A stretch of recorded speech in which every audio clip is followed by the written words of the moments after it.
A groan escapes his lips as consciousness slowly returns. He realizes he's upside down, and that tomorrow is his first day of university. He can't be late. He remembers now. They took him to this clearing. And that's why he's hanging from a tree. He curses his luck at having been classmates with trash like them in high school, never imagining it would continue in university. He wonders if they're still not going to let him go. Huigo, leaning casually against a wall, remarks that Ling Su is quite tough for an orphan. Huigo notes that he's seen his avatar in-game, and it looks quite cool. He wonders if it's because he's too ugly in real life. He glares down, his expression twisted with contempt as he speaks. His fist flies forward, connecting with brutal force. The pink-haired man looks down, admitting that the sight of his captive infuriates him. The blow lands hard, and the captive coughs up blood from the impact. Huigo throws his head back, laughing with cruel amusement at the sight. The captive's face is bruised and battered, but Huigo believes apologies are useless for someone like him. Huigo is an awakened, a fact that seems to justify his actions. The text explains the second evolution of humans in this era, influenced by the game Heavenland. The narrative continues, explaining that the younger or stronger the awakened are, the more valuable they are to their country. Those who are awakened will receive high-level treatment and education, becoming elites of the elites. One of Huigo's companions expresses concern, fearing that he might kill the protagonist. Huigo's companion is scared that the protagonist's death will cause trouble for him. He stands casually as the bound man hangs upside down, questioning if the death of human garbage will affect him. The hanging man's face is bruised and bloody, his eyes barely open. A voice calls him brother. A close-up reveals the hanging man's unwavering gaze, blood trickling down his face. Huigo's face contorts in rage, unleashing a string of curses. Huigo's anger intensifies as he declares his hatred, activating a skill called Rippling War Cry. The skill manifests as a powerful wave of energy, described as damaging the target's body and mind. The hanging man is struck by the force of the skill, as Huigo calls him a useless piece of trash. Huigo's eyes burn with fury as he demands to know why the hanging man has such unwavering eyes, questioning his identity. The hanging man coughs up blood, his thoughts turning to what could have been. He reflects that if he were also an awakened, everything will be different.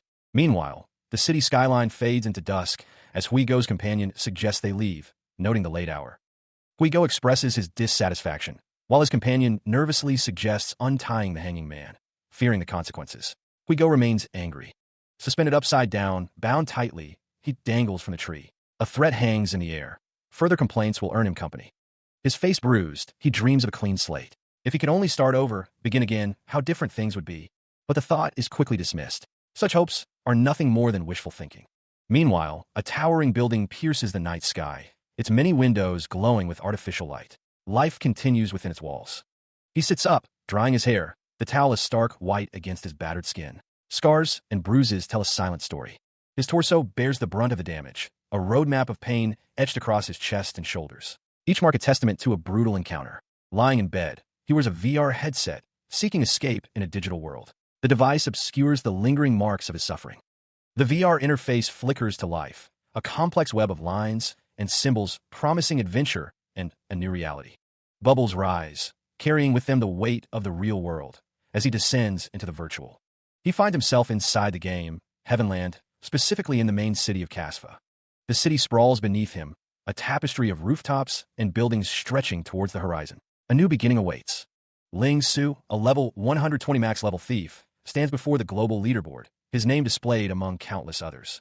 He reflects on the effort it took to acquire a dark gold rarity dagger, yet his ranking on the thief's global combat power leaderboard only went lower. Ling Su points to the screen, noting that he is currently ranked 3.96 millionth. He acknowledges that this is reality.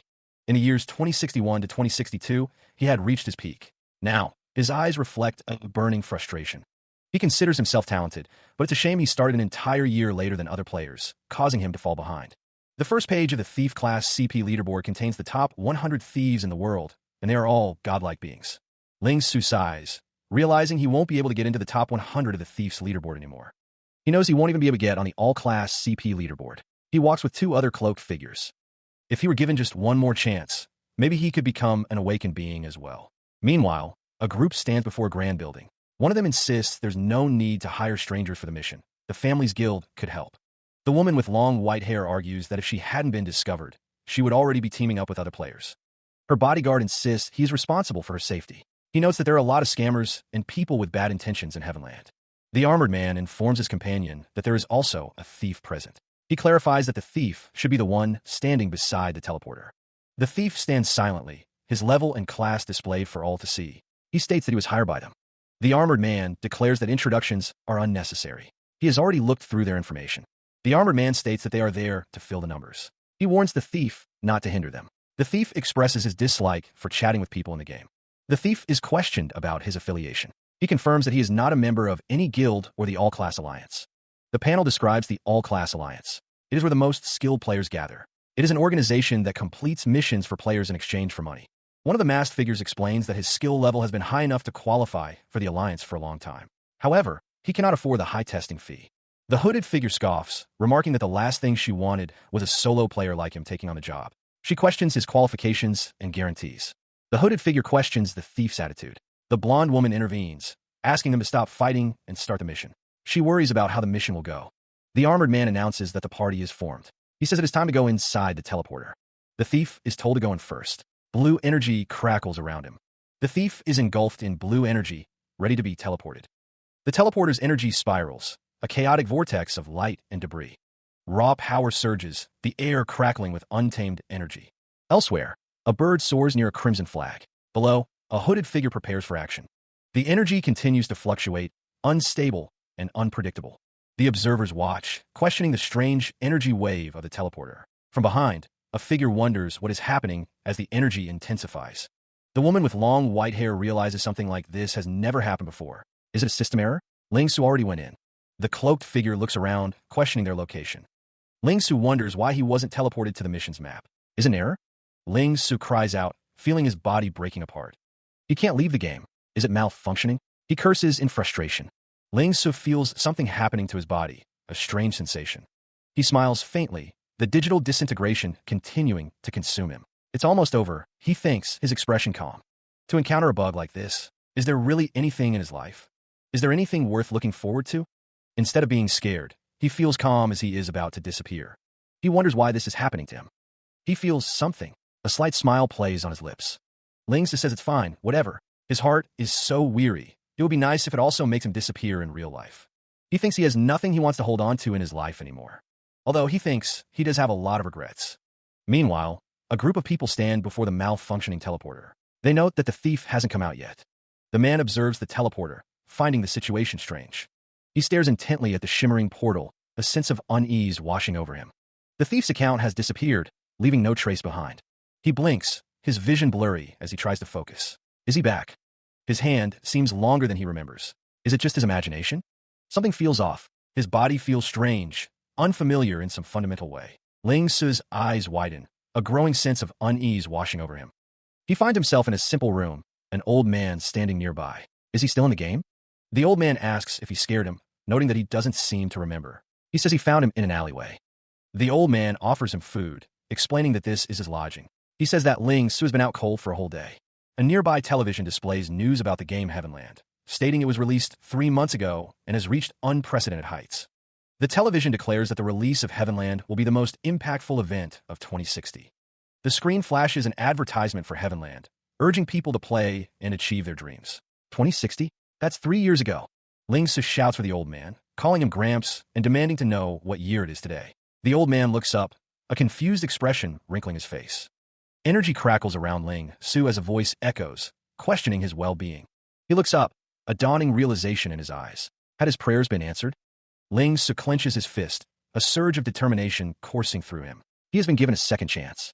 He envisions his rise to power, entering the top 100 and becoming one of the godlike players. Ling Su sits on the edge of the bed, contemplating his next move, creating his own guild. His eyes narrow, burning with resolve. This time he wants it all. Ling Su's name is displayed on the leaderboard, a testament to his ambition. A cloaked figure stands tall, determined to become the strongest and create his own guild. Ling Su sits at a table, his expression unreadable in the dim light. His red eyes gleam with an insatiable hunger, a burning desire to claim everything. Ling Su hungrily devours his meal, the sound of his eating echoing in the room. The old man urges him to slow down, assuring him there's plenty more food. Ling Su realizes how hungry he was. The old man offers to refill Ling Su's plate, a gesture of kindness. The old man asks if Ling Su came here alone as he refills his plate. Ling Su's expression is unreadable, his red eyes hinting at hidden depths. He holds the bowl, lost in thought, reflecting on his solitude. The towering buildings loom, indifferent to his internal struggles. He doesn't even. The memories echo, a phantom conversation about dinner plans. He wonders if they even know where his so-called parents are. A child's innocent plea for a toy cuts through the silence, a stark contrast to his own reality. Or perhaps they've been long gone. Or maybe they pretend as if he doesn't exist. He simply hums in acknowledgement. The old man's face is etched with concern. He says that Ling Su doesn't even know where he is. The red in his eyes seems to glow as he thinks to himself that he came here. Judging from the environment, Ling Su thinks that this place is probably the slums. The slums stretch out before him, a concrete jungle of desperation. People who can't afford to live in the city nearby come here. The old man looks down sadly, explaining that poor people stay here. The old man's face is full of sadness as he looks down. He recalls a time before time travel, when he needed a scholarship and a job. He even rented a dorm nearby, but never saw this place. The old man remembers that Ling Su's son wouldn't even eat proper meals. He thinks of him as a foolish son who passed away not long ago. The old man recalls his son talking about a new game called Heavenland. He wanted to become an awakened so he could let his father enjoy his life. The old man remembers what his son said at that time. The kid was hell-bent on getting them out of this place, but there's no way a game could change their lives that easily. The old man thinks that it's possible, as long as Ling Su can become an awakened. His eyes are filled with a mix of hope and sorrow.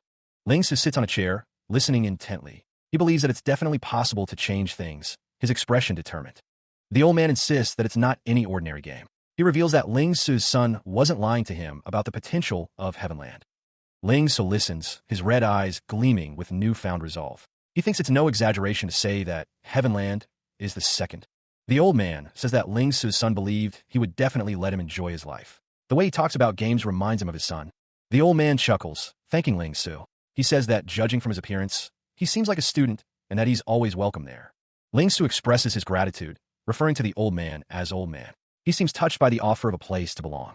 The old man says that he'd like to give Ling Su something. The scene shifts to a building at night, hinting at a new development. The old man states that he no longer needs the item and offers it to Ling Su. He presents a white helmet with futuristic design elements. Ling Su looks surprised as the old man explains that his son always dreamed of using the first-generation headset. The old man adds that it would be a waste to throw it away. The old man asks Ling Su to make his son's dream come true in his stead, if possible. He looks at Ling Su with hope. Ling Su assures the old man not to worry, stating that he will make his dream come true for him. His red eyes gleam with determination. Ling Su vows to go beyond what the old man's son could ever have dreamed of. His expression is intense and resolute. The old man gestures as if initiating something. Energy seems to emanate from his hand, signifying a transfer or activation. The helmet is shown up close, with a glowing blue light emanating from it. The text indicates that everything starts from now. A digital interface appears, displaying the word "Start," along with other graphical elements, suggesting the beginning of a virtual experience. A system notice appears, indicating that the user should enter their game ID. The interface is sleek and futuristic. The screen displays Ling Su's name and prompts him to enter his game ID. The system confirms that his game ID is Ling Su. The system prompts Ling Su to select his race and profession. The default option is human, and a male avatar is displayed, stating that being human is the most comfortable for him. The screen provides a race introduction, detailing the attributes of humans in Heavenland.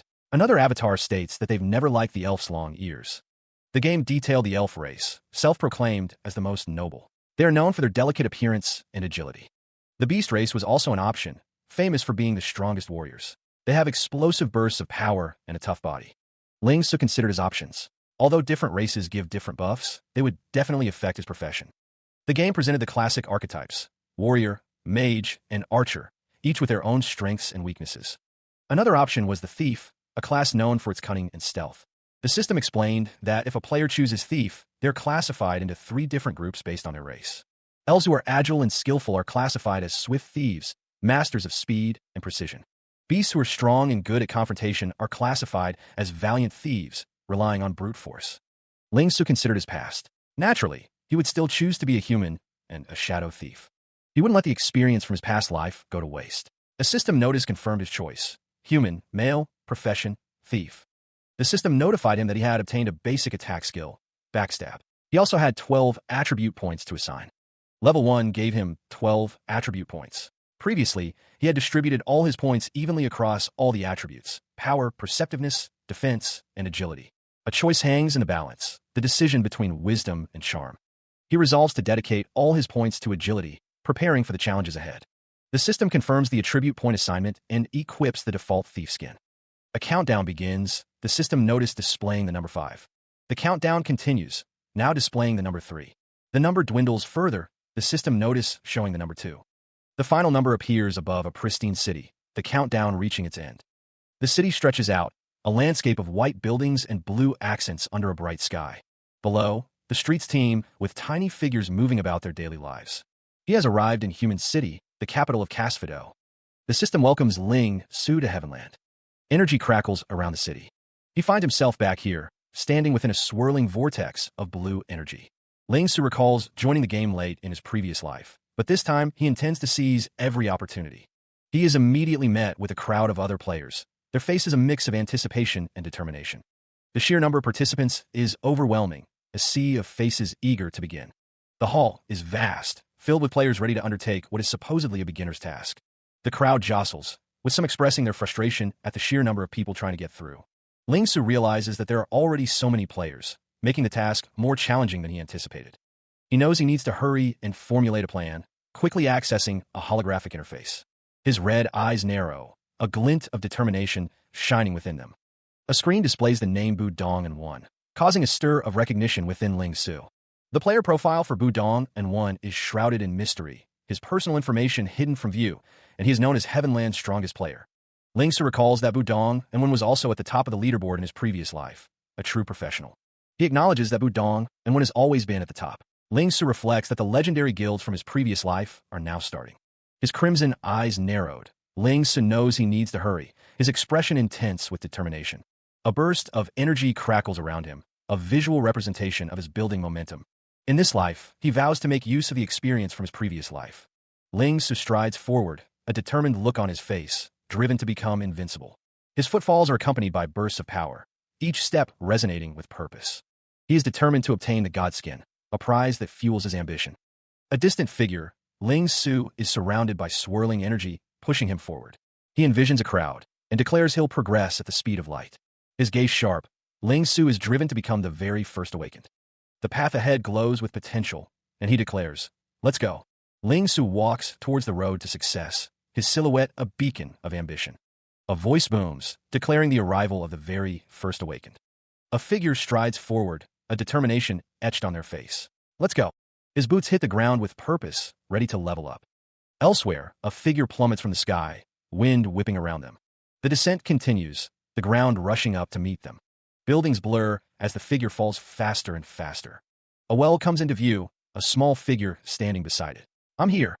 A hand grips a stone pillar, as a voice declares he's been to this town many times in his previous life. 3 figures stand together, cloaked and ready for what comes next. He arrives, but Ling Su is still surprised by the sheer number of people. The main city is Casfido, also known as the Beginner's Village, where novice equipment is on sale.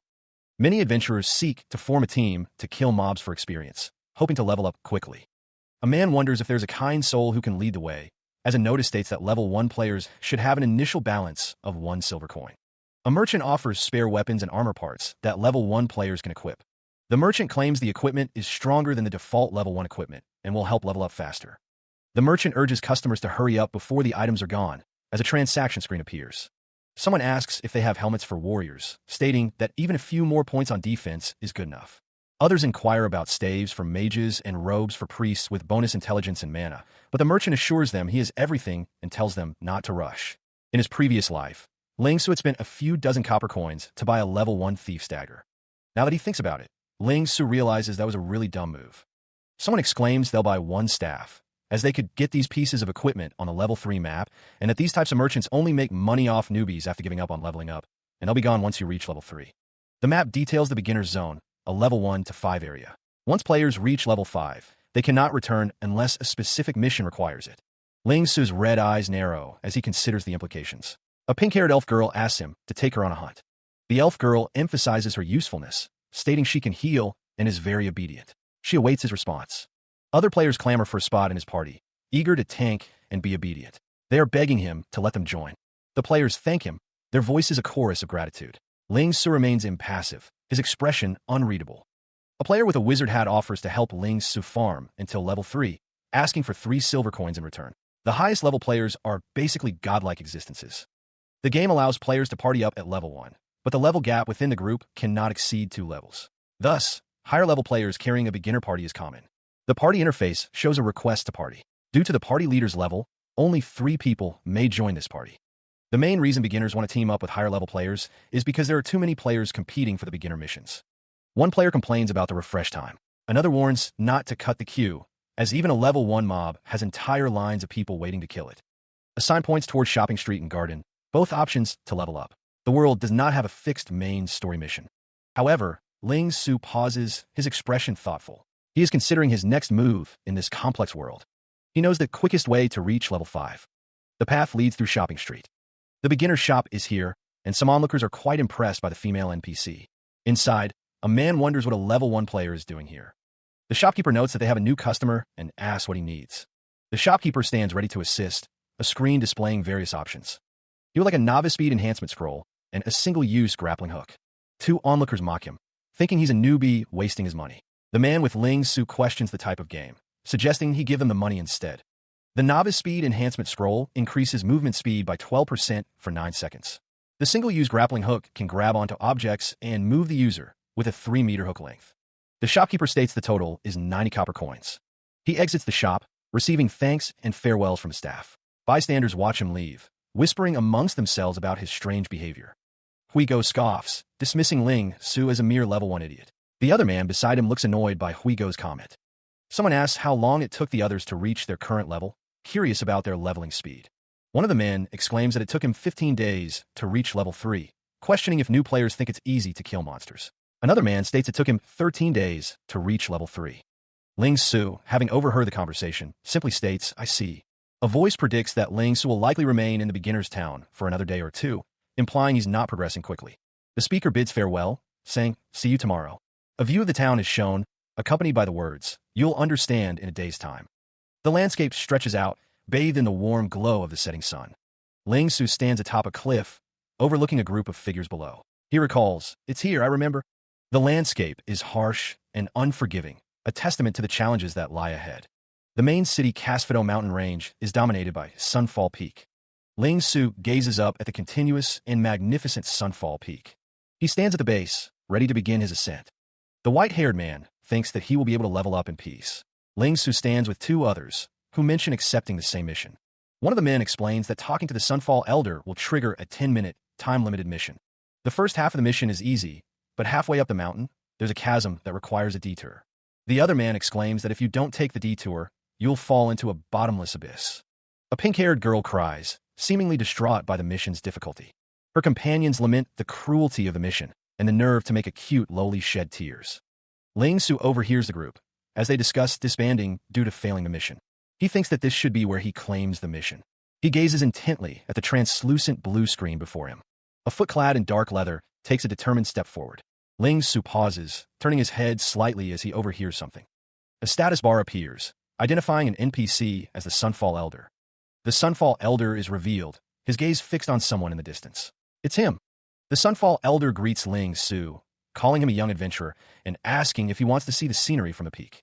Ling Su responds to the Elder, stating that he came to appreciate the scenery of the mountain range. 2 figures observe Ling Su from afar, one exclaiming that he is the level 1 thief from earlier. Another man scoffs, calling Ling Su stupid for attempting such a mission at level 1. A pink-haired girl laments wasting her time, stating that it's obvious a high-level player is needed for this mission. The man from before suggests they wait for him to fail the mission, looking like an idiot. Ling Su stands resolute, his eyes narrowed, ready to face the challenge ahead. A system notice appears, requesting if he will accept the mission to reach the peak. He recalls spending all 12 stat points on agility with this mission in mind. He thinks that if he succeeds, he will obtain a set of special equipment. Ling Su's eyes narrow, a determined expression hardening his features. With a shout, he accepts the Sunfall Elder's request. The system confirms that he has accepted the mission. He offers his respect to the Sunfall Elder. The Sunfall Elder smiles, stating that he will see him at the peak. His cloak billows behind him as he prepares to move. A system notice appears, indicating that the countdown has started. Purple energy crackles around him as he begins his ascent. The system prompt shows the timer ticking down, now at 9:59. A surge of determination floods his mind. In this life, he will succeed. Dark shapes loom, accompanied by sharp, echoing sounds. A system notice appears, indicating that a timer has started. A figure is enveloped in swirling purple energy. Distress etched on his face, he grits his teeth. The timer displays 9:59 as a voice declares, "In this life, I must succeed." Meanwhile, two figures stand back to back, their expressions unreadable. A frog-like creature sits in a shallow pond, ripples spreading around it. The frog-like creature's face fills the frame, its mouth slightly open as it croaks. A hand reaches out towards the creature, its large yellow eyes staring back with a questioning gaze.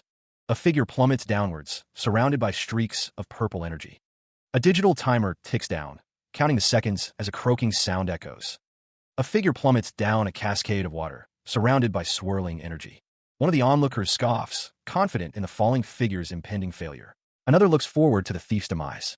Someone expresses surprise, realizing the gravity of the situation. He repeats, questioning the identity of the thief. Below, a figure watches the descent, noting the path not taken. He wonders why he didn't use the mountain path. The observer realizes the falling figure chose a more dangerous route. He wonders why he went to the dense forest. The waterfall continues its relentless descent, a torrent of water and energy. The water crashes against the rocks below, the force of the fall immense. The falling figure plummets, the mountain path a safer, more convenient option. The figure grits his teeth, determined despite the rugged, zigzag path he chose.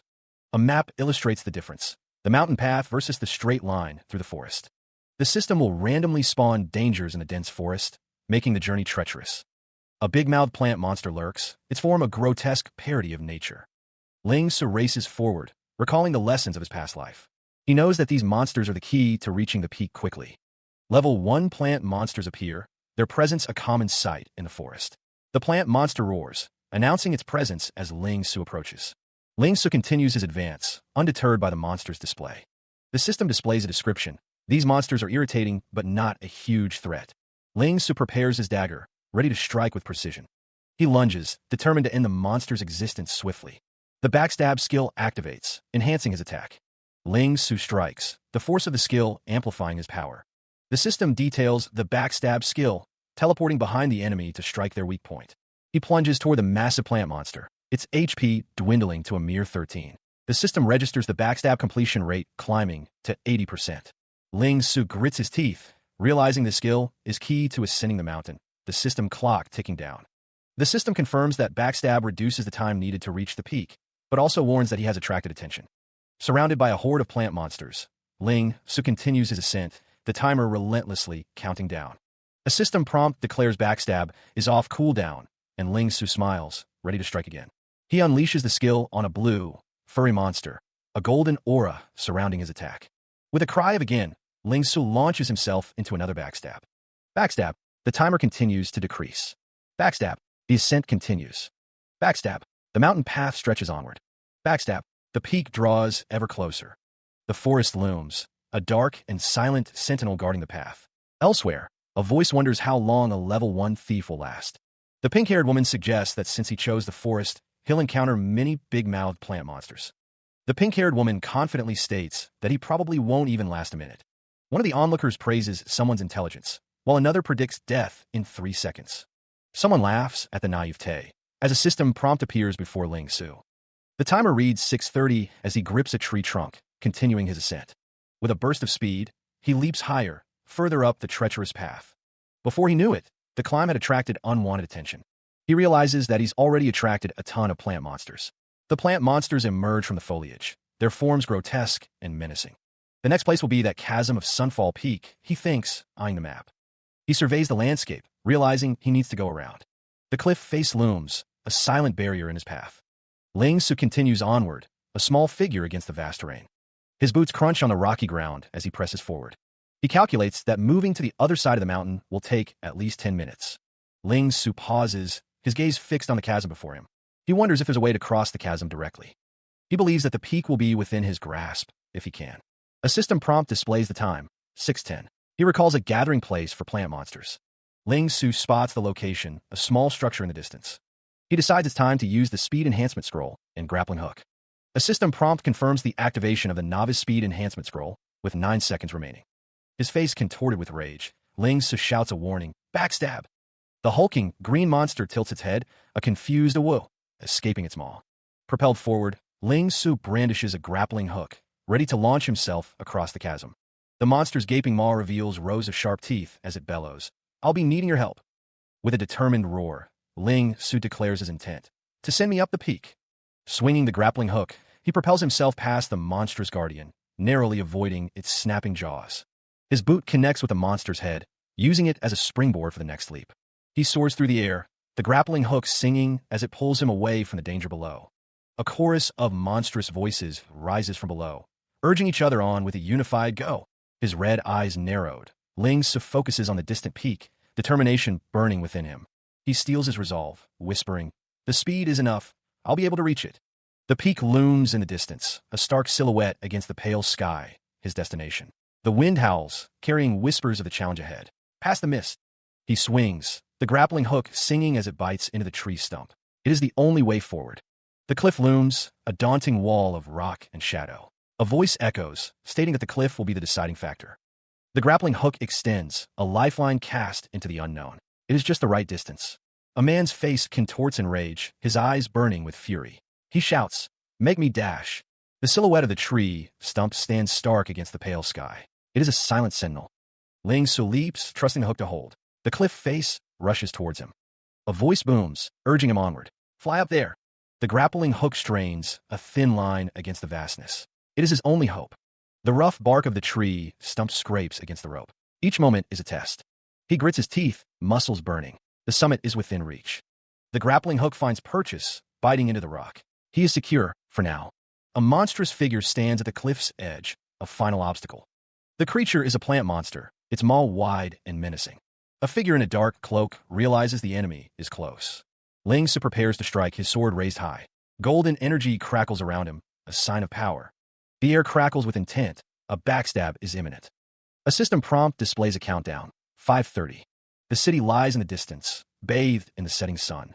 The system prompt ticks down to 5:20 as Ling Su stands ready. His eyes burn with determination, focused on the task ahead. With the clock at 5:17, Ling Su prepares to move. He breaks into a run, his target in sight. A system prompt appears, offering congratulations for an unknown achievement. Someone expresses surprise, noting that the peak was reached with time to spare. A figure in flowing white robes stands observing the landscape. The figure acknowledges someone as a young adventurer. The old man's weathered face shows a hint of a smile as he speaks of determination. Ling Su acknowledges the words, thinking about reaching the peak of a mountain. He wonders how he can reach greater heights if he lacks determination. A towering mountain peak looms against the fiery sky. The old man observes, calling him an interesting young man. The old man's gaze is intense, his expression unreadable. Ling Su seems surprised by the statement, his red eyes narrowed in thought. He is qualified. The old man stands with his arms crossed, a silent observer. He watches as a system prompt congratulates him on unlocking a hidden mission. The Sunfall Elder states that this would grant Ling Su a hidden mission.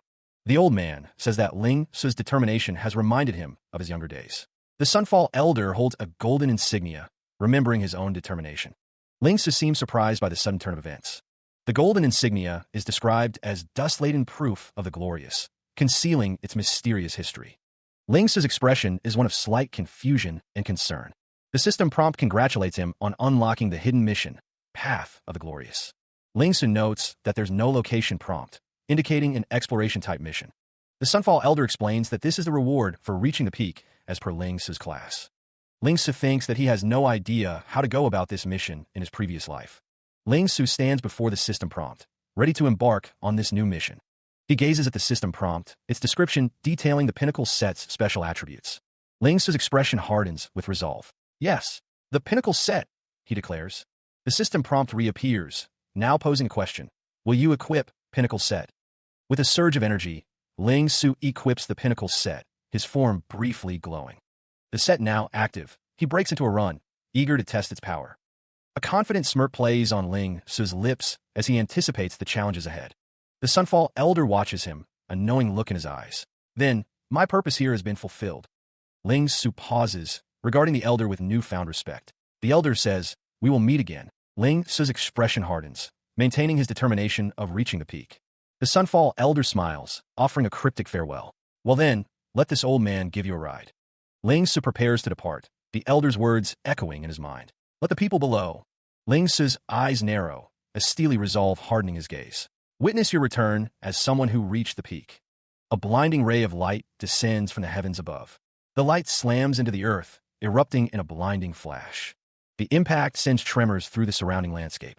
Even the distant mountains are illuminated by the sudden burst of energy. Below, the pink-haired girl wonders why he hasn't returned yet. Another girl speculates that the thief failed and ran away in embarrassment. She suggests they go level up. Nearby, a figure with animal ears looks up, startled by the commotion. Another beam of light pierces the sky, an omen of change. The light strikes the ground with tremendous force, shattering the earth. The earth trembles as the impact sends shockwaves in every direction. The group below wonders if it's an alien or a bug in the game. The pink-haired girl cries out, recognizing the event. She remains kneeling, gazing upward at the light. Behind her, the old man watches with a stoic expression, arms crossed.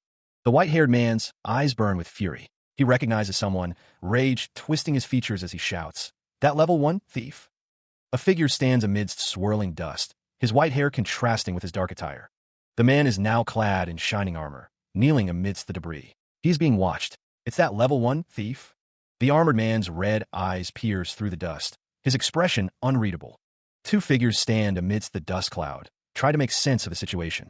Are those two NPCs? What happened? A crowd murmurs, disbelief etched on their faces.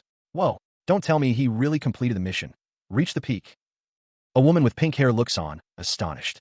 It's that level 1 noob thief. How is this possible? How'd he do it? The pink-haired woman's shock intensifies. No, big brother thief. Where did he get those equipments? The armored man stands tall, the dust settling around him. Could it be that? The camera focuses on the armored man's legs and feet. Mission reward? He's only level 1 and already wearing this kind of equipment. The crowd murmurs, envious of the equipment the thief obtained. One onlooker declares he wants him too. The event caused an uproar. The old man is returning with this method, whatever it may be. The young adventurer thinks it would have been weird if he didn't attract any attention. He's as far as the old man will take him. The adventurer thanks the respectable elder. The old man thinks he'll need to deal with all these people himself. Then, the old man smiles, revealing a hint of something more. The old man extends his hand, a surge of golden energy emanating from his palm. A special portal opens, shimmering with golden light. The old man stands before the portal, a crowd of onlookers gathering behind him, awestruck by the display. Just a glimpse into the special portal, a gateway to somewhere new. One of the onlookers wonders what the background of that NPC is. He thought that old man was an ordinary NPC. The onlooker is shocked. He realizes that set of equipment on the thief. The onlooker exclaims, wondering if it's a unique mission. She tilts her head, questioning the nature of the task at hand. The pink-haired woman wonders aloud what constitutes a unique mission. The world offers missions in Heavenland, the first of which are bounty missions. Two figures stand before the sign, ready to accept their task. Encounter missions are the dungeons that players usually get. The rewards provided are normally EXP, money, items, skills, or equipment. Encounter missions usually depend on luck. With these, players have a chance to encounter special NPCs or receive special information, triggering a special mission. It rewards players with special bonus stats or special items. This one is very special because once someone has completed the mission, that mission will disappear. A hooded figure stands before a stone structure. For all these types of missions, there are two categories: individual mission and team mission. The diagram shows the mission types and difficulties. The difficulty of unique missions is fixed. With the exception of those, the other two are divided into 5 levels of difficulty, namely low, intermediate, upper, special, and insanity. She exclaims that she understands why the set of equipment he's wearing looks so cool. The pink-haired woman is clearly impressed. If you continue walking down the road of the glorious, a man in white stands in a beam of light as someone asks about the proof of the glorious. The man says goodbye to the candidate of the glorious one. His expression is serious as he looks off into the distance. A system reminder appears, indicating that the mission has been updated. Someone wonders if he left, referring to the man in white. The system prompt updates, questioning what the glorious one mentioned by the mysterious man is. The mission progress is at 5%. He considers the implications of his power, wondering if it has a trigger. For now, leveling up is more important. Her thoughts are only for him, calling out to him as Big Brother. The pink-haired girl gazes up at him, telling him how strong he is. She wonders about his equipment and asks if he can take her leveling, feeling like he is a pro. The girl thinks to herself that his body is eye candy. An angry voice calls out, upset that they didn't agree on taking her leveling. The angry man declares that all they did was complete a unique mission. He says he can kill him anytime he wants. Another voice calls out, annoyed that she suddenly switched sides after seeing something better. The girl points and yells, while he sighs, deciding to hide his equipment and information. A system prompt appears. He hides his equipment, noting that it is much better this way. As he walks away, the pink-haired girl yells, wondering how he could ignore her and just leave. Another man yells, saying that not even they can handle it, and asks what he is acting cool for. The Sunfall Elder pauses, turning his head, his expression a mask of fury. His red eye glares, a silent challenge hanging in the air. "Wanna try?" The taller man looks surprised and annoyed by Ling Su's arrogance. The elf beside him shares the sentiment. Ling Su turns his back on them, declaring he doesn't have time to play. The pink-haired girl calls out to him. The pink-haired girl fumes, angered by the Sunfall Elder's dismissal. She vows to follow the idiots. Guigo tells his companions that he will have to bother them to level up. One of the men asks why she said she didn't want their help. Guigo says that she will let them see a more refreshing set of equipment. The others are excited by the prospect. Meanwhile, a map details the layout of the level 5 ant army basin, highlighting the resting area and the outer and inner circles. A fierce battle unfolds within the ant army basin, the air thick with the sounds of combat. More fighters clash, their weapons meeting with resounding force as they struggle against the ant army. A massive ant looms, its armored body a formidable obstacle in the heart of the ant army basin. A fighter cries out, his mana nearly depleted and his potions exhausted in the heat of battle. The group debates their next move, questioning if they should retreat. A warrior stands ready, prepared to face the onslaught of enemies. He declares that the current wave is perfect for them to handle, promising retreat after. Another member notes their progress, stating they are leveling up quickly. One of the fighters suggests trying to enter the inner circle for better loot, eliciting a surprised reaction. A monstrous creature is struck by a powerful blow, energy crackling around it. The force of the impact sends shockwaves through the air. The blonde-haired woman scoffs at the idea of entering the inner circle, dismissing it outright. She explains that the ants in the inner circle are much stronger in attack in groups. A cloaked figure lurks in the shadows, a reminder of the dangers within Heavenland. It is considered lucky to reach level 5 in the middle circle. Rumors circulate that only level 5 elite teams from the 5 major guilds have entered the inner circle. Each member of those teams is level 5 with golden gear, paired with at least 2 healers to withstand the tank's health dropping. He knew the inner circle held valuable loot, but handling it was the challenge. The woman urged her team to focus on the monsters, claiming they were almost done. Someone stuttered, drawing attention to an anomaly in their midst. "Guys, look, I'm not." The group questioned what they were seeing, unsure if their eyes deceived them. A hand moved with incredible speed, striking with deadly precision. The air crackled with energy as the figure moved, leaving trails of power in their wake. The force of the blows sent blood flying, painting the scene with crimson streaks. The white-haired figure stood amidst the chaos, a whirlwind of destruction. Blood splattered as the mysterious figure continued their assault. The unbelievable truth dawned on the onlookers. Level 1 thief. The thief's red eyes burned with intensity, focused on the task at hand. The crowd was in disbelief, questioning how a level 1 could even be there. The elf's eyes widen, a gasp escaping her lips. "Wait," she cries out, noticing where he's heading. Below, figures stand within a circle, seemingly unaware of the danger above. One of them questions, "The inner circle?" The ant army basin, inner circle becomes a death trap. A swarm of monstrous ants descends upon a lone figure. Footsteps echo as the figure races forward, undeterred by the overwhelming odds. He is heading straight into danger. The ground trembles with each stride, the air thick with anticipation. The figure's determination is palpable. A surge of power erupts, a blinding flash of energy that illuminates the encroaching darkness. Something is about to happen. The level 1 thief's eyes glow with an unnatural red intensity. Raw power crackles around him, a visible aura of defiance. He stands defiant, a beacon of chaotic energy against the overwhelming swarm. The air vibrates with his power. The monstrous ants, their health bars visible, close in. One of the onlookers exclaims, "Is he insane?" A figure descends, their arrival heralded by a surge of power. Raw energy explodes outward, a sign of the power being unleashed. Red eyes glow with intensity, a malevolent power radiating from the figure. Crackling energy surrounds the figure, as someone wonders if he is insane. Monstrous, ant-like creatures appear, their health bars visible above them. 15 minutes earlier, the sky crackles with energy. A system message appears, informing the player that they have arrived at the level 5 map, Ant Army Basin. Merchants stand outside a building, offering to repair equipment and sell health and mana potions. A figure announces their arrival in the resting area. The outer circle of the Ant Army Basin would be difficult. A figure stands on a precipice, overlooking the area. The sign clearly marks this as the Ant Army Basin, outer circle. The deeper one goes, the more difficult it becomes. Footsteps echo as someone advances, ready to face the challenges ahead. The waves of ant soldiers in the inner circle are every player's worst nightmare. Outer, middle, and inner circles await. The figure gazes out at the landscape, contemplating the challenges that lie ahead in the Ant Army Basin.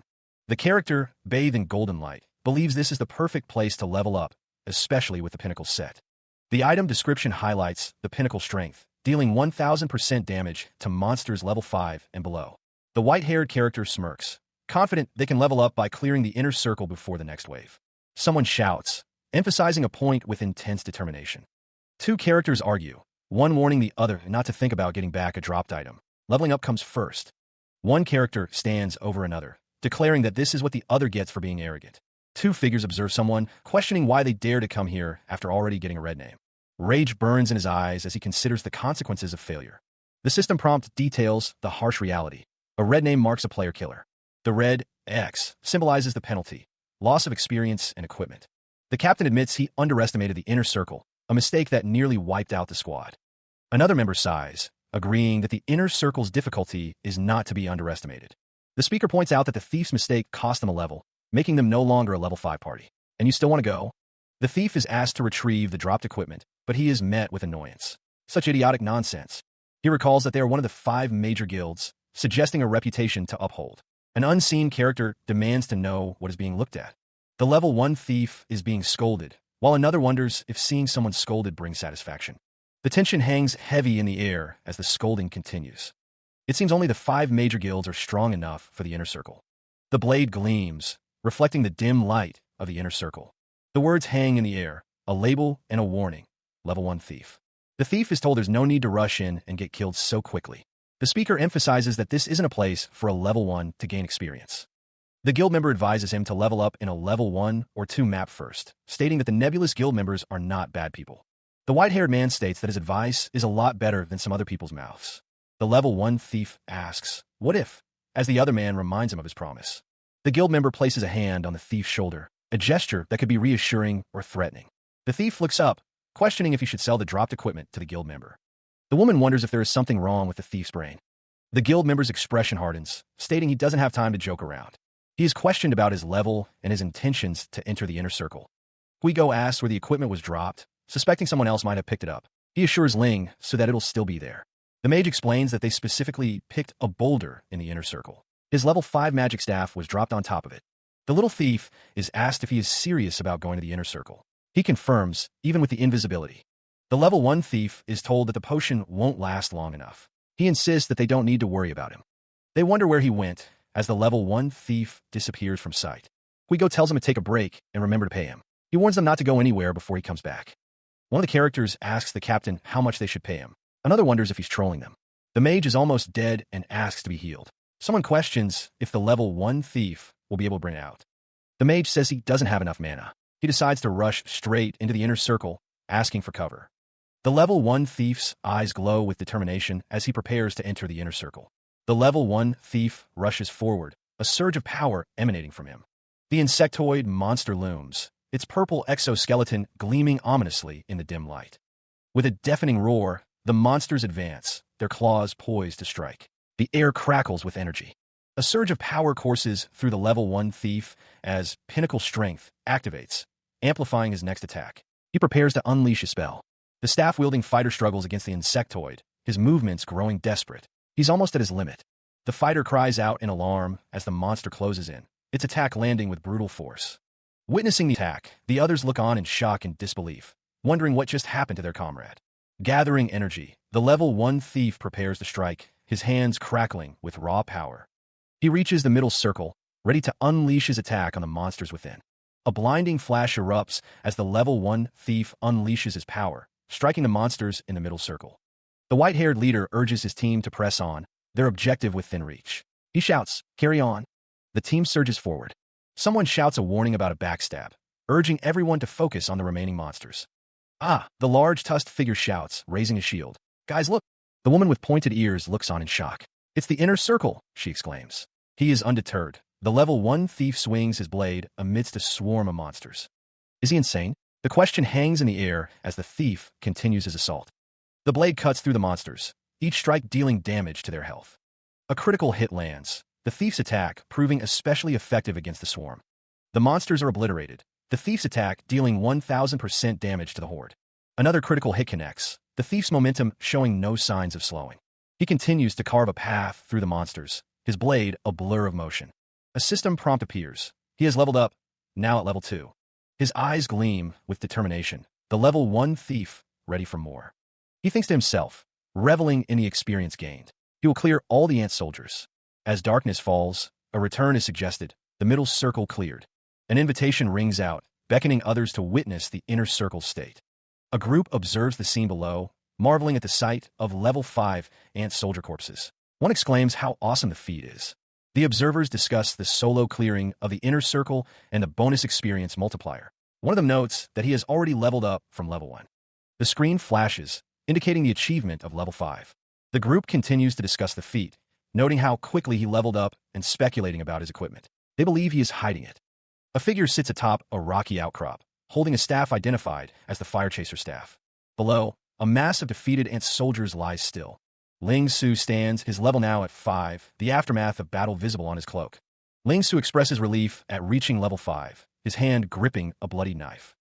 A hand grips a long, ornate staff, its wielder believing it to be the correct one. Ling Su sits atop a rocky precipice, the Fire Chaser staff held firmly in his grasp. The Fire Chaser staff glows with an inner light, its design intricate and powerful.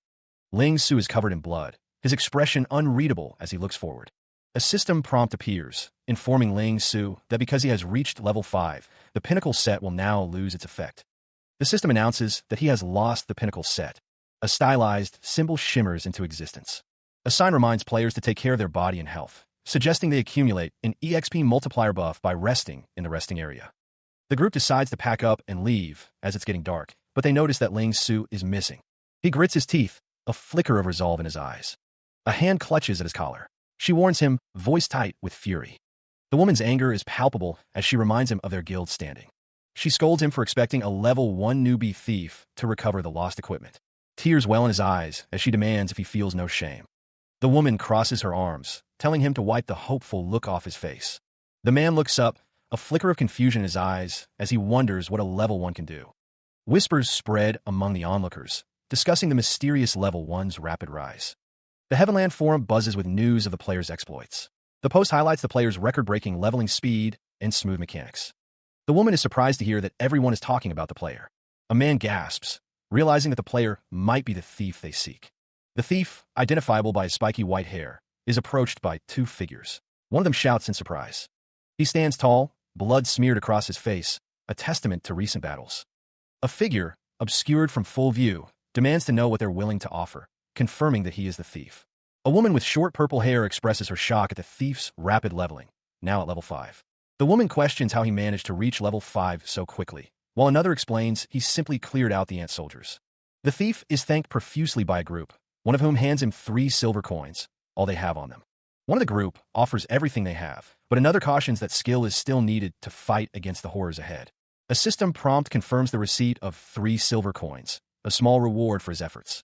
The thief walks through a crowd, drawing attention and whispers, with some recognizing him from the forum.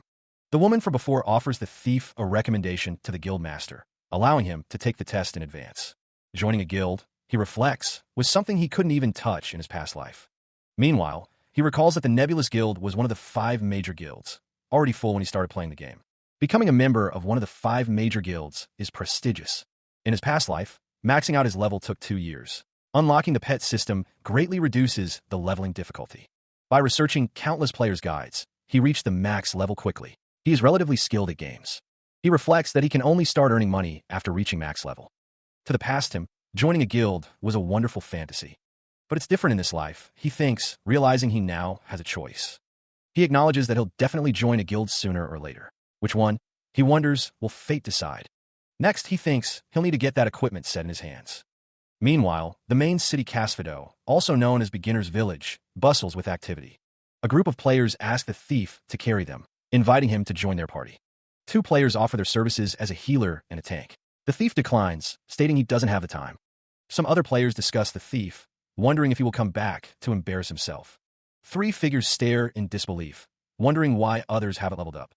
The thief's level is displayed, showing he has reached level 5. The same 3 figures are still in shock, one of them calling the thief a noob. The thief walks away with 2 other figures, as the others wonder how he leveled up so quickly. The shopkeeper asks how she can help the thief, ready to do business. The thief wants to sell some items, and a system prompt asks if he's sure he wants to sell all 12 selected items. He intends to sell all those useless items and prepare for the next objective. The shopkeeper receives his request for 20 strong Molotovs and 3 novice invisible potions. All the items have been transferred into his bag, ready for use.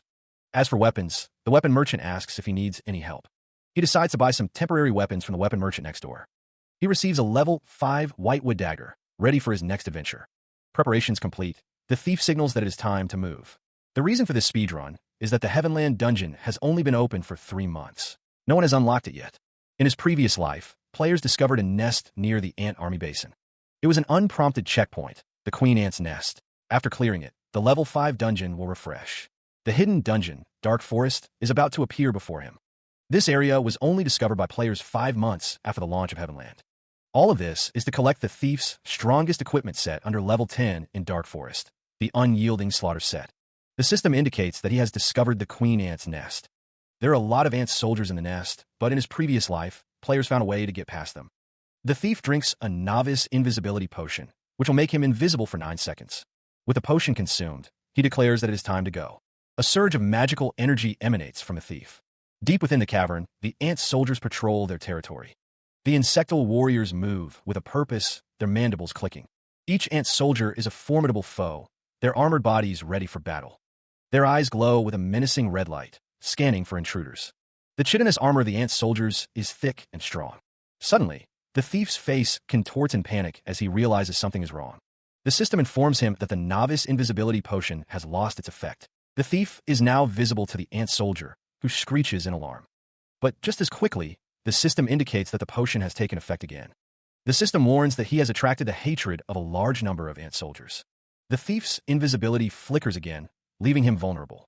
Once more, the potion takes effect, granting him a temporary reprieve. The system announces the novice invisible potion has lost its effect. He grits his teeth, realizing his last bit of stealth has faded. That was the last potion.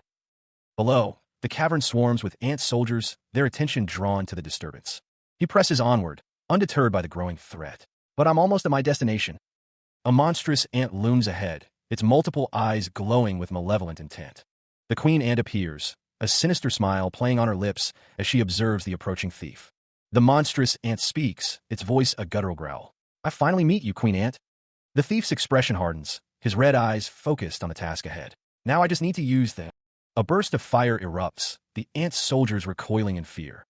The flames spread rapidly, engulfing the cavern in a searing inferno. The system highlights the ant's weakness, fire. Burning attacks have a damage multiplier. The ant soldiers are consumed by the blaze, their bodies writhing in agony. Although the ant soldiers are blocked by fire, he still faces the queen.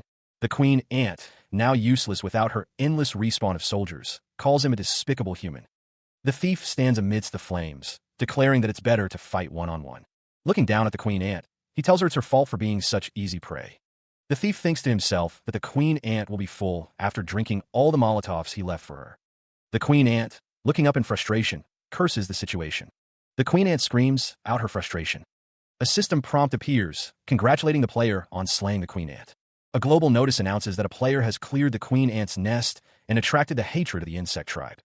The system announces that the level 3 hidden dungeon, Dark Forest, has been opened.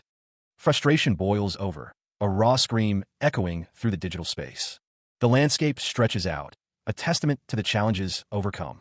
A system prompt flashes, confirming the victory. The queen ant has fallen.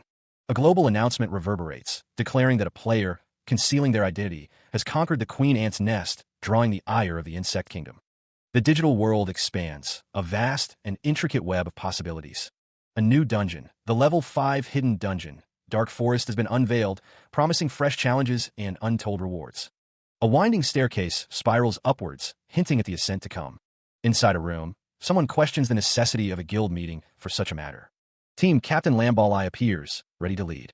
He examines the object in his hands, believing he's found something special. The man's eyes narrow, questioning the need for such a dramatic reaction from Daira. Wicked Daira, level 5, stands firm. She insists that Captain Bailai wasn't present to understand the situation. Another woman sits at the table, her expression serious. She notes that the thief player leveled up quickly. Daira believes that the thief is very strong, and they must get him into the guild first. The red-skinned man dismisses the idea as nonsense, holding a wicked-looking blade. The thief's mechanics are different, he notes. The man also hid his personal information, making him different from other players. The woman from panel 4 agrees, listening intently to the conversation. The woman, Tiana, tells the others to stop giving Daira a hard time. The fox-eared woman is told that if the thief is as good as she says, they should invite him to take the guild's test. She explains that the game was launched not long ago, but there are already too many players applying for the guild. Tiana assures her that he'll get his chance. She admits she got a little too excited because she wanted him in her squad. Daira looks concerned, telling someone it's okay, and she understands. It is said that Tiana is beautiful and gentle, no matter what. It's rare to see a female beastman as good-looking as Tiana. The vice-cap's beauty is undeniable. A global notice appears on the system prompt. Someone is looking at a screen with an exclamation point above it. A player has hidden their information, cleared Queen Ant's nest, and attracted the hatred of the insect tribe. A level 5 hidden dungeon, Dark Forest, has been opened. Tiana is looking at the announcement, realizing it must have triggered after solo clearing Queen Ant's nest. The vice-captain's expression is unreadable. The level 5 hidden dungeon has been opened, and all the players will be rushing there like ducks, she thinks. Tiana says they should hurry there to scout some good seedlings, as Lambalai agrees they have no time to lose. A man shouts, his arms wide, declaring their destination, the Dark Forest. The announcement reverberated, shocking even the most seasoned players in guilds. A global notice had appeared, sparking hushed conversations among those nearby. The news of the hidden dungeon spread quickly, prompting players to discuss preparations and potential rewards. Inside, players scrambled, eager to stock up on potions and supplies before heading to the new dungeon. Guilds were already gathering, but opening the portal took time, leaving players to wonder who would clear it first.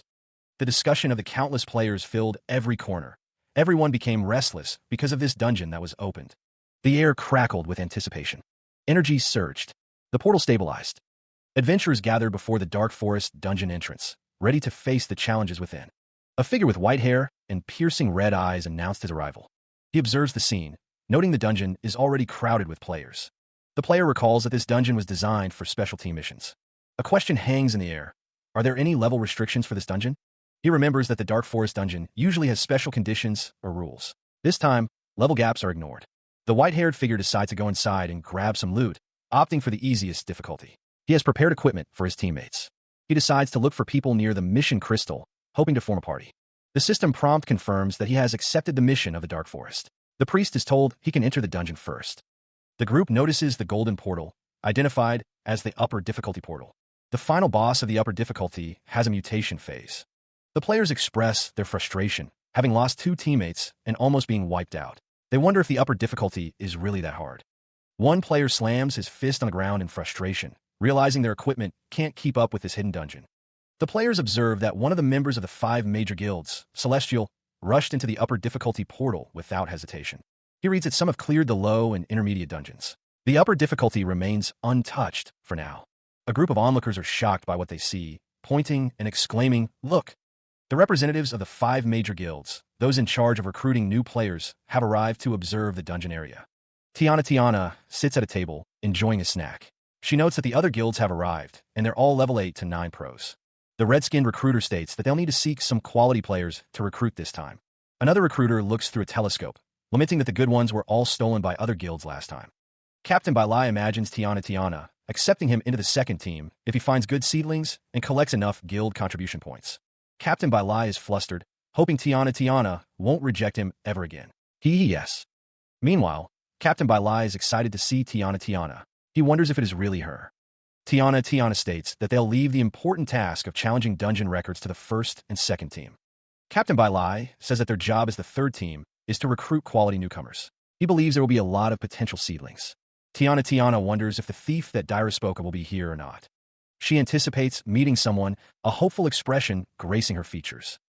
The dungeon entrance looms, drawing adventurers like moths to a flame. Tiana, accompanied by Lambalai and other party members, arrives at the dungeon entrance, ready for action. The group looks for acquaintances to help them. The pink-haired girl winks, thinking this is great. She looks forward to leveling up 1 or 2 levels this time. The pink-haired girl and her companion recognize someone in the crowd. "Oh, it's you guys again." The white-haired man is surprised to see them. He wonders why they are here too. Tiana points out that they're still short 1 player, and questions how the thief is already level 5. The other party members react with awe and annoyance at the thief's presence and level. He proposes to carry the group, stating that he'd only waste his time explaining to others. The party members express their surprise at the offer, one cautioning against relying on luck to clear the dungeon. He asks if they want to clear it or not. One of the party members looks skeptical, questioning if he is certain he can clear the dungeon. He is told they'll have to be compensated if they get wiser. The thief states that he has a condition. They must hide their party information for 3 days. He will only take one piece of equipment after clearing the dungeon. The party receives an in-game invitation to form a team. One member asks if they all agree, and another responds, of course. The party accepts the invitation. The pink-haired party member thinks that she has finally found a reliable sucker to grab onto and level up. The party members are excited about the prospect of leveling up, their faces stylized with anticipation. He declares that they should go in, stating he will select the portal. One of the party members questions if they shouldn't discuss their strategy. One of the party members looks shocked, exclaiming, huh, as they see the portal. The thief says he'll explain it after they go in, his expression unreadable. The party steps into a dark red portal, the air thick with foreboding. The party realizes they've been tricked, exclaiming, we were tricked, and we're challenging. Crimson light reflects in his eyes, a silent acknowledgement of the challenge ahead. The system announces the acceptance of the Dark Forest dungeon, set to insanity difficulty. 3 seconds remain until activation. Panic sets in as the group realizes they've been lured into a trap. A figure with piercing red eyes stares intently ahead. The system announces their acceptance into the Dark Forest dungeon on insanity difficulty. Elsewhere, a disembodied voice expresses confusion. An eye peers through the lens of a telescope. The observer wonders aloud what is drawing such a large crowd, suggesting Tiana, take a look as well. Tiana, peering through her own device, questions if she's seeing the strange color correctly. Another voice wonders what has captured the crowd's attention. A crowd gazes upward, their attention fixed on something unseen. One person asks what they are looking at. The object of their attention is revealed. A dark red portal hangs ominously above the city skyline. A collective gasp rises from the crowd as they witness the portal's sudden appearance. Tiana peers through a telescope, her expression a mix of concern and curiosity as she observes the dark red portal. 2 figures react with disbelief. One exclaims that someone is challenging the insanity difficulty. A lone figure stands atop a stone structure, contemplating the floating, crystalline object in the sky. They muse that the dungeon was just opened. One of the figures wonders which guild could be attempting the dungeon. The other speculates it could be members of the top guild's first division. Another figure believes it's likely a party of solo players who randomly chose the insanity difficulty, noting that many have tried their luck before. Tiana listens to the others, who state that these kinds of situations are not uncommon. She says that it makes sense. One of the figures states that there are no other possibilities. Tiana thinks that even if it's true, there's no way that they'll clear the dungeon. Tiana, still observing through the telescope, declares that they should go take a look at the dungeon. The view shifts to the dungeon itself, a chaotic landscape filled with danger and uncertainty. Someone exclaims that this is insanity. A dark red portal looms, drawing the attention of onlookers. Whispers spread through the crowd, speculating about the adventurers who dare to enter.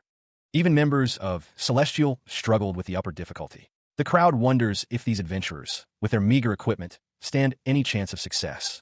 2 figures discuss the situation. One urges haste, wanting to enter the dungeon quickly, regardless of the difficulty. The other believes they're just solo players sightseeing. A small figure, seemingly annoyed, shouts, "Go in then." Their impatience is palpable amidst the growing crowd. The adventurers are identified as members of the Nebulous Guild. The crowd thickens, making passage difficult. A man pleads to be let through, revealing that Division Captain Bullied is among them. Someone grumbles about the unnecessary crowd, questioning the need for such attention for something so trivial. They resolve to push through. The group squeezes through the throng. One of them complains about solo players causing such annoyances, forcing them to squeeze in. A man explains that there's no need to squeeze, as the Nebulous members have already entered. He confirms they're solo players. A man mentions that Division Captain Bullied previously applied for Nebulous. He is eager to join the guild. Someone asks for a good word to be put in for them. Another scoffs, questioning if a fatty like him could ever join their guild. Meanwhile, someone wonders who is entering the dungeon this time. They remark that Nebulous people are always so quick to recruit. He stands with the woman, listening to her speak of recruitment failures. Elsewhere, the mention of Wolf's Fong draws an angry reaction from one of the assembled members. The speaker explains that Wolf's Fong is ranked 3rd and Celestial is ranked 4th, but Nebulous should not be underestimated. The speaker continues, noting that Wolf's Fong likes to make things difficult for Nebulous, and that people from Celestial have also joined in on the fun. The angry man grits his teeth, trying to remain calm, as the woman with the wolf hat tells him not to let others make a joke out of them. Back at the dungeon entrance, the woman is recognized as a female mage from the last monthly Guild Wars. She's asked if she remembers him, and he says of course he remembers her. The woman smirks, finding the situation amusing, and says, "Piece of such bad." She laughs, saying it's a pity she didn't kill him last time, and asks if that's so, as she doesn't remember him at all. The woman looks shocked as she hears the man's next words. The man with the wolf hat says it's hard to remember someone with a generic face and apologizes. The woman with the wolf hat asks what he means by that, as Bai Lai tells her to let's go. She stands defiantly, as Bai Lai raises a hand, daring her to repeat herself. Another woman, wearing a witch's hat, smiles knowingly, dismissing the accusation. The woman's gloved hand gestures, as she suggests they all work hard. Bai Lai, visibly annoyed, declares that they will be going now. Lam Balai seems smitten. Bai Lai scoffs, commenting on the other's sharp tongue. Lam Balai dismisses the concern with a smile. Bai Lai states that they will focus on killing her and making her drop some levels in the next monthly guild wars. Two figures stand before a stone archway. One mentions that the insanity portal was activated by solo players. A figure walks toward the portal, ready to enter the dungeon. A voice expresses disbelief, calling the situation a scam and questioning the sanity of others. A group of adventurers stand before a massive dungeon entrance, commenting on its size and difficulty. One of the adventurers, holding a blue screen, questions if they were brought there to feed the monsters. Another adventurer points out that the Heavenlands mob AI is quite advanced. The group wonders what they are supposed to do next. Lam Balai asks if they're going to exit the dungeon, but the other character says they have only just teamed up. She is level 1 and wants equipment, unconcerned about losing experience. Ling Su says that he has already sent the stuff and that they will be able to get it from the party interface. He states that these are the equipment that he picked based on their classes. A system prompt appears, stating that their items have been sent. Ling Su tells the group to put them on, as the items are more suitable for this dungeon. The man with brown hair looks surprised as he receives the Fire Scatter Arm Guard. Lam Balai is surprised as she receives the Red Revent Healing Staff. The elf with green hair looks concerned as he receives the Robe of Waning Fire. The hooded figure looks surprised as he receives the Blazing Thief's leather armor. A system prompt appears, stating that the items have been received. The text below says that these are all wearable with their levels and equipment with elemental attributes. The man with brown hair admits that he can't help but admire Ling Su a little. Lam Balai wonders where Ling Su got so much equipment. Ling Su explains that bugs are weak to fire, and with the fire attribute that they will receive from the equipment, it will help increase their damage by quite a bit. Lam Balai says that she can't. A frantic voice urges haste, demanding that something be equipped quickly. Deep within the forest, a voice acknowledges the command with a simple Roger. The staff glows with power, eliciting excited praise from the one who wields it. Another voice proclaims the strength they now possess, attributing it to their king's power. One man displays flames dancing across his gauntlet, while another watches with a grin. The elf with pointed ears declares that he is becoming more handsome as he distributes equipment. The white-haired man stares in disbelief at the items, questioning if he is dealing with a merchant. The group discusses their limited supply of bottles, emphasizing the need for them in the upcoming boss fight and wondering about the monsters along the way. The division captain assures the others that he will explain their strategy en route. A screen displays information about equipment changes, revealing that the user has focused on agility and is now equipped with a level 5 set. A gloved hand hovers over a yes/no interface, confirming the selection of equipment specifically prepared for the Dark Forest. With a determined look, Bai Lai declares it is time to move out. The Isterfire set blazes, its power palpable. A gasp escapes the observer awestruck. It's the most expensive equipment available. The level 5 fire attribute Thief's equipment set radiates heat. The words echo. Isterfire set. To clear this game's dungeon, one must know something. Every dungeon has its own specialties. The dungeon's secrets are about to be revealed, a confident smirk playing on his lips. Where there's a specialty, there's a weakness, he thinks, his gaze intense. Find the weakness, and you can win, he believes. The so-called insanity difficulty is not exactly unbeatable. The call to action rings out. Let's go, let's go. The group advances, ready to face the challenge, the fire thief leading the charge. The armored legs stride forward, determined to be the first to clear insanity. A sudden burst of energy explodes outward, shaking the very air. A surge of power emanates, a call to action echoing in the air. Let's go, let's go.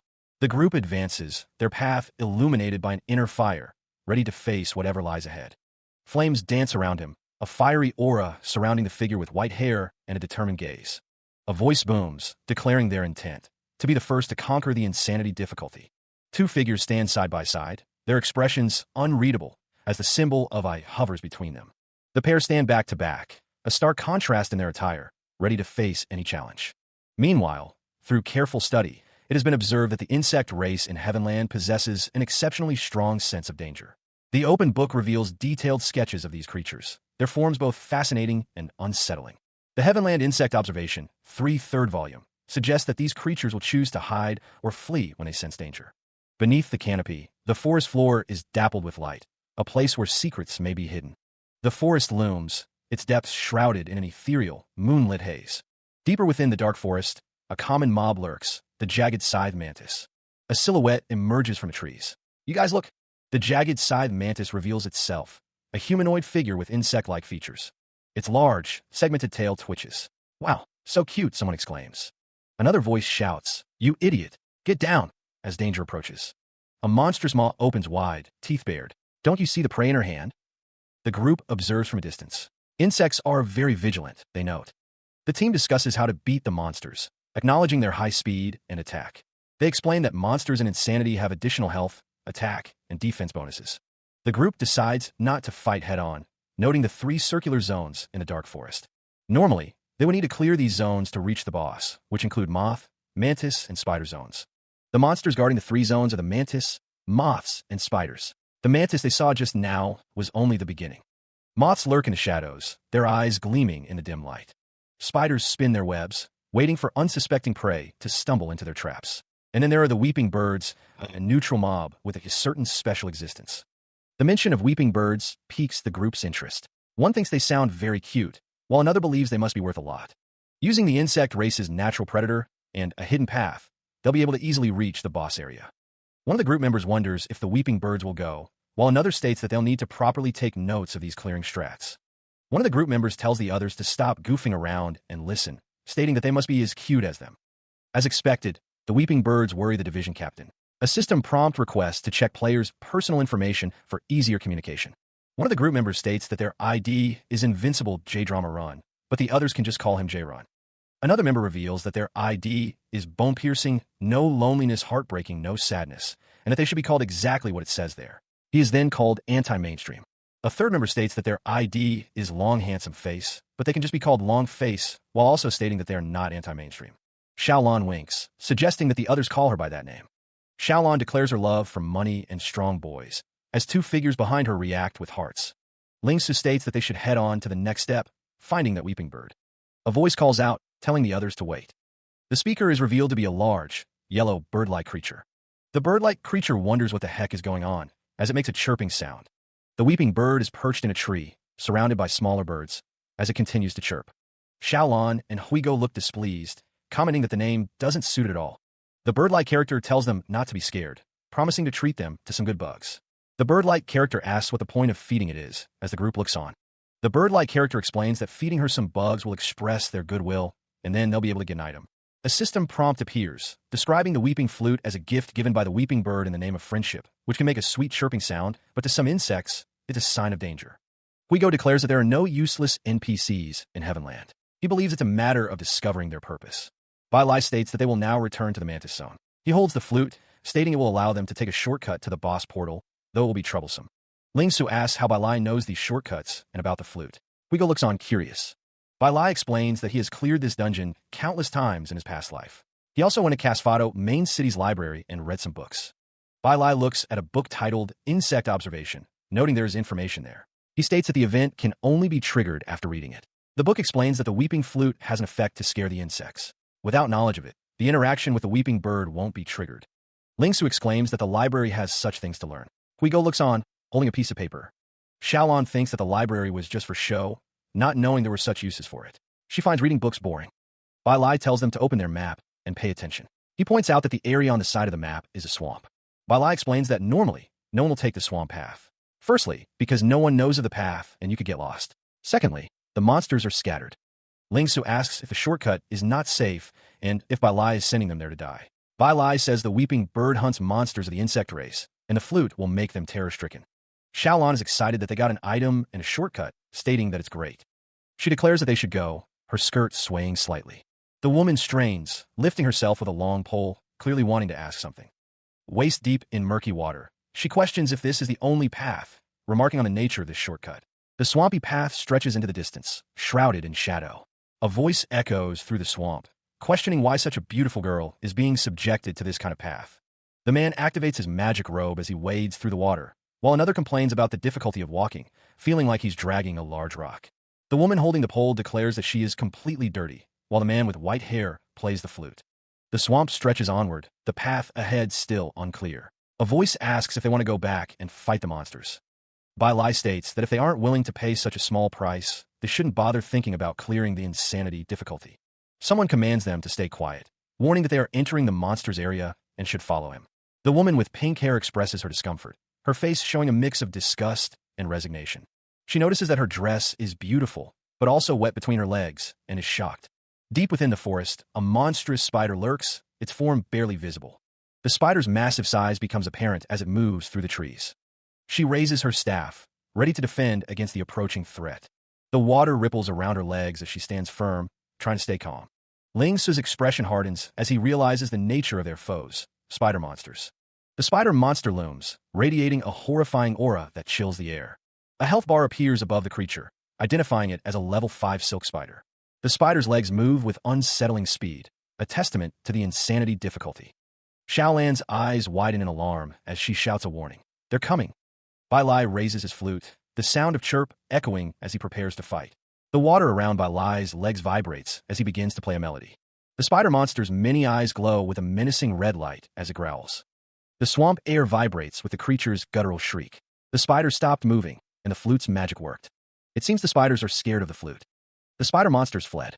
One of the companions exclaims that the dumb birds were quite useful. Ling Su warns the group not to get careless and to follow him quickly. The division captain explains that this shortcut is not that easy. Lost, the group finds themselves in a cave with more spider monsters. The group will get attacked by all kinds of monsters in the dungeon.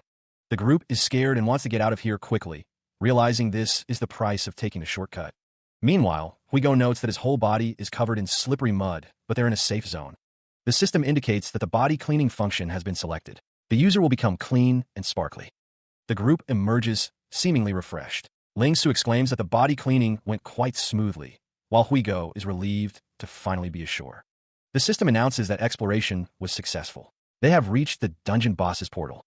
The group stands before a massive, ominous portal. Xiaolan points out that they're already there at the boss's portal. Ling Su remarks on the nostalgic portal, remembering how scary the mobs were before. He wonders if they're really going to fight the boss.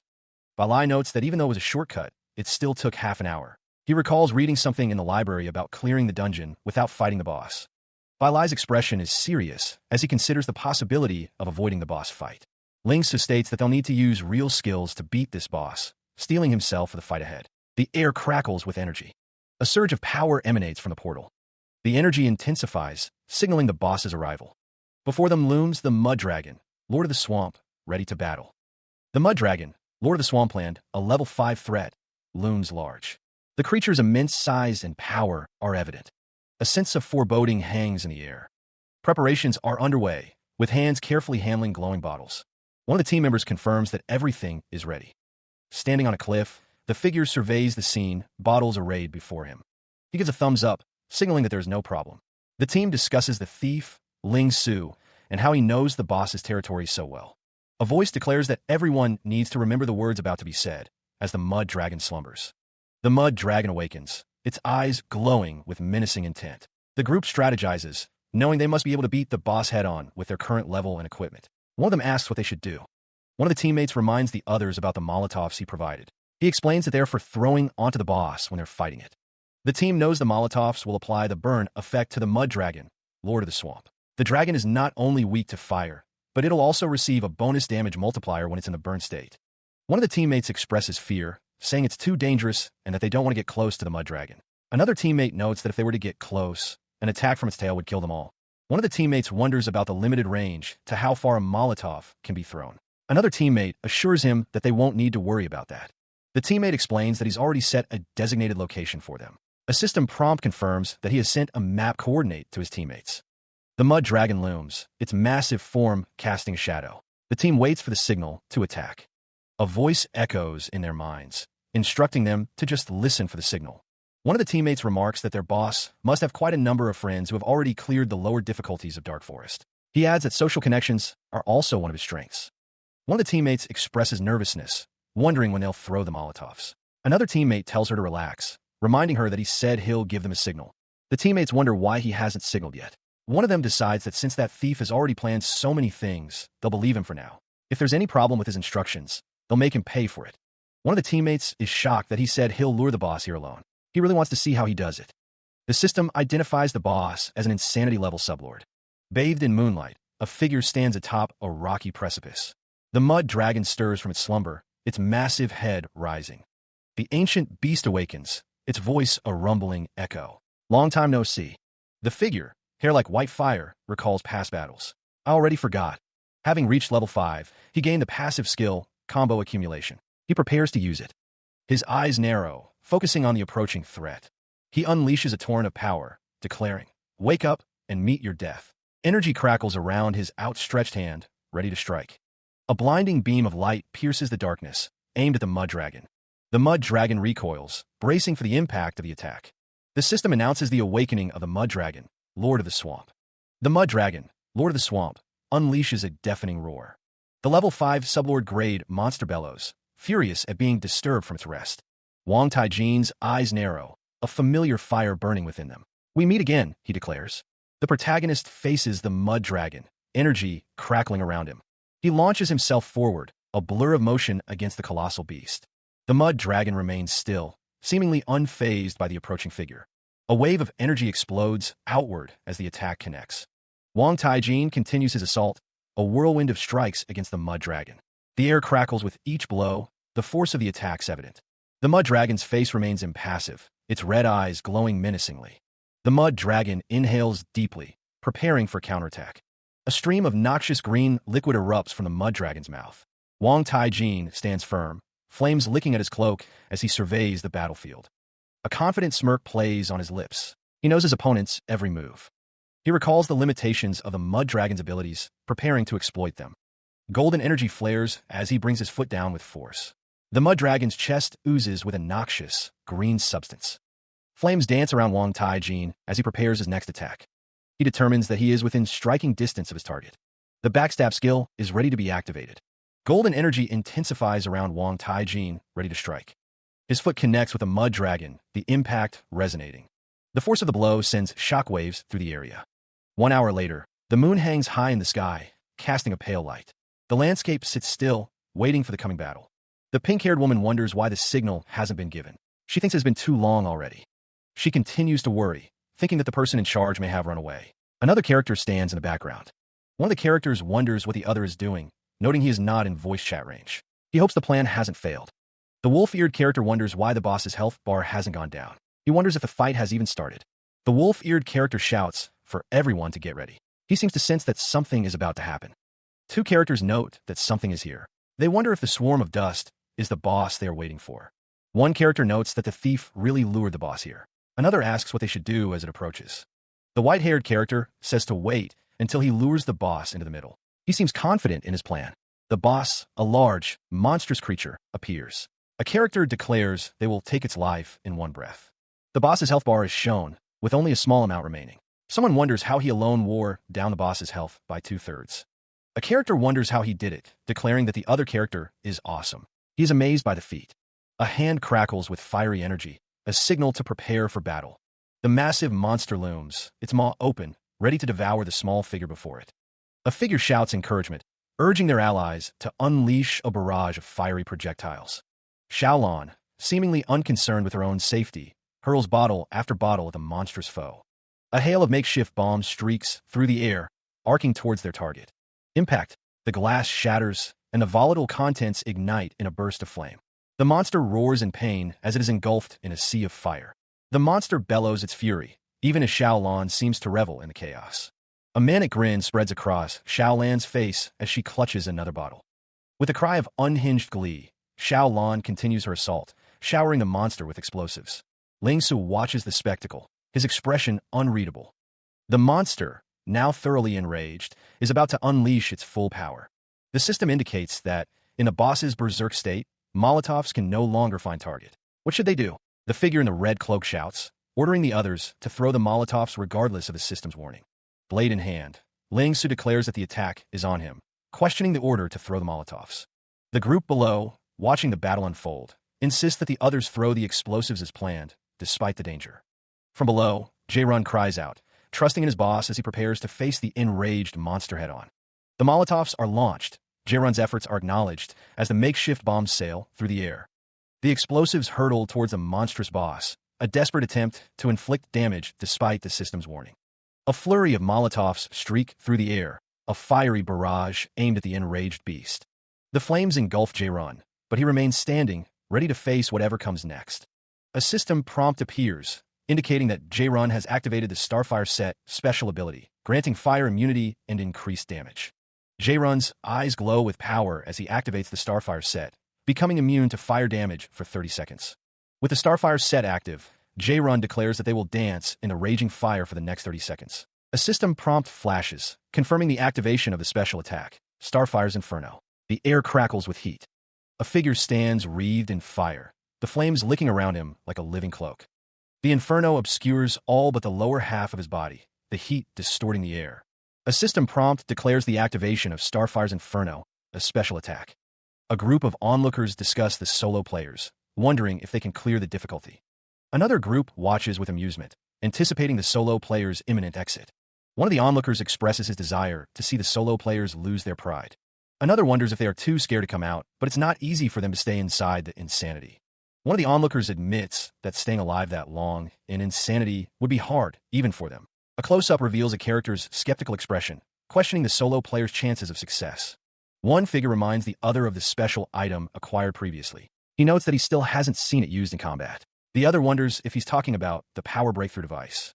The first figure retorts, stating that he knows the item caught the Vice Guildmaster's interest. He continues, saying that the item is single-use and should only be used during an important PvP. The red-skinned figure gazes up at the floating item. He thinks to himself that he planned to use that item for raising his rank in the arena. The other figure states that he needs motivation to even participate in it. He adds that even though the higher your rank is, the better the rewards are. Someone thinks about Tiana, musing about what they are most interested in. The figure thinks to themselves that Tiana is still beautiful. Tiana is seen looking through binoculars. Someone tells her that there's no need for her to be that interested. She responds that she's just taking a look. A powerful force emanates from the depths, shaking the very air around it. An ominous feeling settles in the air. Someone's intuition tells them that something is going to happen. Meanwhile, deep within the dark forest, inside the dungeon, an ancient power stirs. A monstrous clawed hand bursts forth from sea of flames, its form vaguely reptilian. The massive arm flexes, revealing the immense scale of the creature emerging. A system prompt appears. The Mud Dragon, Lord of the Swamp, has entered Berserk mode.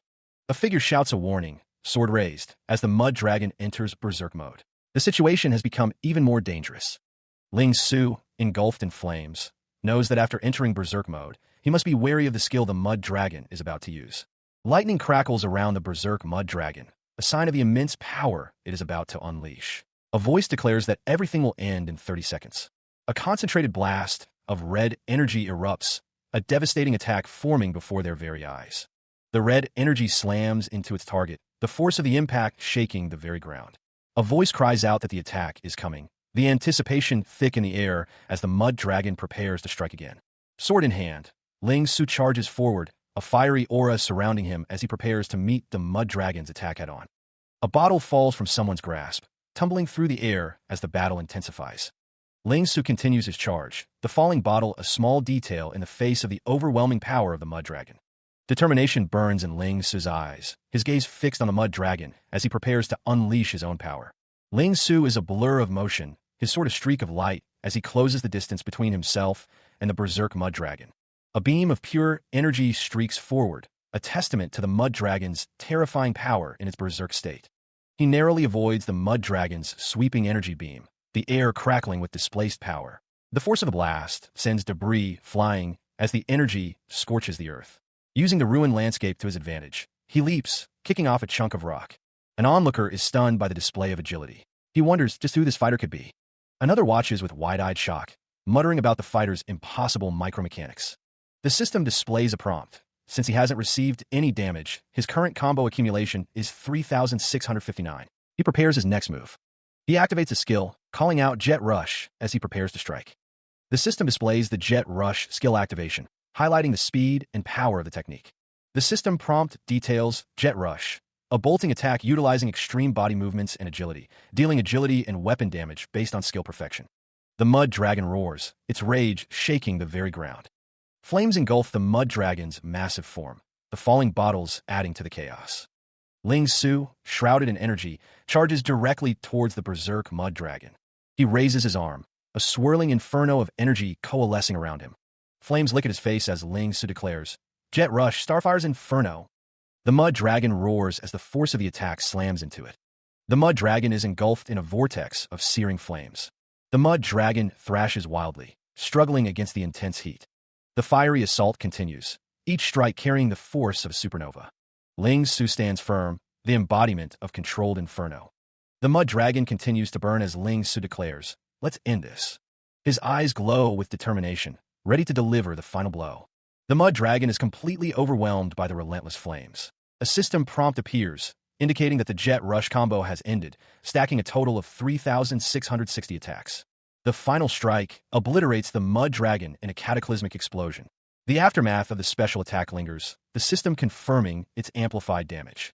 The system announces the party's victory over the mud dragon, Lord of the Swamp. The pink-haired character recalls something Ling Su told her, her expression intense. Ling Su asks if she has learned Novice Healing, offering her a skill book to learn Debuff Disperse. He agrees to leave the rest to her, a confident smirk playing on his lips. Below, the others call out to Xiaolan, urging her to disperse the debuffs and heal. Xiaolan, her face determined, declares that she will do it quickly.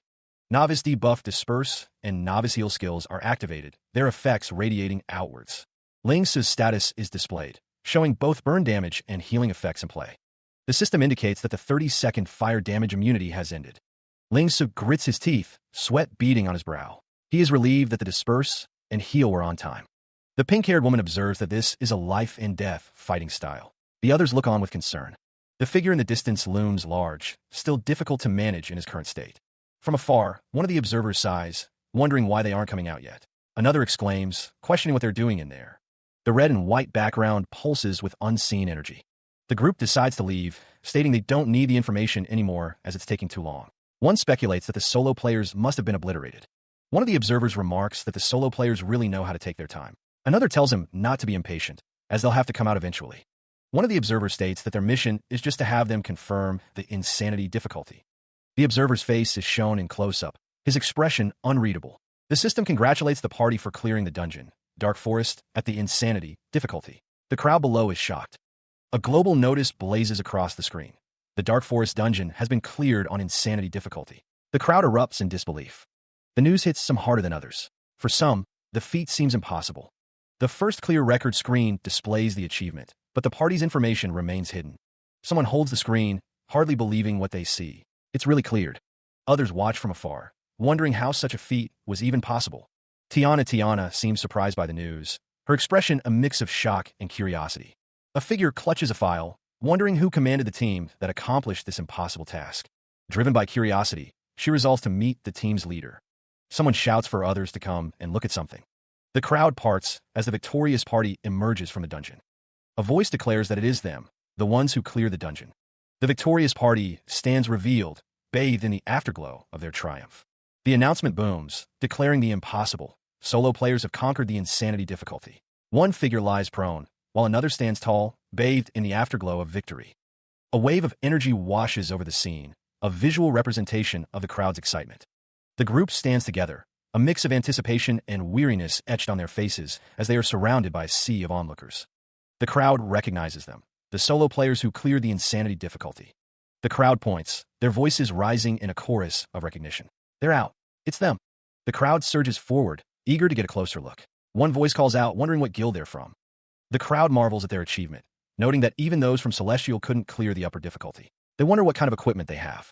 The healer with pink hair observes the large crowd, realizing they've become famous just like that. The crowd presses closer, begging them to share any secrets to clearing the insanity difficulty. One of the group realizes that's why they're all surrounding them. The pink-haired healer nervously claims to just be a healer, while another member of the group insists he was just following the boss's command. He seems amused by the attention, glad they hid their information. The party moves to a more private location to discuss the reward split and their next plan. He still wanted to show off a little bit more. A voice calls out, wondering if they're already part of a guild. Two figures observe the group, recognizing them as members of Wolf's Fong, save for the Starfire equipment set. The taller man states that they must have heard of Wolf's Fong, which ranks third out of the 5 major guilds. He introduces himself as the vice-captain of the 3rd division. The man recalls that in his previous life, Wolf's Fong was also the 3rd biggest guild, but their cockiness was even worse than the #1 guild. They used their guild's name to hog monster. He remembers suffering at their hands in his previous life, as those who wouldn't submit to them were targeted in PvP. One of the onlookers exclaims that Wolf's Fong is one of the 5 major guilds, wondering if they are about to be recruited by them. His companion says they don't have a skill. The group continues to walk, their information hidden. Someone notes that it's him, wondering who the captain is. One of the onlookers realizes that he is the captain, surprised that a thief would lead the team. Huigo announces that there are 2 hours left before the server closes, urging them to leave. The vice-captain of the 3rd Division is speaking to someone. He gestures, explaining that the division's vice-captain of Wolf's Fong is addressing them. Another voice rises in anger, declaring that even membership in the top guild doesn't justify such arrogance. The vice-captain of the 3rd Division scoffs, reminding them that Wolf's Fong remains a top 3 guild. He continues, stating that if they haven't joined a guild yet, they should be honored by the invitation. The vice-captain of the 3rd Division promises special treatment, perhaps even a spot in their sub-guild. 3 figures stand together, bathed in light, as the offer hangs in the air, unanswered. The group vehemently rejects the offer, their faces contorted in disbelief and outrage. Enraged by the rejection, the vice-captain of the 3rd Division curses them, demanding a duel.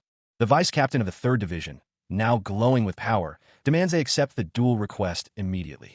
Spectators watch from a distance, commenting that the Vice Division's captain of Wolf's Fong has lost his composure and urging each other to keep their distance. The vice-captain of the 3rd Division stands before the group, a system prompt hovering before them, awaiting their decision to accept or reject the duel. Others watch cautiously, speculating whether this thief holds a grudge against Wolf's Fong and advising caution. He stands, wreathed in golden flames, a defiant smirk playing on his lips. Have time for this. The vice-captain's brow furrows, his eyes narrowing in frustration. You're not accepting it, fine. The vice-captain grits his teeth, a dangerous glint in his eyes. Even if I get a red name here, no one can do anything to me. With a surge of power, the vice-captain unleashes an exploding fireball towards his opponent. A system prompt appears, warning that he is being attacked by a player, but the protagonist remains unfazed. The vice-captain's hands glow with energy as he prepares to strike, the air crackling with anticipation. With incredible speed, the protagonist dodges the incoming fireball, narrowly avoiding the blast. A chilling question hangs in the air, a silent threat. You want to die?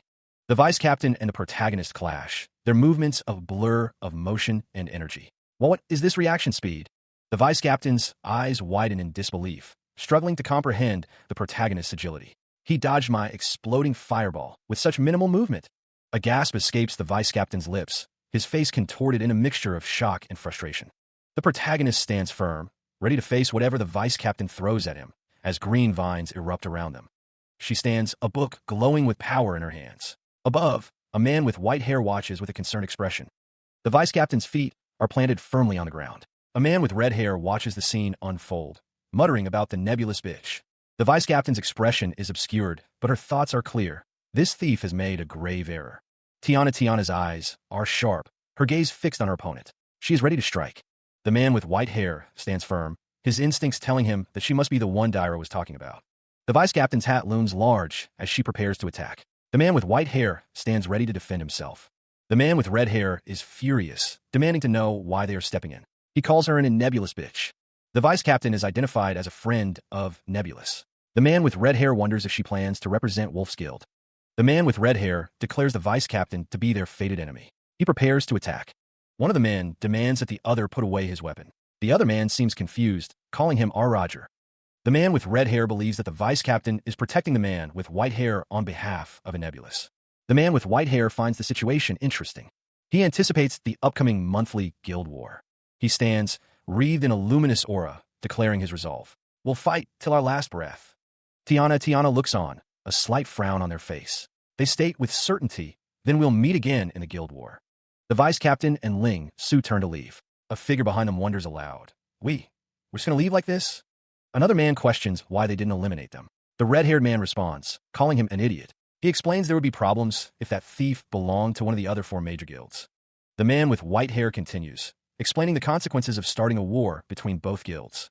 He adds that even he wouldn't be able to get away with it if the superiors heard of this. Huigo, a sinister grin on his face, anticipates their next encounter.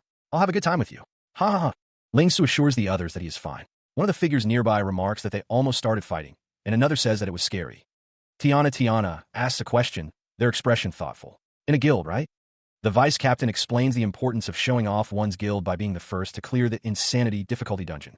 They add that any normal guild wouldn't dare to provoke people from Wolf's Fong. Tiana tells Ling so that they helped him in time. They add that it would have been hard for him to get away with it, and that he owes them a favor. Ling Su acknowledges that she is right, stating that despite how strong one can be, it's still nothing compared to a guild. He notes that an opponent has appeared. A soft sigh escapes someone's lips. Below, Tiana smiles, holding a book, her expression suggesting a mischievous plan. The vice captain's voice rings out, her request direct and to the point. She wants help with something, but what could it be? Tiana, dressed in a witch-like ensemble, stands with a confident posture, her expression unreadable. She extends an offer, her words hanging in the air. She wants help with something. Meanwhile, a vast crowd gathers within a walled city, flames flickering around a central, crystalline structure. The offer continues. If he joins their guild, even for a short time, he can participate in the upcoming monthly guild wars. Tiana elaborates, promising considerable rewards or any equipment and materials he might need. Tiana considers the man before her, wondering if she can use him in the future, but Ling Su refuses. Ling Su explains that he doesn't plan on joining a guild so soon, even if it's temporary, and that the restrictions would remove a lot of his freedom. Tiana assures him that as a division vice captain, she will grant him as few restrictions as possible, reiterating that she only needs his help to a certain extent. Ling Su's eyes narrow, and he retorts that it doesn't look like her guild needs him. Tiana explains that Nebulous and Wolf's Fong have always been enemies. She says this is due to the fights they had in the early game for gaining benefits. The vice captain of the 3rd Division continues, stating that as the guild grows, these conflicts have become bigger. She adds that she met some of the most troublesome members of Wolf's Fong.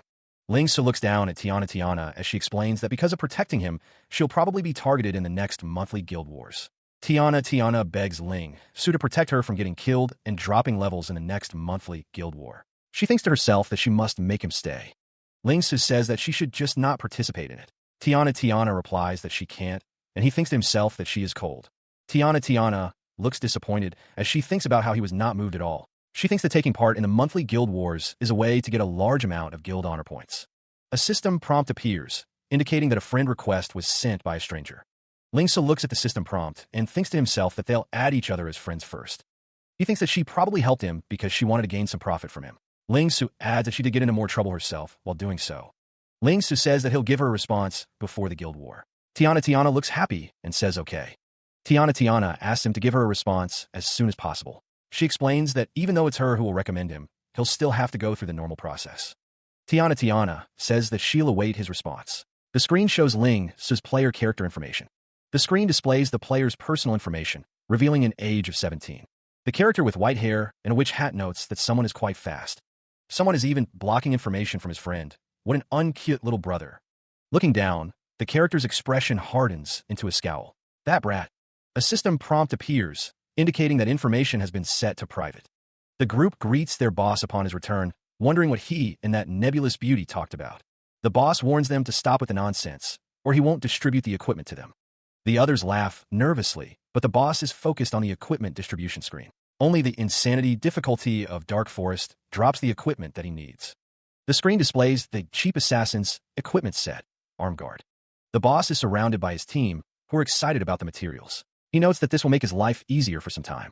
Even besides the coins, the items also have quite some value. The others ask the boss to share it equally. The boss says it's okay. He doesn't need the rest. The experience shared, the pink-haired character announces she's level 2. The hooded character reports to the boss, stating that he has reached level 3.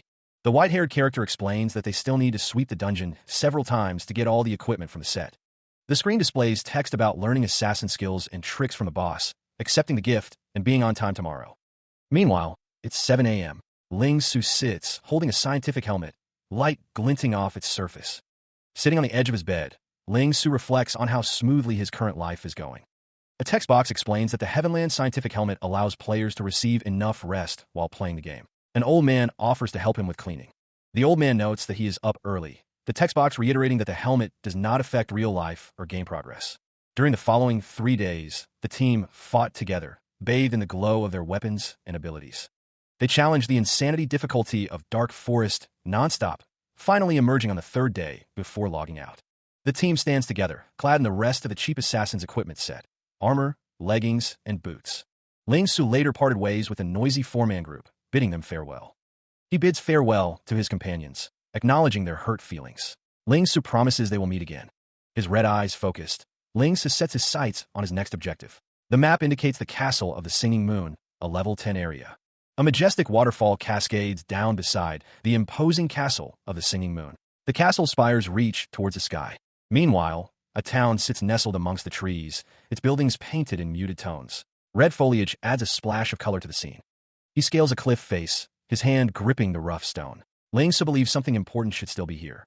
Leaping from the cliff, Ling Su descends towards his destination. His level is displayed, showing he is currently at level 6. He moves cautiously through the environment.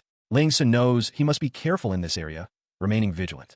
A corpse-seeking evil spirit appears, its level displayed as 10. The creature stands tall and menacing. Ling Su's expression hardens as he realizes the level difference. It is a 4-level difference. He acknowledges the level 10 evil spirit. Ling Su believes he can handle one, but fears attracting a horde of them. The evil spirit looms closer, its skeletal face a mask of malice. Its eyes burn with an unholy light. He considers his enhanced abilities. Ling Su believes the bonus agility and perception stats from the cheap assassin set will allow him to avoid them. The terrain shifts as the castle looms in the distance. His purpose here is not to challenge the level 10 boss. A monstrous figure stands guard, its blue skin contrasting against the pale sky. A waterfall cascades down the cliffside. What's important, it seems, is the skill book hidden somewhere within its torrent. The water crashes against the rocks below, a constant roar filling the air. He descends, utilizing the evil spirit's invisibility to his advantage. His feet draw closer to the ground, the sound of rushing water growing louder. His boots make contact with the stone, the impact echoing slightly against the waterfall's roar. The monstrous figure remains, and there are remains of the evil spirits. Ling Su wonders if there's already a level 10 player here, noting that people are catching up. The waterfall continues its descent, a curtain of water obscuring what lies behind. He leaps from the cliffside, diving towards the waterfall's hidden depths. The waterfall crashes down, its power immense and unrelenting. He sprints across the snow-covered slope, determined to reach his goal. A red chest sits atop the icy peak. As expected, the cursed chest sits undisturbed, marked with a skull. It's a trap that doesn't even have a lock. He knows there will be a debuff after opening it, but the risk is worth the reward. The chest beckons. A system prompt warns him. Opening the chest will inflict a curse. Does he want to proceed?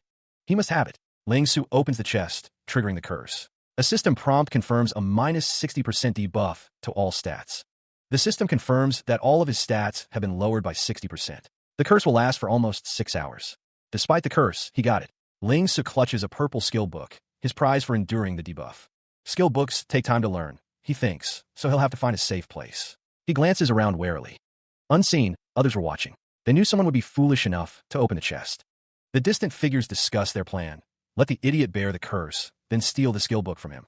Meanwhile, Ling Su flees, unaware he's being hunted. He must find a safe haven to study his new skill. The captain is praised for his genius plan. Have an idiot open the chest and bear the curse, then steal the contents. The white-haired man looks up, seemingly unaware of the plot against him. The two figures on the cliff have been waiting for a blockhead like him for days, they say with a laugh.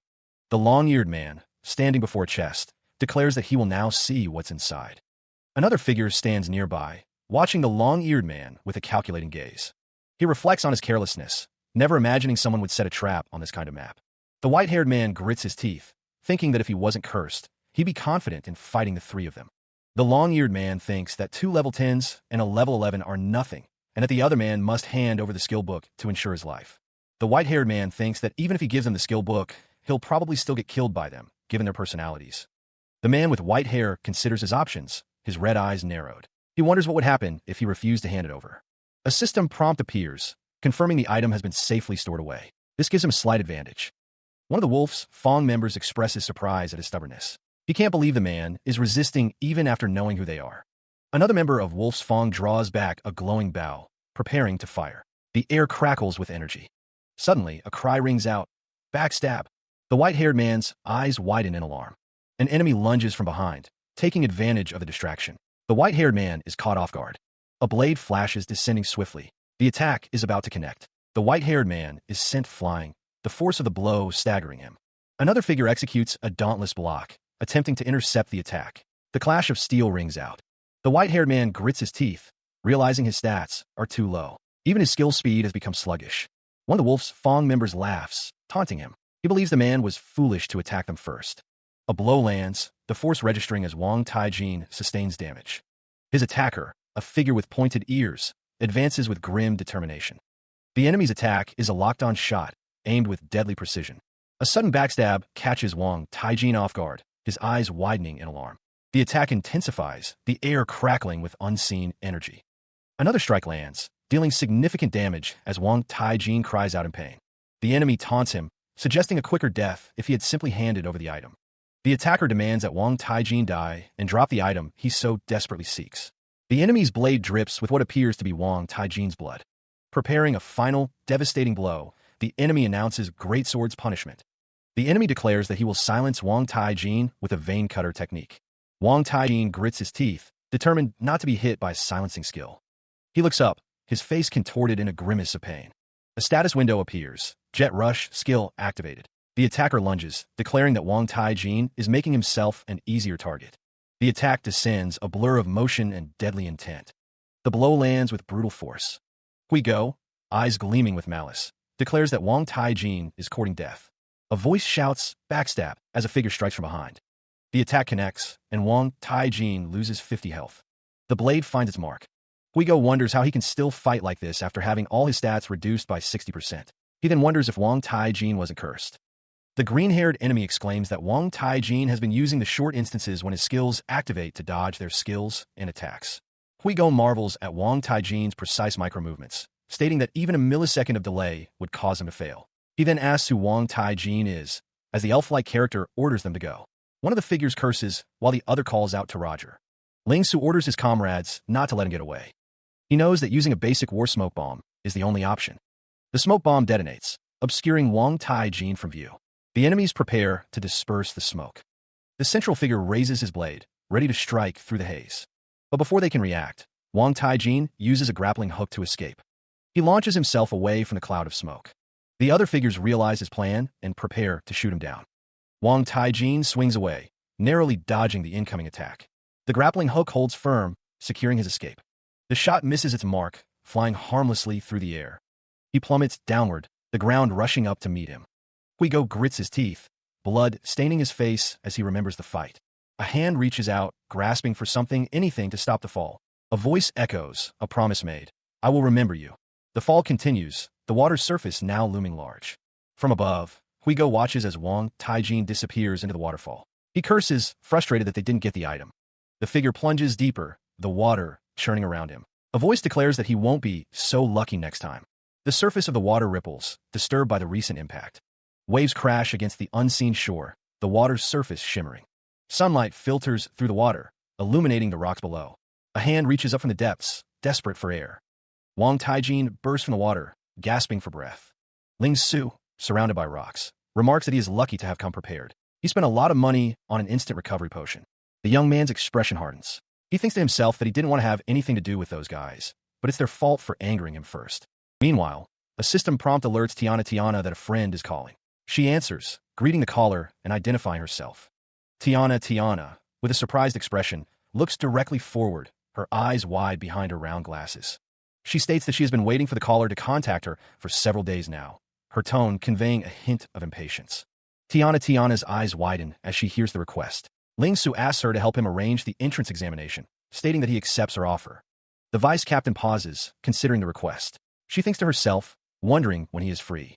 Tiana responds that she will arrange the examination for him right away, her expression determined. She states, right now.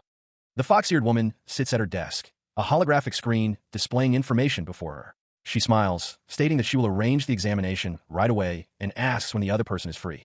Tiana leans forward, her expression eager as she replies that she is free right now to arrange the examination.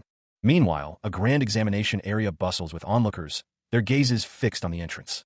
The air crackles with anticipation as they await the arrival of a special candidate. Whispers ripple through the crowd. One man questions why an entrance exam is being held so late in the year, while another reveals that Vice Division Captain Tiana arranged it for a single person, sparking further curiosity. The crowd speculates about the examinee. One man scoffs, assuming it must be a powerful, rich kid. Another isn't so sure, stating that Vice Division Captain Tiana isn't the kind of person who treats rich people differently. Two figures approach the examination area, their footsteps echoing in the vast space. One of them announces their arrival, the sound carrying through the hushed crowd. Tiana stands beside a white-haired man, explaining that he is the first person to ever take the exam alone. She adds that the crowd is very curious about him, and the man wonders why there are so many people. Two onlookers observe the white-haired man, one of them remarking that he doesn't look special. The man wonders why these people are here and thinks they should just go level up. Tiana sighs, noting that the crowd is annoying. She tells the white-haired man that compared to the crowd from when he cleared the insanity difficulty, it's already quite small and that he should try to get used to it anyway. She expected this outcome. Her guess had been correct all along. It's him. The thief has arrived, the one who cleared the insanity difficulty of Dark Forest. One wonders how Tiana managed to get him to join, considering he rejected her invitation last time. They must make him stay. Daira agrees. Having such talent by her side will definitely help her achieve her final goal. They're here. The exam this time should be a piece of cake for him, she thinks. Division Captain by Lai smirks, stating that the examinee is the thief that Tiana has been blabbing on about nonstop. The captain finds it interesting that he cleared the insanity difficulty. He is introduced as the 3rd Division's captain by Lai. The contents of the exam are about to be revealed, and the 3rd Division members standing behind Captain Bai Lai are in charge of a Nebulusi's entrance exam. The examinee just needs to last 10 minutes against the member that's responsible for the exam to pass. The members clamor to be chosen. Bai Lai smiles, his intentions unknown. Bai Lai proposes that he be the opponent for the exam. The suggestion is met with surprise. Captain Bai Lai doesn't need to fight, it's just a normal exam, they say. The cat-eared girl scolds Tiana for talking about Bai Lai. Tiana insists that she's fine with it. Bai Lai declares that he doesn't care who the opponent is. He urges them to hurry up and get started. Someone whispers that Bai Lai is the division captain and 3 levels higher. Bai Lai says it's no big deal and wants to end the exam fast. Bai Lai overhears the whispering and asks what they are doing. He threatens to thoroughly humiliate them in front of Tiana. A sign indicates that the exam field is over in the forest area. The location of the exam is revealed. Ling Su is also present at the exam field, his expression unreadable as he observes the proceedings. A hand offers a bracelet, explaining that it's an evaluation device that every guild has. The device is meant to be worn. Tiana learns that the evaluation device will give an initial score according to current level, stats, equipment, and past performance. The evaluation device constantly updates the score during the examination, making it easier to evaluate a person's skills. The rules of the evaluation system are explained. Scores lower than 100 will be part of the 3rd Division. Tiana is shocked to learn that all of her stats have been lowered by 60% due to a curse. She wonders how she will fight. Bai Lai states that the exam should only take about 10 minutes. He assures her that there shouldn't be any problem since it's just an exam. Tiana hopes to quickly finish the exam to grind levels. She wishes Bai Lai good luck. The announcement echoes across the exam area. The exam is starting. Ling Su stands with another student, observing the arena. The time limit is 10 minutes, and mercy will not be shown. Bai Lai tells himself that it would be better to use his full power. He acknowledges that his class counters the thieves. A system prompt appears, confirming that the build's entrance exam invite has been accepted.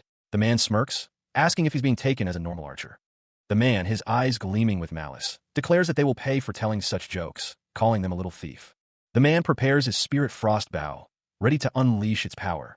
Bai Lai observes that the man seems to be an agility-type archer with a frost bow that causes slowness. Bai Lai thinks that for a player around his level, he would be quite an annoying opponent. The man fires a volley of arrows, each imbued with icy energy, towards his opponent. It's noted that he's using such fierce attacks right from the start of the exam.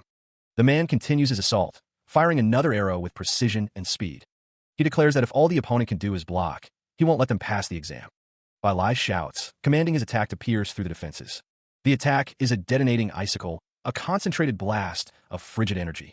The icicle hurtles forward, leaving trails of energy in its wake. Ling Su, cloaked in shadow, prepares to meet the oncoming assault. The air crackles as the two forces approach each other at blinding speed. Ling Su grips his blade, his red eyes narrowed in fierce concentration. The energy intensifies as the moment of impact draws near. The detonating icicle explodes in a burst of blue light. Ling Su is engulfed in the blast, but he seems to be channeling the energy. The energy surges around Ling Su's leg, ready to be unleashed.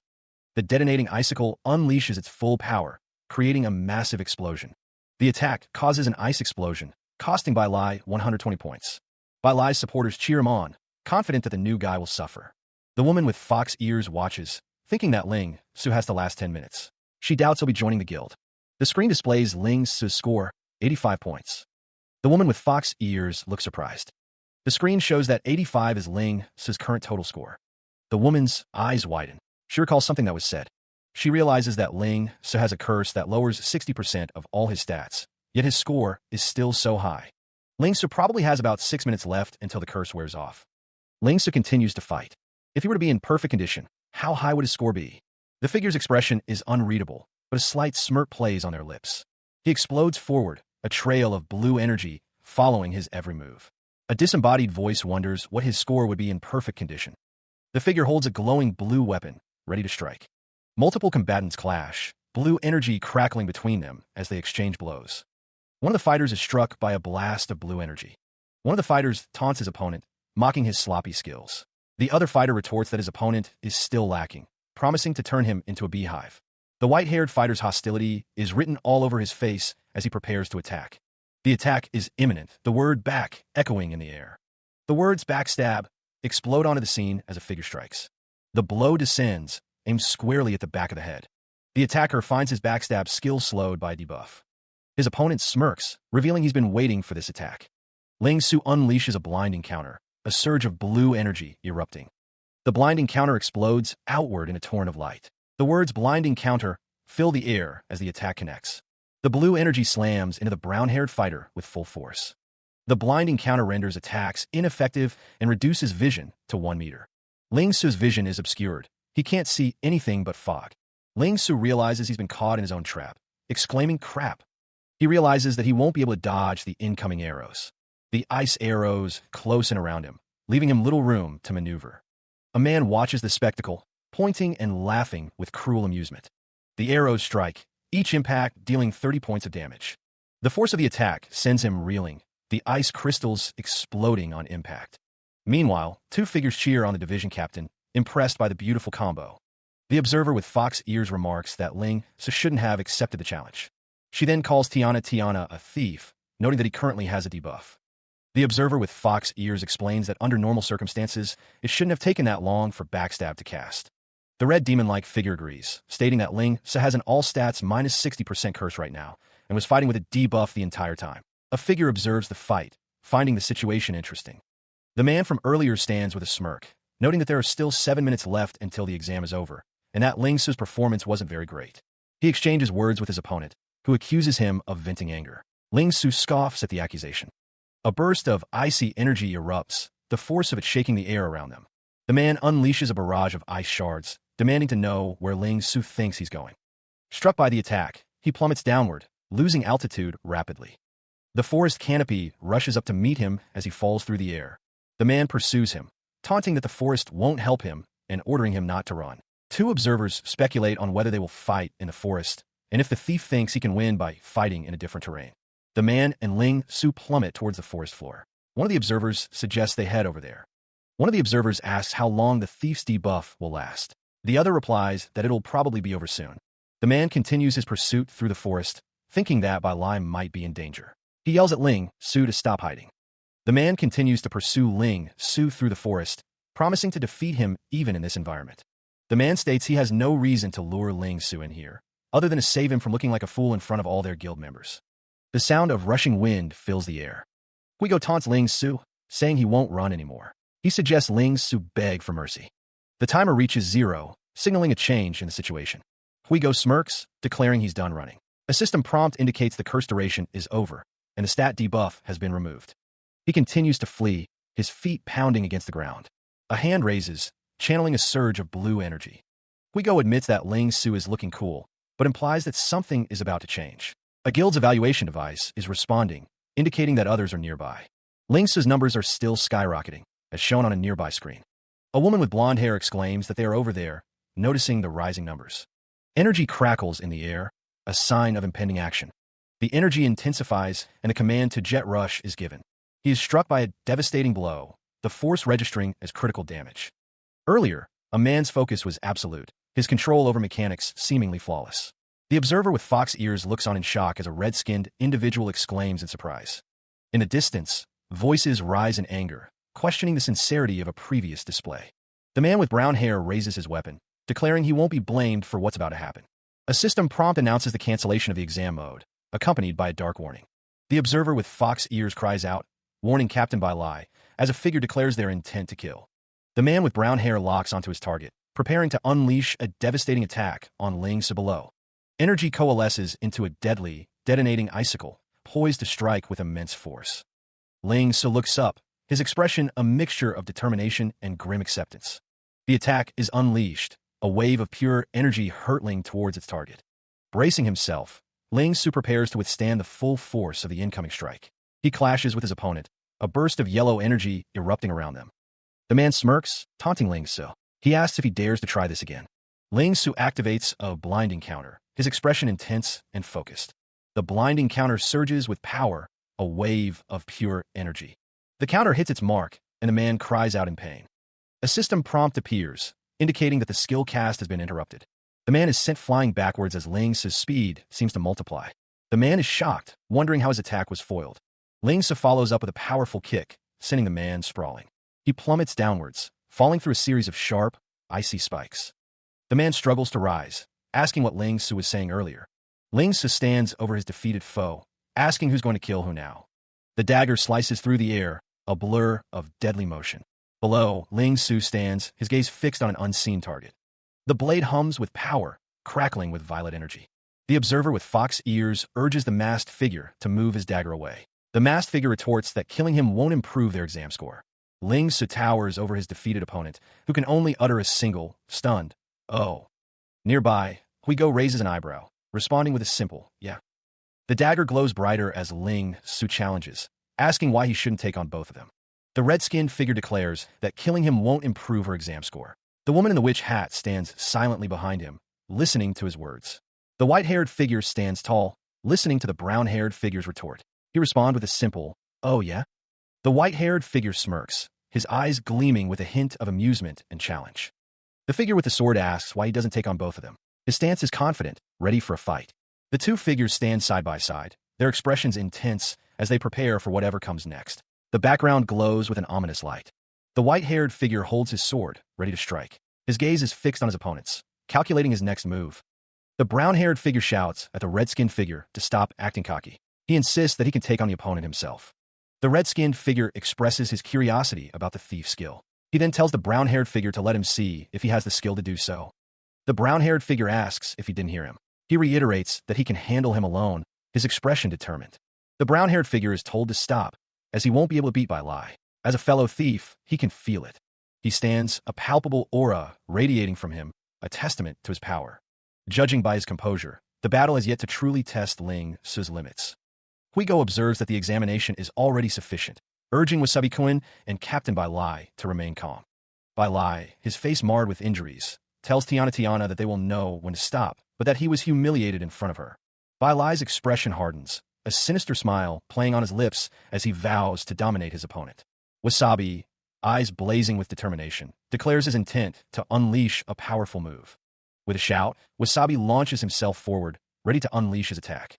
The red-skinned observer questions Wasabi's sanity, wondering if he's risking everything for his reputation. Soaring through the air, Wasabi prepares to strike, shouting a declaration of death. Ling Su looks up, bracing himself against the incoming assault. Wasabi, consumed by battle lust, screams as he unleashes his strongest attack. A surge of blue energy erupts, a testament to the raw power being unleashed. The words Absolute Zero hang in the air. The words Arrow Array appear above a burst of ice. A forest of ice shards rises from the ground. Ling Su looks up at the array forming above him. The ice shards continue to rise. The ice shards grow taller and sharper. He is now completely surrounded by the Absolute Zero Arrow Array. The observer with fox ears gasps, recognizing the technique. Oh no, it's Absolute Zero Arrow Array. The woman states that once the array is formed, Ling Su will be in trouble. Wasabi stands before the completed array, commanding that Ling Su not be allowed to escape. He orders him to be put to sleep, given no chances. Wasabi taunts the little thief, asking what he will do against two opponents that are higher level than him. The word lethargy appears. The Absolute Zero Arrow Array pierces him, each point aimed with deadly precision. Ling Su grits his teeth, apologizing to an unseen friend for his failure. Observer Fox Ears watches with growing alarm, exclaiming in disbelief. The observer notes that Wasabi-kun is the best thief in the 3rd division, with movements and skill better than most of the 2nd division's thieves. She realizes Ling Su is too arrogant. Wasabi-kun urges someone to hurry and leave the range of the array, but something feels off. Ling Su's brow furrows, a strange sensation washing over him. It feels like he's stabbed into cotton. His eyes narrow, a growing unease settling within him. Something's not right, he thinks. Fear begins to creep in, a primal dread taking hold. The arrows sink deeper, and Ling Su realizes he has been fooled. A system prompt appears, informing Ling so that he has fallen into the fear condition and will lose control of his body for 2 seconds. Below, Observer Foxears sees the array is about to be fully formed. Wasabi Koen's eyes widen in shock, realizing the gravity of the situation. He is frozen, ice creeping across his body, rendering him immobile. The Absolute Zero arrow array continues its work, trapping its target. Wasabi finds himself completely ensnared within the icy prison. Huigo curses, realizing his target has vanished from sight. A surge of purple energy crackles around him, a skill he learned in preparation. Huigo grits his teeth, sweat beading on his brow as he executes his plan. He stands behind a frozen Ling Su, having used a substitute to avoid the attack. Ling Su, his red eyes narrowed, questions if he should tell Huigo something. Ling Su recalls using evil spirit's invisibility when they were about to attack. He explains that the one they attacked was the evil spirit he created as a substitute, and the panel shows the skill information. Elsewhere, a figure watches from above, their form partially obscured. Captain Bailai observes Ling Su's skill, while Tiana suggests letting him go for now, wondering if he should pass the exam. A booming voice declares that the examination has not ended yet. The system announces that the Absolute Zero arrow array skill has ended. The red-skinned figure recognizes the golden item, recalling that it came from the dungeon. The figure admits they were originally planning to use the item in the arena to increase their ranking. Holding a flame in his hand, the red-skinned figure declares that his opponent is worthy to challenge. The item information panel details the Power Breakthrough device, a single-use item that increases all stats by 90%. The red-skinned figure, holding a sword, commands his opponent to show their true strength. A character with brown hair notes that someone is quite interested in him. A character is struck by a critical hit, dealing 300% damage. One character assures another not to worry, explaining that they knocked the opponent out using the skill's critical hit. One of the characters instructs the other to take the fallen opponent to the side. A character, holding a sword, expresses that they missed the feeling of giving one's all to prove who's better. Ling Su gazes downward, a familiar feeling washing over him. In my previous life, I was also like this. Golden energy erupts around him, the light intense. The energy coalesces, forming a radiant, cocoon-like structure. Meanwhile, the observer with fox ears stares at the unconscious man, a question forming in her mind. The numbers on the measuring device plummet. Wow, is something wrong with the measuring device? What's happening to the score? Her eyes widen in disbelief. Just what is happening? Ling Su's perspective shifts, showing the observer and the fallen man below. The red-skinned figure looms over Ling Su, who is now prone. 15 seconds, as you wish. Red energy pulsates from the red-skinned figure, a sinister aura surrounding him. The woman in the large hat listens intently, acknowledging the need to discuss guild war arrangements. A digital display flickers to life, questioning if the device is malfunctioning or if a monster has been recruited. Ling Su's final rating is 993. Elsewhere, ancient stone structures stand against a bright sky, a lizard basking in the sun's rays. Meanwhile, the landscape shifts to a boundless desert, identified as a Level 7 map. Two wolves stalk through the sands, their eyes gleaming in the harsh light. Ling Su stands his ground, facing the approaching wolves, a red-furred beast among them. The red wolf snarls, its teeth bared in a menacing display as Ling Su prepares for a fight. The red wolf's eyes glow with predatory hunger, its massive jaws ready to strike. With a ferocious roar, the red wolf lunges forward, initiating the attack. He glances upward, his gaze fixed on the massive wolf looming above. A flash of blue energy erupts as the wolf sustains a heavy blow, losing 60 points. Ling Su executes a throat slasher, his blade a blur against the backdrop of the desert. Another wolf falls, succumbing to the attack and losing 60 points. The red wolf remains, and Ling Su declares, "Now it's just you left." A swift slash cuts through the air, aimed directly at the red wolf. Ling Su unleashes a shadow flash, a burst of speed and power against his formidable foe. A blinding flash momentarily obscures the battlefield. The red wolf reels, visibly damaged, sustaining a loss of 36 points. The red wolf appears faint, its eyes losing their intense glow. Ling Su stands firm, his expression a mix of determination and focus. Energy surges around him, a visible flow as he prepares for the final strike, dealing 30 damage. Streaks of purple and yellow energy crackle across an unseen battlefield. The red wolf, now defeated, is surrounded by the fading energy. The words, "Bone Breaker," appear amidst the fading light. Someone remarks that they spent time testing new skills and only leveled up once after grinding for 2 days. He realizes that grinding alone isn't efficient enough, and he'll still need to build a group. The system informs him that he has completed the task, wolf slaughter. He thinks that the higher the level, the harder it is to level up. A system prompt appears, indicating that a friend is calling him. A voice calls out a simple greeting, "Hello." The observer with fox ears angrily demands to know where he is and why he didn't reply to her message. Ling Su walks away as the observer with fox ears continues to berate him, saying he's the only one missing. He replies that he understands and will go there. A group of people stand before a large doorway, someone announcing that he's here. Two people stand in the foreground, with the group of people visible behind them. He stands beside Di-La as she welcomes someone to Nebulous. She notes that Di-La and the others have already met. Di-La, standing with Ling Su and Tiana, inquires about the care of their staff. She boasts that she can even equip it now. Di-La assures someone that her group are people she trusts very much. She adds that they're also group members for the monthly guild war. The fox-eared observer explains that they are allowed to freely form groups to go against other guilds. Tiana is told not to worry. Di-La, sword in hand, declares that she won't let anyone get hurt. She affirms that they are in her care, and they will both try. The observer with fox ears smiles, explaining that this is her first time taking part in a monthly guild war. She asks if there is anything she should be aware of. A glory board displays the rank and score of the guilds. The monthly guild war is a competition for guilds to compete against each other. Every guild sends out a certain number of members, and their glory score depends on the number of people they kill. The more kills, the higher the rank. The guild with a higher score will be able to increase its ranking. So, the monthly guild war is important for a guild to show its strength. Ling Su thinks that it won't be a sure win for the guilds that are already strong like the big 5 guilds. However, there's still a way, which the players call the way of survival. They'll go against guilds that are on the same level as them or weaker. That's how they maintain and increase their guild's ranking. Tiana states that it is just how the weak live. Ling Su thinks he understands it. Tiana says she has something she wants to talk about in private. Ling Su questions the secrecy surrounding the others' plans, wondering why they can't discuss it openly. He notes that Di-La seems to have a powerful rival. The declaration hangs in the air, a silent explosion of disbelief. Ling Su asks if she intends to create a group by herself afterward. Tiana clarifies that the group will still belong to Nebulous, but not to anyone else. Tiana states that she will be the person in charge of this group, her expression serious. Ling Su wonders what Tiana is thinking. He observes that she wants to create a strong group, and that this has never happened before. Tiana explains that if she is in charge, she might be able to bring unexpected results. She has been thinking about this idea and the members, and promises to cooperate with Ling Su if he joins the guild. As the third team's vice-captain, Tiana offers to help with Ling Su's idea, but demand a promise. Her expression intense.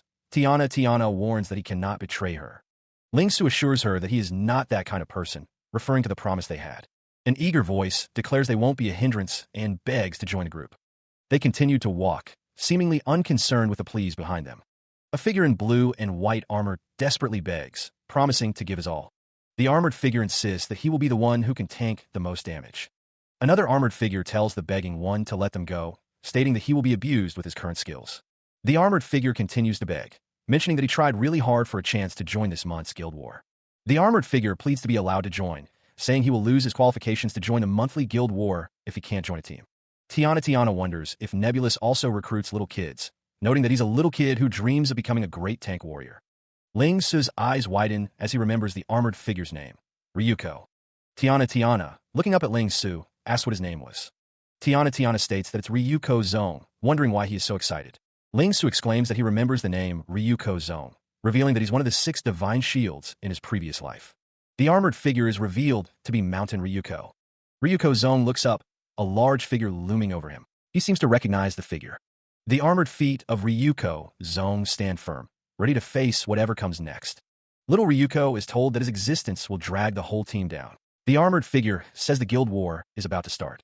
Tears well in Ryuko's eyes as he is told to realize the skill difference between himself and others. He is told not to drag them down anymore. Ryuko, tears streaming down his face, declares that hard work will make everything more interesting.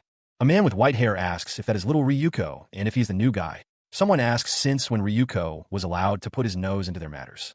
The white-haired man extends his hand, asking Ryuko to join his group, a sinister smile playing on his lips.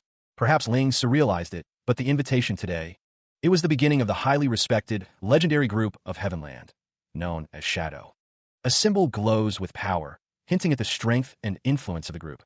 The horn has been sounded, signaling a call to arms or a significant event. The stage is set for a guild war, as a group of determined individuals prepare for battle. She strides forward, flanked by Ling Su and a witch-like figure. A crowd of people trails behind them, their faces obscured by the distance. A phalanx of armored figures stands ready, their helms glinting in the light. The air crackles with anticipation. A battle is about to begin. A massive gate stands ominously, a silent sentinel before the coming storm. The horn has been blown, signaling the start of the guild war. The guild war is upon them, and the warriors prepare for battle. A group of 3 stand ready, prepared for the coming conflict. The crowd gathers, a palpable tension in the air as the guild war is about to begin. 2 figures stand back to back, ready to face whatever comes next. A massive drum stands ready to be struck, its ominous presence a symbol of the impending conflict. The limitless sacred ruins, an enormous battlefield where the guild wars are held, is a dimension that reeks of blood. In this place, each guild can fight each other with no rules, kills, glory score, or guild reputation. Rank is the only thing that matters here. As the doors open, several figures step forward into the unknown. The arrival of fighters from every guild is imminent, the text declares. A group of fighters stands ready, their expressions a mix of anticipation and determination. The guild war begins, the crossed weapons a symbol of the coming conflict. The path forward is open, the word begins, echoing the start of the war. Combat erupts as 2 figures clash, their movements swift and decisive. The terrain is a canyon, one fighter observes, cautioning his comrades to avoid getting caught up in fights, to which they agree. The group moves through the map, deciding to find a safe area first, but not without caution. One of the fighters hopes she was right in letting Ling be their group's leader. She admits to herself that she would also like to see more possibilities from him. The members of the other guilds have already spread, the canyon walls looming high above. A sudden cry pierces the air, signaling danger ahead. He hangs suspended, caught in a web of violet energy. Below, a swordsman watches. A figure lies defeated, face down in the dust. The unseen victor anticipates a rematch with Ling Su. The red-skinned demon smirks, his horns prominent. The last obstacle has been removed, he declares. The group stands victorious over their fallen foes. They credit Captain Bailai and Boss Wasabi for their success. The demon's gaze hardens, his thoughts turning to Ling Su. He believes Ling Su's skills might stagnate. The demon's eyes gleam with ambition. He intends to improve himself through their next confrontation. 2 figures discuss the captain's insistence on this location. One admits he didn't know Bailai had a plan. A man with neatly styled brown hair furrows his brow. He senses that something is amiss. A massive, glowing symbol dominates the scene, pulsing with arcane energy. The demon stands tall, bathed in purple light. He declares that it's magic that binds them. The trapped fighters realize they cannot move, fearing an ambush. The demon laughs triumphantly. A figure with a scythe stands atop a cliff. He reveals they are trapped by his bind skill. A hooded figure stands silhouetted against a dark, ominous sky. Bailai smirks, revealing his true colors. He states that by sacrificing 3 teammates, they've passed the examination. Another figure demands to know what this all means. Bailai stands with his scythe-wielding ally, surrounded by other figures. A subordinate acknowledges Bailai's command with a shout of understanding. Another shout echoes through the cavernous space, filled with tension. The figures discuss Bailai's betrayal, noting he plans to provide the location of a woman to join Wolf's Fawn. One suggests keeping their mouths shut. A figure with red hair declares that it's someone's turn to die, his expression fierce. Another figure shouts for them to wait, claiming that the person in question belongs to him. The figure, identified as Friend, expresses his desire for someone to join Wolf's Fawn. The figure with the scythe states they will spare another person's life, but that it's all right. He tells Wasabi not to blame him. The red-haired figure vows to make Ling Su and Tian Na pay for what they've done, accusing someone of betrayal and revealing they told the location of Tian Na. Wasabi, enraged, calls someone trash, his face contorted with fury. They are consumed by fury, screaming that if they can't have it, no one can. Bailai, standing beside Huigo, insists that Wasabi must understand his actions. He suggests joining Wolf's Fong to become stronger, calling the current situation an interesting farce. A system prompt appears, indicating that someone has been invited to a voice call. On the call, a subordinate reports that they've found them, questioning how they were able to locate them through the location Bailai sent. They urgently request the vice captain's presence. Wasabi, still consumed by rage, demands that the cheating couple be tortured. They vow to chase down that bitch after she respawns, showing no mercy.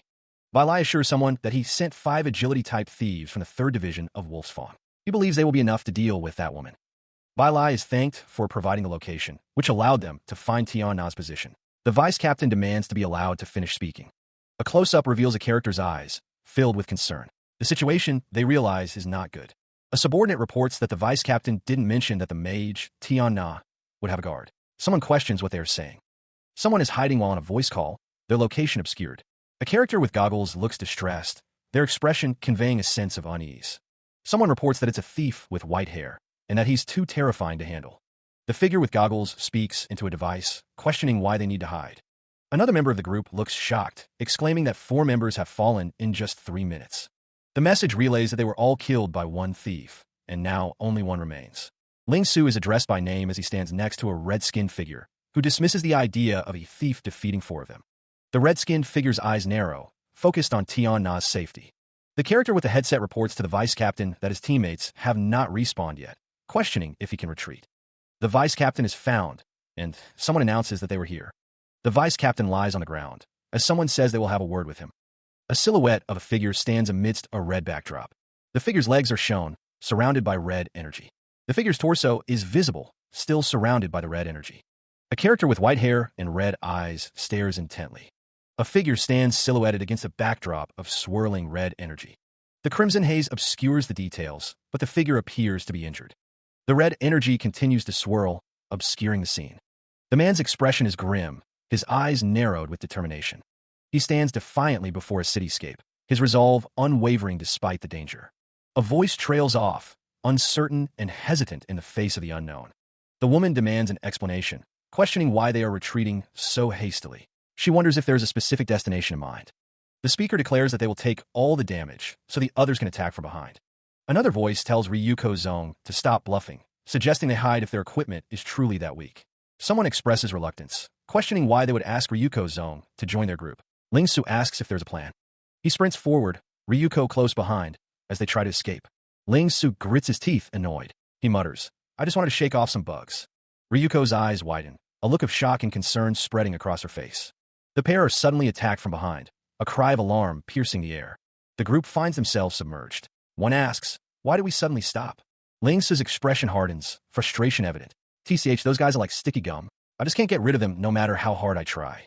Ling Su declares, "Everyone, prepare for battle." Another asks, "They're enemies? Where?" The underwater scene reveals the Wolfsfang 3rd Division, a 5-man assassin group. One of the assassins thinks, to think that they would notice our presence. Someone in their group must be very perceptive. The group is underwater with instant conceal active. One thinks, we're underwater with instant conceal on, they probably haven't discovered our location. One of the group members wonders if there are really enemies, and if they used a concealing skill. Ling Su activates Great Eagle Eye, his gaze intense as he scans the surroundings. An assassin spots the group. They've been discovered, their location compromised in the water. The assassins remain submerged, concealed only by their skills and the murky water. One of the assassins, peering through the water, assesses their targets. He believes their levels are not high. From above, a figure gives the order to attack. Go. An assassin leaps from above, eager to engage the group. Another assassin orders his comrades to stay back, anticipating more ambushes. From a high vantage point, the group is warned to be careful. One of the assassins mocks the group, calling Ling Su a level 7 thief. He demands one of his allies join him. The remaining assassins are ordered to target the mage, avoiding the warriors. The assassins are identified as members of Wolfsfang, the 3rd Division's assassin group. The announcement of the assassin group elicits a shocked reaction. Another assassin descends, promising to instill fear in their enemies. The small warrior braces himself, his grip tightening on the shield. He declares that they will have to get past him first. A flurry of attacks descend, targeting vital points. The assassins strike from above, blades flashing as they descend. A dark power manifests, identified as a devil spirit. One of the assassins lies prone, seemingly protected by invincibility. A figure searches frantically, wondering where their target has gone. A terrifying visage appears, a skull wreathed in dark energy. The power of fear emanates from the darkness. Someone screams in terror, overwhelmed by the oppressive force. Panic sets in as the assassins question what is happening to their leader. A warning is issued. They should keep their eyes focused on their battle. He is sent reeling backward, the force of the blow staggering him. With a burst of speed, he recovers, launching into a spinning kick. The kick connects, sending one of the shadowy figures flying backward. His eyes glow with determination as he enters the flow state. Raw energy crackles around him, a visible manifestation of his power. Bolts of energy strike the remaining assassins, each blow weakening them further. One of the assassins is caught directly in the blast, his form flickering. The crowd watches in awe, impressed by his display of strength. He stands over the fallen assassins, who are now at a fraction of their health. The downed assassins realize they are outmatched, one of them acknowledging him as a DPS killer. A collective gasp rises as the oppressive atmosphere begins to dissipate. The system indicates that the fear effect has been removed, and the 2 remaining figures realize it's worn off. He is surrounded by a dark aura, his glowing eyes piercing the shadows. Ling Su urges his allies to eliminate the thief. The horned helmet character is caught off guard by the sudden arrival. He struggles to react to the speed and power of the attack. A surge of purple energy erupts, a shadow flash, cutting through the darkness with blinding speed. The attack lands, dealing significant damage. The horned helmet character realizes his opponent is far from human. Ling Su's red eyes gleam with determination. He prepares to unleash another devastating combo. Golden energy crackles around the horned helmet character as the relentless assault continues. The bone breaker connects, inflicting a critical hit. The force of the blow shatters bone and spirit. The defeated character lies broken amidst a pool of red energy. A figure looms above, acknowledging the vast difference in power. The figure stands with a sword, a silent testament to his strength. The horned helmet character can only think of one thing: escape. That is the only option left for the horned helmet character, facing overwhelming odds. A desperate plea echoes in the mind of another, weighing the cost of retreat against the fate of fallen teammates. Silence. A figure stands silhouetted against a backdrop of swirling red energy. He declares that he has words for the vice captain. Below, a hooded figure looks up, acknowledging the threat. He simply replies, "Okay." The air crackles with unseen energy, a palpable tension hanging in the balance. The white-haired man, identified as Wolf's Fong 3rd Division's vice captain, speaks with a stern warning. He tells someone to listen carefully. His expression hardens, the vice captain's eyes narrowing as he delivers a chilling promise. He orders someone to clean their neck and wait for them to come. In the background, two figures react with fear. One mutters Bai Lai's name, while the other cries out for the vice captain. The vice captain declares, "It'll be you next." The vice captain looks up, his expression a mix of anger and disdain. He questions who the hell the other person is. The figure's eyes narrow, a clear threat laced in every word. "Clean your neck," he snarls, promising a swift and brutal end. Bai Lai's name hangs in the air, a declaration or perhaps a question. The vice captain stands nearby, an unknown expression on their face. The figure stares intently, their gaze sharp and unwavering. Their expression is unreadable, a mask of cold determination. A disembodied voice echoes, questioning the identity of the mysterious figure. The tension hangs heavy, thick with anticipation. The figure stands poised, a weapon glinting in their gloved hand. They are ready for a fight, their stance radiating confidence.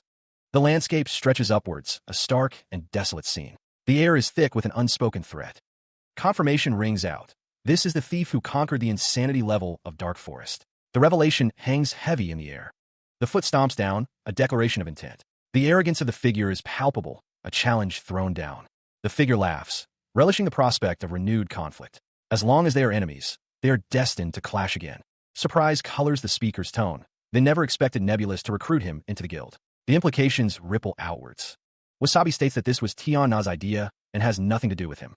A silver-haired man scoffs, finding Wasabi's threat amusing, while another asks what they should do with him. Bai Lai interjects, noting that his friend doesn't share the same opinion as him, as he stands between Wasabi and his teammates.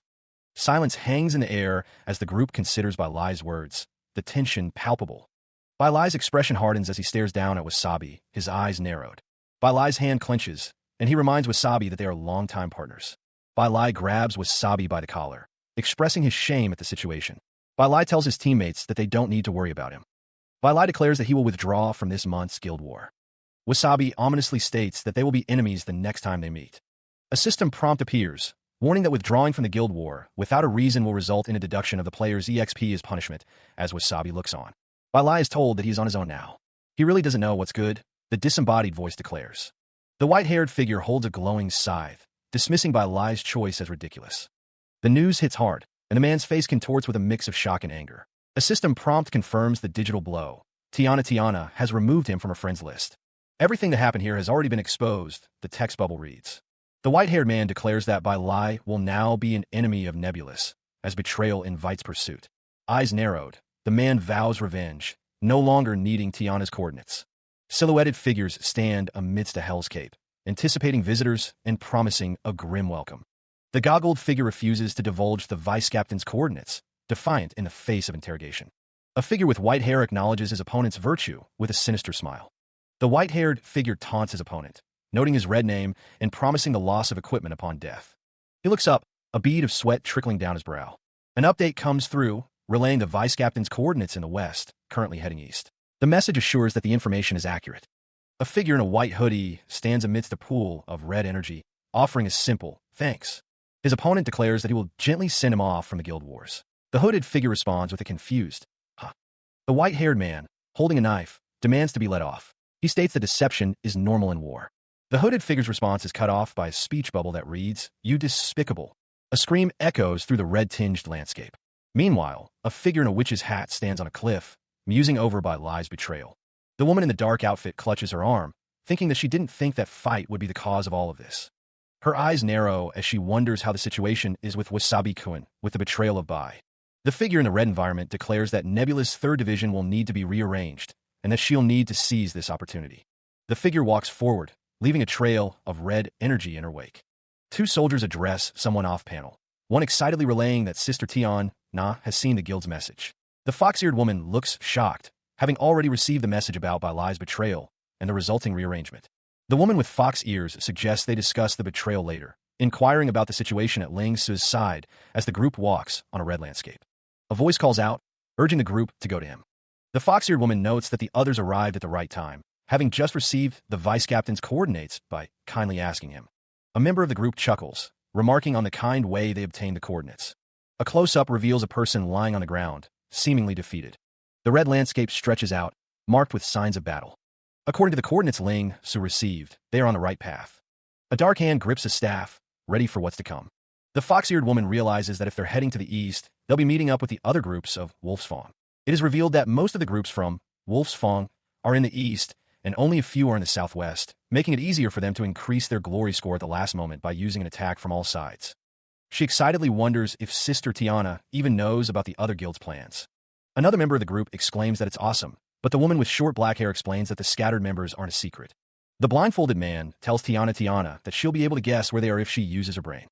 The glory board displays the current scores, emphasizing that kills are the only thing that matters during the guild war. 2 figures are shown in action, increasing their score as they fight. Tiana looks confused as the text indicates that scores are being tallied at the last moment. She then exclaims that of course she knew, and that she just wanted to increase the morale of the group. Ryuko Zong is speaking with another member, who remarks that of course Ryuko would know everything. He asks if she has any plans. The observer with fox ears states that if they're able to pass through the fighting in the center area, they can cut them off halfway.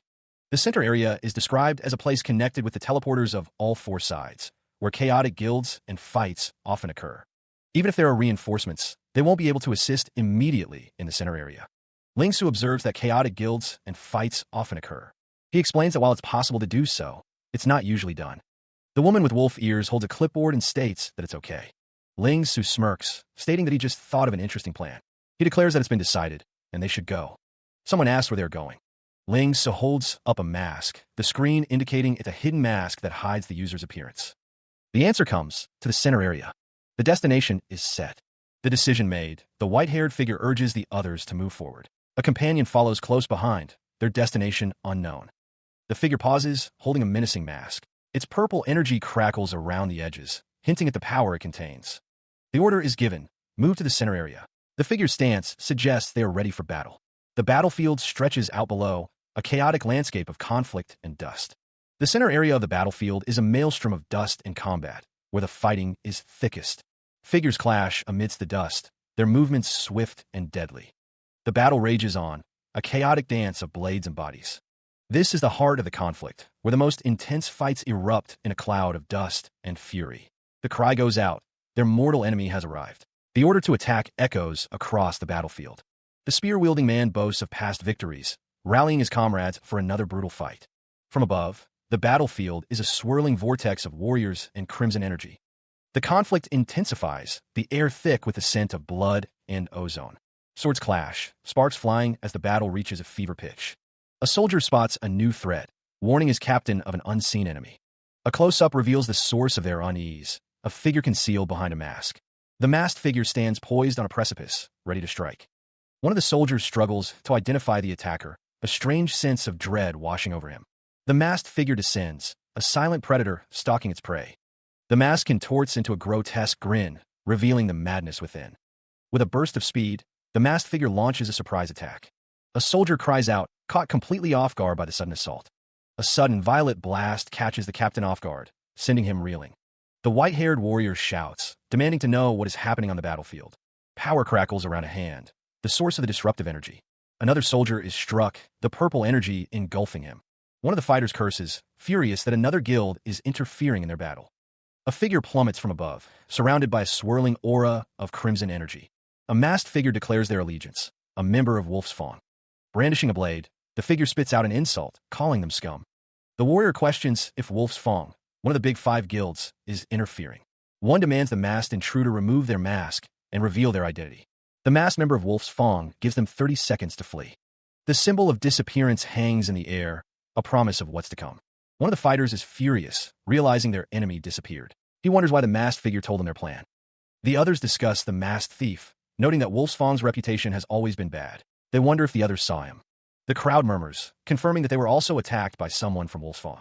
One man says he was slapped. Another man complains that he was called a derogatory name after the sneak attack. A woman believes she was touched inappropriately. Fueled by anger, the crowd decides to make Wolf's Fawn pay for their actions. They are ready for revenge. After provoking so many people, the crowd stands united, ready to face Wolf's Fawn. Their anger is palpable. In a short time, the crowd has united against Wolf's Fawn. They marvel at how Ling Su was able to fool so many people by himself. The woman with white hair notes that Ling Su would use these kinds of tricks. She believes only he has the technique to escape safely. 20 minutes prior, Ling Su observes that the center area is full of players. He decides to put on a show for them. The observer with fox ears says that when the people of Wolf's Fawn arrive, they will give them a huge surprise. She tells the others to sit back and enjoy the show. Someone remarks that Ling Su accomplished all of this just by himself. The plan has been set in motion. The woman wonders what kind of surprise Ling Su will give them. The stage is set for a confrontation. The battle unfolds in the center area, a maelstrom of conflict. From a high vantage point, the forces of Wolf's Fawn are visible. The vice captain notes the surprisingly large welcoming committee. He wonders if they're being underestimated. The vice captain of the 3rd Division of Wolf's Fawn announces their presence. A figure stands defiant, staff alight with power, and hurls an insult. Multiple bursts of flame erupt, engulfing the battlefield in a blaze. The vice captain of Wolf's Fawn is caught off guard, questioning the sudden attack. The members of Wolf's Fawn look around, confusion etched on their faces. Something is approaching, a dark energy crackling in the air. The vice captain feels a growing unease, sensing a looming threat. It feels like the fear of being targeted by an unknown monster in the darkness. A monstrous visage looms, its eyes glowing with malevolent intent. He cries out, a piercing scream tearing through the air. A blade finds its mark, a critical backstab delivered with brutal efficiency. Lightning crackles, another member of Wolf's Fawn struck by a sudden assault. A shadowy figure emerges, declaring, "First one." Panic erupts as the others realize they're under attack. "A sneak attack," one shouts. One member identifies the attacker. "Vice Captain, is it that thief called Ling Su? He's attacking the teammates that have low health." Another admits he only saw a clown mask. The white-haired man raises his hands, trying to calm chaos. "Don't panic." A skill activates, gravitational pressure. A field will be created, decreasing enemy movement speed. A blue sphere of energy expands, offering a haven. "Quick, come inside," someone urges. A scythe gleams, a silent promise of retaliation. Confident within the sphere, the white-haired man declares, "That thief won't be able to do anything to us now that we're in the circle." Another member, with red hair, vows revenge. "He wouldn't dare to come in. We'll make that bastard pay the consequences of going against us." Guigo looks up, startled by the unseen threat, as electric arcs crackle around him. His eyes widen in disbelief as the attack lands. "Second one," he gasps. A nearby elf-like character watches in horror, sweat beading on his brow. "Save me," he cries out. The unseen attacker moves with impossible speed. I still wasn't able to see him. His speed. The elf-like character reaches out, desperately trying to grab Guigo before the next blow lands. Someone shouts for help. "Vice Captain." The situation is dire. Even with reduced speed, the attacker is too fast. The plea for assistance echoes through the cavern. The elf-like character's desperation is palpable. "Save me." The cavern walls loom, offering no immediate escape from the unseen assailant. Panic sets in as the character with pointed ears cries out, desperately pleading for someone to save him from an unseen threat. The sheer speed of their opponent is overwhelming, so much so that they can't even track the figure's movements. A masked figure stands ready, their expression unreadable behind the porcelain, but their posture speaks of grim determination. The vice captain is still moving at incredible speeds, even after their speed has been decreased by half, leaving allies struggling to keep up. The desperate plea echoes again, a stark reminder of the danger they face as the unseen enemy closes in. The battles against the people of Wolf's Fawn are heating up, tensions rising as both sides prepare for a fierce confrontation. The landscape stretches out before them, a silent witness to the impending clash between these powerful forces. Two figures stand back to back, ready to face whatever comes their way, their resolve etched on their faces. A mechanical device whirs to life, a promise of support as one voice calls out, urging their comrades to keep up the pace. Allies rush forward, vowing to help and seeking revenge for past slights, their determination fueled by a thirst for retribution. They are warned to avoid the crowd, to stick to the border where fewer people linger, as they search for the coordinates in the area. Crimson energy crackles and swirls, filling the air with an ominous tension. Ling Su, it seems, wanted to give them a gift. One of the group wonders if they are in the right location. The blonde character wonders if they are at the wrong location. The witch-like figure insists they're in the right place and messages Ling Su. A huge sandstorm approaches. Someone shouts a warning, and the group prepares for battle. Someone shouts for the others to wait. They realize what is happening. A figure carries someone over their shoulder, a muffled sound escaping the captive. The carried person shouts the name of their captor, Boss Ling Su. The witch-like figure is revealed to be the gift they were talking about. The captive struggles, demanding to be released if they know what's good for them. The captive curses their captors, calling them scumbags. Ling Su stands over the captive, Tian Na, reminding her that she provoked him. He suggests putting the tape back on her mouth. Someone asks Ling Su to untie Tian Na first. They refer to her as Sister Tian Na. Ling Su grins, bound by vines, attempting to bargain for his freedom. He promises that Wolf's Fang won't kill them like before. Tian Na's eyes widen in fear, the threat from Ling Su and the constricting vines taking their toll.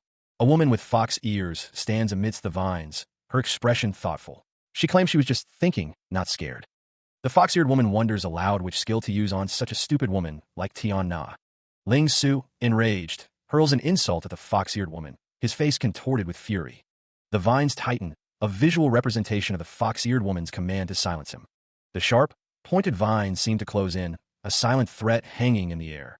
The fox-eared woman stands over Tian Na, the vines now completely ensnaring her. The situation looks dire. The words vine lock appear, solidifying the nature of the fox-eared woman's technique. The fox-eared woman's hand glows with power, a red square forming before it as she prepares her next move. She asks if Tian Na still wants a fight. The fox-eared woman declares she will show no mercy against her opponent, and that she will leave Tian Na alone. Tian Na's eyes reflect terror as a massive explosion erupts, engulfing everything below. Swirling energy crackles around the fox-eared woman and the masked figure. A hand extends into the chaotic surge of red magic. The fox-eared woman smiles, thanking Ling Su for the gift and promising him a favor in return. He simply replies, "You're welcome." Before returning to the center area, Ryuko Zone declares that she needs to borrow someone. The fox-eared woman states she won't be in danger as long as she receives help from that person. Ling Su asks who she needs help from, questioning the safety of returning to the center area. One of the assembled group believes Ling Su is talking about him and his explosive fire magic. He thinks that he can finally show his strength. Ryuko Zone wonders aloud who it is, stating that she will be needing their help. Ryuko Zone exclaims in surprise, recognizing someone. She stutters, questioning if it's her. Ling Su confidently confirms that it is, indeed, her. Tears well up in Ryuko Zone's eye, a single drop escaping. Ryuko Zone declares that she will take care of it. The swirling red energy continues to pulse. A voice booms out, demanding to know if anyone saw the thief. The vice captain receives grim news. Her information indicates that she has been killed. The other figure is shocked. The leader barks orders to quickly gather all the groups, not giving the thief any chances. Another wonders if it's worth gathering everyone for just one thief. The leader declares that they will find that thief, not caring about becoming a laughingstock. He vows to make Ling Su die a violent death for daring to touch his woman. One of the figures states that they don't have much health left, suggesting they fall back and gather with the other groups. He is told to just do as he is told. A figure with a sinister grin looks forward to the moment someone's throat gets slashed, anticipating the violence to come. The figure thinks that this way, it'll save him a lot of trouble, suggesting a desire for efficiency in his violent plans. The words flying shield are displayed prominently, hinting at an upcoming technique or ability. Skill information reveals that flying shield is a skill dedicated only for warriors, attacking with a sturdy shield and stopping the enemy's movement for a split second. The sound of impact rings out as the flying shield connects, the force of the blow evident in the visual effects. The receiving character exclaims in shock, wondering if it's those annoying pests again, clearly frustrated by the interruption. Another character shouts at the shrimp warrior, asking if they are looking to get killed, escalating the conflict. The ground trembles as something approaches, emitting a guttural sound. The horned figure's eyes blaze with fury as he prepares to unleash his power. He announces the impending doom, his voice dripping with malice. Third, a figure clutches at a grievous wound, accusingly shouting, Your dash. The horned figure stands ready, dismissing the fallen foe. Next, brandishing a scythe crackling with energy, he declares, I'm going to. He unleashes a torrent of fire, promising to burn you into ashes. The flames engulf his target, a flame dance of destruction. Taste my strongest fire spell. Driven by rage, he vows revenge. This is revenge for my Woma. A figure casts a spell, mocking his opponent's foolishness. As a mage, I didn't think you would be stupid enough to cast spells in front of a thief. The horned figure's expression darkens, demanding, the fuck were you thinking, stupid? One of the figures suggests that someone should go join her. Raw power explodes outward, the force of the blow shaking the very air. He is struck, the energy ripping through his defenses and leaving him vulnerable. The attack shatters bone, leaving a trail of destruction in its wake. Ling Su, eyes blazing with fury, curses his unseen opponents. The battle concludes as Ling Su stands victorious over a fallen foe. Ling Su acknowledges that the fight is not over, knowing that Wolf's Fawn will send more to chase after him. He turns to Ryuko Zong, issuing a direct order, follow him. Ling Su needs to verify something, his expression unreadable. Elsewhere, a figure reflects on the feeling of having someone stolen away. Bai Lai is told that they must not lose this guild war. Ling Su is told that since he has the capability, he should show what he can do, and to contact the other groups to kill the thief and his group. Huigo agrees to the request, addressing the speaker as vice captain. A system prompt appears, announcing a promotion into Wolfsfang's 3rd Division as temporary vice captain. Bai Lai stands tall, addressing someone, perhaps a fallen comrade. He declares that they must not lose this guild war. Bai Lai continues, stating that as the ex-captain of Nebula's 3rd Division, he is very experienced with guild wars. He instructs them to contact the other groups and eliminate the thief and his group. A subordinate agrees to follow Bai Lai's orders. A system prompt appears, announcing Bai Lai's promotion to temporary vice captain of Wolfsfang's 3rd Division.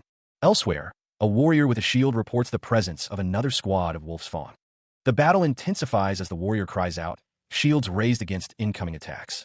One of the warriors warns their opponents not to think about escaping, calling them filthy members of Wolfsfang. One warrior asks what they should do now that the vice captain is gone. Another warrior boasts about their teamwork with Ling Su. The warrior with the shield exclaims how great it feels to see people with low health getting killed with no time to react. One warrior compliments Ling Su's skill, asking if a warrior can learn it too. He also asks Ling Su to teach him the swish, swish, swish thing he did in the dust. The warrior expresses his desire to learn the skill, imagining himself knocking people into the dust. He then asks if Ling Su picked his mask himself or if it was random, because his mask is a frog and looks ugly. He finds the other man's chattiness somewhat comforting, a welcome change. But little Ryuko insists he brought him here to verify something important. Ryuko Zong asks if Ling Su will let him join the group, admitting he doesn't even know him. Ling Su tells Ryuko Zong to relax and listen, explaining that every fight has a tempo. Little Ryuko confirms that he wants to be the strongest shield warrior. Ryuko Zong envisions himself standing in front of his teammates, taking all the damage. Ryuko Zong gushes about a shield warrior he saw in a video, wanting to be just like him. Ling Su is asked if he has special attributes or skills. Ryuko Zong wonders if he has special attributes or skills, given his past life. Ling Su wonders if being an introvert counts as a special attribute. He listens as Ryuko Zong speaks, unsure if it even counts. She admits she doesn't know what the use of it is. Ling Su raises an eyebrow, questioning her. He asks if she doesn't know what the use of it is, and if it's a skill. Ryuko Zong explains that it's a blessing called bravery. She stands clad in her blue and white armor. The word blessing triggers something in Ling Su. He wonders if the legend he heard in his previous life was true. A text box appears, explaining that the game Heavenland contains countless unknown special skills, equipment, and additional attributes. The text box continues, stating that any player has the possibility of receiving a mysterious reward from a task in the game by adventuring in that place. Ling Su realizes that if the blessing that little Ryuko is talking about is really one of them, then he really could be Sacred Mountain Ryuko. Ryuko Zong is shown with a larger, more powerful version of herself. Ryuko Zong explains that she received a strange quest when she was level 3. After completing it, she received this thing called bravery, but she doesn't know how to use it. Ryuko Zong wonders if there is any description on this blessing. She says, description? Let me check. The description of the blessing bravery reads, be fearless and stand tall, like a mountain cutting through clouds. Someone calls out to Ling Su, who responds with a confused huh. His face is partially obscured by a white mask. He is told that there are many enemies ahead, blocking their path. A figure observes the scene, wondering if this is the thief they seek. The long-eared man states that the enemy used petty tricks to tarnish their guild and even kill the vice captain, information provided by the temporary vice captain. The long-eared man is surprised to see Ling Su and Ryuko Zong, recognizing them as the 3 he didn't expect to meet. Ling Su and Ryuko Zong stand ready, facing their opponents. He thinks that they would meet them here. Ling Su hears a familiar voice, as the speaker says they meet again. The long-eared man smiles menacingly, flanked by his allies, ready for a confrontation. The man asks if Ling Su remembers him, revealing himself as Bai Lai. Bai Lai, the temporary vice captain, declares he will have his revenge. Ryuko Zong is overwhelmed by the number of enemies, unsure of what to do. Ling Su tells Ryuko Zong to calm down, asking if she wants to feel even better than just now, but she's concerned about the number of enemies. A close-up shows the back of Ryuko Zong's armor. He was prepared for a fierce battle, Bai Lai declares confidently. The armored figure prepares to use their blessing, ready to fight. Ling Su and Ryuko are called out to by a chibi character. Someone shouts that they are not far behind, as the wolf's fang picks on them again. Tian Na and her group arrive on the scene, running to assist. Bai Lai questions why they came, as Tian Na's arrival is celebrated. The group received a message about the wolf's fang gathering in the center area, and thought Ling Su and Ryuko were surrounded. Bai Lai declares that the enemy is, as he is addressed as captain. Tian Na looks determined, ignoring the lies of her teammates. Bai Lai recalls leveling up alone in his previous life, having forgotten the warm feeling of teamwork. Someone speaks to Tian Na, noting that she is still protecting. A voice speaks, as Bai Lai and Tian Na are seen together. Bai Lai stands firm, a small army arrayed behind him. He acknowledges the inevitable conflict ahead. A voice rings out, accusing him of betrayal. The speaker, unseen, is filled with rage. Another voice joins the fray, hurling insults. They accuse him of becoming a pawn. A declaration of revenge echoes, the speaker consumed by a singular purpose. The opposing forces stand ready, a mix of warriors and mages prepared for battle. They rally each other. A figure with a flag commands everyone to prepare. The call to arms is sounded. A warrior charges forward, shield raised, ready to meet the enemy head-on. A close-up reveals a face filled with determination, the battle about to begin. A figure stands amidst the chaos of battle, declaring that all they care about is revenge. The soldiers rally, their voices echoing with determination as they vow not to let anyone look down on them. A cloaked figure stands imposingly over the battlefield, their presence casting a long shadow over the conflict. The sound of impact reverberates as a shield is struck with immense force, the blow shaking the defender. A figure with striking white hair stands with determination, ready to face whatever comes next. Magical energy crackles and flares, illuminating the battlefield with an ethereal glow. A warning cry pierces the air, behind you. The magical energy intensifies, swirling around the combatants as the battle reaches a fever pitch. Two figures stand amidst the chaos, surrounded by the swirling magical energy as they prepare to fight. One of the figures urgently warns, Sister Tian Na, pay attention to your back. I'll hold them off at the front. She prepares to defend her ally, chanting, all right, I'll cast a magical flower shield on you. One of the enemies sneers, suggesting they surrender peacefully, claiming he doesn't show mercy to women. Another enemy chimes in, suggesting they join him, asking if they want to be insta-killed. A fiery attack erupts as one of the enemies shouts, Wolf's Fang. Another voice yells to shut their filthy mouth. Another enemy shouts insults, calling them fucking pussies as the battle intensifies around them. Someone blocks the incoming attack, noting that they weren't able to insta-kill her because she has a shield. An enemy stands ready, gripping their sword, a sinister grin on their face as they prepare to strike. Another figure yells, demanding to know who the enemies think they are, their voice filled with rage. A great sword's attack descends, accompanied by a scream as someone is struck by the powerful blow. A figure is engulfed in flames, their face contorted in pain as the fire burns around them. The word punishment appears in bold letters, signaling a devastating attack. One of the observers notes that the woman is an attack-type warrior. Tian Na's ally cheers her on, shouting, nice D-Lai. Tian Na declares that she'll handle this side, confident that magic attacks won't be able to hit them for the time being. She watches as Bai Lai descends, sword raised, fury etched on his face. Did you forget the physical attacks of us thieves? He shouts. The division captain's foot comes down hard, the force of his descent shaking the ground. A voice cries out, the words laced with desperation, joint backstab. A figure launches forward, shield raised high in a maneuver called shield leap. Tian Na's expression hardens, her eyes narrowing. Don't even think about touching my teammates, she warns. A swift strike lands, a blue dagger finding its mark with deadly precision. The attacker's face contorts in rage. Little Ryuko, damn it, you fucking brat. Let's kill him. A figure shrouded in shadows steps forward, a voice dripping with sarcasm. Don't you think it's a bit rude to bully a lady and a kid? Bai Lai's visible eye widens in shock, his face a mask of disbelief. A surge of blue energy crackles through the air, a visible manifestation of raw power. The energy intensifies, the air shimmering with its potent force. The blue energy slams into its targets, each impact marked with a critical hit of 120 damage. Bai Lai stands ready, the words air slice emblazoned behind him. An unseen figure declares that the others have finally arrived. The soldier laments that there are too many enemies to hold off for much longer. A voice calls out, asking if everyone is okay, as the group struggles to keep fighting. The group admits that the attacks were too fierce, forcing them to use all of their recovery potions. A voice commands someone to come forward, activating a mid-rank magic shield and a vine cage. Tian Na stands ready, vines swirling around her as she prepares to cast a spell. One of the fighters notes that Tian Na knows mid-rank spells, while another laments that she can't cast a high-rank destructive spell in this situation. The group breathes a sigh of relief, noting that they don't have to worry about magical attacks, but they still need to find a way to break through the enemy formation or escape. Bai Lai looks up, a confused expression on his face as he wonders what's happening. A massive energy blast erupts, filling the air with light and power. Tian Na stands alongside Bai Lai, the energy blast illuminating the battlefield around them. The magical barrier shimmers, its intricate patterns glowing faintly. Her eyes wide with shock, the character is splattered with blood. The injured fighter clutches at his chest, supported by a comrade. Blood trickles from his mouth as someone shouts urgently, "Heal him!" A hand gestures as Bai Lai is complimented. "Nice one, Bai Lai." One of the fighters expresses surprise at their combined strength. "I didn't think a joint attack by you two would be able to dish out such an explosive attack." Another fighter expresses gratitude. "Thank you for trusting me, Division Captain." The division captain explains how they were able to break through the defenses. "I'm very familiar with that magic shield cast by that mage called Tian Na." His face contorted with rage, Bai Lai vows revenge. "Ling Su, Tian Na, I'll make sure you two die here today. I'll leave no one."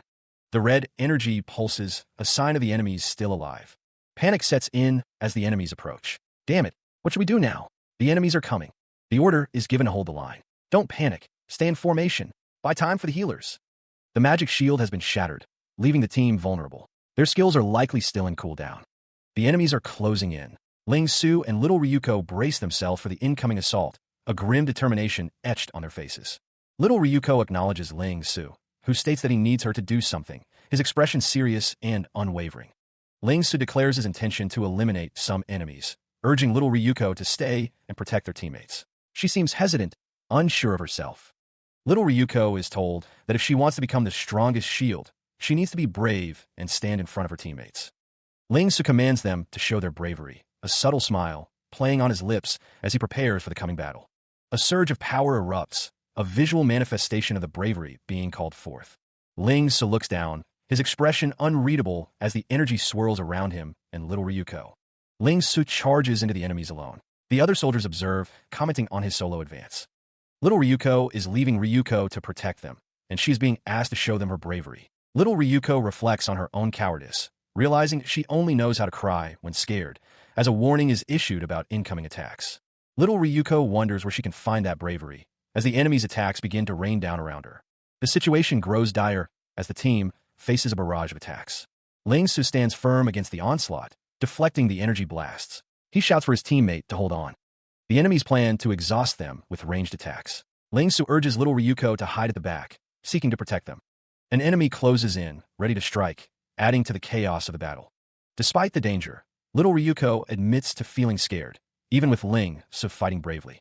But they don't want to hide. Ling Su can hear Tian Na's warning that they are being overwhelmed by ranged attacks. Little Ryuko's reluctance to retreat becomes clear as their health bar dwindles. They voice their resistance, a clear "I don't want to," echoing their inner turmoil. Tears well in their eyes as little Ryuko expresses their fear of losing their teammates. A message appears, urging them to be fearless and stand tall like a mountain. A close-up reveals the determination etched on little Ryuko's face. Energy crackles around them, a visual representation of the mounting pressure. He unleashes a primal roar, golden energy erupting around him. A system prompt appears, announcing that blessing bravery has been awakened within him. To be fearless and stand tall, like a mountain cutting through the sky. Golden hair flares, illuminated from within. A monstrous figure roars, wreathed in crackling energy. A system prompt declares that blessing bravery has been awakened. Two figures stand back to back, a city skyline behind them. The command rings out. Everyone switch the target. Ignore the other members of Nebulous. Target that giant beast that came out of nowhere. A fierce battle unfolds, energy crackling between the combatants. The air vibrates with the force of the unseen blows. Red eyes gleam with satisfaction. He thinks, as expected, my judgment was correct. The white-haired man smirks, thinking he had to drive him up to a dead end to awaken blessing. He hit the jackpot this time. Little Ryuko is one of the 6 divine shields, he thinks. Something is happening. The figure with the blue sword wonders what that thing is. The figure with the hat wonders how that thing appeared. Bailai exclaims, wondering what the boss-looking thing is. The blonde-haired man says that even if you ask him, he can't answer you. A symbol appears. Lightning crackles around the figure with blonde hair. The figure with the hat wonders if that is little Ryuko. The figure with blonde hair is surrounded by lightning. The large figure stands before the cloaked figure. Ryuko's zone is ready to fight. A destructive field crackles with energy, threatening all who dare enter. Within the field, Mountain Ryuko stand amidst the chaos, seemingly unfazed. An enemy soldier cries out in pain as the destructive field drains their energy. Bailai observes the battlefield, noting the field's impact on their speed and formation. One of the soldiers suggests a retreat, overwhelmed by Ryuko's zone's fierce power. Another soldier warns his comrades, suspecting Ryuko's zone possesses a special skill. The division captain urges his troops to continue attacking, promising ranged support. Arrows and magical projectiles streak across the sky, aimed at Ryuko's zone. Another wave of ranged attacks descends upon the battlefield, intensifying the assault. A soldier laments his dwindling mana, unable to provide group healing spells. A close-up view reveals the intensity of the attacks, energy crackling in the air. Despite the onslaught, Ryuko's zone remains standing, the destructive field swirling around them. She wonders what is happening as a surge of power emanates. The woman with the box exclaims, noticing a buff icon. Her magical and physical defenses have increased. From the depths, a colossal, rocky hand erupts, tearing through the earth. The massive hand continues to rise, dwarfing everything around it. The rocky hand looms, a testament to raw, untamed power. A pair of glowing eyes pierce through the chaos, filled with determination. The words "Meteor Grenade" flash across the sky, signaling impending destruction. A meteor descends, a blazing inferno hurtling towards the earth. The meteor crashes down, unleashing a cataclysmic explosion. Below, the figures look up in stunned silence as the meteor plummets towards them. One asks why they're just standing there. The meteor slams into the ground, obliterating everything in its path. Someone yells to dodge it. The figure with the sword braces for impact, ready to face the devastation. He shouts an order, commanding his forces to kite the enemies. The order is given to attack, but the sudden appearance of a new figure throws their plans into disarray. The soldiers wonder what they are facing. The figure, caught in the chaos, appears surprised by the sudden turn of events. A wave of blood washes over the battlefield, a grim sensation. Rage fills the eyes of one warrior, a burning intensity. Ling Su grabs the thief by the neck, his plans ruined. His grip tightens, the name Ling Su echoing in the air. Ling Su's expression is cold and unforgiving. Bailai barks orders to reorganize the formation, while another cries out to be released. Bailai's face is set with determination as he issues commands. The flow of battle intensifies as Ling Su prepares to strike. Ling Su stands triumphant over his fallen foe, who curses him. He is caught in a web of crimson energy, crying out. The ambush intensifies as the unseen assailant unleashes a flurry of attacks. A figure looms over the chaos, promising a fiery demise. The sounds of battle echo, a symphony of pain and desperation. The thief, frustrated by the lack of coordination, demands to know where his allies are. One of Bailai's subordinates shouts back, confirming the worst. They are dead. The subordinate's eyes widen in disbelief and dawning horror. A golden ring of energy materializes, poised to strike from behind. The golden ring slams into its target with devastating force. The thief sneers, declaring death to the ignorant thief as he remains unseen. The words, "evil spirits, invisibility," appear, revealing the source of his power. The thief is revealed, and Ling Su recognizes him as the cursed thief. And today, I'll let you enjoy the fear of this skill. The enemy activates his skill, Shadow, Flash Blink. The air crackles with energy. Ling Su, where are you? A lot of people from Wolf's Farm are coming. Quickly retreat.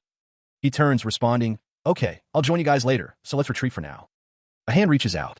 With the protection of little Ryuko, we were able to retreat from the attacks of the enemies. And during that time, with little Ryuko's protection and the help of others, Tiana was able to have enough time to finish casting the high-rank spell, Sky Piercer, helping the group to successfully retreat to a safe place. The fights that occurred in the monthly guild war and that mysterious huge-bodied figure have become hot topics for everyone once the monthly guild war ended. Even though Nebulous is still ranked number 5 in the guild rankings on the scoreboard, our group was ranked first, beating the second place with twice the amount of scores. A message from the system arrives. Congratulations to level 15 player. Dark Lines, for becoming Heavenland, his first ever player to successfully change jobs, and with a high 99% awakening rate, becoming the first awakened. But right after the exciting monthly Guild War ended, every player in the game received a message from the system at the same time. The server announces congratulations to a level 15 player, Dark Lines, for becoming Heavenland's first ever player to successfully change jobs with a high awakening rate. Mugs clink together, celebrating a victory. The warrior throws his head back, gulping down the drink. He exclaims that the drink really hit the spot.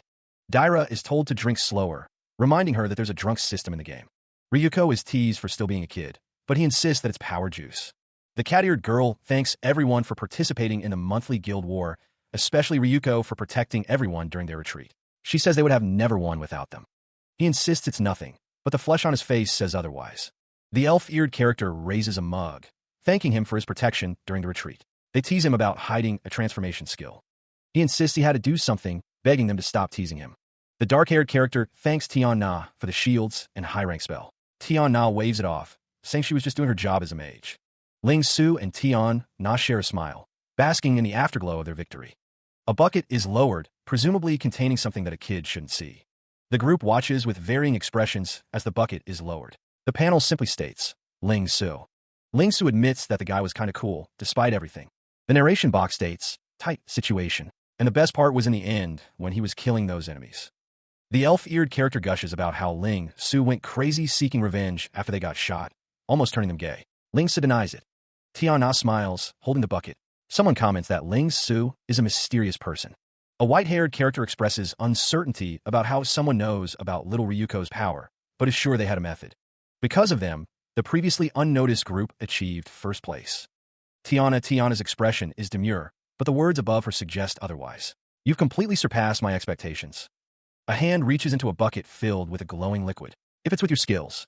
The announcement is met with enthusiasm. Sister Tian Na, the text bubbles exclaim. The blonde-haired figure looks surprised. HM, what happened? Is Boss Ling so really not going to come celebrate with us? Tiana places a hand on the blonde-haired figure's shoulder. She explains that Ling so had other matters to attend to and left after the Guild War ended. The blonde-haired figure looks shocked by the news of Ling Su's departure. Tiana seems unsure about the announcement. She notes that it has become a hot topic in Heavenland. The room is filled with people, but one person wonders if it's because of something else. Elsewhere, the sky is filled with clouds, hinting at a change in the weather. The sky remains overcast, with bare trees reaching towards the heavens. A frog sits near a stream, its croaking echoing through the air. A gloved hand reaches into the cool, clear water of the river. The hand plunges deeper, disappearing beneath the shimmering surface. Meanwhile, a colossal, armored monster looms in the distance, its silhouette dominating the landscape. Its massive claws dig into the earth, a testament to its immense power. Frustration flares in his crimson eyes as he grits his teeth in anger. He explodes from the water, the surface shattering around his ascending form. His red eyes burn with intensity, reflecting a deep-seated resolve. He scoffs, acknowledging the top player's reputation and his own laziness. He stands near the river, declaring that he can't relax any longer. The man acknowledges that his levels shouldn't be too far behind the pros. His eyes narrow, a plan forming as he realizes levels and skills are all that matter. He resolves to form a strong group, noting that little Ryuko is his only member for now.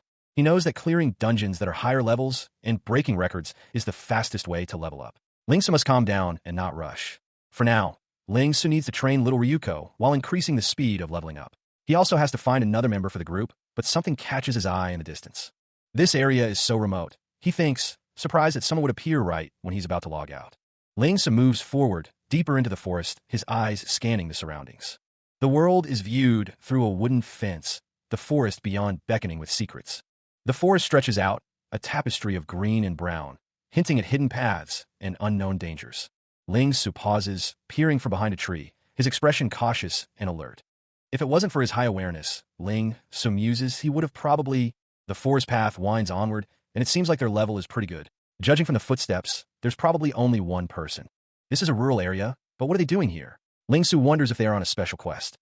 Ling Su continues his pursuit, and a glowing chest appears in the distance. He found him. Ling Su was right. There's only one person. A chest. There's a chest here. A weathered chest sits nestled in a sun-dappled clearing. It seems someone came to this remote area specifically for it. Ling Su considers leaving, regretting his curiosity. He followed the other person here, and now thinks he shouldn't interrupt. The man with the straw hat is identified as Dark Lines. Ling Su's eyes widen as he recognizes the name. Ling Su realizes it's really him, Heavenland's top player. He never thought he would meet the untouchable Dark Lines here. Ling Su dreams of seeing Dark Lines in action. He vows that in this life, he won't lose to anyone. He decides he'll go ask him something after he opens the chest. But then, Ling Su is distracted for a moment, and Dark Lines is gone. Elsewhere, Dark Lines is now in a cave with Ling Su. He asks if Ling Su is a pervert for peeping on him in this cave. Ling Su looks up, surprised by the sudden appearance of the man he was just observing from afar. Dark Lines notes the killing intent radiating from Ling Su. He wonders if the boy is planning on challenging him. Ling Su glances upward, his red eyes narrowed in suspicion. The man beneath the straw hat speaks, a hint of challenge in his tone. You're showing some killing intent. Brat, are you planning on challenging me? The forest air hangs heavy as Ling Su realizes the identity of his target. They are Dark Lines. Dark Lines chuckles, a hint of amusement in his voice. Oh, I thought another person was planning to sneak attack me again, huh? Ling Su introduces himself, his expression impatient. My name is Ling Su, a level 7 thief. I wish to. Dark Lines waves a dismissive hand, cutting him off. Yes, no need for introduction. I'm not interested. Ling Su's expression hardens at the rejection. Challenge me. You should just forget about it. Dark Lines towers over Ling Su, his tone laced with dismissal. Don't have any bad intentions. You can go now. Dark Lines turns to leave, offering a final, condescending remark. I'm gonna go open my chest. You should go level up or something. He stood silently, his back to the unseen observer, waiting. From a distance, Dark Lines watched Ling Su, his expression unreadable. Ling Su demanded to know why Dark Lines told him to forget. He pleaded, wanted to challenge him. Dark Lines hoped that even with a level gap, Ling Su wouldn't underestimate him. Ling Su's eyes burned with determination. Dark Lines relented, agreeing to a fight. The stage was set, Ling Su versus Dark Lines. A bird flew overhead, its keen eyes observing the scene below. The bird soared over the field where Ling Su and Dark Lines faced each other. Dark Lines asked if Ling Su was ready. Ling Su confirmed that he was. Ling Su's gaze hardened, his resolve unwavering. Ling Su knew that even though he was 8 levels lower, he could win. If he couldn't match Dark Lines' stats and power, he would have to use his skills. Ling Su's eyes narrowed, his focus sharpening as he prepared for battle. Ling Su stated that since Dark Lines' profession was a warrior, he would have to be on guard for taunting. He would need to get used to his attack patterns by using the flexibility of a thief. He points forward, a grim determination etched on his face. Below, Dark Lines braces himself, his expression hardening. A swirling vortex of purple energy hurtles toward him. The attack connects, engulfing Dark Lines in a blinding light. Ling Su's eyes narrow, watching intently. But Dark Lines sees an opening, declaring it his chance. He twists, narrowly avoiding the full force of the blow. Dark Lines stands over Ling Su, a triumphant smirk on his face. A devastating counterattack slams into Ling Su. Dark Lines looms, his victory seemingly assured. The force of the blow sends tremors through the air. A skill interrupt flashes, signaling a critical moment. He lies defeated, blood trickling from his mouth as his health dwindles. Dark Lines extends a hand, his expression unreadable beneath the brim of his hat. He asks if Ling Su is a top-time player. The man in the hat states that Ling Su is still too weak. He believes there are many challengers stronger than him, but they are all a waste. Ling Su grits his teeth, his red eyes burning with frustration as he listens to Dark Lines' words. Standing in a field, the white-haired fighter wonders aloud if he is lost, a question hanging in the air. The man in the hat thinks to himself that he has to fully hide all of his information from now on. Dark Lines declares that his decision has been made, and he doesn't want to be bothered anymore. From the ground, Ling Su acknowledges his opponent's strength, his expression a mix of pain and grudging respect. Clenching the grass in his fist, he thinks that his opponents are all the same, a waste of time. He hates this. Suddenly, a golden object appears, radiating a powerful aura. Images of his defeat flash through Ling Su's mind, fueling his hopeless feeling of being looked down upon. The golden object hums with energy as Dark Lines pauses, a flicker of surprise crossing his face. He stands amidst the fading golden energy, his expression twisted in frustration. Ling Su hates this so much. The man in the hat watches him, as Ling Su grits his teeth. He declares that this is not over yet, that he is still alive. A distant explosion rocks the landscape, sending tremors through the ground. Ling Su looks up, startled by something he sees. The man in the hat remains impassive, his gaze fixed on the white-haired fighter. The man in the hat reaches out, grabbing Ling Su's arm. He demands to know if he has that thing. Ling Su stares back at the man, his expression unreadable. He remains silent, considering the question. The man in the hat scoffs, declaring that Ling Su is still just a candidate. He taunts him, saying he hasn't awakened yet. Ling Su's eyes narrow, his gaze intense. He wonders if the man is talking about the dust-laden proof of the glorious. Ling Su faces a man wearing a straw hat, who laughs, calling him a candidate who hasn't awakened yet. Ling Su's expression hardens as he questions if the man is talking about the dust-laden proof of the glorious. Ling Su's eyes narrow, his expression unreadable as he listens to the man's words. The man wonders if Ling Su also received that task, dismissing it as impossible, a unique mission. The man smirks, noting that Ling Su has the dust-laden proof of the glorious, and that there seems to be more than one. The man tells Ling Su that since he's still a candidate, he should explore the world himself. The man gestures, explaining that there are a lot of unimaginable things in this world. Ling Su is confused by the man's words and asks what about their fight. The man states that there's no reason to continue, as Ling Su won't have any chance of winning. The figure stands, their back to the viewer, clad in dark attire. The man beneath the wide-brimmed hat speaks, anticipating a future encounter. We'll probably meet again once you grow strong enough. He hopes that next time, the expectations he holds won't be let down. The figure offers a simple farewell, resigned to the separation. The silhouette of the figure recedes into the distance, walking away. Ling Su's expression hardens, a declaration forming on his lips. I'll definitely win. His eyes burn with resolve, the word echoing in his mind, definitely. Meanwhile, another figure walks toward the mouth of a dark cave. Dark Lines acknowledges his opponent's strength, but declares his own ambition. He vows to become stronger. Ling Su's red eyes narrow, his conviction unwavering. He will definitely win. A voice declares a challenge, aiming to seize the title of Heavenland's top player. Having gone offline, someone has been formulating a plan, the details yet unknown. He stands in the public bathhouse, drying himself with a towel. He knows that he must strictly plan his leveling and the group he's building. A shopkeeper yells at someone, accusing them of not paying for their goods. Ling Su eats, thinking that he still needs time to investigate something. He thinks the rice is a little bit too much, and that Dark Lines was surprised. He adds more rice to the bowl, thinking he'll need to look into it a bit more. He thinks that he can't afford any more rice, and that Uncle Yuan on top will be angry if he sees this. He realizes there's no more time for him to slack off, and that he'll have to increase his leveling speed.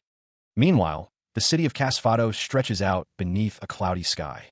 A figure stands before a large building in Casfado, water cascading down around it. Ling Su declares that he is here, and that he met the teammates that refused to let him join their team last time. A character with blonde hair and animal ears says that they didn't expect them to not know that it was their group that got the highest score in the monthly guild war. He is met with complaints from 2 guild members, upset that others don't recognize him. They argue that they were in the same group as Tian Na. One of the members asks where Ling Su is taking them, wondering if it's to level up or learn something new. He responds that they are waiting for one more person. The guild member wonders if it's Tian Na, believing the 3 of them would be unstoppable leveling up together. Ling Su says it's not her, and they'll know it when she arrives. Ling Su thinks to himself that he'll maintain a partnership with Tian Na's side for now. Meanwhile, Ling Su arrives at a banquet, only to find it has already ended. He thinks that he is not used to those kinds of occasions. A voice tells him it's okay. They told everyone he had something to do, so he couldn't attend. The speaker is not visible. A woman with long blonde hair and animal ears stands holding a martini glass. She says she still hasn't properly thanked him. Ling Su responds that he found a teammate because of it and they took what they needed, so there's no need to thank him. The woman is wearing a dark dress with a red bow. The woman asks if he's not thinking about leaving the guild. She knows their promise was to have him temporarily join the guild. Ling Su says it's the opposite. He'll need the efficient resources of the guild, so he won't leave for now. The woman says she'll be in care from now on, plus, she has her own plans. She seems relieved. The woman tells him to leave it to her. The result of this month's guild war will definitely catch the eye of the higher-ups, but she'll settle it for him, so don't worry. She then asks what his plans are after this. He pauses, considering the request, a slight frown creasing his brow. Someone wants the contact information for the red-skinned thief, and they want him to share it. The request echoes in Wasabi-Kuin's mind. Wasabi-Kuin stands with his arms crossed, declaring his presence. The group stands on a patterned floor, discussing the one Ling Su brought with him. Someone protests being called a shrimp. Ling Su remembers the red thief, one of the people responsible for the 3rd division. He thinks they'll have to step over the line a bit. Wasabi-Kuin is told not to act dumb, as he is now the vice-captain of the 3rd division, and his status is needed to help with some stuff. A woman with glasses and a large hat sits at a desk, stating she isn't interested in being promoted to captain of the division. The person explains that the woman was busy, so he came to Ling Su instead. Wasabi-Kun scoffs, saying that he has nothing to do, and that he wouldn't do those things if it wasn't for Tian Na. Ling Su is told that they're the teammates for the dungeon they're challenging this time, but there is no one suitable in the 3rd division. Wasabi-Kun states that Ling Su asked him to get help from some members of the 2nd division, which he finds challenging. He explains that he barely managed to get the 2nd division to accept the request. Wasabi-Kun adds that he picked them according to their skills. A looming, red face warns that he isn't responsible for their attitude. The eyes narrow, conveying a sense of foreboding. The red-faced figure explains that the members of the second division have a lot of pride. It's normal for them to look down on the members from the third division. The figure continues, stating that the members that suit the request are all top members. He admits that he had to slip some money in to have them accepted. Wasabi-kun tells Ling Su to forget about it and to just think of a way to deal with them first. He calls out to Wasabi-kun. One of the second division members asks if these two are the other teammates Wasabi-kun told them about. The two members stand with a clear height advantage. The second division members look down at Wasabi-kun and Ling Su. One of them remarks that they look weak, assessing them with a critical eye. The green-haired member of the second division asks if they have to bring this little shrimp. His expression is one of disdain. The purple-haired member of the second division tells him not to waste their time. She seems annoyed by the question. The green-haired member blushes, exclaiming that the purple-haired member is so big. Wasabi-kun sighs, telling him that he didn't have to say it out loud. Wasabi-kun, seemingly unfazed by the exchange, politely says it is nice to meet them all. He maintains a calm demeanor. The purple-haired member stands tall, declaring that she is the captain. Her stance exudes authority and confidence. A member of the second division speaks, their white hair contrasting against their armor. The green-haired member stands tall, their shoulder adorned with intricate details. The captain's gaze is intense, their purple hair framing a face of stern resolve. A figure with spiky white hair and a dark cloak stands tall, ready to face whatever comes next. He announces his presence to those unseen. The individual's legs are clad in dark material, standing on a surface of blue. The air crackles with unseen energy. The figure declares himself the captain of the group, his words echoing with authority. Two figures stand side by side, observing the unfolding events. One has green hair, the other, purple. The figure with purple hair watches with a stern expression, his gaze intense. Inside a building, three individuals react with disbelief. One questions the declaration, finding it hard to believe. One of the figures asks Wasabi if his friend is unintelligent, questioning the choice of a level 7 thief as their captain. A red-skinned figure with horns insists that they should at least have a captain who knows how to give proper orders, complaining about the level 7 brat. A figure with long ears and white hair recalls that the third division could only clear the intermediate difficulty of the dungeon. She recommends level 10 Dark Cliff as a safer option. The purple-haired figure agrees, stating that there is no better option than Dark Cliff. He says he will try his best to carry them. He shouts, questioning the sanity of the plan, as Wasabi and another listen. Ling Su is cautioned by the red-skinned character, who whispers about the money he earned. He warns that this dungeon is a level 10. Ling Su continues to argue, accusing the red-skinned character of not knowing the game. A woman with long white hair explains that even the first division has difficulty clearing this dungeon. Ling Su, smiling, tells the armored character not to look so happy about Dark Cliff, wondering if he's also there to sweep the dungeon. Ling Su's expression shifts to one of concern as he looks off-panel. A man in golden armor appears, calling out, "Hammer Bro," and asking what they are doing there. Hammer Bro explains that he was just helping some friends sweep the dungeon. Two female characters marvel at Hammer Bro's golden armor, which they say only drops in special difficulty dungeons. The red-skinned character identifies Hammer Bro as a member of the Celestial Guild's Hammer from the First Division. Ling Su and the red-skinned character discuss the good relations between Celestial and Nebulous. The Celestial Guild, ranked 4th best in the game, maintains neutral relations. This warrior is called Hammer Bro, and despite not being the strongest, he is well-connected. Unrivaled Blue Cloud has good relations with him, making him quite incredible. Having a large connection is also a type of strength, be it in reality or in-game. Ling Su reflects on the hardships he faced in his previous life. A man with gray hair looks surprised, exclaiming, "Insanity? Yup, that arrogant thief." The man asks if they are planning on sweeping the insanity difficulty of the level 10 dungeon. The man asks what he should call Hammer Bro, and if he has a special method for doing it. Ling Su is surprised to be recognized, as someone exclaims, "You're Ling Su?" Ling Su seems to be at a loss for words, as the man mentions this month's guild war. Hammer Bro is asked if he knows Ling Su, who is revealed to be the captain of the group that ranked first. Hammer Bro expresses surprise, stating they didn't participate in the guild war because they were clearing dungeons. He stands silently, his expression unreadable as he listens. The members of the guild discuss the monthly guild war. They praise the beastly performance of someone named Ling Su. A hand clamps down, muffling the smaller figure's protests. One man gives a thumbs up, agreeing that clearing the dungeon will help them. The captive struggles, unable to speak as they are held. The two discuss Ling Su's strength, wondering if he is truly that impressive or if he is carried by his teammates. One of the women states that since Hammer Bro has no problem with the situation, they should stop worrying so much. The group prepares to enter a red teleportation gate, commenting on its insanity. A system prompt appears, indicating that the group has entered the level 10 dungeon, Broken Buddha, on insanity difficulty. Two figures plummet into the dungeon, the smaller one still restrained. A woman with long white hair looks down, her expression unreadable. A message indicates that the dungeon will drop the petrification ring.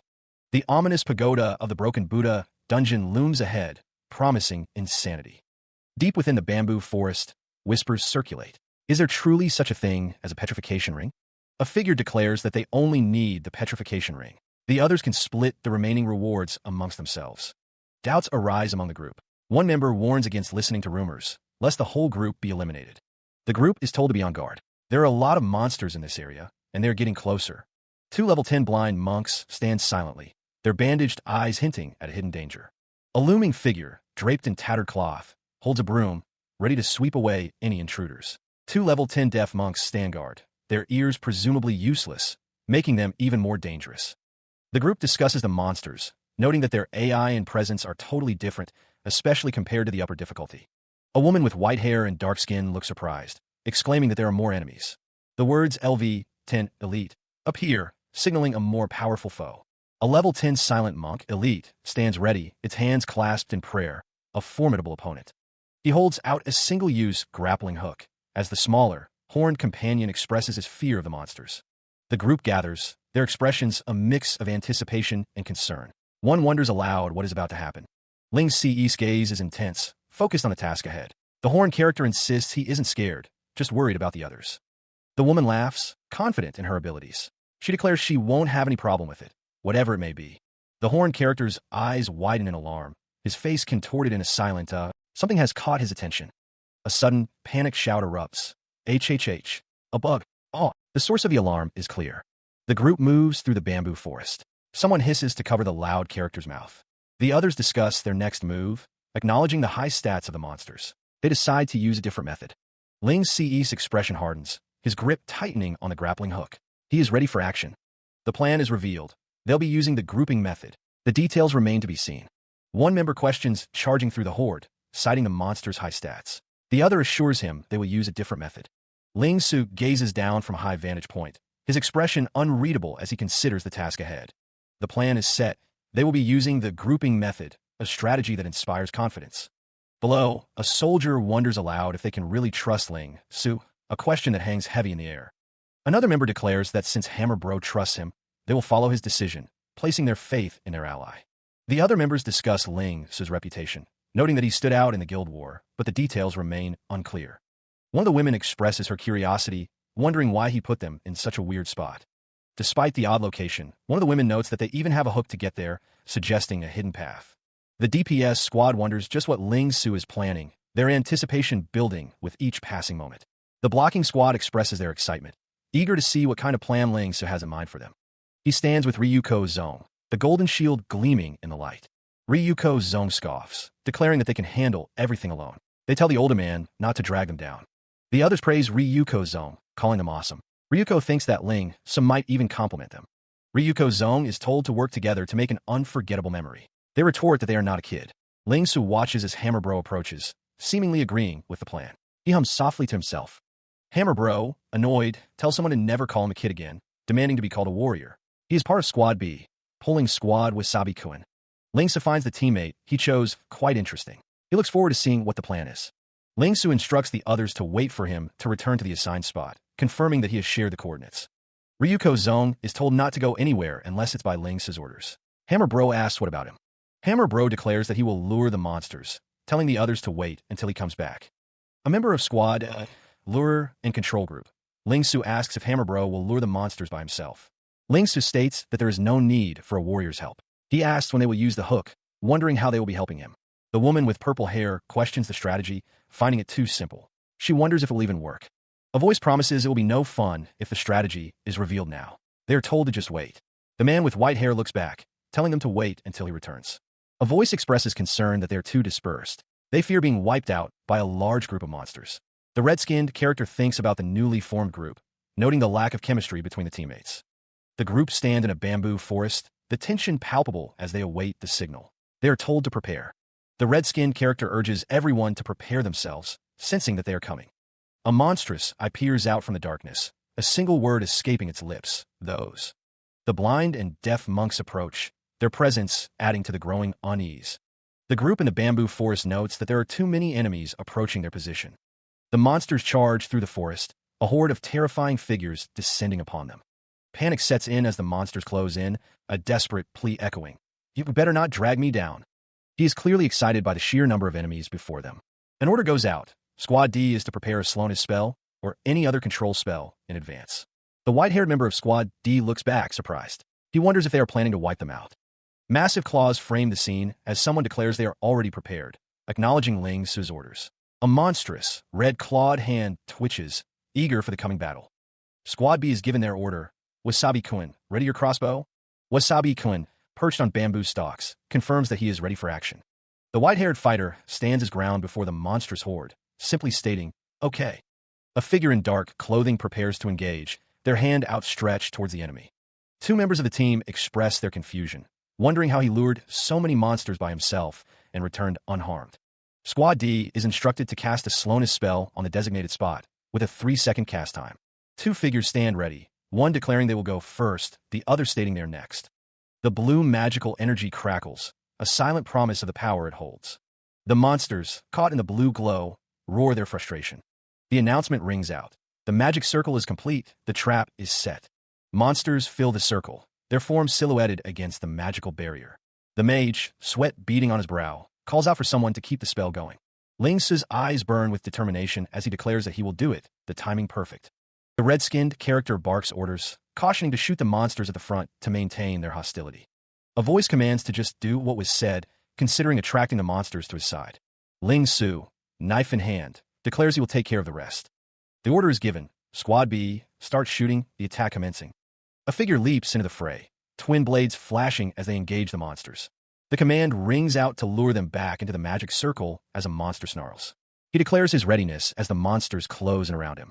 The strategy is laid out. Use the territory to gather the monsters, then attack, defend, and exploit the slowness spell.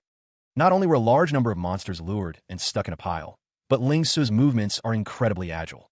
He finds space to precisely lure back monsters attracted by another thief, dodging attacks while issuing commands. Someone wonders how he is able to do so much at once, noting that even the thieves in the first division aren't that perfect.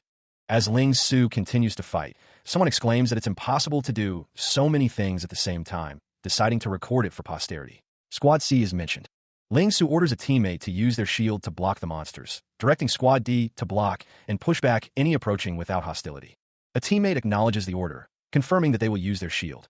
One of the defenders warns the monsters not to even think about breaking through their defense. Squad D is instructed to cast an elimination type spell immediately after finishing the slowness spell. A spellcaster laments that they can't cast anymore, their mana almost depleted and their legs going soft. Another offers to take over. Someone asks if they should record Ling Su, noting the hammer in the corner and the overwhelming number of monsters.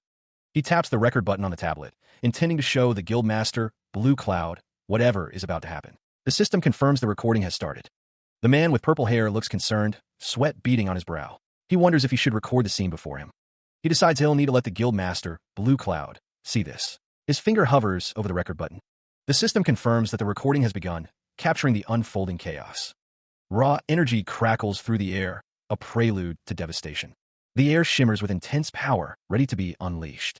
A blinding flash engulfs the horde of monsters, promising annihilation. The lightning descends, a cataclysmic strike against the encroaching darkness. Ling Su stands amidst the storm he has unleashed, a beacon of destructive power. The strike was true. He exclaims that he hasn't missed with a single skill. He stands ready, lightning crackling around him and his companion. Ling Su grits his teeth, Squad C reporting that the monsters aren't drawn to the mages. The figure on the cliff surveys the scene, noting a problem on their side. The armored figure encourages the smaller one, reminding them that the mages above are counting on them. The smaller figure, shield raised, declares they know what's at stake and won't hold back. The monsters advance, ready to attack. A slicing attack of blue energy cuts through the air, targeting the monsters. Ling Su, identified as the boss, prepares a throat slash attack for Squad D. A voice urges the team to keep casting elimination-type spells. A figure focuses, determined to finish casting their spell. The figure with pointed ears declares it's their turn to attack. The monsters are engulfed in flames, the elimination spells taking effect. The battlefield is engulfed in a fiery inferno. Monstrous figures writhe amidst the intense heat and flames.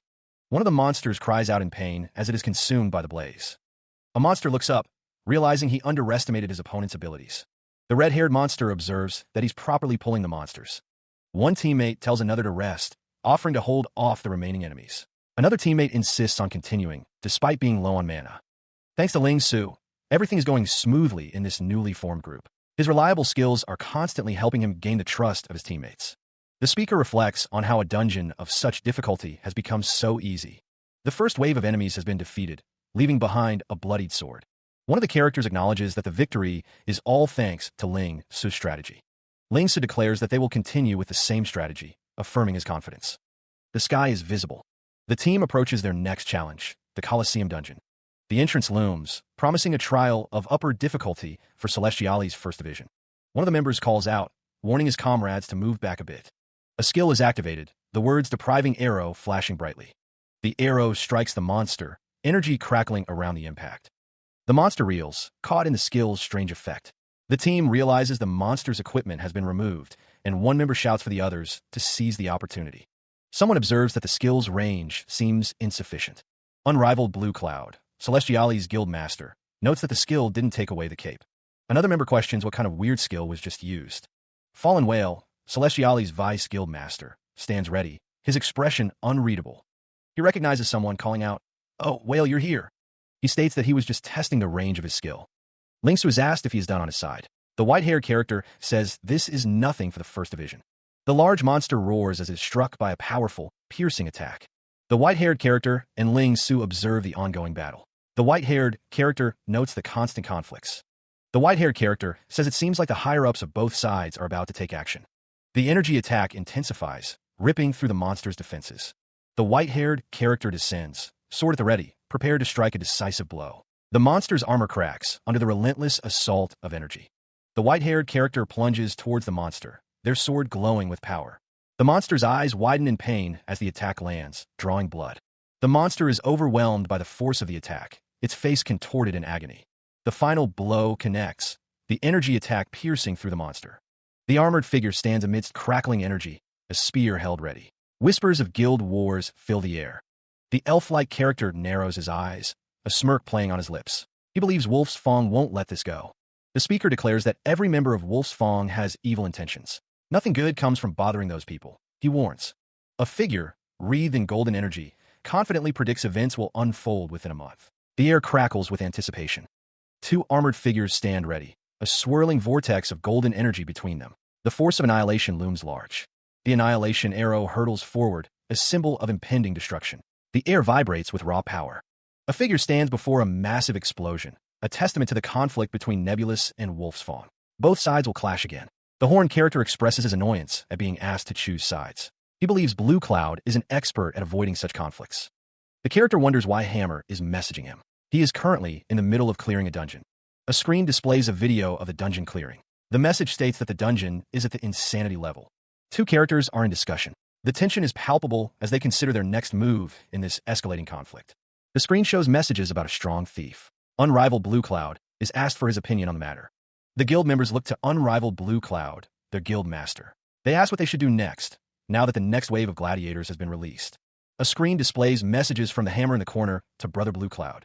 The messages discuss clearing the insanity level of the dungeon and discovering a strong thief. Below, a figure leaps into action.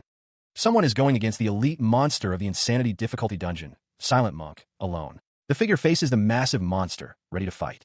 The Hammer in the corner shares videos with Unrivaled Blue Cloud, mentioning clearing the insanity level of the dungeon and discovering a thief. He asks if Unrivaled Blue Cloud has ever seen such a strong thief before. An elite monster descends, poised to strike the figure below. A voice echoes, declaring a challenge against the elite monster of the insanity difficulty dungeon, the Silent Monk. Two figures walk away from the bamboo forest, their destination unknown. From below, the Silent Monk Elite's eyes glow with an ominous red light. The system announces that the Silent Monk Elite has noticed someone.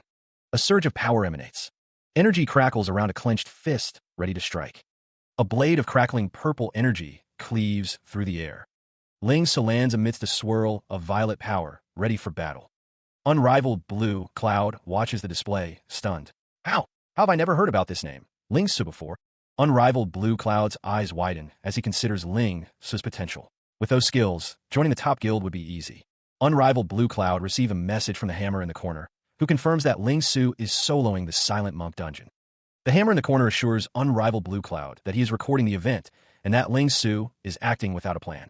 Elsewhere, a small character races through the bamboo forest. The small character spots Ling Su and another figure in the distance and cries out to them. The hammer in the corner asks if they can use the same method they used before against him and mentions they still have grappling hooks.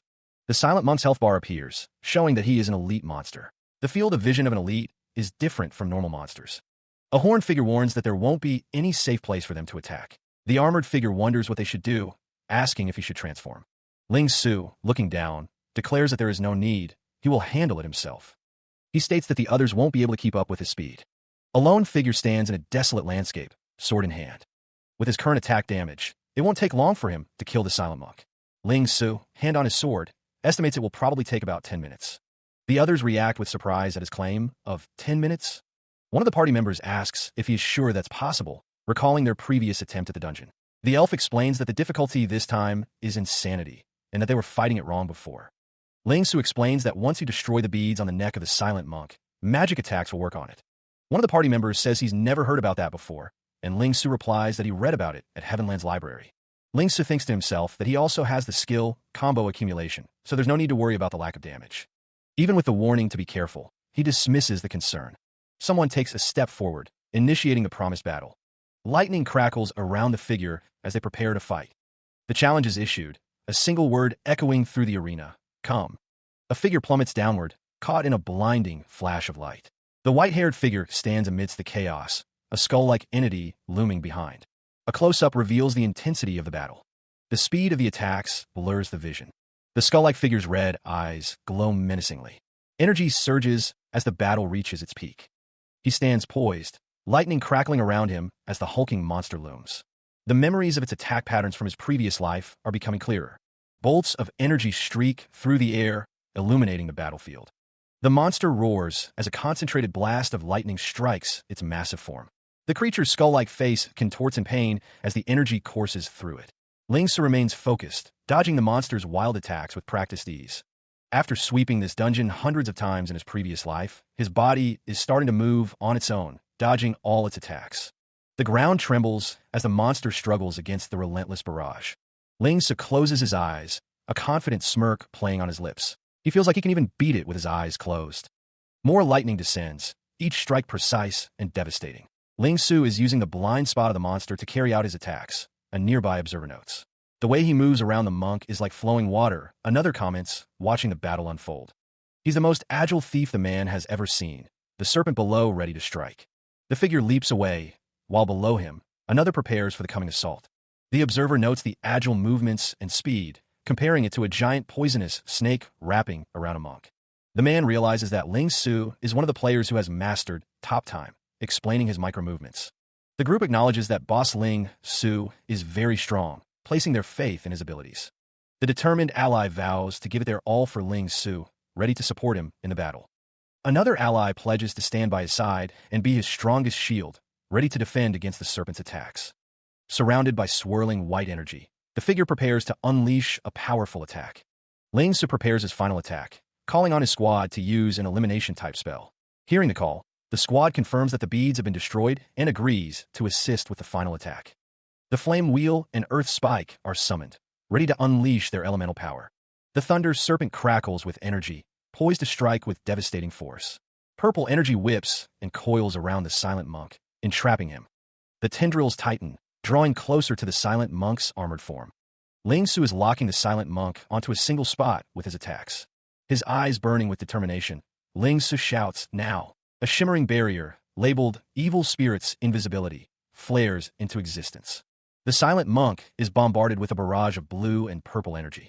Ling Su prepares to unleash his ultimate skill, promising a taste of its power. The word shadow blazes forth, signaling the impending attack. The silent monk is engulfed in a maelstrom of fire and crackling lightning. The system declares the silent monk has been killed by ultimate skill damage. Ling Su's Shadow Blink skill is displayed, showing a combo accumulation of 639. The system confirms the elite monster, Silent Monk, has been eliminated. He grits his teeth, realizing the situation is dire. He's too strong. Energy crackles in the air, a palpable sign of immense power gathering. The man looks up, his eyes wide with alarm. It's coming, he shouts. A voice booms, announcing the arrival of a formidable foe. The boss, Broken Buddha, has appeared. The Broken Buddha descends, a towering figure wreathed in crackling energy. The system identifies the threat, Broken Buddha, Level 10, Dungeons Boss. The announcement rings out, declaring the arrival of the boss, Broken Buddha. A towering figure descends, wreathed in crackling energy. Broken Buddha, Level 10 Dungeon Boss, has arrived. Meanwhile, inside the dungeon's resting area, a discovery is made. The beads of the silent monk can be destroyed. The speaker explains that to get rid of the ineffective magic attack settings, they must destroy the beads. The man with long hair thinks to himself that Ling Su seems to know a lot. The elf-like man asks if the other would be able to fight and give orders at the same time in an insanity difficulty dungeon. The kneeling man listens intently to the question. He explains that their guild's first division barely cleared Broken Buddha. The battle against the special difficulty dungeon was a struggle. They relied on tanks to hold off the physical attackers. Ling Su notes that even if everyone knew the information, it would be impossible to solo Silent Monk. Unrivaled Blue Cloud states that he can't, his expression firm. Ling Su agrees with Unrivaled Blue Cloud's assessment. Ling Su explains that one of the reasons is because of his class skill, but the main reason is because of something else. The text indicates that Ling Su has mastered top time. Ling Su points out that Unrivaled Blue Cloud noticed that he has also mastered top times. Unrivaled Blue Cloud walks away, thinking that they should try getting close to him. Unrivaled Blue Cloud wonders if Ling Su is planning something. Ling Su suggests that next time, Hammer should invite him to join them on challenging the new dungeon. Unrivaled Blue Cloud asks Fallen Whale what he thinks, but Fallen Whale remains silent. Cracks of light split the sky, illuminating the battlefield below. The storm rages on, the air thick with the smell of ozone. A golden staff radiates power, its rings humming with energy. A hard life will lead to a broken life. A figure in white armor stands firm, staff planted, ready for the onslaught. Ling Su is sent reeling backwards, a blue blade of energy still clutched in his hand. The battle intensifies, armored figures clashing amidst a storm of golden energy. Another figure, clad in green, raises their staff, channeling the potent energy. The woman with white hair is thrown back, her eyes wide with shock and disbelief. The health bar of the Broken Buddha boss dwindles, nearing its end. The golden staff stands tall, a beacon of hope amidst the chaos. Only in your imagination will you find a life that's full of happiness. A towering figure in brown armor stands firm, the golden staff a symbol of their power. The armored figures brace themselves, defending against the onslaught of golden and purple energy. The armored figure stands defiant, energy crackling around his form. Confusion spreads among the heroes as their magic proves ineffective. They realize this foe is unlike anything they've faced before. The character with purple hair grimly notes that the Broken Buddha has 1/3 of its health remaining. The others worry as the Broken Buddha grows stronger. One of the group offers reassurance, claiming there is a solution. The character with the spear demands to know the solution immediately. One of the heroes points out the 4 hands on the Broken Buddha's back. The Broken Buddha looms, a silent threat. The white-haired character explains that the Broken Buddha's main attacks originate from those 4 hands. Someone questions if they're talking about break. Another character expresses disbelief at the idea of breaking specific parts of a boss of insanity difficulty. The Broken Buddha stands tall, surrounded by crackling energy. Someone notes that being able to slowly kill it is already good enough. The small, armored character reveals that the mages are already aiming. He smirks, a glint in his red eyes, as he declares his turn. A figure with a staff commands little Ryuko to follow, the ground trembling with each step. The small, horned warrior is caught off guard by a sudden surge of energy. Ling Su looks up, his expression intense as he calls for more power. The mage agrees to hold the boss back, urging the others to keep attacking. The armored warrior leaps forward, determined not to disappoint Ling Su. Ling Su, looking down, acknowledges the need to keep something in place. A hooded figure warns the others that the boss is in its strengthened state. The red-skinned demon explains the difficulty of the Broken Buddha in its current state. 2 hands, one glowing red and the other green, display intricate seals. The red-skinned demon looks up, perhaps sensing the shift in power. The seals flare with energy, revealing the presence of 4 seals. He shouts, questioning if the Broken Buddha can use 4 skills simultaneously. The Broken Buddha's eyes glow menacingly as he declares his opponent foolish. Multi-hued energy surges, crackling with unseen power as the battle intensifies. The air vibrates with the force of the unseen conflict, a prelude to devastation. Emerald energy coalesces around his leg, a sign of escalating power. A crimson orb pulses, radiating heat and a sense of impending doom. Muscles tense, ready to unleash a devastating attack. The moment of truth approaches. Ling Su is enveloped in a torrent of swirling, vibrant energy. Golden energy crackles around his foot, poised to strike with immense force. The word evil manifests as he channels his power, a dark transformation taking hold. The declaration of spirit's invincibility echoes through the battlefield. Pure, unadulterated power explodes outward, a testament to his resolve. Power crackles, energy coalescing into a tangible force.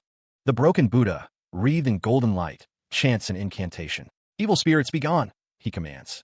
The broken Buddha dismisses Ling Su's efforts. Such foolish actions, he scoffs, undeterred. The broken Buddha's hand glows with ominous energy, ready to strike. Ling Su lunges forward, a blur of motion against the looming figure. The broken Buddha's chest is exposed, a vulnerable point amidst his power. Ling Su closes the gap, his eyes burning with determination. The distance is enough. Time for me to do my thing. The air crackles with anticipation. A devastating strike lands. Throat slasher. Ling Su's attack connects, a surge of energy erupting around the broken Buddha. A voice calls out, urging another warrior into the fray. Little Ryuko, go now. Little Ryuko, poised and ready, responds with fierce determination. Understand. Show him your power. The observers watch as the battle unfolds. One questions Ling Su's judgment, believing Ryuko's zone will be instantly killed. They descend upon Ling Su, foot outstretched, ready to strike. The impact is imminent. Ling Su wonders if little Ryuko has secrets yet to be revealed. Little Ryuko plummets towards Ling Su, declaring they have come to help him. Ling Su looks up, his expression a mix of surprise and calculation as Ryuko's zone approaches. The armored feet of little Ryuko descend, poised for a powerful strike. Ling Su's hand rises to meet the descending foot, ready to intercept the attack. Power surges within Ling Su, his eyes glowing with intense energy. With a swift motion, Ling Su's hand clamps onto little Ryuko's foot. Electricity crackles around little Ryuko as Ling Su unleashes his power. The air vibrates with the raw energy unleashed in the clash. A surge of power emanates, the intensity focused in a piercing gaze. A massive hand descends, poised to strike with devastating force. The blow lands, sending shockwaves through the air as the armored figure reels. His stance falters, feet struggling to maintain purchase against the onslaught. Another strike connects, the force of the blow visible in the air itself. Flesh meets flesh, the sound echoing as the attack finds its mark. A nearby observer is shocked, wondering if this is the kid's skill. The target of the assault grows larger, his power surging in response to the attack. The golden-furred warrior emanates a terrifying strength, power radiating from his scroll. He clenches his fist, the air crackling with golden energy around his gauntlet. Golden lightning erupts as Ryuko's zone faces his unseen opponent, power surging. Ling Su, observing the scene, declares that he shared the location with Ryuko. A hulking figure orders someone to lure him there, into the fray.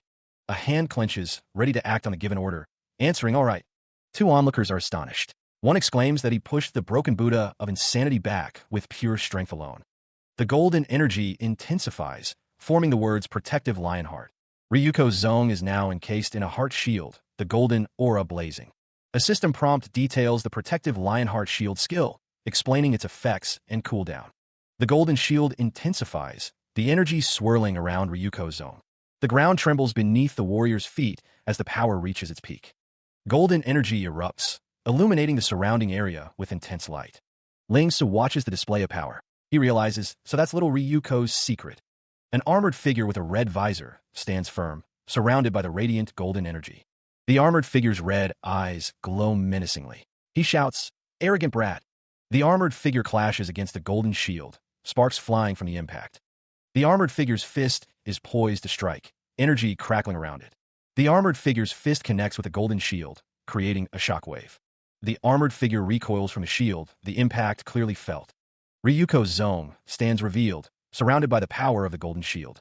The golden energy emanates from Ryuko's zone's chest, a symbol of immense power.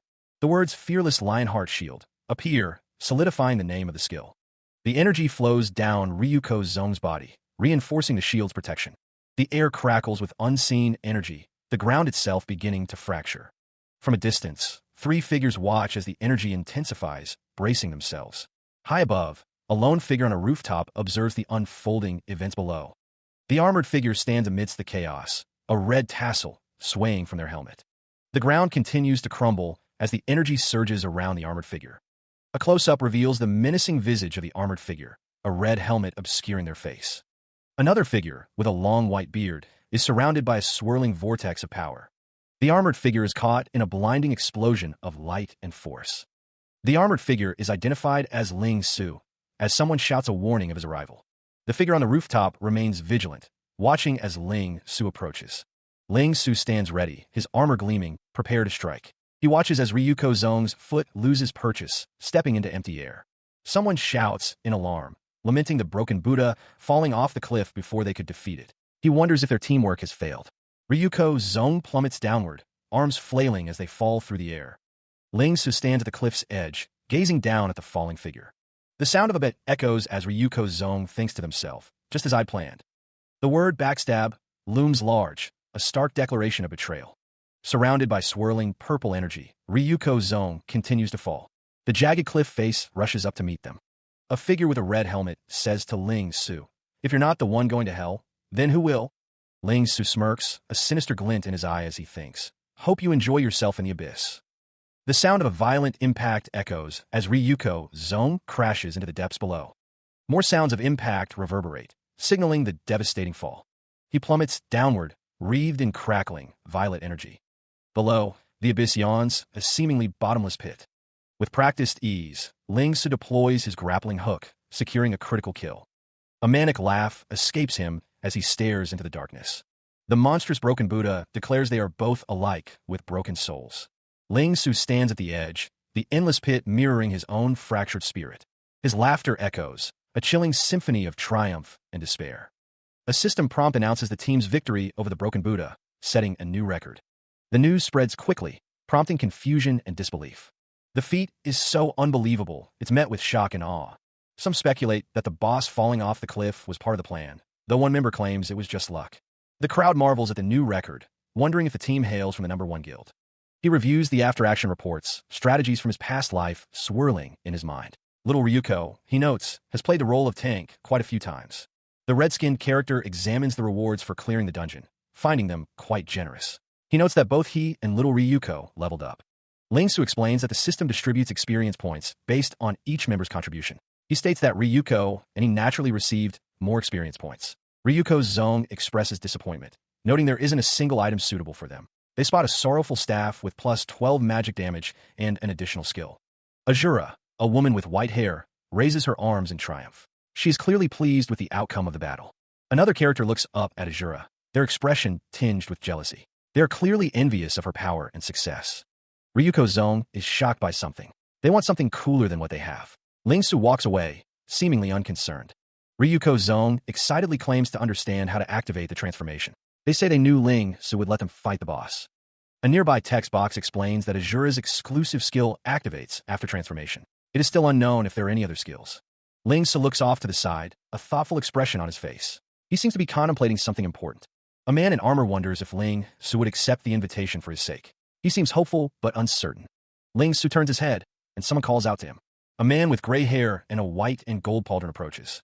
He says that unrivaled Blue Cloud would like to meet him. He wonders if he would accept the invitation for his sake. Meanwhile, the Celestial Guild headquarters looms large, a testament to the guild's power and influence. Ling Su is told that he doesn't need to sell the equipment he just got yesterday.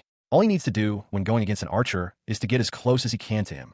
Someone wonders what he thinks, and another person says that their guild has one of the liveliest headquarters in the game. He never thought that he would be visiting Celestial's headquarters even before ever stepping foot in a nebulous headquarters.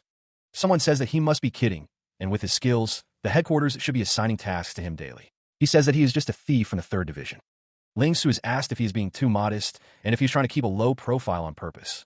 The man says that he would still like to thank Ling Su for accepting his request. He says that if he needs help in the future, all he needs to do is ask. Ling Su says that there is no problem, and the more friends he has, the more help he'll get.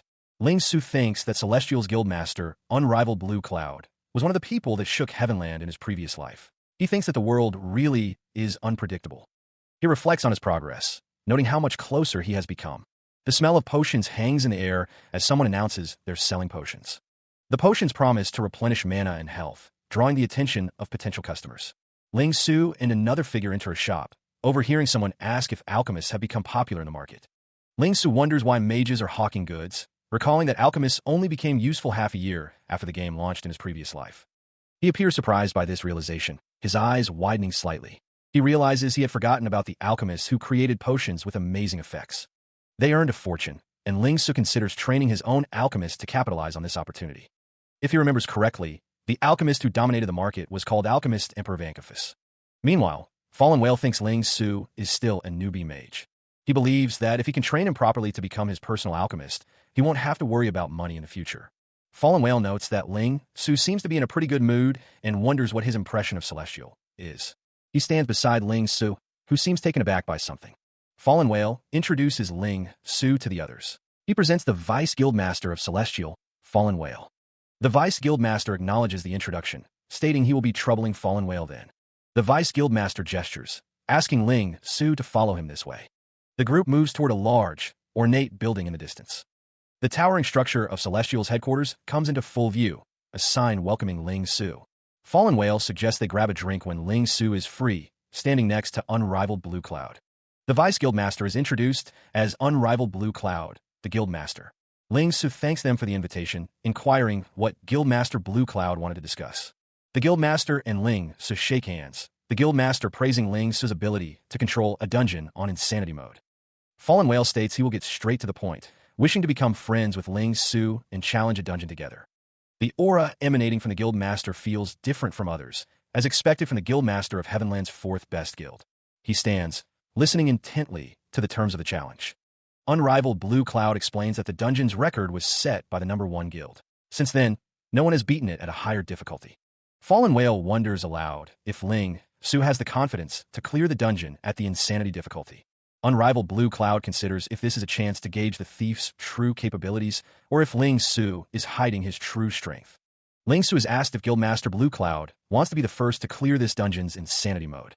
He confirms that is indeed the case. Ling Su states that clearing the dungeon won't be cheap, his red eyes gleaming. Fallen Whale smiles, remarking that Ling Su is a straightforward fellow. Fallen Whale offers Ling Su the position of team leader, also offering to join the team himself. Ling Su agrees to the deal. Ling Su explains that he is not at the required level yet, a slight frown on his face. Ling Su states he'll need a few more days, to which Fallen Whale replies, no problem. He seems annoyed that things are being settled so quickly. Ling Su is told to add the person as a friend and message them when done. There's something a man in black needs to trouble Unrivaled Blue Cloud with. He needs some skill books and would have to spend a lot of time searching for them himself. Unrivaled Blue Cloud asks what skill books he needs, offering to give some as a present. He says he needs Quick Stab, a skill that's for thieves. Quick Stab and Berserk's Slice won't be too hard to get, but Disaster's Gift will take some time. Unrivaled Blue Cloud will order their members to search for it. Fallen Whale asks if there is any issue. Ling Su is told that if everything goes as planned, it'll probably take 3 days to gather the skill books. Fallen Whale says that Unrivaled Blue Cloud is still as capable as ever to be able to settle it in such a short time. Ling Su says it's nothing and thanks him. Fallen Whale looks at Unrivaled Blue Cloud and tells him to please ask if he needs anything else. Unrivaled Blue Cloud says that both of them are already at level 15, so why haven't they become awakened yet? With their skills, becoming an awakened should be a piece of cake. The camera focuses on Unrivaled Blue Cloud's legs as he stands in the room. Fallen Whale says that Brother Ling Su might not know this about awakening.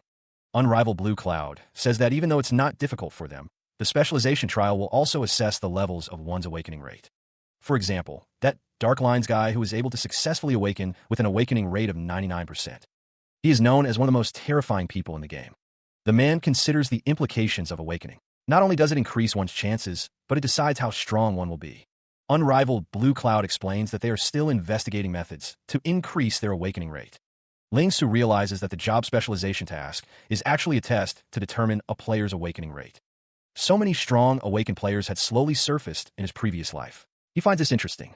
Unrivaled Blue Cloud states that he won't keep him any longer, as he has other things to attend to. He will contact him after he's done. 2 figures stand silhouetted against the bright sky, their forms indistinct. Fallen Whale gives off an aura that is unique to the strong, a palpable sense of power. It's like Ling Su is certain that he'll definitely succeed and keep advancing forward. Unrivaled Blue Cloud is also looking forward to their next meeting, curious about how he'll lead the team in the dungeon. The sky stretches out, vast and endless. Someone expresses that they'd also like to have a match with him after he's done leveling up.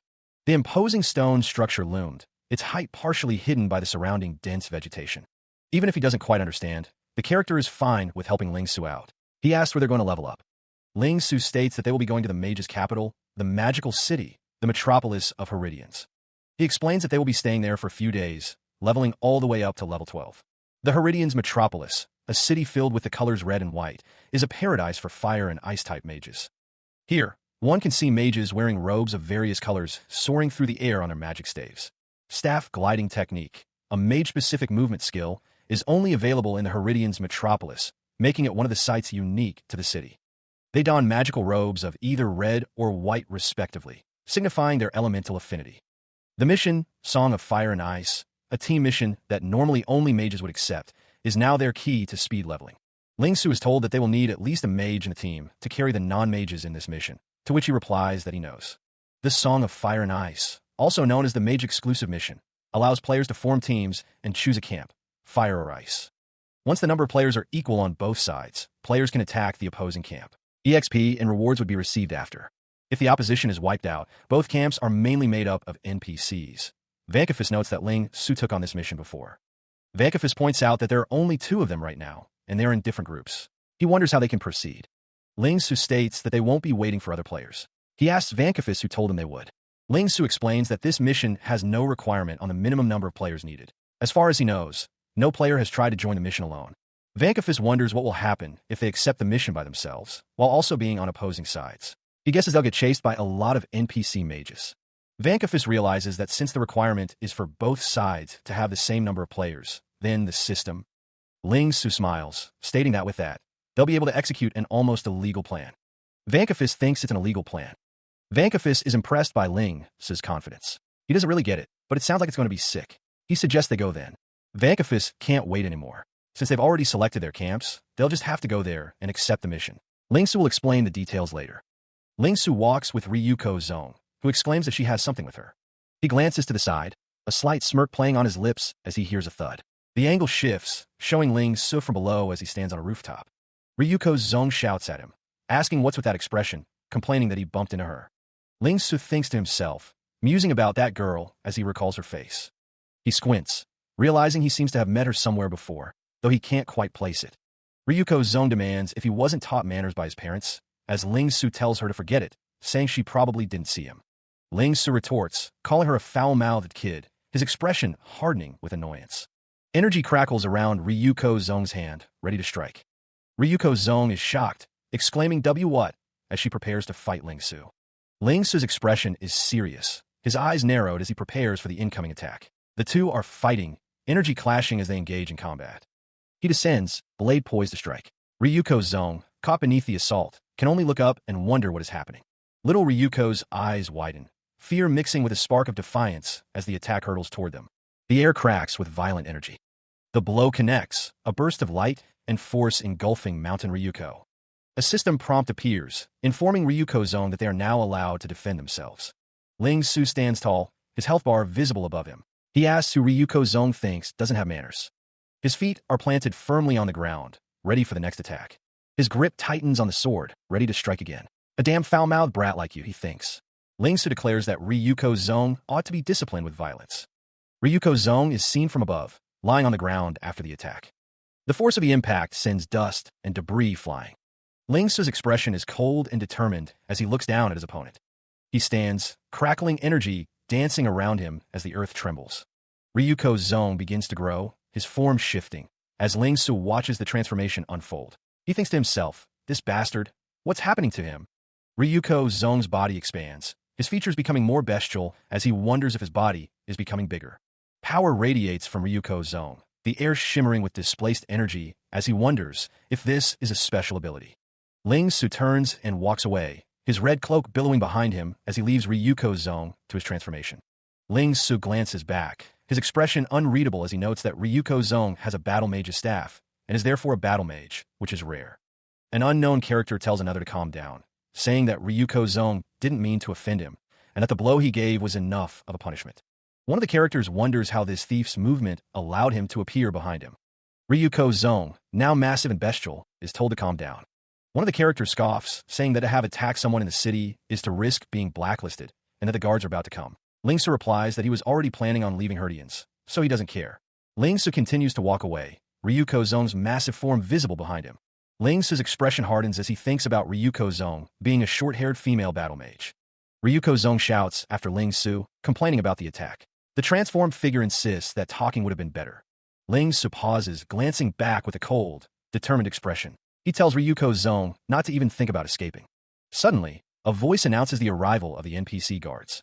The armored figures stand ready, their presence imposing. The Silver Patrol guards stand tall, their weapons gleaming. They are ready to engage. A staff glows with power as Ling Su prepares to leave. He declares that he will be going now. Leaping away, Ling Su is met with Ryuko Zong's outrage. The transformed figure curses him. Ryuko Zong questions Ling Su's confidence in using the staff gliding technique. The transformed figure dares him to come down. Ling Su's expression hardens, his eyes narrowed with determination. He is focused on his escape. Ling Su reflects, claiming to remember who Ryuko Zong is. He thinks back to a previous life. Ling Su continues his escape, the staff propelling him away. He is a well-known pro. Ling Su acknowledges that a loose tongue brings trouble. He tells little Ryuko that they will level up first, expressing his anger. Ryuko Zong stands with the NPC guards, frustrated that she didn't have a good reason. She is angry. A disembodied voice echoes, lamenting that this is the end, and what a pity it is. Ling Su recalls a figure from his past, a woman he knew in a previous life. He thinks he remembers who she is now. The white-haired man stands atop a tall building, a well-known pro, ready for what comes next. A voice echoes, warning that loose tongues bring trouble. The speaker suggests leveling up first. Ling Su stands with little Ryuko, declaring his anger. He is so mad. A disembodied voice laments that she didn't have a good ending, calling it a pity. The white-haired man is surrounded by flames, ready to fight. He stands amidst a fiery landscape, his expression determined. A system prompt appears, indicating that the number of participants on both sides is 2 players. They must wait for the gate to open at their camp's gathering point. The system prompt declares that the mission, Song of Fire and Ice, has begun. The time limit is 30 minutes, and the battle starts. Geometric shapes float in the sky, hinting at the nature of the mission. This is a classic invading type map mission, set within a magical canyon. Originally, this mission was exclusively for mage players to fight each other. However, due to a lack of participants, the mission now includes NPC mages who are quite powerful. A foot lands on the ground, as a character recalls the mission's objective. The character exclaims that they didn't know there would be such a way to do this mission, and expresses excitement. A figure leaps through the canyon, the air thick with the scent of fire.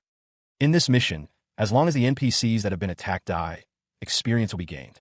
The character thinks that this frenemy cooperation with Ryuko Zong will help turn the battlefield into a field of experience. Several figures stand on a platform, ready to engage the enemy. Ling Su's face is shown, his red eyes gleaming with determination. They run towards the NPCs, ready to begin the mission. Heeding Ling Su's warning, Ryuko Zong acknowledges the advice to drink potions if things go awry. The bridge, the point where opposing forces converge, looms ahead, and the order to jump echoes. Ling Su, grappling hook in hand, declares his intention to pull the NPCs and rapidly gain experience. Normally, players would invade the opposition's camp, but Ling Su's method involves luring NPCs to be eliminated for greater rewards. Ling Su recalls learning this method from an old player, knowing it will soon be patched and rendered unfeasible. Acknowledging that his actions defy the rules, Ling Su resolves to exploit this opportunity to level up quickly, activating Throat Slasher.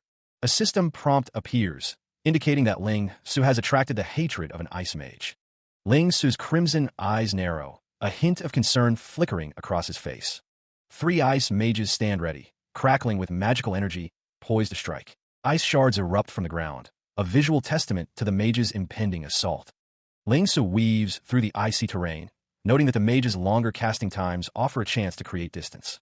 Despite his agility, Ling Su recognizes the danger, the mage's ability to cast long-range spells. The ice mages advance, their crystalline spears aimed with chilling precision. A surge of power emanates, the words evil spirits' invisibility flashing before his eyes. He thinks he can still use evil spirits' invisibility to dodge the attacks. The ice mages continue their relentless assault, undeterred by the shifting tides of battle. Ling Su notes that there are still 10 minutes left, which should probably be enough, as the system prompt indicates he has attracted a large amount of hatred. Ling Su wonders how many mages little Ryuko managed to lure, thinking he just needs to wait for him here at the center of the bridge. A desperate cry rings out. "Boss Ling Su, I can't hold on for much longer." A hulking figure, wreathed in flames, struggles against the onslaught. The tiger-like character laments that he's already used up all his speed and health potions, and he still almost got killed by them. Ling Su thinks it's a good thing he prepared enough potions for him. As expected, if it wasn't for Blessing, he would have already died. The ice mages maintain their formation, their attacks relentless and unwavering. Another character urges the tiger-like character to charge into their camp, saying all they have to do next is just sit back and watch the show. He agrees with the plan. ready to take advantage of the moment. Now, Ling Su leaps into the fray, targeting the NPCs of their chosen side. The hatred directed at him will be transferred. Another figure jumps into the crowd of ice mages, spear at the ready. And next, a chaotic battle between a mage NPCs unfolds. The ice mages stand ready, their spears poised to strike. The magical barrier will break under the strain of the battle. As the magical spells clash, thousands of rays of light made out of magical particles cover the entire sky like fireworks. Right now, an unprecedented and exciting battle between mages is taking place on this bridge. Countless mages are disappearing in a fierce exchange of spells. The silhouettes of the combatants fade into the background. Ling Su will gain a large amount of experience from this battle. He feels the energy flowing into his body. The battle is becoming real right at this moment. The system prompt indicates that the Song of Fire and Ice will be chanted again next time. The system prompt details the rewards for winning the Song of Fire and Ice. Standing amidst the fallen, the white-haired man surveys the scene. He asks if the battle is truly over. Floating item cards appear before them. A voice notes the abundance of loot, prompting a discussion. The horned figure expresses happiness at leveling up, despite the tiresome task of cleaning up. Ling Su and Ryuko stand together, observing the aftermath. They each eliminated over 100 NPC mages. Ling Su anticipates a significant amount of loot from their victory, a smile playing on his lips. A voice reminds them to be selective with their loot, as inventory slots are limited. Ryuko notes that the mission can only be done once a day, but leveling up is still beneficial. She then wonders if they will need more potions. Ling Su cautions that leveling up becomes increasingly difficult, requiring more experience than before. A system prompt appears, informing Ling Su that he has received 3 items from Fallen Whale. Ling Su comments on the efficiency of the people of Celestial, a hint of amusement in his voice. The white-haired man reflects on his progress, noting that he is one step closer to reaching level 15. The team prepares to move, one of them suggesting they sell the equipment they acquired. Another voice calls out, asking Ling Su to wait for them as they try to catch up. Ling Su, clad in a dark gray outfit and a red cloak, pauses, his expression unreadable. Someone walks forward, musing about how much their awakening rate can be in this life. The air crackles with unseen energy, a palpable shift in the atmosphere. The sun sets, casting long shadows across a landscape dotted with distant peaks. Ling Su, cloaked in red, stands alone, his expression unreadable as he prepares for what lies ahead. He strides forward, his boots crunching on the frozen ground, contemplating his awakening rate in this life. Meanwhile, a towering spire pierces the sky, a beacon amidst a landscape of jagged peaks and swirling clouds. 3 days later, inside the City of Magic, the exit point for the Song of Fire and Ice mission bustles with activity. One of the figures wonders why there is suddenly a minimum number of participants required for the mission. His companion agrees, noting the strangeness of someone entering the camp solo. The first figure scoffs at the idea of someone going against the opposition camp alone, suggesting they're just asking to be killed. He believes the game probably just wanted to make the rules clearer. Ling Su and Ryuko Zong stand together, seemingly oblivious to the conversation around them. 2 other figures notice them, identifying them as the strange pair they were just discussing. One of them remarks that Ling Su looks handsome. The pair continues to speculate about Ling Su and Ryuko Zong, noting they always emerge from the mission together, and wondering if they joined one camp on their own. He grins, declaring that he's about to reach the same level as boss Ling Su. After selling the equipment, he plans to return to the guild and help Vanquifus level up, hoping to reach level 12 in the process. Someone wonders if boss Ling Su is busy with other matters. He thinks to himself that he still needs to meet someone. They've finally finished leveling up and obtained good equipment that will make them rich. But helping level 3 Vanquifus will take so long and be boring. He is told to be a good boy and help Tian Na with Vanquifus. Ling Su laughs, saying he'll go help them right now, realizing he was seen through. He's reminded to call Ling Su if there are any fun missions. He raises his arm, declaring that he's off. He reflects that their speed leveling of the past few days has finally come to an end, adding that it was boring as hell. He was able to get the entire Plow's Protection set through all that grinding. It's just in time for the level 15 Disastrous Graveyard dungeon. Level 12 is the minimum level required to challenge that dungeon. He states that he'll need to go change. The panel shows a weapon and a saying in Heavenland. All the equipment that you... Meanwhile, the scene shifts to the PvP Players Arena, a grand hall filled with players. An NPC ticket seller offers a single-use ticket for 1 silver coin. He stands with Ryuko Zone before a screen detailing the arena. It is a vast battleground for players of all classes. Ling Su knows that winning here grants class-specific equipment. He recalls that many pros became rich using this arena. Ling Su walks toward a blinding light, knowing the stakes. A lower rating means randomized rewards. The teleporter will transport him to the arena's battleground. But first, he must select his opponent. Ling Su's eyes widen slightly, a flicker of surprise crossing his face. Standing before him is Tilly's, clad in red and white, a familiar figure. He murmurs, recognizing her, and wonders why she is here in the arena. Tilly states that she is a frequent visitor to this arena. The screen displays Tilly's stats, level 12 mage, with a record of 16 wins and 3 losses. Ling Su recalls her, even though she has hidden her information. He remembers she was pretty good. Tilly smiles, issuing a challenge. She wants to play around with him. Tilly holds her sword, ready for battle, her expression confident. The stage is set. Battleground number 9 is ready for the next contestant, Tilly's versus a hidden opponent. The contestant's information is hidden, adding to the mystery of the challenger. High above the arena, a floating drone observes the 2 figures below, ready to begin their duel. The rules are simple. The battle continues until one party falls, surrenders, or is knocked off the stage. Ling Su stands opposite Tilly's, the tension palpable as they prepare to engage. One spectator notes that Ling Su took the initiative to issue the challenge, while another comments on Tilly's recent rise as a dark horse. The first spectator believes Ling Su thinks he has an advantage because Tilly's is a mage, but the second points out that he doesn't know she's a battle mage. Tilly's prepares her stance, ready to unleash attacks as aggressive as a warrior's. Ling Su remains calm, his expression unreadable as he prepares to face Tilly's assault.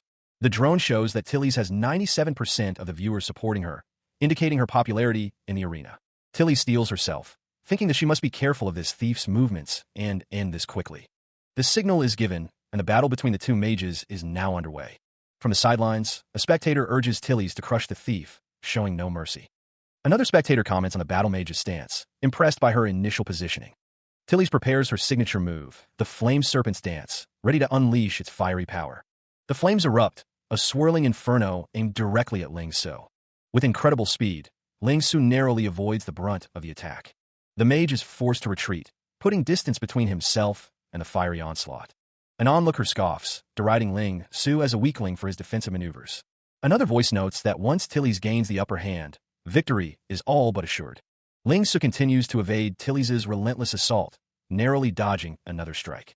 Tilly's expresses her surprise, questioning if she has already forced him to the edge. The mage prepares another powerful attack, crackling with purple energy. He declares that there is no escape for his opponent anymore. The sounds of a swift advance echo through the battlefield. Tilly's unleashes his battle staff's thrust, a technique of considerable force. Ling Su, though pressed, insists it won't be that easy, confident in his own abilities. The words evil spirit's invisibility appear, hinting at Ling Su's next move. Realizing its evil spirit's invisibility, Ling Su vanishes, repositioning himself behind Tilly's. Tilly's narrows his eyes, sensing the shift in the battle's momentum. With a shout of seal, dispel, Tilly's counters the invisibility with a burst of energy. Tilly's taunts, noting that his opponent's reflexes are pretty good, but he has more in store. Ling Su attempts a backstab, hoping to catch Tilly's off guard with a surprise attack. Ling Su acknowledges Tilly's skill, recognizing that a battle mage is still a mage. The sound of a quick stab fills the air as Ling Su's attack connects. He stands over Tilly's, weapon raised, confident that she cannot block his attack. A system prompt details the quick stab skill, a thief-exclusive ability that teleports the user behind the enemy for a swift attack, inflicting a brief blind. The blind status takes effect, and Tilly's realizes the direness of her situation. Spectators watch in disbelief, shocked at how quickly the battle has turned against the mage. Ling Su stands triumphant as Tilly's is knocked off the battleground platform.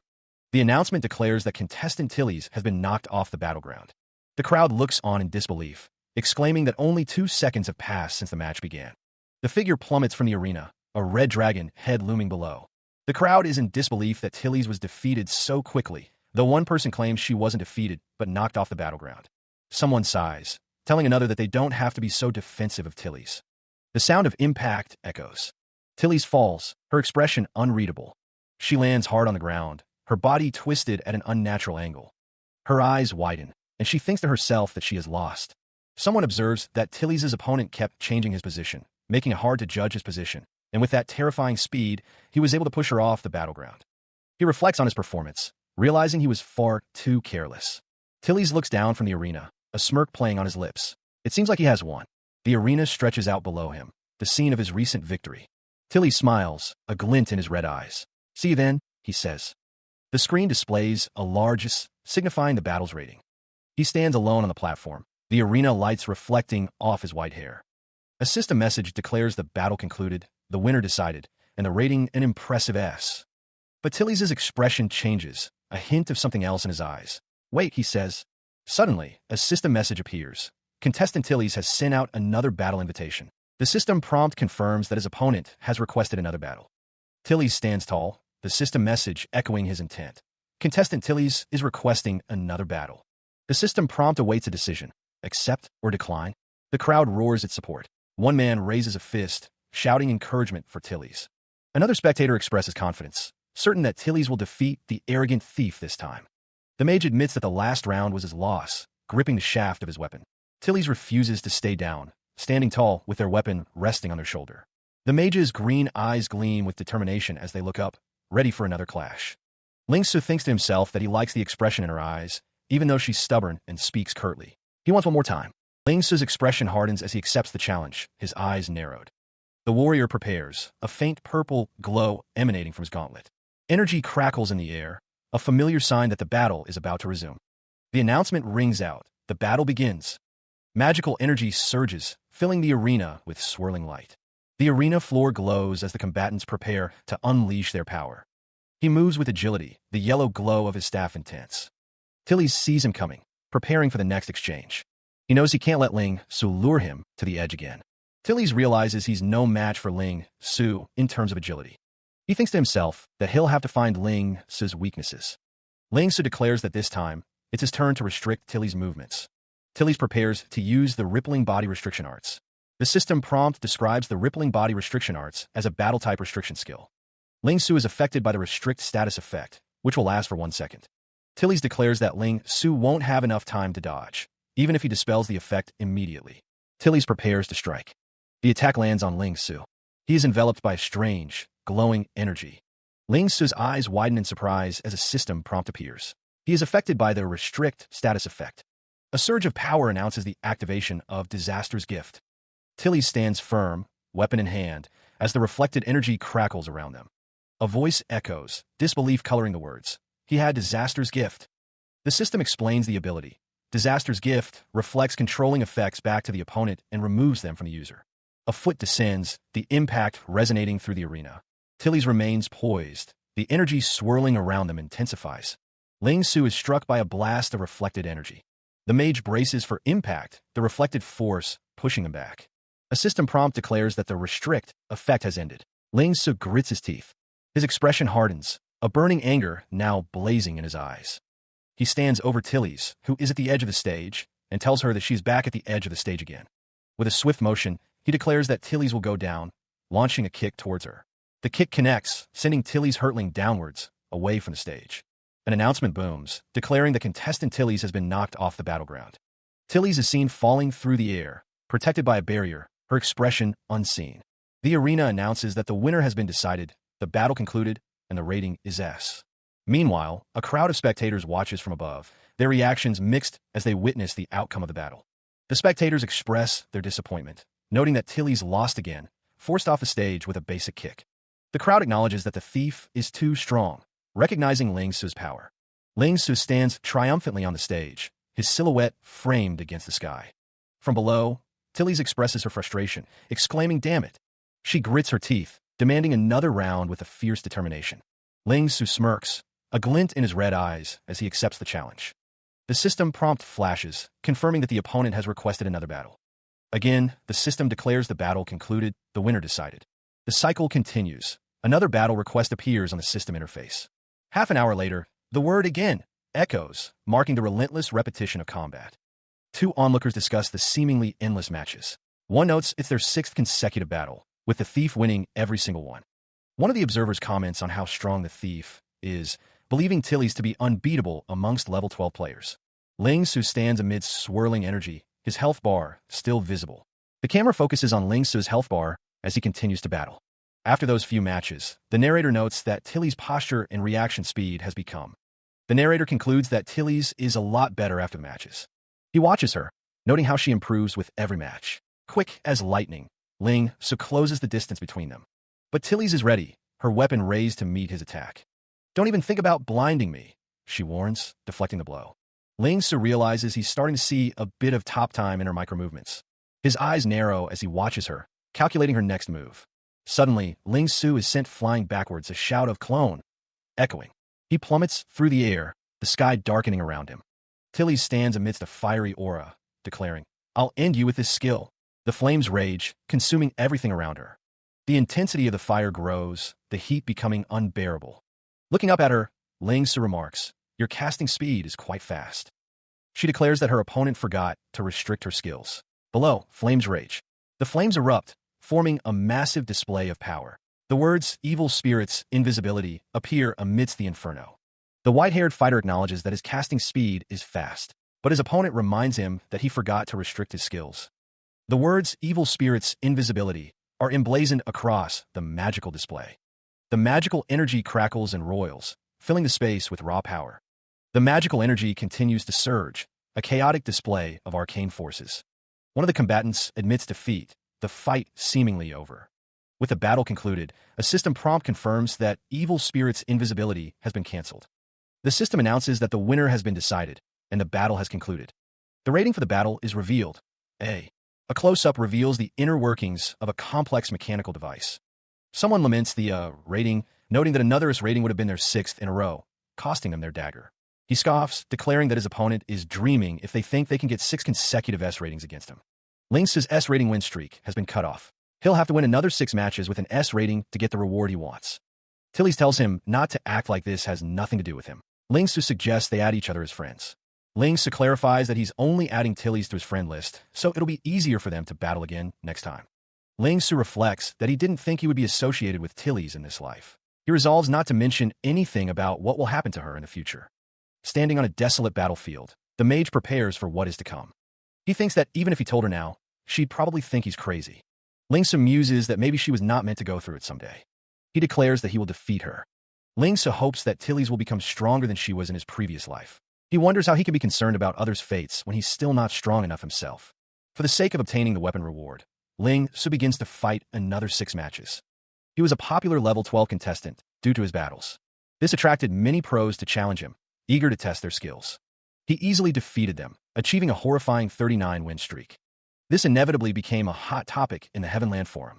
Meanwhile, inside the nebulous 3rd Division's meeting room, a discussion unfolds regarding combat strategy. The woman with cat ears and a witch hat worries about monsters and accidents. She emphasizes the importance of teamwork. She admits she just wants to be as brave and confident as Boss Ling Su. A red-skinned character tells little Ryuko that she needs to be more obedient. Another character explains that Sister Tion not only helped to level up quickly. The blue-haired character states that it was because of them that she was able to reach level 5. The woman states that Ling Su handed them over to her, so she has to take responsibility. She thinks to herself that it's quite lively here, a bead of sweat rolling down her face. Ling Su stands in the doorway, looking down at the cloaked figure. He asks what they're all doing here. The woman in the witch-like outfit complains about how tired she has been lately. Ryuko Zong notes that their leveling speed is good, already reaching level 5 so quickly. Ryuko Zong asks Ling Su if there are any fun missions for them to do. Ling Su tells little Ryuko to calm down. Tilly's, looking determined, declares that they are ready for it. Ling Su states that he has come here for this reason, a serious expression on his face. Ling Su presents their plan, as Tilly's looks on with anticipation. Ling Su's eyes narrow as he says the word, Vankafus. Someone asks if they want to help create a business empire. Tilly's looks surprised, repeating the words, a business empire? Elsewhere, the sign reads, Casfado's Commercial Leasing Street. Ling Su and Tilly's stand before a large tree with a door. Tilly's asks if this place is theirs now, and Ling Su confirms he spent some money. He gestures towards the entrance, inviting her to explore the new workshop. Tilly's is shocked to learn that Ling Su leased the place for 3 months on such an expensive street, wondering how much it cost. The door slides open, revealing the interior of the new workshop. Tilly's exclaims in awe at the sight of the workshop, while Ling Su admits it's still a bit messy and not yet cleaned. The shelves are lined with countless books, all dedicated to the art of alchemy. The workshop boasts a complete set of alchemist tools, ready for use. Tilly's is overjoyed, declaring the workshop perfect and not messy at all. Ling Su explains that this is now her potion-making workshop, and he wanted her to reach level 5 to meet the requirements for making more types of potions. He informs her that he has already sent her some potion recipe scrolls, and her task is to successfully make 10 of each potion with additional positive effects. Ling Su states that he needs something else, as Tilly's exclaims that she has never seen this tool before. Tilly's is excited about the distillation set, but Ling Su tells her to calm down, reassuring her that he has already prepared 30 portions of the materials needed for each potion. She looks up, aghast at the cost. 3 gold coins spent already. She's never seen so much money in her life, and fears losing everything. Ling Su assures her not to worry. He is well aware of the situation. He knows her pithy blessing is worth far more than the gold.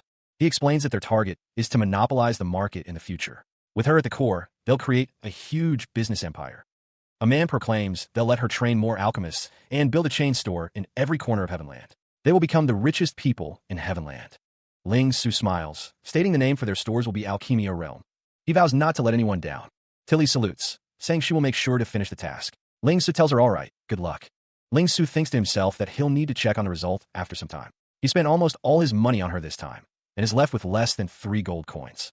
How timely, he thinks, as he receives a message. Unrivaled Blue Cloud asks if brother Ling Su is ready. Ling Su replies that he'll go over tomorrow. Ling Su looks at the screen, thinking he'll use this chance to gain some profit from the Celestials. A disembodied hand holds the screen, plotting to profit from Celestials' resources. Meanwhile, the gates of Celestials' headquarters stand tall, a silent welcome to those who enter. Ling Su approaches another figure standing in the courtyard, ready to speak. 2 figures discuss the thief from Nebulous, and how Boss Blue Cloud will let him command the group in this expedition. One finds it hard to believe. Boss Blue Cloud is told that the person has been brought, as Ling Su is greeted. Blue Cloud tells the others they can go, and invites Ling Su inside to talk. An affirmative grunt is heard. Someone remarks on Ling Su's rapid leveling speed, comparing it to the big names from other guilds. He reflects on the recent level grinding, finding the unorthodox battle strategy surprisingly tiring. A deep chuckle rumbles from the guild master of Celestial, known as Whale, amused by the description of his strategy. Whale notes that many guild members have strong opinions about Ling Su, who stands beside him. The guild members are worried about Ling Su commanding the group, but Whale asks them not to take it to heart. Whale assures Ling Su that with his skills, there's nothing to worry about, though he suspects Ling Su leaked the information on purpose. Whale believes Ling Su is being modest and will be pressured upon entering this place, but he would have given himself away if he wasn't confident in his skills. The guild master of Celestial, the unrivaled Blue Cloud, is no ordinary man, known as the #1 brood archer. A wide grin spreads across Whale's face as he reveals that he insists on having a battle with Ling Su. Whale's companion tries to stop him, but he just won't listen, and Whale seems amused by this. Whale thinks to himself that he is testing Ling Su. The doors to a grand room slide open, revealing the interior. Whale announces his return, stating he has brought Ling Su, whom someone wanted to battle. Boss Blue Cloud dismisses the need for a full-scale battle. He admits he simply wants to learn more about Ling Su. Ling Su asks how they will proceed. Boss Blue Cloud explains the Monster Battling Simulator, a program that allows players to fight various monsters. Boss Blue Cloud notes that the simulator is expensive and only guilds can afford it. He states that the guild's simulator is behind the door. Ling Su wonders what kind of monster they will be facing and how long they will circle it. Boss Blue Cloud looks down, revealing the monster will be a level 15 war mammoth. Ling Su acknowledges the war mammoth, calling it a little monster. Boss Blue Cloud says he will open the door. The heavy door begins to slide open, revealing the arena beyond. Boss Blue Cloud tells Ling Su that they will be starting now, urging him to go ahead. From a distance, Ryuko Zone observes that Ling Su accepted the challenge as if it were nothing.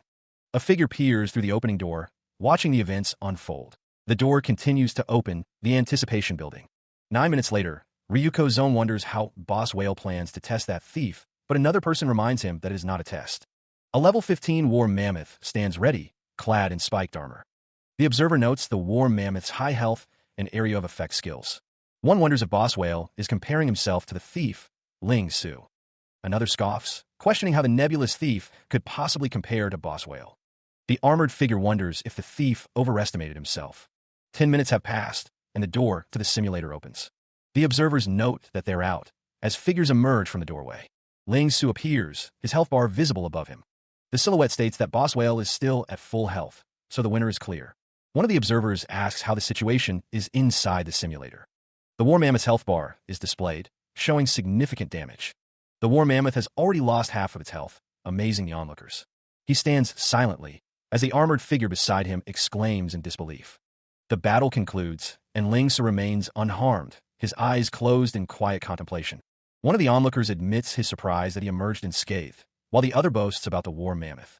The war mammoth stands tall, its health bar barely diminished after the encounter. The woman with red eyes declares that the victor is clearly Boss Whale, her hands clasped in admiration. The woman asks what the other thinks, praising Boss Whale's amazing performance, as the armored figure thanks someone. A taller figure with pointed ears tells someone that they lost, his expression smug. A close-up reveals a torn edge of a cape, a minor imperfection in an otherwise flawless display. Three chibi figures exclaim in disbelief, their expressions a mix of shock and confusion. The figure with long white hair explains that he used his long sword to knock the mammoth back, interrupting its attack, but accidentally ripped the edge of his cape. The figure continues, stating that he was also observing Ling Su, who didn't even take out his weapon. It is said that he was able to dodge all the mammoth's attacks just by moving around and using the mammoth's blind spot to evade its area of effect skills. The speaker observes that the war mammoth was so badly toyed with that it didn't even have time to use its skills. Ling Su stands with his hands in his pockets, as someone declares, without a doubt, that he's very strong. A character's face is shown in a close-up, revealing a wide, toothy grin. Another character remarks that Ling Su is as expected, and that they shouldn't waste any more time. A character states that they'll be troubling Ling Su to be the leader of the team. The character with long dark hair and tribal markings on his face says that they should immediately prepare for disastrous graveyard insanity. One of the figures declares that they shouldn't waste any more time, addressing the white-haired man as Brother Ling Su. He agrees that they will be troubling Ling Su to be the leader of the team. Ling Su smiles, a hint of anticipation in his eyes as he prepares for the challenges ahead. Meanwhile, a figure stands at the entrance to a dungeon, the air thick with ominous energy and glowing with ethereal flames. The path ahead is littered with the remains of fallen adventurers, their bones and equipment scattered amongst the glowing stones. A figure with white hair steps through the doorway, ready to face the dangers that lie within the disastrous graveyard. The dungeon's interior is a cavern of glowing blue flames and ancient stone, hinting at the challenges that await. One of the armored figures exclaims that the disastrous graveyard dungeon is proving to be exceptionally difficult. A massive sword slams into the ground, the impact shaking the very foundations of the dungeon. The armored figure laments that they can't even clear the second floor, let alone the last one, and asks if they should give up. Another figure asks if he has any other suggestions. The problem isn't strategy, one of them thinks, but the dungeon's design itself. Below, skeletal warriors stand ready in the graveyard. There are 3 floors in the disastrous graveyard. From the instant the first monster is killed, they must go all out and slaughter all the monsters in the shortest time. Including this attempt, they've been overwhelmed by waves of corpses 5 times already. They can't hold out against them. Only large guilds will be able to clear this dungeon. A warrior stands in shock, a question forming in his mind. Someone recognizes the Celestial Guild Master, the unrivaled Blue Cloud. Their Vice Guild Master, Whale, has also arrived on the scene. Is Celestial planning to set a new record? Both their Guild Master and Vice Guild Master have come, and someone is taking photos to post on the forum. Who's that? Is that a thief? He's marked as the team leader. Is that thief from Celestial? Can he actually give commands to the Guild Master and Vice Guild Master? What's his background? Hey, that thief is leading the team. Isn't he from their Nebulous Guild? Isn't that Ling Su? They had better inform the management about this. Perhaps there's a need for them to know. He seems to have attracted attention, the dark-haired man observes, adding that Ling Su insisted he be team leader. The man dismisses his own boss's pranks. Ling Su thinks that the pranks are clearly pushing him into the spotlight. He believes there are bound to be people from Nebulous here, and that his intention is to let the news of their collaboration get out. The dark-haired man states that this won't affect him much, as there's no violation of the Nebulous Guild's interests. He adds that the maximum number of participants for this dungeon is 9 players. The man assures Ling Su that there will be no issues with the class composition of their team. With the 3x3 strategy, it guarantees their tank and DPS positions, and Ling Su is the only thief. Ling Su thinks to himself that he wonders if he is familiar with this disastrous graveyard dungeon. He affirms that he is the only thief needed. A hand reaches out, and the dark-haired man laughs, calling Ling Su domineering. He says he likes making friends with people like him. The dark-haired man says that since that's the case, they'll leave it to Ling Su. He appears to be speaking sarcastically. Ling Su sits at a computer, stating that if they are ready, he'll activate the teleporter. He shouts to activate it, and let's go. Someone exclaims that it's a red teleporter, which means it's the insanity difficulty. They wonder if it's the people from Celestial who activated it. A system prompt appears, stating that they have accepted the disastrous graveyard on insanity difficulty, and asks if they will enter the dungeon. Another system prompt appears, stating that the disastrous graveyard has begun on insanity difficulty, and that no record has been set. The team is shown teleporting into the dungeon, ready to face the challenges ahead on insanity difficulty. The system issues a stark warning: beware the waves of corpses. The air is surprisingly refreshing, a welcome change in this dismal place. The bearded man squints, his expression unreadable as he surveys the surroundings. A new system message appears, detailing the revival mechanic. Skeletal soldiers will revive after 9 seconds. A wave of energy crashes forward, a tangible sign of the dungeon's power. The system displays a countdown. 5 seconds remain. Skeletons begin to stir. One of the team members remarks on the unexpectedly short revival time on insanity difficulty, only 9 seconds. As expected, the skeletal soldiers are increasing in numbers, a blue cloud of power surrounding them. The team realizes their leader is missing. One asks not to be asked, as the team leader is Ling Su. A shout echoes. He's already gone ahead. The system displays 0 seconds remaining, the dungeon's power fully unleashed. Ling Su plummets downwards, a dark abyss awaiting him. Skeletal soldiers stand guard, their bone bodies illuminated by an eerie blue light. The skeletal horde awaits, a small figure visible in the distance, ready to strike. One team member asks, "What are we supposed to do?" Another prepares their bow, ready to execute the plan. Purple energy surges through the air, striking the skeletal soldiers with deadly force. The attack is described as a rush attack, a strategy with a high success rate. The strategy of Disastrous Graveyard is to perform a rush, attracting and gathering the scattered skeletal soldiers. Although it's a rush attack, there are quite a lot of skeletal soldiers, even when gathered together. The team's class allocation may lead to overlapping skills, potentially reducing the rush's impact. One of the team members watches Ling Su, eager to see how he executes the rush alone. The purple energy continues to obliterate the skeletal soldiers, leaving a trail of destruction. The words "evil spirit's invisibility" appear, hinting at a hidden power or strategy. Attacking immediately after going invisible can eliminate hatred, as the purple energy strikes a lone skeleton. In the meantime, the clone is attacked and disappears, so he controls its movements. They form a pattern within the map's restrictions, preparing to attack even more monsters. The mage points out the thief's position on the map, noting that most of the monsters have been drawn in by him. He orders the use of restriction arts. The mage casts the spell, making sure it covers the entire wave of skeletons. The restriction arts take effect, enveloping the skeletons in a purple glow. Seeing the skeletons restricted, Ling Su declares that it's time to attack. He orders the team to split into 3 groups. The team agrees to split into 3 teams of equivalent damage output, each handling 1 wave of enemies. One member asks Whale to cooperate with Ling Su's wave. The strategy involves using the thief's micro-movements to divert the first wave of monsters before using the clone skill to draw out 2 other waves. Ling Su grins, realizing he has perfectly avoided the possibility of failure he had imagined. Ling Su prepares to unleash his skills, ready to execute a mob slash against the restricted skeletons. The attack lands, and someone comments on how well played it was by Ling Su. The skeletons are destroyed in the wake of the powerful attack. The air crackles with residual energy, the aftermath of a fierce battle. A system prompt appears, congratulating the team. The graveyard has been cleared. Another system message confirms the speed of their victory. The condition was completed in 6 seconds. The system announces that the teleporter to the 2nd floor has been activated, signaling their progress. A crowd has gathered, their attention focused on the dungeon entrance. One wonders if anyone should be able to beat this for some time. Another responds that they are all gathered to see the team from Celestial enter the Insanity Dungeon. On the Heavenland, the crowd discusses Celestial's guildmaster, Unrivaled Blue Cloud, and their personal participation. They speculate that the guild may have already figured out some method, unwittingly attracting great attention. The crowd believes that if they can really clear the dungeon, they'll be setting the very first record for the Insanity difficulty. This would surely cause a huge sensation. The disastrous graveyard dungeon preparation area glows with an ominous red light, the air thick with anticipation. The floating platforms of the dungeon loom, bathed in an eerie blue light, as the team prepares to face the challenges ahead.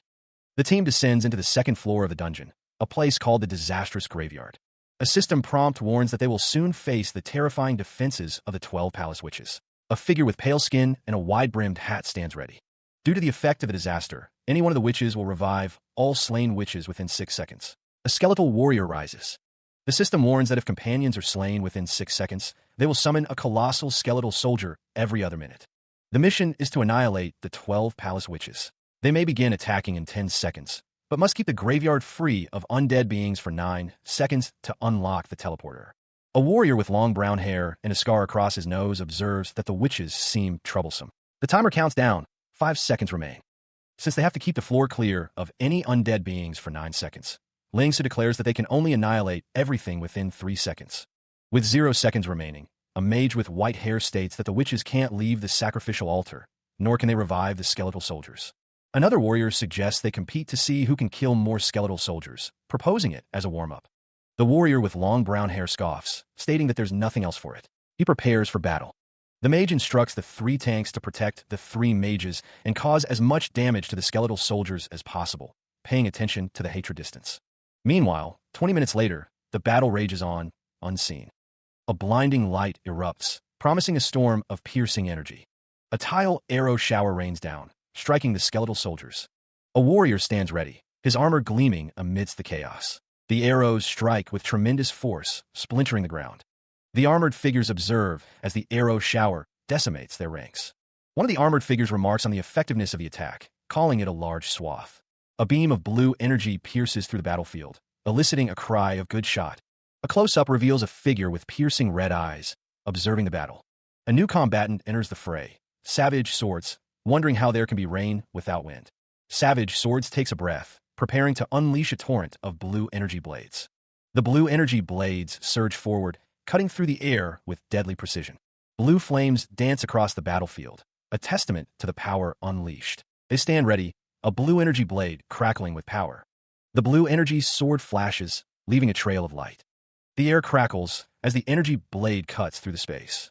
Savage Swords surveys the battlefield from atop a rocky perch. A witch stands, a malevolent aura surrounding her outstretched hand. Ling Su grits his teeth, a system prompt indicating weapon deterioration.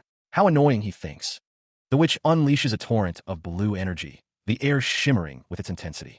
Ling Su and Ryuko Zong stand together, assessing the situation. Ryuko Zong notes the enemies are strong. The blue energy blade cuts through the air with devastating force. A figure in golden armor declares that they are not the only strong ones. It is said that Savage Swords has evaded the witch's attacks and cleared out the skeletal soldiers. Their attack power is not weak. The figure stands atop a pile of skeletons, a testament to their power. He stands ready, his companion marveling at his terrifying efficiency. Savage Swords' eyes narrow, his gaze intense and focused on the battle ahead. One soldier reports that the skeletal soldiers behind them have been wiped out. He suggests Guildmaster Blue Cloud's physical damage will be more suitable later. The white-haired character states that magical defense will still be enough to make up for the last bit of damage needed. He asks Ling Su how he plans to wear them down. The hard-earned set of equipment, collected while grinding the Song of Fire and Ice dungeon with little Ryuko, can finally be put to use. Although the active skill of this equipment set can only be used once, it's worth using it for this dungeon, the white-haired character thinks as he steps forward. A system prompt appears. Savage Sword has activated the Big Dipper's protection, sets one off active effect, magic immunity.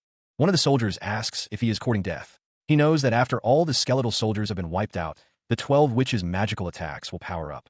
The other soldier exclaims that he's wearing the Big Dipper's protection set, a superior grade magical immunity set. It looks like every move was part of his calculations as Savage Swords continues his advance through the battlefield. The 12 Palace Witches' attack frequency and power are now boosted, but Savage Swords continues to push forward.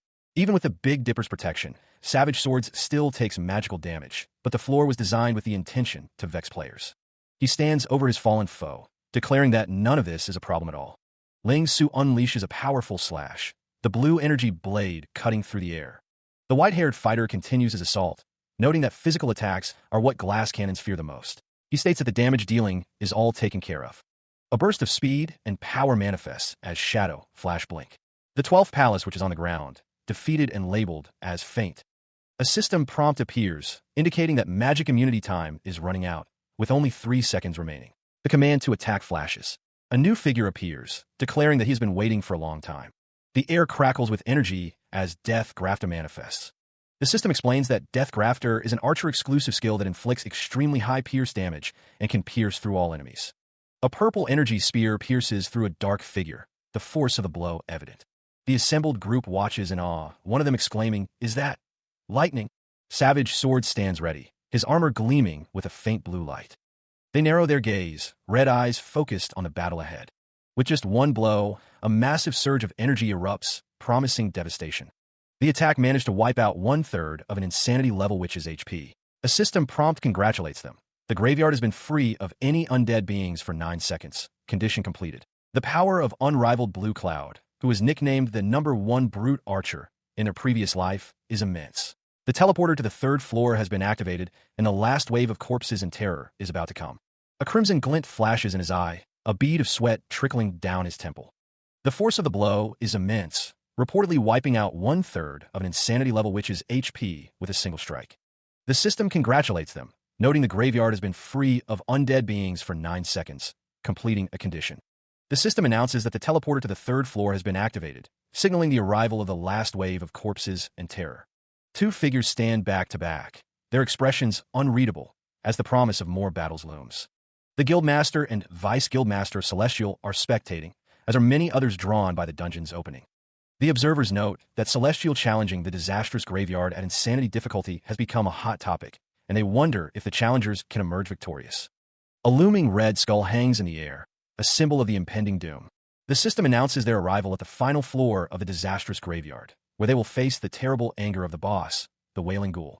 Due to the effect of the disaster, dead skeletal soldiers will revive after 12 seconds, and the Wailing Ghoul will summon an elite necromancer and revive all dead skeletal soldiers within a 5-meter radius. Ling Si's gaze pierces through the gloom, his resolve unwavering. The air crackles with unseen energy, a prelude to the horrors ahead. A lone figure stands at the base of a winding staircase, bathed in ominous purple light. The Wailing Ghoul's power intensifies. A system prompt warns of revived undead. The system completion condition is clear. Vanquish the Wailing Ghoul and end this disaster. A horrifying breeze emanates from within, a sign of the ghoul's growing strength. He anticipates another encounter, knowing they must hold against the skeletal onslaught. The team recalls their previous attempt, where the elite necromancer overwhelmed them with undead. The situation is dire. The overwhelming sense of powerlessness returns as they face the endless waves of corpses. A weapon is readied, a symbol of their defiance against the encroaching darkness. Then, this time, he volunteers to lure away the skeletal soldiers, a risky but necessary gambit. He stands alone, surrounded by skeletal soldiers, one of them asking if he is alone. Guildmaster Blue Cloud crosses his arms, a wide grin on his face. He declares he was waiting for Ling Su to say that. Blue Cloud explains that if Ling Su can use his top-time moves and draw all the skeletal soldiers down by himself. Guildmaster Blue Cloud states that he will act in step with Ling Su to lure the boss up. They'll separate the boss and the mob, giving them a greater chance of success. Ling Su recalls that the method Blue Cloud is talking about now is the strategy for that dungeon in his previous life. A diagram illustrates the plan. Ling Su lures away the skeletal soldiers, attracts them, and then tackles. It seems Blue Cloud had this plan right from the beginning, and Ling Su underestimated him. Guildmaster Blue Cloud asks Ling Su if he is doubting his capabilities. He emphasizes that their coordination is of utmost importance.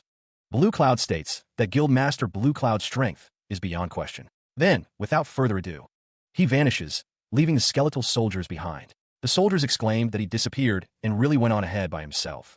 Blue Cloud wonders if Ling Su will be fine by himself. He notes the number of skeletal soldiers on this spiral staircase is no joke and wonders if he should go assist him. Blue Cloud decides there's no need, having not forgotten the recording that Social Butterfly, Hammer, showed them. He recalls Ling Su's performance when they cleared Broken Buddha. Blue Cloud thinks that up to now, Ling Su's actual strength is far more than this. He plummets through the structure, a lone figure against the swirling backdrop. The skeletal soldiers, their empty eye sockets staring, await their prey. The horde of skeletal figures stands ready, their bony limbs poised for attack. He descends the staircase, drawing the attention of the skeletal soldiers. A single skeleton stands guard, its hollow gaze fixed on the intruder. Ling Su is surrounded by a purple aura, his expression determined as he faces the skeletal onslaught. I can't stop, he thinks. His red eyes gleam with focus, his white hair framing his intense gaze. He thinks, I must find space for my next step in advance, and where to strike next. The skeletal soldiers close in, their numbers overwhelming, but Ling Su sees as well as the best route. Ling Su's expression hardens, his determination unwavering amidst the skeletal horde. Blue flames flicker in the darkness, an eerie glow illuminating the scene. Unrivaled Blue Cloud observes, noting that Ling Su managed to lure away all the monsters on this path by himself. His moves flow as smooth as water. He speaks, noting that the other has noticed it too. The man's expression is stern as he thinks to himself. His moves are continually evolving. The white-haired figure descends, a blur of motion against the dark background. The figure notes how quiet it has become, so quiet he can hear his own heartbeat. The skeletal soldiers seem slower than before, and the white-haired figure wonders if he has simply gotten used to it. The white-haired figure's expression hardens. His top time is a lot stronger than before. The white-haired figure is surrounded by skeletons, energy crackling around them. The area is empty. Lines streak across the scene. The skeletons on the upper portion of the stairs have all been drawn downwards. The light blue-haired character notes that this is a textbook example of how to lure monsters away. The screen shows a battle scene. The clearing of this floor is solely dependent on terrifying damage output and defense. Presently, they're the only players with that kind of damage output. Unrivaled Blue Cloud declares that just because the difficulty is insane doesn't mean it has to be fought in the same way. Ling Su grips his glowing weapon, determined to set a new record. A new presence makes itself known. I've arrived, a voice declares. The newcomer stands in a cavern filled with skeletons. This is the lowest level. The figure, cloaked in darkness, surveys the scene. He has finally arrived. The Wailing Ghoul's red eyes narrow, a sinister glint in their depths. Purple energy crackles around the Wailing Ghoul, arcane runes swirling in the air. The skeletons are blasted apart by the Wailing Ghoul's power, their bones shattering. The Wailing Ghoul declares, Guildmaster Blue Cloud now, as his weapon clashes with Ling Su's. Ling Su grits his teeth, his grip tightening on his glowing sword. The skeletons are caught between the two forces, torn apart by the clashing energies. The Wailing Ghoul stands amidst the chaos, his power radiating outwards. A voice commands action, demanding the presence of Guildmaster Blue Cloud. The named Guildmaster is ready for battle, his expression determined. Skeletal figures and dark energy swirl, hinting at a powerful, ominous presence. A lone figure stands amidst the chaos, their purpose yet unknown. Two figures stand back to back, a sense of unity and resolve emanating from them. Meanwhile, a character expresses surprise, questioning the connection between Ling Su and Celestial's Guildmaster. The captain of the 3rd Division expresses doubt, suggesting a possible mistake and a growing detachment from the outside world. Another character points out their goal, to set a record for the disastrous Graveyardy's insanity difficulty. The conversation shifts to how Ling Su became acquainted with unrivaled Blue Cloud, emphasizing that he is not a guildmaster of a small or middle-sized guild. It's revealed that Blue Cloud is the guildmaster of Heavenland's number 4 guild, Celestial, an important figure whose mere sneeze can shake Heavenland. The masked figure cautions that guilds are sensitive, and association with Celestial's guildmaster could cause misunderstandings. Ryuko Zong stands before him, listening intently. The masked figure states that Ryuko's words make sense, but Ling Su's actions are unfathomable. He suggests they sit down and rest for a while. The blonde-haired figure muses on the disastrous Graveyard's insanity difficulty record. She wonders if anyone can clear it, calling it the latest dungeon. Ryuko Zong, with blood on their face, urges someone named Sister Tian not to relax. Lying on the ground, Ryuko Zong declares there definitely won't be a problem. He believes Ling Su is there and will surely clear it. A glowing seal shimmers, and a voice declares that they just need to wait for the system-wide notification. A circular structure pulses with energy, the air crackling with unseen power. The wall glows with an intense, golden light, hinting at the challenges within. A skeletal hand descends, a looming threat to Ryuko Zone below. Surrounded by skeletons and swirling mist, a cloaked figure stands, a sword at their side. Red eyes glare from a figure with white hair, a magic circle glowing beneath them. Beams of light pierce the darkness as the cloaked figure and the white-haired figure face off, magic crackling in the air. A skeletal hand reaches out, its bony fingers grasping at nothing. Arcane symbols glow as a system prompt flashes. The Wailing Ghoul spell casting has been interrupted. Unrivaled Blue Cloud, clad in yellow armor, descends, a confident smirk on his face. "Ah, come," he says. The system announces that they have attracted the hatred of the Wailing Ghoul. A glowing doorway beckons, promising passage to the next level of the dungeon. The Wailing Ghoul looms, its form shrouded in dark energy, ready to unleash its fury. A lone figure stands against the encroaching darkness, prepared to face the ghoul's wrath. Unrivaled Blue Cloud smirks, his red eyes gleaming with determination. Good. Blue Cloud has drawn away the boss's hatred. Next, it's Dash. A horde of skeletons, their red eyes burning with malevolent intent, stand guard. They are here to keep him at bay. The text proclaims that they have reached the lowest level of the dungeon. A voice booms, declaring that the boss is here and urging everyone to get ready for a fight. The Wailing Ghoul descends, crackling with dark energy, ready to unleash its power on the intruders. He unleashes a deafening roar. The Wailing Ghoul towers over his opponents. Shields are raised to protect the mages, as one soldier barks out orders. Another hopes Ling Su arrives soon, so the mages don't embarrass them.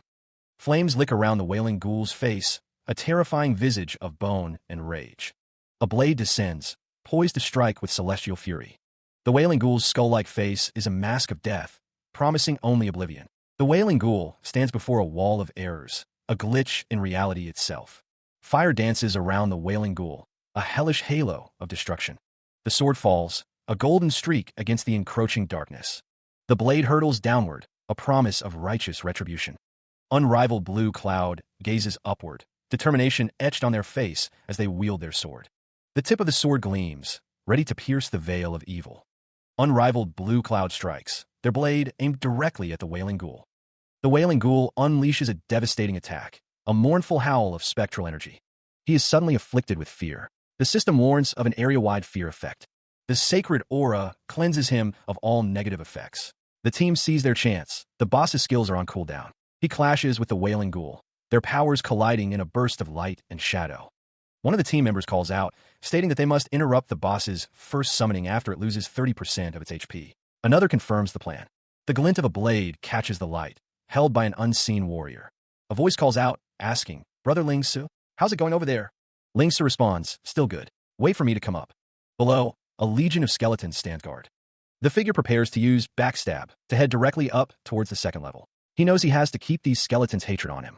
Activating Shadow Flash, he prepares to blink through the skeletal ranks. He gathers the skeletons together, drawing their attention. He knows that now is the time, his red eyes focused. With a burst of speed, he delivers a quick stab to the skeleton. The purple energy crackles around the blade as it pierces its target. The words "evil spirits, invisibility" appear, glowing with power. The sound of shattering echoes through the chamber.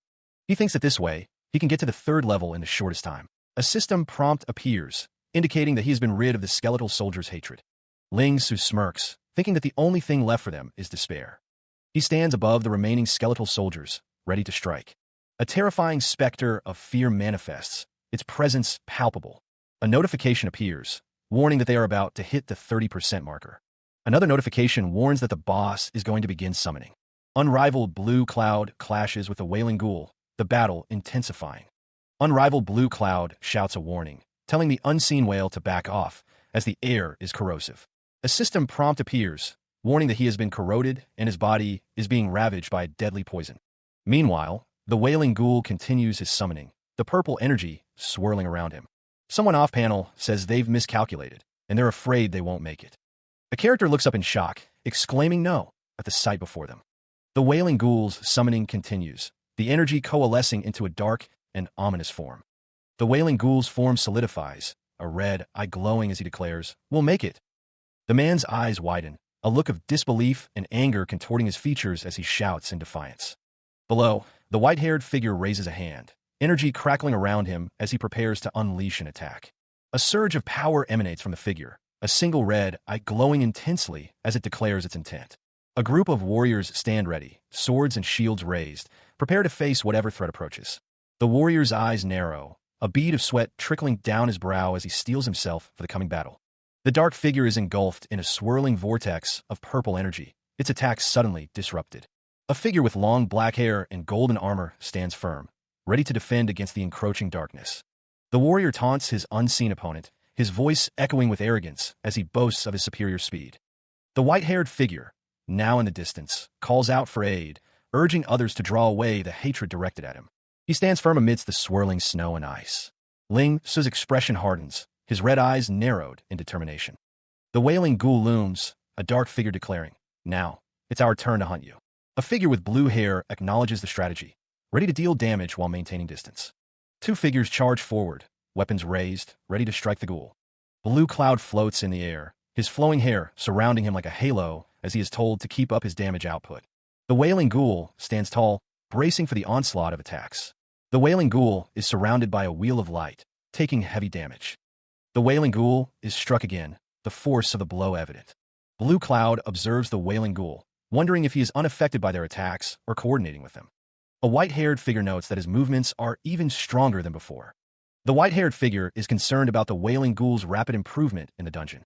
Someone who can show such an expression can't be ordinary. He clearly has the qualifications to be the main support of the First Division. Yet he's only staying in the Third Division?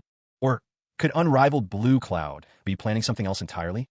Unrivaled Blue Cloud notes that Brother Ling Su is coordinating very well with them. He wonders if Ling Su's capabilities are wasted in the Third Division.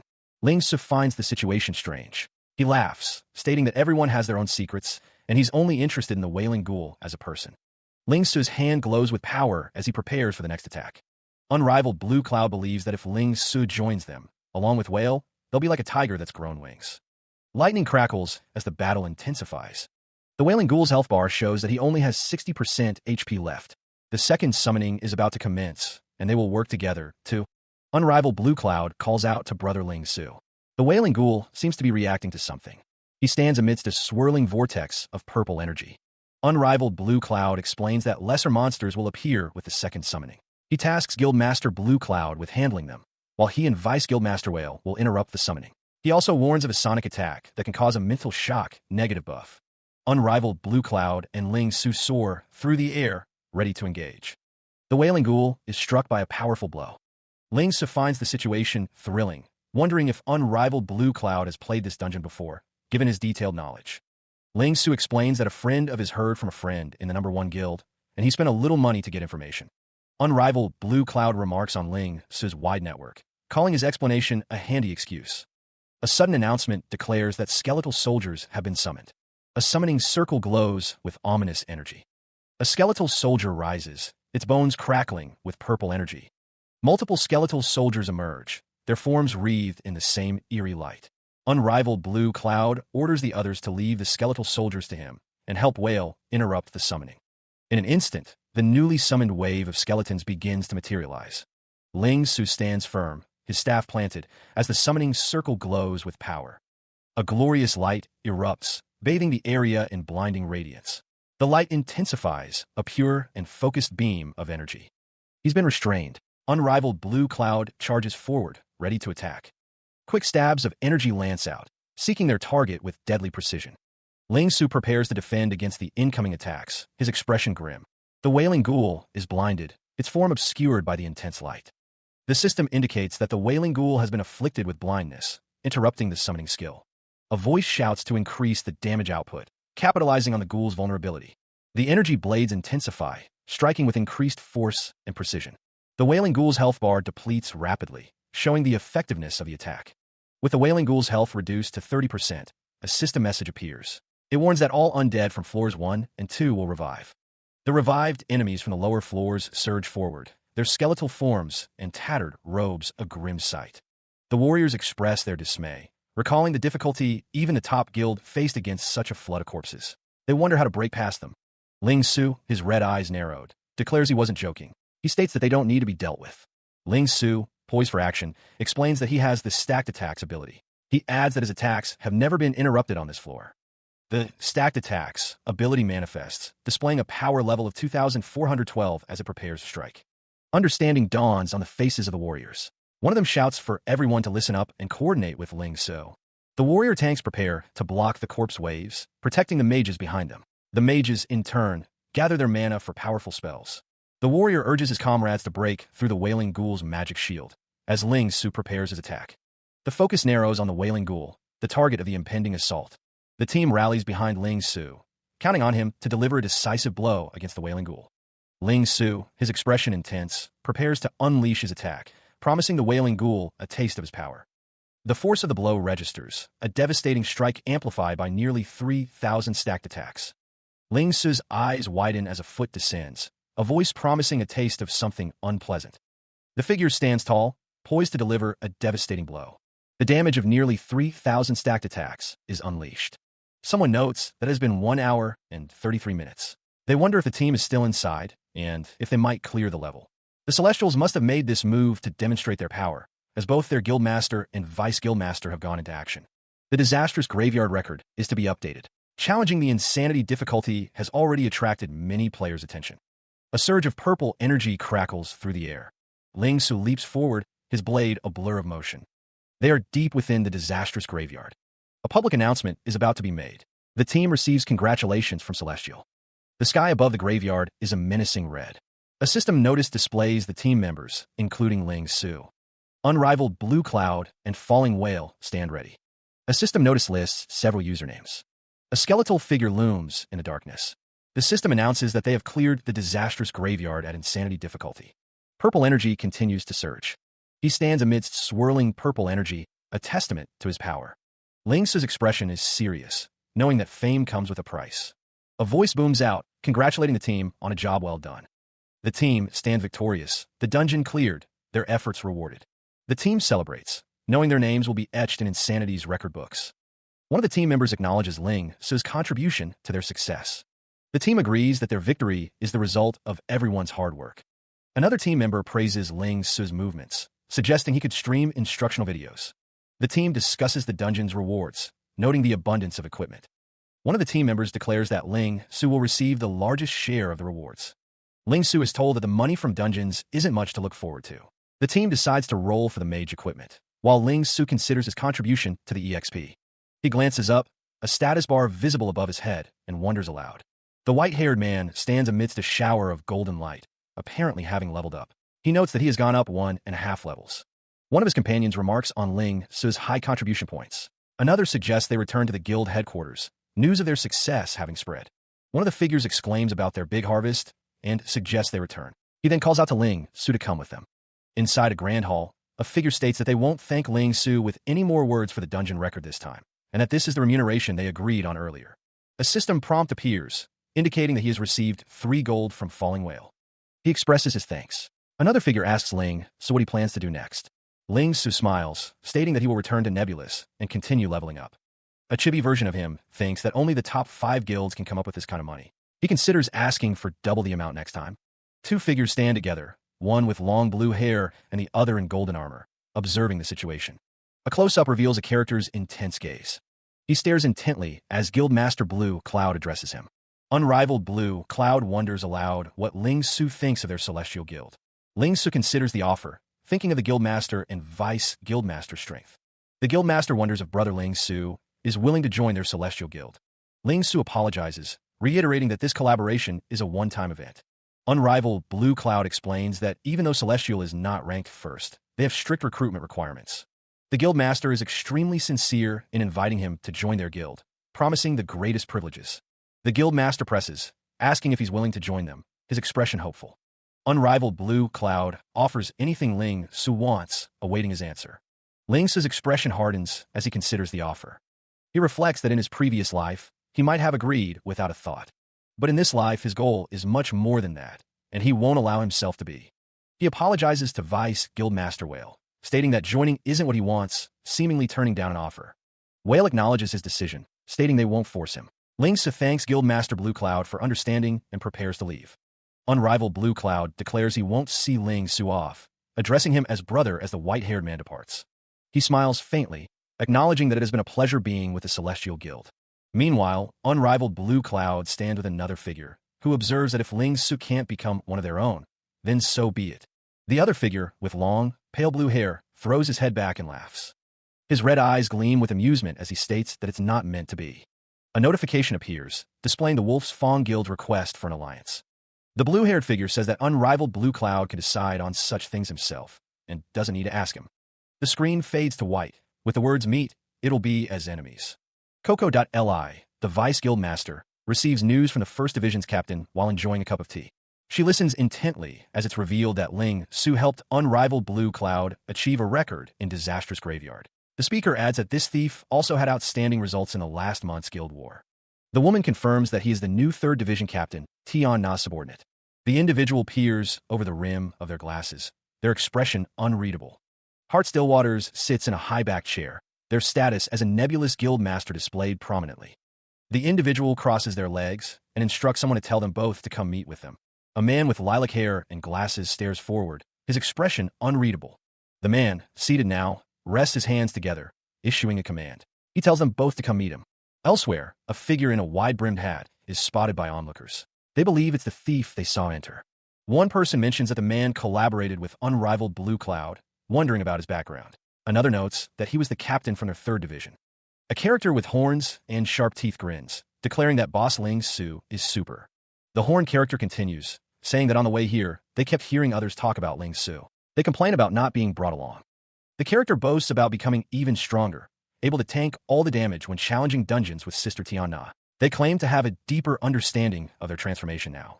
Ling Su, holding a cup, acknowledges what he is hearing. Ling Su says that the other has caused such huge waves this time, and didn't even think to hide their name. He sits on the couch, while another figure stands nearby. Ling Su seems lost in thought. The woman with white hair and a large hat turns her head, a question forming on her lips. Doesn't this bother you? She asks. Unrivaled Blue Cloud sits comfortably, a small flask in hand. He muses that the dungeon results must be credited to the guild, and names cannot be hidden. A woman's face fills the frame, her expression one of worry. She asks, don't worry. Tian Na, her brow furrowed, insists that the other party is shirking responsibilities. She complains about the private messages she's received, all asking about Ling Su. The messages continue, with one person asking Tian Na to introduce them to the thief called Ling Su. Another expresses annoyance at being asked about him. Unrivaled Blue Cloud smiles, suggesting that muting the messages would make everything dandy. He seems unconcerned by the situation. The woman with the hat seems to relent, muttering that she understands. She seems to be coming to a realization. Tian Na continues to rant, reminding the other person that trouble is bound to follow when involved with people of such standing. The view focuses on a chat window, with someone wondering what could be happening at a time like this. The tension is palpable. A figure stands in a doorway, a hand reaching out. A voice calls out Tian Na. The situation seems urgent. The woman with a hat stands near a desk, while Ling sits on a couch. Someone asks if they've seen the message in the nebulous management chat group. She sits at the desk, while unrivaled Blue Cloud stands nearby, listening intently.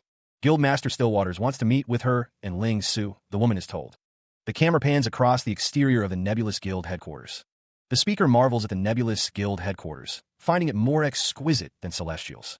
Tian Na is told to calm herself, but she believes they are doomed. Unrivaled Blue Cloud assures her that he will bear all responsibility. The woman is reminded that she was given free rein to do as she wished, and that he can't push all the responsibility onto her. Ling Su should know this too. The man thinks as he looks at Sword. Establishing a guild of a certain scale in Heavenland is an amazing thing, it is said, but even small guilds face immense competition. Moreover, when guilds grow bigger, their economic backing grows stronger, and relationships based on benefits become increasingly complicated. One can just imagine how strong the backing would be behind each guild master of Heavenland's top 5 guilds. The voice echoes with a stark warning about provoking others. A woman raps sharply on a door, her expression unreadable. "Come in," she says. The door swings inward, revealing Tian Na and Ling Su standing in the doorway. For Tian Na to be so apprehensive, she probably has some family business back in real life and is worried that it'll be affected. Ling Su's red eyes narrow, his expression hardening. He thinks to himself, Guildmaster, we're here. If that's the case, then I must make things clear. Ling Su glances upward through the library. A voice declares, the Guildmaster is up there. The staircase stretches upwards, promising a long climb. The stairs continue, winding towards their destination. A man with purple hair and glasses smiles warmly. We've called for you to come, he says. The man in white and purple clothing looms, his expression serious. Because we have some things to ask you, he states. Tian Na and Ling Su stand before the man in white and purple. He asks, Tian Na, as captain of the 3rd Division, is there anything you want to say? Guildmaster Stillwaters, Vice Guildmaster Coco Lee, and Ling Su are present as the questioning begins. Coco Lee and Ling Su walk away, the Vice Guildmaster stating that they should cut to the chase. Unrivaled Blue Cloud sits at a table, a book open before him, a cup of tea steaming gently. The Guildmaster states that he is the person they want to question, and there is no need to drag Tian Na into this. Unrivaled Blue Cloud's gaze is steady, his expression unreadable as he awaits their response. Tian Na finds the situation interesting, a slight smirk playing on her lips as she listens to the Guildmaster. Coco Lee knows that this is about the collaboration with Celestial on the Insanity Dungeon, and Ling Su is called out. Tian Na recalls that Ling Su helped clear the dungeon in exchange for a fee and that he collaborated with Unrivaled Blue Cloud. Ling Su states that he will be of service to whoever pays him, even if it is the number 1 guild's guildmaster. Tian Na questions if their guild has any rule that prohibits members from taking on jobs, and how Ling Su got acquainted with Unrivaled Blue Cloud. Ling Su explains that a friend introduced them, and that clearing the insanity difficulty was based on information he'd collected. Tian Na asks why Ling Su had to hide his personal information, and he responds that it is to protect. He states that his privacy is a personal habit and defends his actions. At the table, Unrivaled Blue Cloud questions the situation, looking at Tian Na for her reaction. Unrivaled Blue Cloud states that those capable can receive more, and there are no grounds for criticism. Ling Su argues that it's not hard to tell he is a capable person. Unrivaled Blue Cloud explains that he called them to gain an understanding, stating they don't need to discuss the matter anymore. The Guildmaster states that there is nothing else to discuss. A cloaked figure stands nearby as Unrivaled Blue Cloud says to go on, indicating someone has a request. Ling Su states he can achieve great things for the guild, so give him special permission. The cloaked figure requests to form an official independent team, even though they need the guild's support. Tian Na hopes that support in terms of resources doesn't implicate her. Unrivaled Blue Cloud agrees, but with a caveat. He held the wooden tablet, his expression firm. I need to see results within a month. That's fine, right? He asked, setting a clear expectation. Ling Su's gaze is intense behind his glasses, his expression unreadable. However, the guild leader sits calmly, a book open in his lap, as he considers the situation. He states his terms, demanding to see results within a month. Ling Su considers the 1-month deadline, and the guild leader presses him, asking if he has a requirement in mind. The white-haired man looks off into the distance, contemplating the challenge. He responds, stating that if within 1 month, the team he forms. The guild leader listens intently, a cup of tea sitting untouched on the table before him. Ling Su clarifies that his team must be able to rank amongst the top 10 on the team leaderboard once. The guild leader agrees, stating that he will allow their independent team to become permanent. He remains silent, listening intently to the woman before him. An idea sparks in her mind, and she asks if he knows what the team leaderboard is. Footsteps echo as someone approaches the leaderboard. Ling Su states that they will meet again in a month. The team leaderboard refreshes every week and is mostly occupied by pros. The woman with the witch hat looks at the leaderboard, which shows the rankings for bronze, silver, gold, and platinum. Any team can enter the leaderboard by submitting an application, and the team's ranking will be decided by the system according to the dungeons they've completed within that week. Each dungeon that was completed that week would be given a grade, which is affected by the dungeon's difficulty and the rank of completion. They'll be facing countless other teams in the team leaderboard. The woman with the witch hat thinks that it's almost impossible for Ling Su's independent team to enter the top 10 ranking in the leaderboard, as the top 10 positions have always been occupied by the 5 big guilds. Someone wonders if Ling Su really knows what the team leaderboard is, and how tough the guild master is clearly making things difficult for him. Tiana is standing next to a seated man. She insists that Guild Master Stillwaters shouldn't feel the need to apologize for Ling Su's behavior. The man with glasses asks if she was the one who approached Ling Su first. Guild Master Stillwaters confirms that she was the one who approached Ling Su. Tiana tells her to leave, stating that the 3rd Division is counting on her. Guild Master Stillwaters says she will be on her way now. The door slides open. The reason for the question is left unsaid. Tiana wonders if the question was to ascertain if Ling Su is a spy. The woman with short hair agrees. Tiana thinks that Ling Su might be harboring other motives, but didn't expect him to accept the demand so easily. The man with glasses says he is just rather curious as to who Ling Su will recruit into his team. The door remains open. The woman with short hair walks away. He strides away, seemingly unfazed by the recent events. A voice calls out, questioning if Boss Ling Su found things too easy. The speaker, a blonde individual with pointed ears, declares that he is ready. The red-skinned individual on the couch states that he is fine. The pointy-eared character's exclamation surprises both the red-skinned individual and Ling Su. The pointy-eared character urges Ling Su to waste no time and fight their way into the top 10. The red-skinned individual reflects on how Ling Su has given him many shocks recently, and he will do everything in his power to help Ling Su create a team. He believes that someone who can make the impossible possible and is always aspiring to become stronger is worthy of his pursuit, even if it means giving up his position as vice-captain. Meanwhile, Tiana enters the room. Tiana greets them, stating that she has already heard everything from Boss Ling Su. Tiana explains that Guild Master Stillwaters held him back because he wanted to ask about her. A figure in a wide-brimmed hat addresses Ling Su, wanting to ask him something, leaving him confused. She questions if going independent is truly the best path forward. Ling Su listens intently, his expression unreadable as he considers her words. The silence stretches, broken only by the ambient sounds of the world around them. Tiana insists that she is different, her gaze intense and unwavering. He explains that he wanted to become independent, fearing his laid-back nature would burden her. Tiana's expression darkens, her eyes shadowed as she processes his words. She counters, stating that her current achievements are also due to his help. Her eyes glisten with sincerity as she offers her unwavering support. Tiana pauses, seemingly lost in thought as she considers her next words. Ling Su hesitates, a soft, escaping his lips as he contemplates her offer. His face breaks into a wide, confident grin, ready to embrace the challenge. With renewed determination, they resolve to go independent and achieve great things, needing at least 4 people in the team. The blonde-haired character laughs, agreeing that they can clear dungeons. The red-skinned character adds that they can farm equipment. The red-skinned character, Wasabi, is told that he can't join the team. His skills don't meet the standards. Ling Su explains that Wasabi's skills aren't compatible. He adds that even little Ryuko should be able to win against him. Wasabi sits on the couch, accepting the rejection. Ling Su mentions that there is already a thief on the team. Wasabi says he understands. The tactless rejection seems to have stung the rejected teammate. The woman with the witch hat thinks that Ling Su is being a little too tactless with his rejections. After finding the members they need, someone wants to duel with them, a sound effect punctuating the statement. Ling Su walks away with the woman with the witch hat. Wasabi watches them leave, his expression unreadable. Wasabi asks for just one chance, his face a mask of determination. A sound effect echoes, perhaps indicating Wasabi's frustration or resolve. Wasabi stands alone in the room, staring at the couch where he was just sitting. The woman with the witch hat walks away, leaving Wasabi behind with Ling Su. Tiana stands with another person, a worried expression on her face. She states that she should be setting off, as there's not much time. Ling Su stands, looking off into the distance. His expression is unreadable, but his posture suggests determination. The camera focuses on Ling Su's waist and legs. He thinks to himself that he has to find an archer to join the team. The camera focuses on Ling Su's feet as he stands ready to depart. The woman wonders where they should go next, while the small creature looks up at Ling Su. He decides that they should set off, as there isn't much time left. Ling Su stands, his expression unreadable in the shadows. The figure states that he has to find an archer to join the team. The individual's boots are shown as they stand. Elsewhere, ripples disturb the surface of the water. The water's surface is disturbed by concentric circles. A foot plunges into the water, sending splashes outward as the moon hangs in the sky. A figure suggests that they split up, asking if the other was able to find his location. The other figure replies that he wasn't able to find his location. Ling Su's expression hardens, a dark promise in his eyes. He vows to make them pay.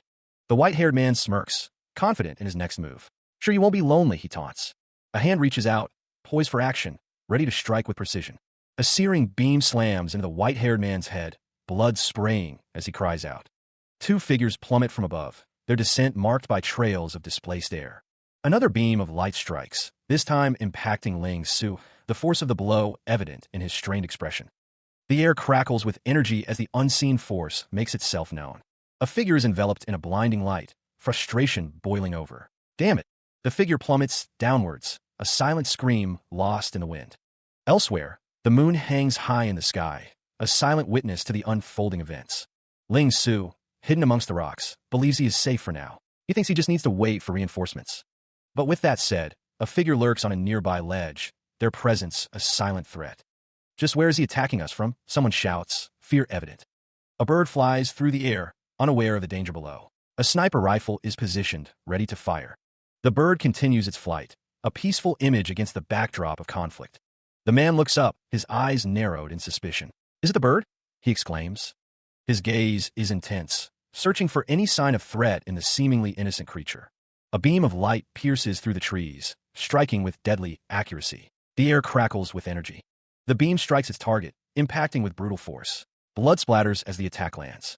Another beam of light streaks across the night sky, illuminating the full moon. The force of the impact is devastating, leaving a trail of destruction in its wake. The full moon hangs in the sky, a silent witness to the carnage below. A figure stands silhouetted against the night, holding a sniper rifle. He is the source of the attacks. The attacker's face is revealed, a cold and calculating expression on his face. A status bar floats above his head. He mutters, the fight's seemingly over for now. The moon hangs high in the inky sky. Its pale light casts long shadows across the land. A nearby building glows with warm light from within. Inside, a woman exclaims over a newcomer's weapon. Another explains that archers with hot weapons are rare, their equipment difficult to obtain. He confirms the sniper rifle is the Celestial Falcon. The man with the Celestial Falcon recalls its low drop rate. Another patron expresses their awe at seeing it in person. A barrel hangs from the ceiling. The tavern bustles with activity, patrons enjoying their drinks and company. Behind the bar, a bartender prepares a dark beer for a customer. The man with the Celestial Falcon sits quietly, observing the scene. A hand sets down a glass of dark beer on the polished bar top. Another hand places a glass of soda on the counter, a gold ring glinting on one finger. The hooded figure lifts the dark beer to his lips, taking a long drink. The figure's eyes narrow, a glint of amusement in their depths as he thinks about how difficult he is to find. A voice muses about the man's reputation, calling him a pure dark feather. The hooded figure remains impassive, listening to the man with white hair. The silence stretches, punctuated only by the clinking of glasses and hushed conversations. The white-haired man stands beside the hooded figure, a sniper rifle slung across the latter's back. Rumors swirl around the white-haired man, painting him as an unsociable lone wolf who taunts his opponents with a simple GG. The white-haired man smiles, stating that he doesn't spare anyone a second glance, and apologizes for the interruption, wanting to discuss working together. The hooded figure is revealed to be the antisocial guy who became Heavenland's #1 long-range hot weapon in his previous life. He was an excellent sniper, even becoming rank 1 in the Profession Assassinate leaderboard later in time because his enemy was unable to find his location during battles. He smiles, holding out a disc. Ling Su extends an invitation to join his team. Of course, Ling Su assures the attacker he'll also give him something else. The disc glows with a bright, golden light as Ling Su presents it. The attacker, unimpressed, levels his weapon. His response is blunt. Fuck off. Ling Su sits at a table, unfazed by the rejection. He remarks that the attacker doesn't seem to like this form of communication. Ling Su explains that he simply thinks the attacker would be really suitable to be his teammate. Ling Su proposes a meeting at the entrance of the ancient machinery cave dungeon tomorrow afternoon to discuss it further. The attacker stands alone, considering the offer. He seems to be in a bar. Ling Su adds that if the attacker wants a weapon upgrade, they can help him get the Shadow Killer Heavy Sniper. The attacker thinks to himself that Ling Su shouldn't think he came unprepared, as the Shadow Killer Heavy Sniper is one of the top heavy snipers in the game. The attacker believes that Ling Su will change his mind after coming. He looks forward to seeing him tomorrow. The screen displays a system prompt, indicating that the user is now offline. Ling Su sits on the edge of his bed, a familiar ache washing over him as he exits the game. Nearby, on a table, sits a sealed envelope, its presence hinting at something unexpected. A hand reaches out, fingers carefully grasping the envelope. This is... Ling Su's eyes widen as he reads the letter. It's a school admission letter. He recalls the old man's words while they were eating. A cartoon image of an old man appears, reminding him that he is still required to enter compulsory education. He sighs, realizing school starts next month. Ling Su fears he'll disappoint the old man if he doesn't go. Elsewhere, Ling Su sits up in bed, wondering where the old man is. A man's voice booms, demanding to know how much the other man's son owes them. The man explains that he understands his son is dead, but wants to know what will happen to the money he owes. The other man presents a paper signed by the son, demanding that he understand the situation. He apologizes, saying he doesn't really know. The old man seems to be agreeing to something, repeating, yes, yes, while someone below demands to know what they are doing. The old man is seen from a low angle, towering over the viewer, with buildings in the background, suggesting he is being confronted in the street. A man in a gray suit carries a brown bag, while in the background, Ling Su stands ready. A dark-skinned man's fist is clenched in the foreground, a gold bracelet glinting on his wrist. Ling Su's red eyes narrow, his expression hardening as he prepares to intervene in the confrontation. Someone demands that they let the old man go, their hands outstretched ready to fight. A man in a red shirt demands to know what the others are doing. The man in the red shirt stands with a man in a gray suit, facing Ling Su in the distance. Ling Su tells them to let the old man go. The man in the gray suit demands to know who the other person thinks he is to talk to him like that. The man in the red shirt asks Ling Su if he's the old man's grandson. The man in the gray suit confirms that Ling Su is his grandson, and the man in the red shirt wonders if he is there to pay off his debts. The man in the gray suit denies that Ling Su is his grandson, stating that this has nothing to do with him. Ling Su shouts that he doesn't care if he's his grandson or not, and that they're going to pay the 1 million they owe today. With a shout, Ling Su launches a kick at the man in the red shirt. He looks down at the old man, his expression unreadable as the man sits on the floor. Elsewhere, the man in the red turtleneck stands in a hallway, a smirk playing on his lips. Ling Su thinks to himself that if he weren't awakened right now, he could kill the man easily. The man in the red turtleneck looms over them, saying they should scrape the money together if they need more time. The man in the red turtleneck states that it won't do them any good if they can't get the money. He gives them 2 months. The man in the red turtleneck points, declaring that it's 1.5 million, not a penny less. The old man is shocked, wondering why it became 1.5 million, a significant increase from the original amount. A man in a suit says he's giving them 2 months to get the money, but of course, he'll have to charge interest, asking if that isn't fair. The man in the red turtleneck turns to leave, saying he still has 2 more customers to visit in 2 months. The old man looks up, his face etched with worry and fear as the reality of their situation sinks in. Ling Su helps the old man up, asking if he's okay and if he wants to go to the hospital to check for injuries. Ling Su thinks that 1 million is no small sum, wondering what the old man's son spent that 1 million he borrowed on. He seems troubled, admitting he's never heard of this situation before. He suggests they go inside, leaving the money issue to him. Someone urgently asks if there's a solution, a plea hanging in the air. After all, the real world is full of unexpected problems. Ling Su acknowledges the sudden problems, realizing he needs to pick up the pace. He mutters that he only has 2 months. 2 months, he thinks, and he'll have to bring the plan forward. Only level 15 players can connect the currency between worlds. The next day, Ling Su strides forward determined. He knows having a fixed team is immensely important to him. Not only will it ensure he levels up quickly, but it also plays an important role in fulfilling his plans for the future. Meanwhile, in the ancient machinery cave dungeon lobby, the plan is to build up the team 1 step at a time.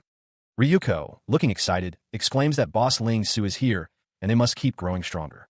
Ryuko expresses how excited she was to receive his message yesterday. She can finally challenge a dungeon together with him again.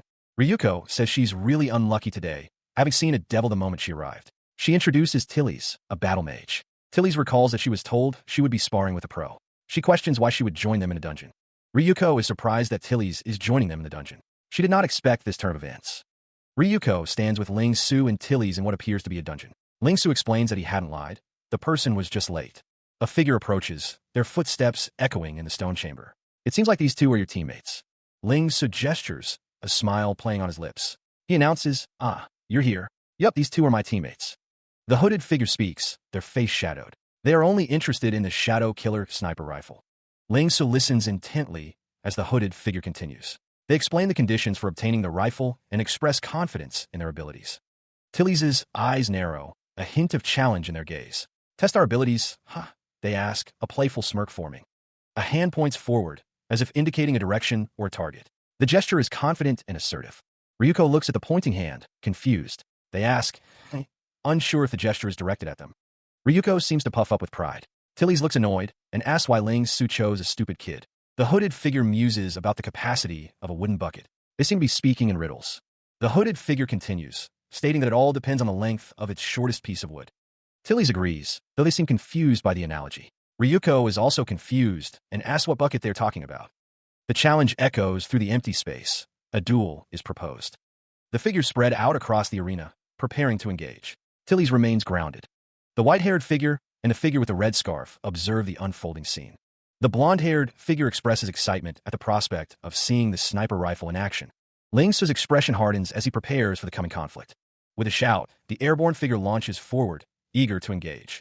The blonde-haired figure raises their shield, ready to meet the attack head-on. The figure below expresses a desire to test their mettle against the sniper rifle. The structure hums with energy, its purpose yet unknown. The dark-haired figure switches weapons, preparing for a different approach. The dark-haired figure's eyes narrow, a silent promise of what's to come. The white-haired figure remains stoic, while the figure with the red scarf looks on with concern. He raises the weapon, its form shimmering with contained energy. Ling Su declares the start of their confrontation. A system prompt confirms the weapon switch. The weapon is now ready. Ling Su stands beside another figure, both looking towards an unseen threat. Below, a figure with a white scarf and dark clothing declares, "Let's begin," leveling dual pistols. A system prompt flashes, weapons switched successfully. Ling Su, red eyes narrowed, thinks to himself that he didn't expect dual pistols, but knows the opponent is best with heavy sniper rifles. The figure with dual pistols stands on a rocky landscape, thinking that dual pistols will be more agile than a heavy sniper rifle in short-range combat. The other figure with white hair states that they must have a battle with the firearms guy, and that it will be a good experience. Another figure with pointed ears and a shield taunts the figure with the dual pistols, surprised that they didn't use their heavy sniper rifle. The figure with the dual pistols faces the flying shield. The figure with the shield is knocked back. A figure in a dark cloak levels a gun at a large shield. He leaps forward, propelled by a burst of energy. Ryuko's Zong stands firm, declaring, "You have quite a strong lower back." The cloaked figure is sent flying backward from the force of the impact. A foot connects squarely with the center of the shield. Ryuko stands behind the shield, taunting, "Too bad, you didn't hit me." A man with white hair observes, "I didn't expect that brat to be so agile." The man smiles, noting, "Indeed, he has improved. I hadn't even noticed." The shield glows with power as it executes a shield bash. The cloaked figure recovers in midair, firing his gun. He thinks, but compared to that guy, the brat's agility is still not enough. The white-haired man watches the fight intently. The man states, "Yeah, but that's not a big problem, as dual pistols are fired." The shield clatters to the ground, dislodged from Ryuko's grasp. He leaps forward, a dark silhouette against the light, intent on pressing his advantage. His foot connects with the shield, the force of the blow sending tremors through Ryuko's arm. "Enjoy having shield bashed into your face." The attacker lands another blow, a brutal strike aimed to incapacitate. "Got you." The words metallic dance flash across the scene, a testament to the brutal rhythm of the fight. He unleashes a hail of bullets from his dual pistols, each shot a calculated strike. The barrage finds its mark, impacting against Ryuko's armor with deafening force. Ryuko struggles to maintain their stance, the shield their only defense against the relentless assault. Ryuko grits their teeth, feeling the pressure mount, so tightly packed. With a surge of adrenaline, Ryuko leaps forward, determined to break free from the relentless barrage. Their eyes narrow, a spark of defiance igniting within them as they prepare to counterattack. An explosion erupts, the force of the blast threatening to consume everything in its path. The attacker remains calm, his gun still trained on his target. The figure in the red cloak observes that the battle looks over. The other disagrees, sensing something is amiss. A monstrous form begins to emerge, its eyes glowing with an ominous red light. The attacker's eyes widen in disbelief, muttering a confused, "Huh." A massive, clawed hand materializes, crackling with golden energy. The attacker stares up in horror, questioning what he is witnessing. The monstrous arm descends, wreathed in arcs of power. Golden energy crackles as the transformed limb continues its descent.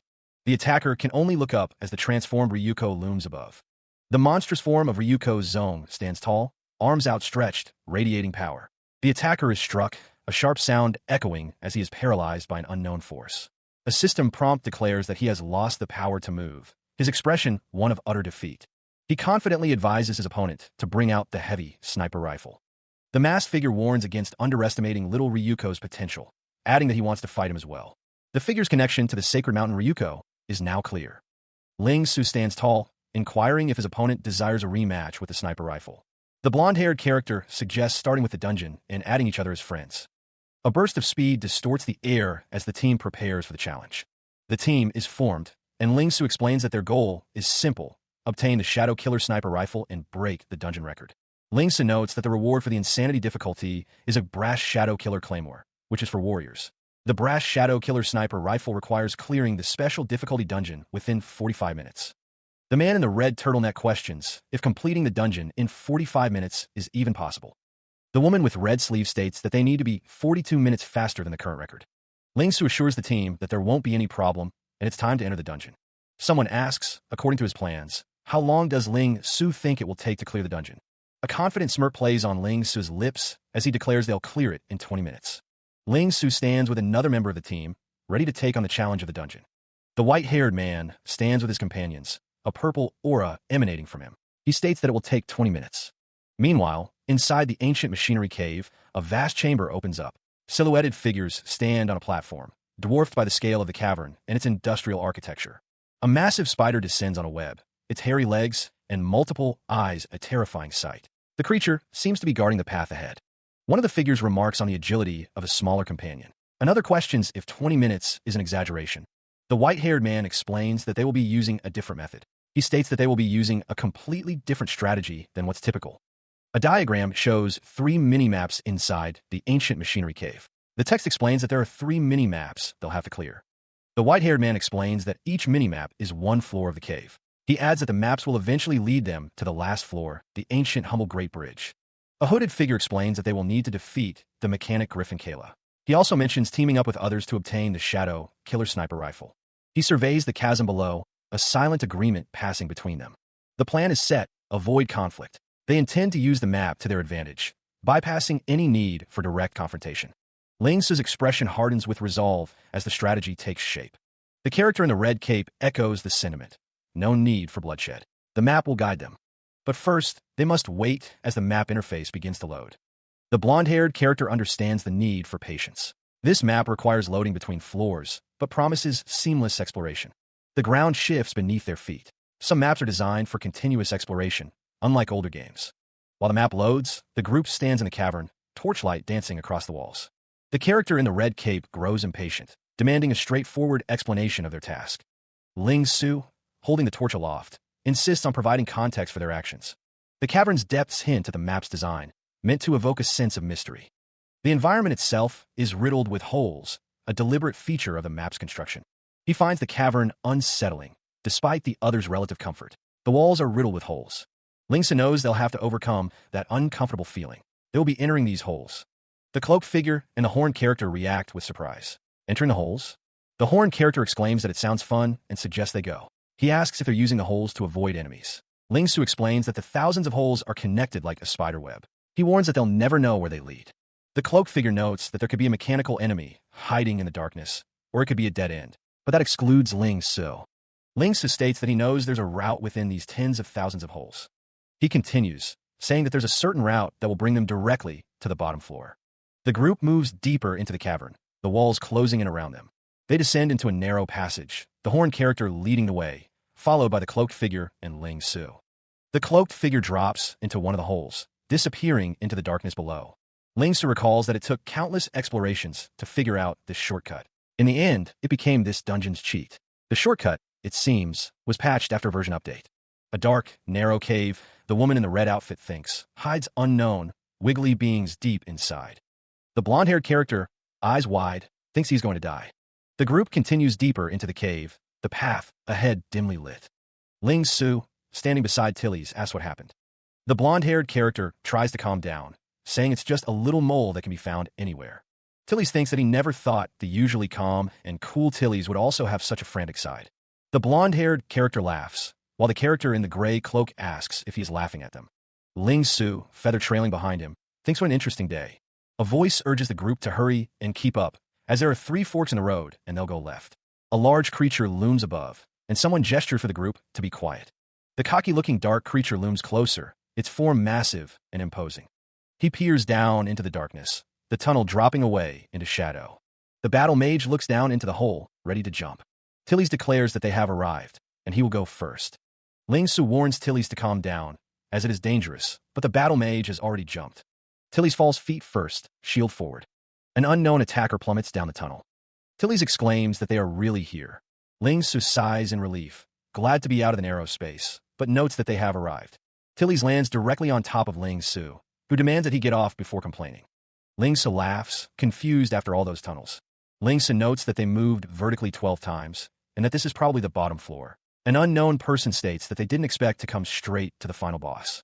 Ling Su thinks that, as expected from Dark Feather, what terrifying spatial awareness, to think he's able to make out their location even after going through all those tunnels. He recognizes the underground river, identifying it as the Humble River located at the bottom floor of the dungeon. He didn't expect they would know of a shortcut to the lowest floor. Ling Su continues, judging by the structure, they are here. Above them, according to the text, should be the habitat of the boss, the humble mechanical guardian subterraneous Kala, the ancient humble great bridge.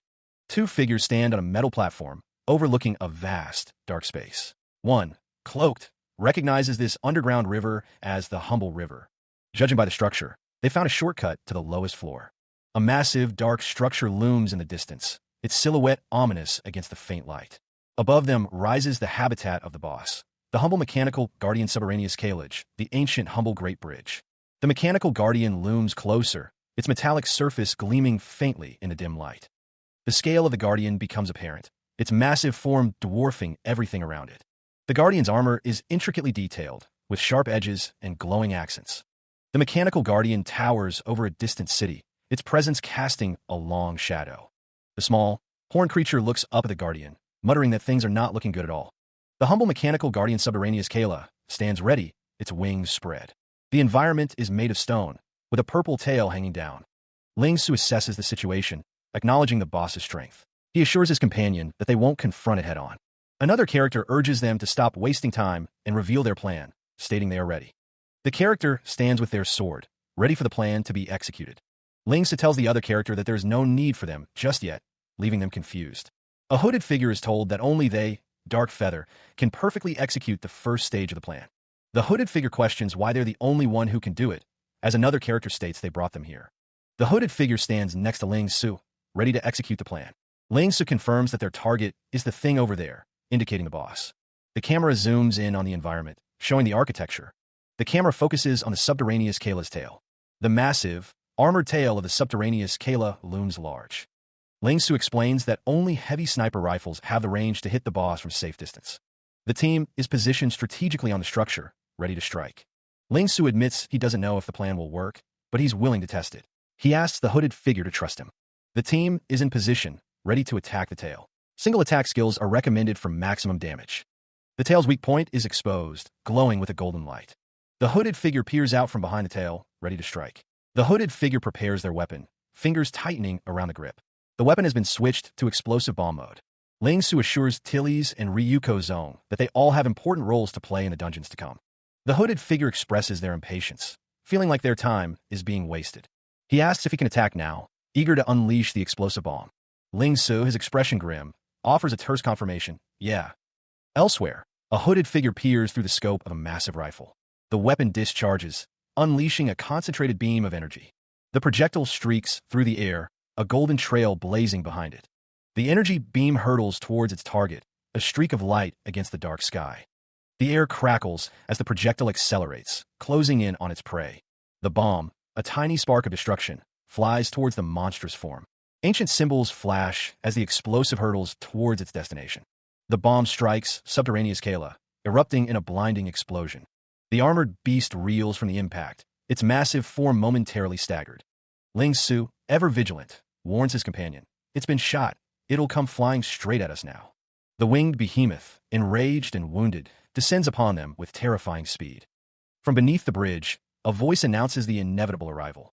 Ling Su believes they are safe, hidden beneath the bridge. He reasons that subterraneous Kala will soon return to where he was before. High above, subterraneous Kala soars through the air, a formidable figure against the sky. Ling Su senses something amiss, his expression shifting to concern. Tilly's also notices a change in the atmosphere. A gun is raised, its purpose clear, to strike from a distance.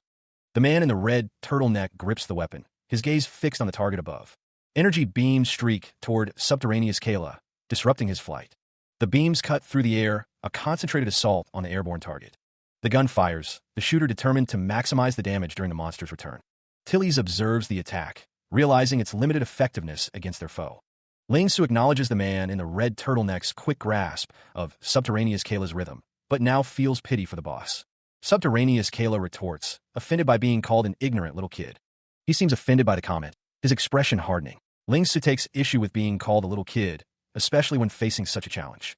Ling Su is told that subterraneous Kayla is particularly hostile towards range attacks. Tilly's adds that the boss specializes in locking onto players from afar. A player with a weapon like Dark Feather's heavy sniper rifle would be locked on even before they finish preparing. Ling Su recalls that the last time he cleared this dungeon, he didn't even have a chance to take out his heavy sniper rifle. He had to deal damage with dual pistols instead. He thinks that he never would have thought of a strategy like this, to utilize the terrain to force the boss to move. The sound of something approaching echoes through the cavern. A furry, purple arm extends into view, its claws sharp and ready. The arm belongs to Dark Feather, who is holding a heavy sniper rifle. Dark Feather notes that if he's not wrong, he's been firing 4 times per minute. He also dealt some extra damage after grasping the rhythm of the subterraneous Kayla itself. Golden spikes jut out from the ground, creating a dangerous obstacle course. Ling Su realizes this is the spot, the perfect vantage point for his attack. The heavy sniper rifle's damage is extremely high to begin with. Ling Su fires the sniper rifle, the shot echoing through the cavern as Tilly's watches in shock. He peered through the scope, focused on the task at hand, saving time. Ryuko Zong unleashed a concentrated beam of energy towards their target. The beam streaked through the air, impacting the tail with a resounding strike. Ling Su explained that he was able to fire twice in one go to save some time, taking advantage of the few seconds it took for subterraneous Kayla to leave the bridge. Ammunition. Ling Su remarked that he had never heard of anything like this, not even in his past life, as it had always been one shot at a time. Ryuko Zong exclaimed that it was going back again, impressed by Dark Feather's control of timing and keen sense of perception. The narrator explained that Dark Feather figured out that he was about to fire 2 times at one go, shortening the estimated time by about 4 minutes. The team stood victorious, having successfully executed their strategy. GG. The team cleared the special difficulty of the ancient machinery cave. In just 16 minutes, they had secured their reward. Ling Su stood tall, his sniper rifle held firmly in his grasp, ready for the next challenge. He had also managed to acquire the brass Shadow Killer Claymore. Ling Su thought that beating the special difficulty wouldn't attract much attention. But he hadn't expected their near-monstrous dungeon clear time would ignite a terrifying discussion on the Heavenland Forum. The Heavenland Forum exploded with posts questioning how they cleared the dungeon in 16 minutes, with some accusing them of cheating. What's even more outrageous is that countless teams from all levels began to issue challenges to their little 4-man team. Even he hadn't anticipated the uproar their near-monstrous dungeon clear time would cause on the Heavenland Forum. The speed with which they cleared the dungeon was shocking. The Heavenland Forum buzzed with speculation. The top thread questioned whether the team had cheated to achieve such a record time. The forum was flooded with posts about their achievement. Guilds from all levels began issuing challenges to the 4-man team. Some offered gold, others a chance to join their ranks, all eager to test the mettle of the so-called 16-minute team. Elsewhere, someone wonders why they have to keep their heavy sniper rifle away. The weapon is clearly desired, but deemed too attention-grabbing for the current situation. Ling Su stands with his team, the reason being that it's too attention-grabbing. The group seems to be discussing the situation, their expressions a mix of annoyance and resignation. One of the team members scoffs at the idea of using the sniper rifle. He dismisses it as a silly, hard sniper rifle, or whatever, clearly unimpressed with its potential. Another team member declares that anyone discerning enough would know at one glance that the hotly debated 16-minute team is them, calling anyone who doesn't realize it a dumbnut. Ling Su states that the hooded figure is the Shadow Killer. He adds that he has a habit of concealing information. Ling Su advises that revealing their information will only bring trouble. He suggests they try to be as low profile as possible when they are outside. Tilly's responds that they are fine with that. They only joined because it sounded interesting and challenging, as per what Ling Su promised. Tilly states that if they find it boring, they can leave any time they wish. Ling Su agrees, saying they can do as they will. Tilly states that they are a solo player and don't join teams permanently. However, to repay Ling Su for the Shadow Killer, they will join them for the time being. The hooded figure, Tilly's, stand with a weapon in hand. The weapon appears to be a rifle with a golden attachment. Tilly says that they will say this first. If they should suddenly leave the team someday, don't be too shocked. After all, they have their own plans, they guess. Even though they didn't expect to keep Dark Feather so easily, Tilly's skirt flows in the wind. Ling Su thinks that in any case, the current team is much in accordance with what he'd hoped for, so it's a pretty good start. Ling Su and a Horn character are present. The Horn character states that there are so many teams that are already fully equipped. Ling Su is present. He thinks that this is the road that leads to the team leaderboard registration lobby. Teams without a certain level of ability wouldn't apply for permission to compete. Ling Su notes that almost all of the teams you see here come from guilds or workshops of considerable standing. This is why the team leaderboard is also nicknamed as the signboard. He states that to be ranked on the leaderboard is a direct display of a guild's or workshop strength. Ryuko Zong exclaims that no wonder the top 10 teams were basically all from the big 5 guilds when they looked at the leaderboard previously. There is such fierce competition for this kind of free. Someone comments on advertising and then states so that. Ling Su stands with another character who states that they are with the big 5 guilds. Ling Su tells them not to worry. Ling Su's eyes narrow as he states that they have the guys around. The team approaches the team leaderboard registration lobby, its entrance grand and imposing. Ling Su and another character stand before the lobby, with one stating that there is no difficulty. Ryuko Zong shouts, Boss Ling Su, with a determined expression. Tilly's asks if the team has thought of a name already, as the group stands together. Ling Su responds that he hasn't really thought about it before, suggesting they just go with something random, as it doesn't really matter. Ryuko Zong disagrees. Ryuko Zong declares that it won't do, stating that now, this you don't know, as the saying goes. Ryuko Zong insists that they must give their team a grand name, standing with Ling, Su, and Tilly's. The stone structure seems to be speaking, declaring that it has been thinking about this even while pooping. It continues, stating that their team always conceals information, remaining as mysterious as shadows. Ling Su gazes at a screen, displaying the words, the team leaderboard registration lobby. He proposes a name, suggesting they call themselves Shadows. The others seem unsure. The name, Shadows, hangs in the air, and the team awaits a response. The stone structure looms, silent, as the team considers their options. Ling Su repeats the name, Shadows, and Ryuko Zong asks if the others don't like it. Ling Su seems to consider the name, thinking it sounds a little dumb. A slight smile plays on Ling Su's lips as he awaits the final decision. Ryuko Zong chimes in, stating that the name is simple, clean, and also retains the meaning they want to express. The team stands together, ready to move forward with their chosen name. Ling Su declares that they will go with Shadow, then, his expression determined. Footsteps echo as the team moves towards their goal.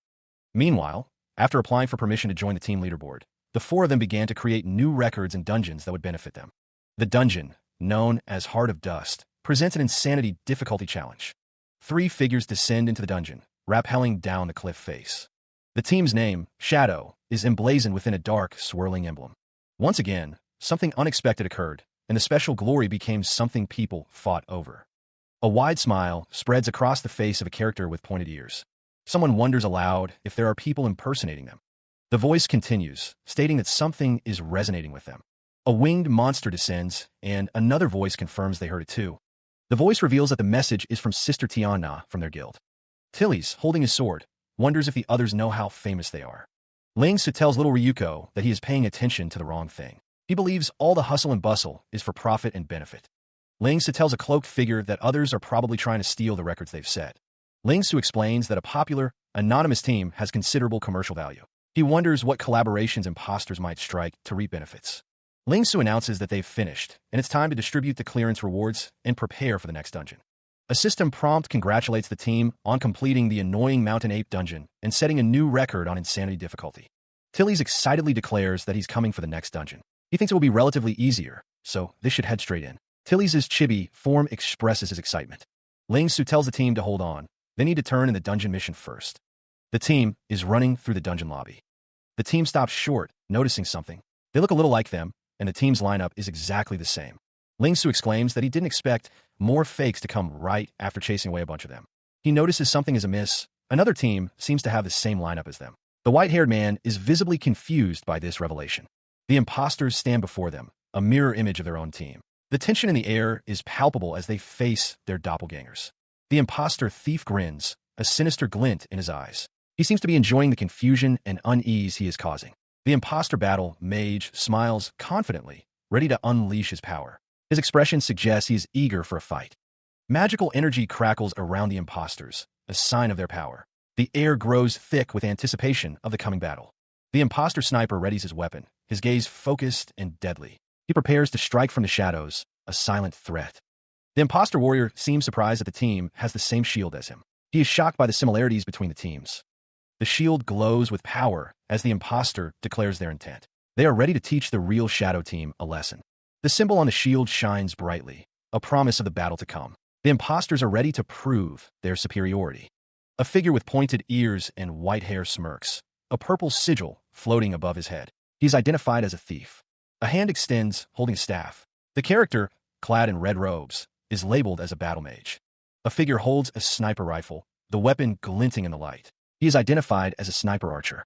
A warrior, holding a shield, exclaims, wondering if another shares the same equipment. They declare that the real shadow will teach the imposters a lesson. The shield gleams, its golden emblem catching the light. It is a symbol of power and protection. Two figures stand back to back, their white hair contrasting against the background. They are ready for a fight. A voice declares that another team had been chased away just before the current group arrived.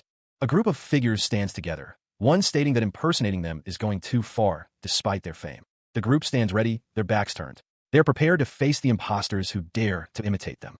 Ling Su observes that the team that just arrived are imposters. Their professions and equipment are all the same. Recently, the team led by the Beastman thief suddenly appeared, announcing they're the real shadow. They even launched offensives against many imposters. Ling Su explains with a sinister smile. The Beastman thief's team attacks anyone claiming to be shadow. Many people now acknowledge that they're the real shadow. Judging from their professions and equipment, there's no need for any more explanation, Ling Su thinks with a smug expression. An imposter shouts, declaring the group they face are imposters. The imposter stands with their group, facing Ling Su and his allies. The tension is palpable as the two groups face off. Seeing how grave they look, Ling Su taunts, they must be feeling anxious after being exposed, right? The imposter group really do have such nice expressions. How professional, Ling Su thinks. They should also practice their facial expressions when they go back. Ling Su sighs, seemingly bored with the situation. Let's go. There's no need to waste our time with these lowlifes, one of the imposters says, turning to leave. One of Ling Su's allies shouts, calling out to the imposters. This is new. It's my first time meeting someone impersonating me, the imposter in the red scarf thinks, wondering why. A piercing green eye stares intently, framed by pale lashes. A stout man with dark hair and a grim expression stands firm. A hooded figure levels a strange, ornate pistol, its purpose unknown. Why is the one impersonating? A voice booms out, challenging the group. Hey, you two. The white-haired man attempts to defuse the situation. He says, let it go. There's no need for us to attract unnecessary attention. The man in the red turtleneck gestures aggressively, accusing them of provocation. He states that their acting skills must be better since they specialize in beating up imposters. The group argues amongst themselves, questioning if there's anyone who doesn't know them. One declares they'll beat the hell out of imposters. The white-haired man smirks, his red eyes gleaming with confidence. He asks how they plan to beat them, the fakes. A voice from the shadows declares the rules, a 1v1 between the two teams. The white-haired man smiles, stating that they should know they have yet to be defeated after fighting teams of fakes like them. A voice agrees to the terms. 1v1? Sure. The man in the red turtleneck wonders why they are being so cooperative. Another voice declares that since they've agreed, let's begin. He stands before the towering figure in blue and white armor. The man in the red turtleneck asks who they will send out in the first round. The armored figure volunteers, declaring, me. The armored figure, Ryuko Zong, is met with a surprise. Ryuko Zong states that it has to be a duel between the same profession, as it's only interesting that way. Then, the rules are laid out. The duels must be between the same professions, within the drawn circle, and the winner will be decided after 5 minutes. Ryuko Zong is told that if they get knocked out of the circle, it'll be considered a loss. Ryuko Zong replies that there is no problem and that they are coming for him. The man in the red turtleneck watches the proceedings from the sidelines. The armored figure states that he won't demand anything, and that all they need to do is beat that guy. He orders them to make him dead and says that he'll watch. The man in the red turtleneck is told that little Ryuko is not allowed to transform, as there would be no contest at all. Ryuko Zong stands ready, as he is told that the match is starting, and he replies that it is boring. The air crackles with anticipation as the duel is about to begin. A gloved hand rises, ready to unleash the first strike, declaring, let the match. From the shadows, glowing eyes pierce the gloom, focused on the fight to come. The armored warrior stands ready, a slight smile playing on his lips. He offers a surprising request, stating, even though it's a duel, do kindly give me your advice.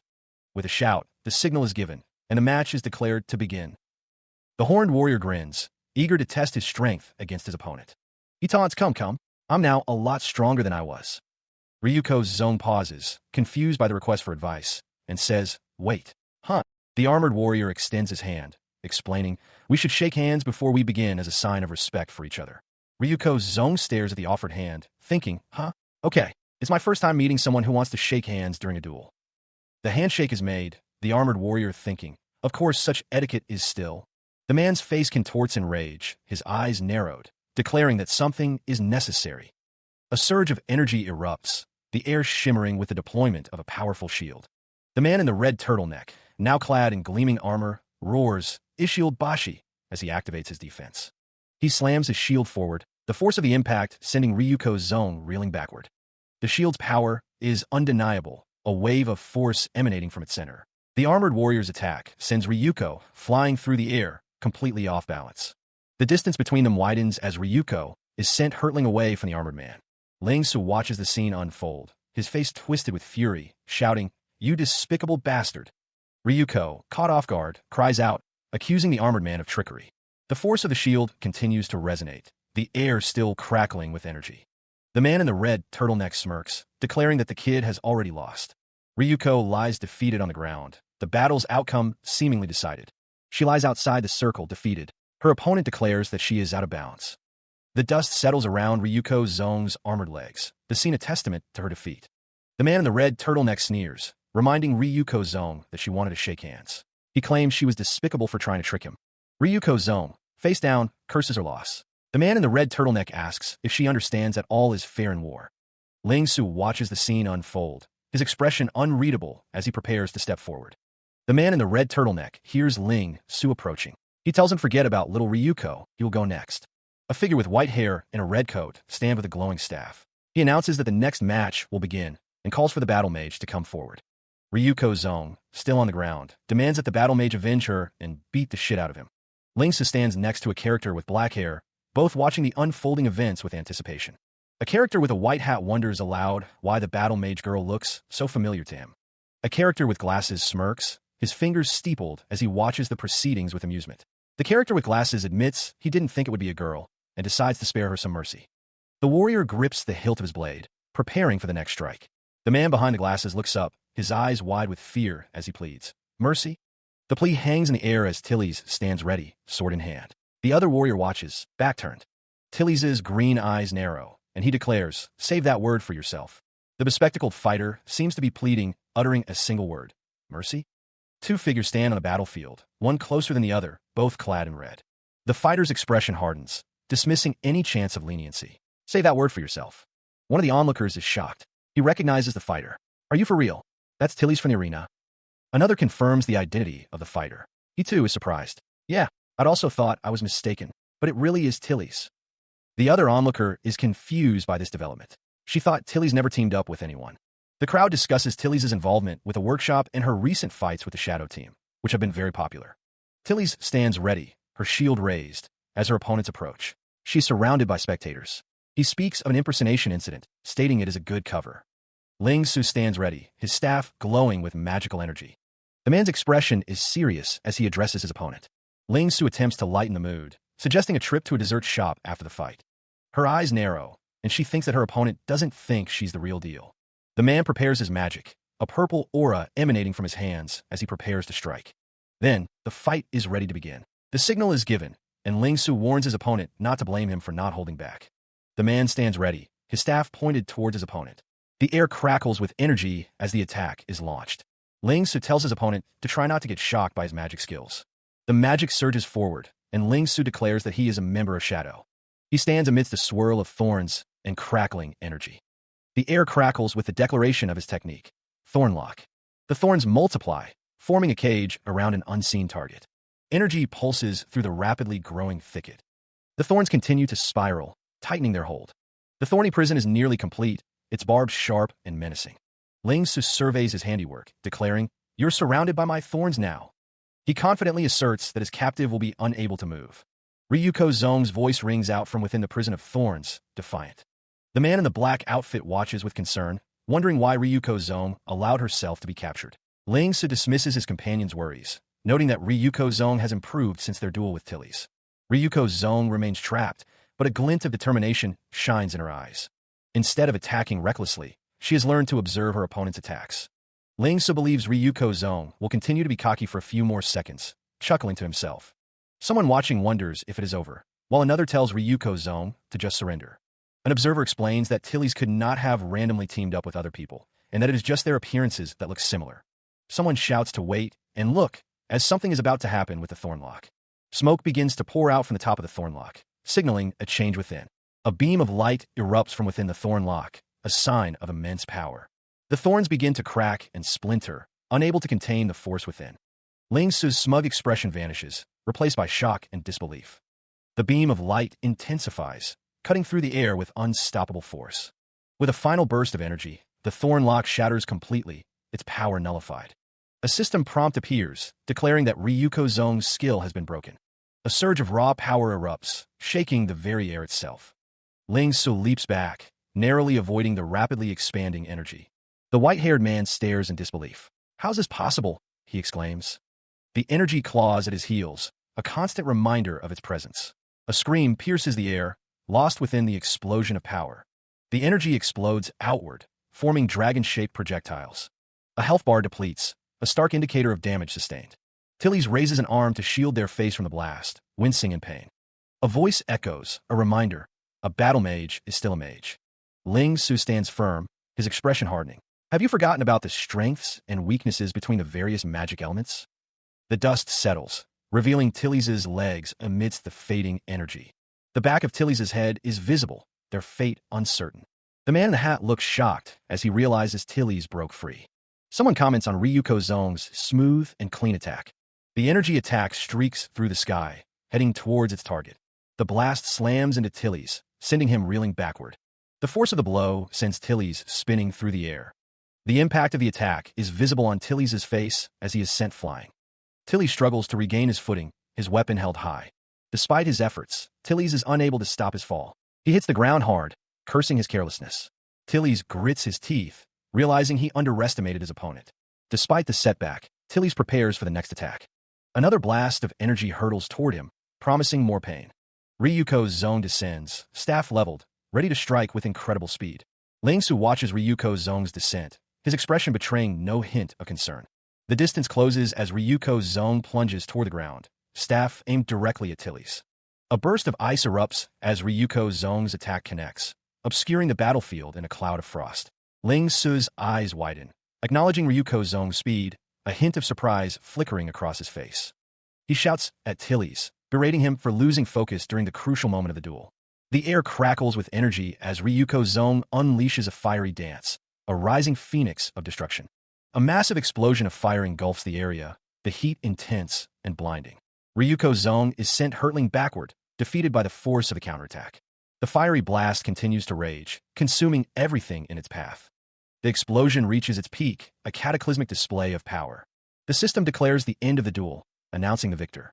The crowd is impressed by Tillies' performance. They note that fire-type attacks are his specialty, and that he is similar to the Tillies from the arena. Tillies stands in the arena, ready for the next match. He declares that it is their turn to fight. The spectators continue to comment on the fight. One thinks the last attack was too showy, while another thought it was cool. Ling Su states that he doesn't care that it's now 1-1, and that there is still one last match. Ling Su is with another character who is concerned about the match. The other character thinks that they might be imposters. Someone thinks that their level of ability doesn't look right, and that they should watch the last match before deciding. He thinks he is the only one who can. Ling Su is with two other characters. One of them is worried about leaving it to the firearms archer. He says he has to finish this match as soon as possible. Ling Su thinks that they need to leave this place as soon as possible, and that as long as he wins this, they can still reclaim their identity. He believes dragging this out will only cast more doubt on them. Someone finds it interesting that they would take advantage of their teammates' carelessness and win the match. He notes that it's 1-1 now, and there's one last match to go. Ling Su shouts that he is talking to someone. He is called out as the thief who has been too afraid to speak. Ling Su's face contorts in anger, his voice booming as he demands someone get over there. Ryuko Zone stands beside a taller figure clad in dark armor, a determined look on their face. Ling Su's voice booms across the landscape, his command laced with impatience. The white-haired man stands tall, his dark clothing contrasting sharply with his pale hair. A figure in brown boots stands their ground, affirming their conviction. Whispers spread among the group, fueled by rumors of the popular shadow fighting imposters. One of the figures points into the distance, directing the group's attention. Ling Su stands alone, his expression unreadable as he gazes into the distance.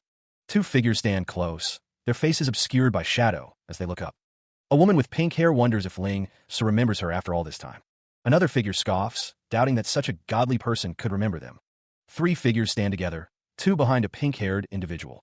A pair of eyes glare intensely, declaring that someone has been paying attention. Ling Su stands cloaked, a smirk playing on his lips as he prepares for battle. The cloaked figure scoffs, accusing someone of impersonating them without the skills to back it up. Ling Su smirks, confident that he will win this last match with style. Seen from above, Ling Su stands on a cloudy surface, ready to fight. The challenge is thrown. Ready, begin. Kulme. Attack me. Ling Su takes a fighting stance, prepared for an incoming attack. He pauses, a confused "huh" escaping his lips. Ling Su's expression shifts to one of contemplation, his eyes closed. Someone wonders if the thief is too scared to move, questioning why he is not attacking. A disembodied voice mocks, asking if someone is moving. He speaks with a sinister grin, a glowing cube in his hand. So frightened that you can't move?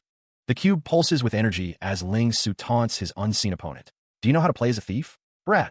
With a flourish, Ling Su draws his sword, the blade gleaming in the dim light. Let me teach you.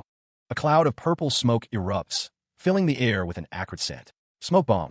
The smoke billows, obscuring everything in a thick, impenetrable haze. Visibility drops to near zero. One of the onlookers expresses their frustration. Damn it.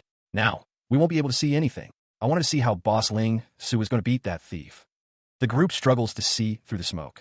We can't see anything. I wonder who's the stronger one between them. One of the observers analyzes the situation. From my observations of that group, till now, they've battled more than a dozen imposters, and that Beastman thief has not lost a single match. He's really quite strong. And judging by his dagger, he's probably playing as a dominant thief, so he has high attack stats too. Compared to that human thief, he has more of an advantage. Another wonders, their voice muffled by the smoke. Can Boss Ling Su handle it? But all this is... Someone else complains, coughing slightly. Just empty talk. We can't see anything because of this smoke. The smoke swirls, revealing the words, shadow, substitution. He uses the smoke to his advantage, sword at the ready. Ling Su's eyes narrow, focused on his target. The system explains the thief-exclusive skill, shadow, substitution, allowing him to hide in the smoke and sense his enemy's location. He wonders if his opponent is still in the same place, calling him stupid. Ling Su knows he must strike before the smoke clears. The man in the red turtleneck decides to flank him, moving to the side. Ling Su remains hidden within the swirling smoke. Sword in hand, Ling Su hears his opponent's taunt. The man in the red turtleneck asks if he is still daydreaming. Ling Su prepares to strike, his eyes gleaming with determination. He declares that his opponent should prepare to die. A voice calls out, simply saying, hey. The man in the red turtleneck is surprised, exclaiming, huh, as Ling Su appears behind him. The sound of impact echoes through the smoke. The system informs Ling so that he has activated Great Eagle Eyes, increasing his awareness and chance of seeing through the enemy's moves. He states that he knew where his opponent was long before he was found. The man in the red turtleneck realizes that he has been tricked. This is a substitute, he exclaims. Streaks of light and energy fill the arena, obscuring the view. The blinding display continues, making it impossible to see what's happening. Above the arena, the sky remains a silent witness to the unseen battle below. The pink-haired woman wonders aloud what is happening inside the arena. She urges everyone to remain calm, citing the smoke bomb skill. A system prompt declares the match over, leaving a pointed-eared spectator in shock. A cloud of purple smoke lingers as onlookers voice their confusion, wondering who emerged victorious from the blinding spectacle. A blonde-haired man laughs, confident in his ally's victory. Another spectator remarks that the combo never fails, as the blonde man continues to laugh. The man in the red turtleneck's expression shifts to disbelief. As the smoke clears, the crowd expresses their shock and confusion. The last wisps of smoke fade away, revealing the scene. Ling Su stands victorious, towering over his defeated opponent. The figure in the foreground wonders how they could have lost. The collar of a jacket is seen, the fabric rippling slightly. 2 figures stand over the defeated man in the red turtleneck, one asking what happened, the other marveling at the victor's strength. Ling Su stands tall, the final result declared as a 2-1 win. He suggests they leave, as there are too many people. One of the onlookers remarks that the man in the red turtleneck only lasted 10 seconds. Another says all right. One of the figures tells Ling Su that he really wanted to see how he defeated the man in the red turtleneck. The other asks if he helped avenge him by beating him up badly, to which he replies that he did. A figure in a red cloak stands with others, one of whom declares that he is still pissed. Another suggests they go say hi to Ling Su. 2 figures discuss having him carry them, while another says there's no need, as they've been leveling up by themselves. One of the characters exclaims that they are imposters, wondering if the team is now the real shadow. Another asks what happened inside the smoke. The defeated man in the red turtleneck lies on the ground, thinking that the thief is ridiculously strong. The man in the red turtleneck recalls that everything was within his calculations, but he didn't even see his dagger. He laments being beaten up like crazy and unable to strike back. Someone says that they heard the battle. He looks worried, mentioning that the mage from their team, Tilly's, has made quite a name. Elsewhere, someone wonders if they could be the real Shadow, remembering Tilly's performance in the arena. The figure remains silent, his expression unreadable beneath the shadow of his hood. The others react with surprise and concern, realizing they need to inform others about this development. A woman with pink hair urges everyone to hurry up and go, a cheerful smile on her face. The group is told to meet up with Ling Su, their mission now clear. Meanwhile, the imposing structure of Wolf's Fong headquarters looms in the distance. The headquarters are heavily fortified, a large gate guarding the entrance. A figure announces the arrival of the Vice Guild Master, his tone formal. The Vice Guild Master is informed that one of the workshops they liaised with has something to report, prompting his curiosity. His expression is serious, his gaze intense as he listens to the report. He learns that it concerns the strategy on how to deal with the recently popular Shadow, a matter he seems to recall. He listens intently as the report details Shadow's recent success. The team has been rapidly climbing the leaderboards. The report continues, explaining that Shadow threatens their position. They bribe workshops, causing them to pretend to be Shadow, spoiling their name. Such examples are commonplace, so it is nothing strange. The person speaking orders the report to continue.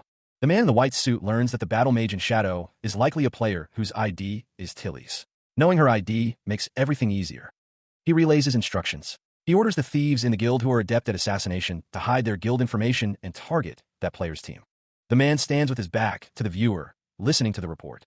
He is wearing a white suit with a black shirt underneath. The Vice Guild Master, Depraved Squirrel, orders someone to make them become level 0 again. A figure in a high-collared jacket relays instructions to another, smaller figure.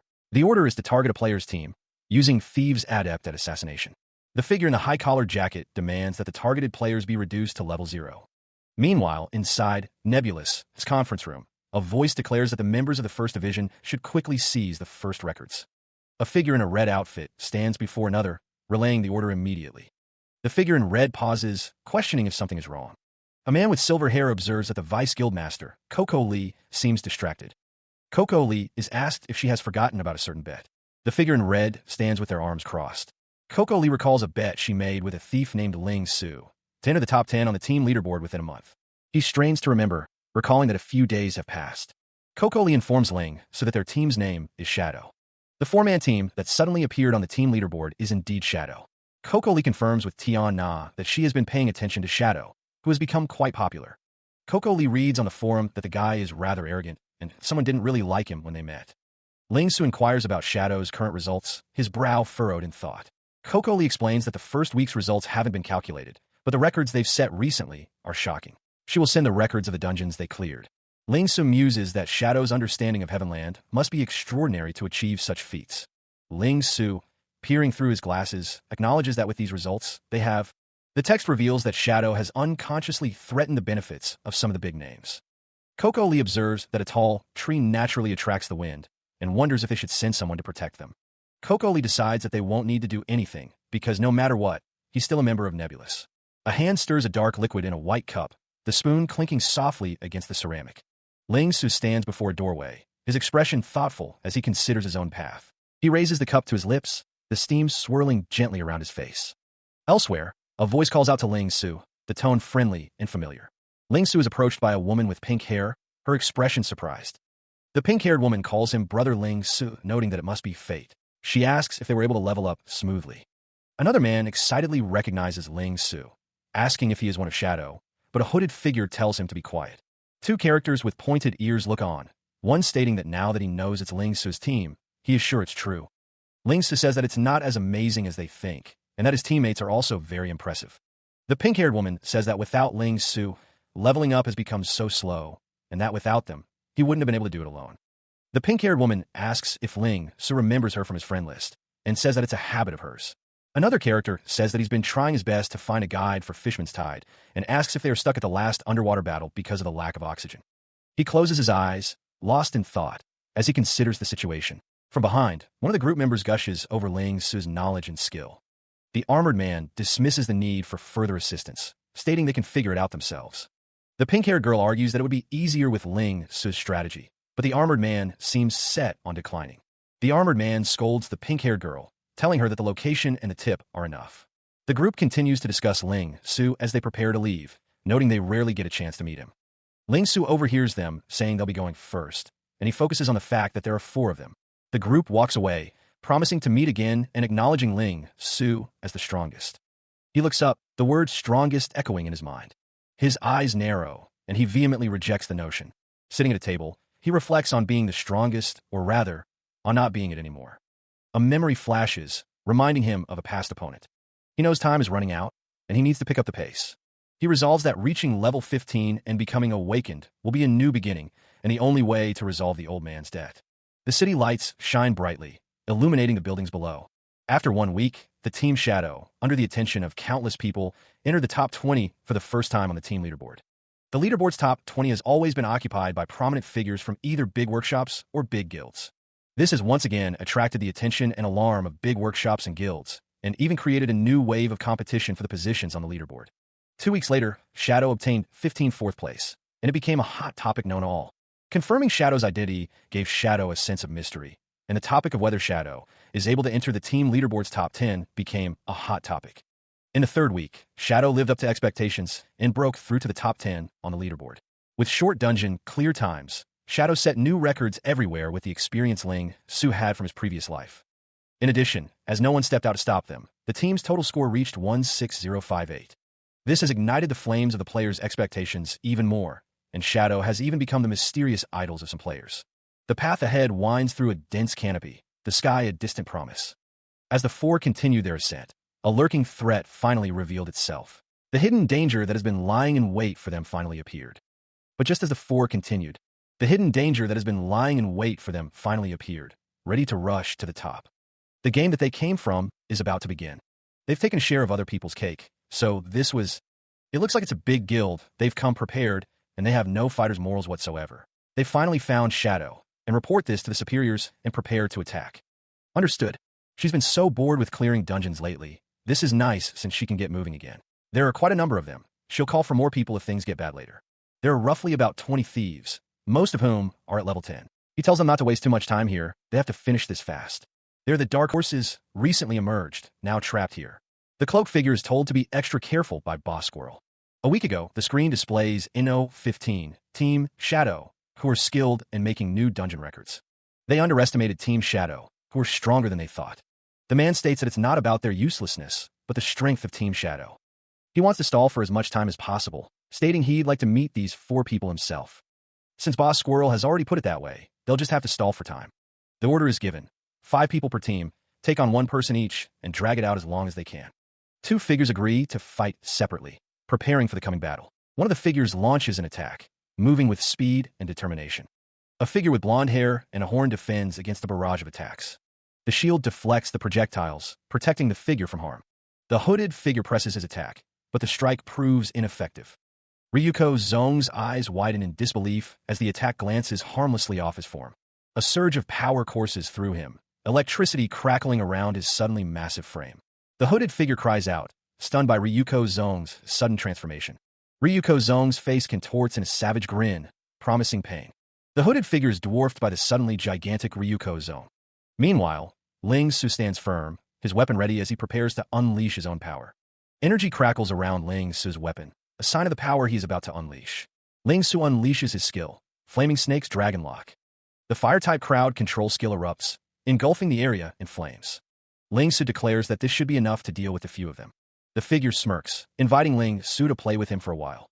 A surge of energy crackles, the air shimmering with unseen power. Golden beams erupt, lancing through the space with deadly precision.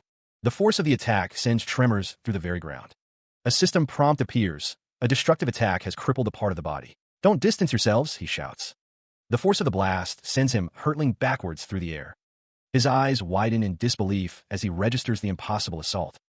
He continues to fall, the ground rushing up to meet him with brutal speed. Another figure plummets alongside him, a grim assessment echoing in the air. "You're the only one left." The impact is deafening, a cataclysm of force against flesh and bone. A direct hit to the head sends sparks flying, his vision blurring. A cold voice declares the end. GG. He screams in agony, realizing the mission was a fatal mistake. The strong thieves in the guild were unwilling to take the task. These people have hidden their true equipment and levels, making them unfathomable. The hooded man wonders why he was short one person, as his guys didn't even see the moves. Ling Ce stands over the hooded man, chiding him for hiding. Ling Ce tells someone to accompany their teammates underground. Ling Ce stands tall, having flattened for them already. The hooded man looks up, fear etched on his face. His eyes widen, realizing the danger he's in. Another figure observes Ling Ce, commenting on how violent he is. Ling Ce stands over the fallen, his presence imposing. Ling Ce is surprised that even he hadn't noticed when he got here. The woman with gray hair tells the hooded man that Boss Squirrel is finally here. A gunshot rings out, the muzzle flash momentarily illuminating the darkness. A gloved hand grips a spear-like weapon, its edges glowing with an ethereal blue light. Ling Ce watches the scene unfold, his expression a mix of surprise and suspicion. Dual wield, he's all ready. Another figure stands ready, a blade held low, prepared to strike with practiced ease. The blade hums with power, a conduit for the wielder's inner strength. The hooded man stands defiant, twin pistols leveled, his stance betraying a confidence born of experience. Ling Ce glances to the side, his gaze meeting that of another. Squirrelite? A subordinate looks on in shock, exclaiming, Vice Guildmaster. Ling Ce's eyes narrow, his expression hardening, and seeing that you can dual wield, you must have successfully awakened. The hooded man smirks, a hint of amusement in his eyes. You're an experienced one, huh? The hooded man confirms his status. I'm unawakened. The other character looks on, ready to fight. He stands tall, a blue aura crackling around him as he poses a question. The hooded man wonders if they have fought and awakened before. The blue aura intensifies, energy swirling around the hooded man as he awaits their response. The man with long gray hair smirks, declaring that he is still unawakened. The man's expression remains confident as he looks off into the distance. A figure stands with a sword, lightning crackling around them. A voice wonders if they have fought and awakened before. The man with long gray hair is questioned about being an awakened. A man with black hair appears to be thinking, while a girl with white hair peeks out from behind him. One man declares that it doesn't matter if he's awakened, he's still an enemy. Another man warns against being rash, stating that the opponent is not ordinary, but the horn man insists on going first. The depraved squirrel, crackling with energy, declares it's just a job change. A cloaked figure stands amidst swirling dust, observing the unfolding battle. Ling Ce, his expression a mix of anger and disbelief, questions if the enemy understands what being awakened means. Ling Ce rushes forward, issuing commands to Little Ryuko, Tillies, and Dark Feather, counting on them for support. Ling Ce acknowledges that depraved squirrel isn't as strong as dynamic darkness, but recalls his past life as one of the top thieves. The depraved squirrel, his health bar visible, declares that they need to fight stronger players to improve. A blade descends, poised to strike with deadly force, as the cloaked figure prepares to attack. The cloaked figure, eyes obscured, moves with purpose, ready to unleash their attack. The cloaked figure unleashes a powerful skill, Mountain Cleave, cleaving through the earth. The ground erupts as the Mountain Cleave strikes, while Ling Ce urges a retreat, noting their red-listed status. The depraved squirrel, undeterred, mocks the attacker, declaring the statement, all brawn and no brain, was created for them. The depraved squirrel continues his assault, a fierce expression on his face. He grips his dagger, eyes narrowed, ready to strike at his unseen foe. The clash of powers sends ripples through the air, a silent storm of energy. The depraved squirrel is furious, but a system prompt indicates he's been restrained, unable to move before his opponent attacks. A voice declares that those who kill in the overworld will be red-listed, adding that the listener's red-listed status is rather. Ling Ce, looking down at someone, asks what they have to say about him killing them and busting their equipment. The text describes the gap between awakened players and ordinary players. Ling Ce scoffs, having heard that his opponent is the strongest in shadow, but finds him to be a thief who can't even hold his dagger steady. The battle intensifies, a flurry of motion and energy as the two combatants clash. An explosion of raw power erupts, scattering debris in all directions. The depraved squirrel lunges forward, claws extended, ready to strike.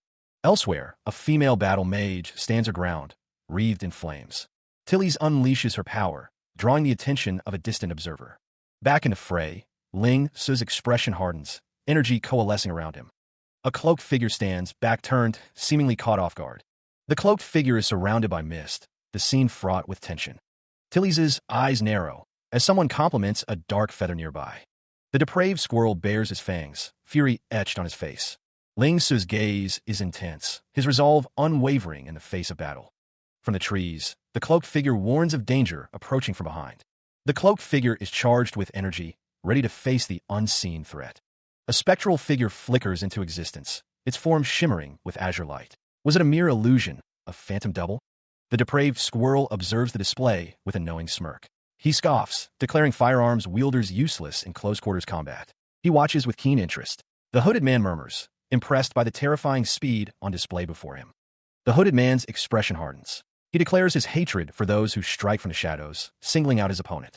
A foot slams down, kicking up dust and debris as the battle intensifies. The depraved squirrel's underling shouts a warning, urging him to flee from the approaching dark feather. The depraved squirrel's gray hair shifts slightly as he turns his head. The depraved squirrel sneers, mocking the attempt at heroism. He vows that the hero will be the one to die. Ling Su's red eyes narrow, a bead of sweat trickling down his face. Energy crackles around Ling Su's outstretched hand, coalescing into a potent force. The depraved squirrel looks down, a flicker of surprise crossing his face as he sees Ling Su's attack. A sudden exclamation bursts forth, a cry of disbelief at the unfolding events. He strikes with incredible speed, a surge of blue energy crackling around him.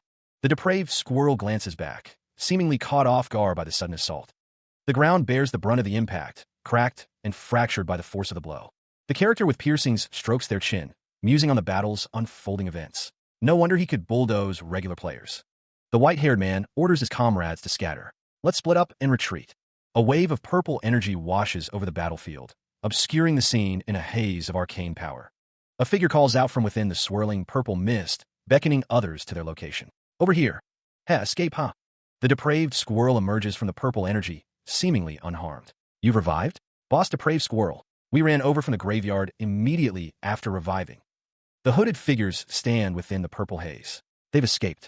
There's no need to pursue. Where are they? That damn shadow. The character with piercings watches them go. Let them run. They're merely players who haven't even had their job change. To think I thought they were some high-level awakened players. Meanwhile, a sign indicates the location. Nebula's 3rd Division, Captain Meeting Room. The woman in the witch hat sits at her desk, a message catching her attention. A message from Ling Su? How rare.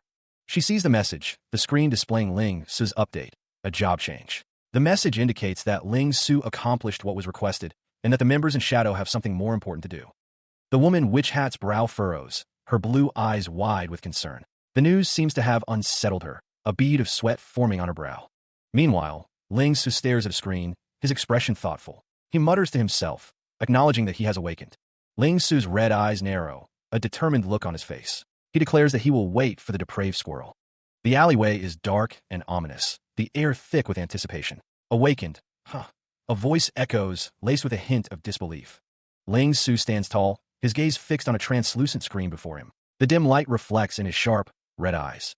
His expression hardens, a flicker of determination in his eyes. Wait for me, depraved squirrel, he vows. Meanwhile, the narrow alleyway stretches into the distance, a maze of brick and shadow. Wires crisscross overhead, adding to the oppressive atmosphere. Inside a dimly lit room, 2 figures converse. One, seated, advises, "That's good, you're still growing. Eat more to have more strength." A close-up reveals a man eating with chopsticks, his expression unreadable as he contemplates his next move. Ling Su's red eyes gleam with resolve. "So, I want to be in the best condition possible," he declares, his voice firm. The man continues to eat, while an older man wonders if he can help. Something that important? What is it? Can this old man help in any way? Ling Su's lips curl into a subtle, confident smirk. "No, it's fine. It's something I have to do on my own." A screen flickers with light, displaying the digital landscape of the game. Ling Su stands poised, ready to enter the job change lobby. A voice booms, declaring that the job change shall commence. The white-haired man's eyes narrow, realizing he underestimated the player's leveling speed. A crowd of players gathers, all eager to begin their job change missions. The job change lobby is vast and ornate, filled with hopeful players. Many have already arrived to receive their job change mission, filling the lobby with anticipation. He hopes everything will go smoothly, allowing him to become an awakened. To ensure fairness, the mission objectives will be adjusted based on the player's stats. Ling Su reflects on the despair of his past life, even though he succeeded in the job change mission. He hopes that this time will be different, despite his awakening rate being only 12% after the mission. Only a small part of the awakening rate depends on the system's AI evaluation of the player's performance. He stood beneath the imposing structure, the letter C, looming above. Ling Su recalled his past life, remembering the Thieves' Mission C. He had to battle a version of himself with double the stats. The AI-created version of him knew all his data. It had an accurate grasp on his attack and defense tempos, and also had double his stats. Even though he held out until time was up, the awakening rate was extremely low. With only a 12% rate, he failed to awaken. After that mission, he went to the forum to ask about it. No one had ever received a mission in which they had to battle themselves. His luck in his previous life was really bad. No matter what kind of mission he gets this time, Ling Su has absolute confidence that he can smash it. He must get an excellent awakening. He will rate and become awakened. Ling Su won't allow any failure, not in this life. Elsewhere, a woman with tan skin and blonde hair sits in a high-backed chair, looking worried. She hopes everything will go well. Two figures sit nearby, one with short blue hair, watching the scene unfold with anticipation. A large, clawed hand rests on the side of the chair, its presence ominous. The tan-skinned woman looks up, startled, as a stone face carved into the chair declares, "Welcome, human archer." The stone face nods slowly, as if understanding something profound. He is an archer who positions himself well, according to his stats. As expected, what's most suitable for him is. Elsewhere, a girl sits in a strange chair, ready for Mission B. The girl's cheeks flush as she sits in the chair, waiting for the mission to begin. Two figures stand in the background, encouraging her. They tell her she can do it, and they will be waiting outside for her to succeed. A foot steps onto a platform, perhaps beginning a new mission. A stone head observes, noting that the human thief is an excellent all-rounder, according to his stats and past performance. Elsewhere, Ling Su is tied to a chair. A voice states that, as expected, what's most suitable for him is. Ling Su's expression hardens as he realizes it's actually Mission A. The thieves' Mission A is all about. A map is discovered. Someone is confident that they'll be able to get an excellent result. No, the best record. The stone head seems to be interrupted, pausing mid-sentence, confused. Ling Su sits, looking off to the side, perhaps contemplating his situation. The stone head finds this to be the first time encountering such a situation, wondering what's wrong. A wrinkled face scrunches in thought, detecting a familiar presence. Ling Su stands, a puzzled expression on his face as he wonders about the aura. Someone sits on a chair, their legs crossed, seemingly unaware of the unfolding events. Ling Su's eyes widen, shocked by the unprecedented announcement he just heard. His red eyes dart to the side as the words Mission S appear in a bubble. A figure plummets through a swirling vortex of vibrant colors, disappearing into the unknown. The swirling portal shimmers with blues, oranges, and whites, a gateway to another place. A wall is adorned with glowing, geometric patterns, hinting at advanced technology. Two figures stand in the room, their expressions unreadable in the dim light. A stone structure looms, etched with questions about the Elder Stone Throne and the mysterious Mission S. Above, a dome-like ceiling stretches into darkness, the source of the room's muted light. Elsewhere, rain streaks down a dark window, obscuring the world outside. Rain lashed against the slick, dark stone, each drop echoing. The downpour continued, obscuring the already dim surroundings. Footsteps splashed through the puddles, each stride measured. A system prompt appeared. "Welcome to the Thieves' Job Change Mission." The rain intensified, blurring the edges of the world. Ling Su stood in the rain, the system message hanging in the air. He muttered, observing this environment. Another system prompt appeared. "You have been assigned Mission S." Lightning flashed as Ling Su's frustration grew. "This damned fate. Why are you playing such a joke on me?" The system seemed to mock him. "Is it that you want to throw me into despair in this life, too?" The rain continued to fall, each drop a reminder of his predicament. The scene shifted, revealing a cityscape reflected in the rain-slicked streets. A new message appeared. There are actually 3 this time? The system prompt detailed the mission objective. Defeat mirror cells whose attributes are doubled. Mission time, unlimited. Ling Su stands amidst a rain of glowing purple squares, his expression a mask of frustration. He wonders aloud if fate intends to drown him in despair once more. The environment around him seems to vibrate with unseen energy, the air thick with anticipation. The very structure of the world seems to be shifting. The perspective shifts, revealing 3 figures standing in the distance, their forms indistinct. A system message echoes, noting that there are actually 3 this time.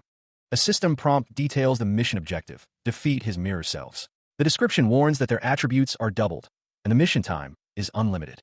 The camera pans across a rain-soaked cityscape, the buildings looming like ancient monoliths. The air crackles with an unseen energy. Ling Su stands alone, his breath coming in ragged gasps. The weight of the challenge presses down on him. His face contorted in frustration, he curses the impossible mission. He wonders why such a trial exists, despite his extensive research. A surge of determination hardens his features. He declares that he cannot fail, that he must become an awakened to change his life. His red eyes burn with resolve. Failure, he insists, is not an option. He acknowledges that his mirror self's attributes are doubled. He plans to continue circling his opponent, dragging things out. Rain falls as the mirror image of Ling Su descends, surrounded by glowing squares. Ling Su's expression is grim as he looks up at his approaching foe. A surge of purple energy erupts, crackling with destructive power. He leaps back, narrowly avoiding the blast of energy. Ling Su grits his teeth, his eyes narrowed in concentration as he dodges. He thinks to himself that this situation is nuts. Blood trickles from Ling Su's mouth, a sign of the battle's toll. He wonders why he has to recall that shameful past now. A voice urges Ling Su not to get stuck in his head and to calm down. He wonders if things are different in this life. A system prompt indicates there are 10 seconds before the mission begins. Ling Su faces his mirror selves, realizing his stalling strategy is not working, and there is no time limit for the mission. He sprints through the downpour, a digital timer counting down from 4. He knows he must leave this area to avoid being besieged by all 3 mirror cells later. He needs to think this through and calm down. The rain intensifies as the timer ticks down to 2 seconds, the air shimmering with digital noise. 0 seconds. His eyes glow with a menacing red light. A system prompt flashes. The job change mission starts now, with a message of good luck. The rain continues to fall, obscuring the world around him. The sound of the rain is deafening, almost masking the other sound around him. He knows that 3 mirror cells will split up to find him quickly. He realizes that once he's discovered, he'll have a short period to fight them one-on-one. If things drag on until the other 2 arrive, he'll be dead for sure. He can't afford to be careless, as a player dies during a job change mission. The 3 mirror selves' attributes are double his, and he's tried to max out his attributes as much as possible in this life. There's so many things to consider, so many variables to account for. He must attain as high a mission completion rate as he can. He wonders how he's going to maximize his completion rate. He crashes through a glass wall, shards exploding outward in a shower of glittering fragments. Ling Su's eyes widen, a bead of sweat trickling down his temple as he shouts. From outside, a massive fist hurtles towards him, a blur of motion against the backdrop of the rainy cityscape. The blow connects with brutal force, the sound echoing through the air. The force of the impact sends Ling Su flying backwards, a dark silhouette against the downpour. Rain lashes against the windows of a towering building, the city lights blurred and distorted. Landing heavily, Ling Su draws his sword, a violet energy crackling around the blade. He unleashes a flurry of attacks, the sword a streak of purple light against the gloom. His mirror image meets his assault head-on, their blades clashing in a shower of sparks. Ling Su reflects, realizing how close he came to being fatally wounded by his doppelganger's terrifying speed. He steels himself, trying to anticipate his opponent's next move, knowing his life depends on it. The mirror image's eyes glow with an ominous red light, a silent declaration of intent. He plummets through the torrential downpour, the ground rushing up.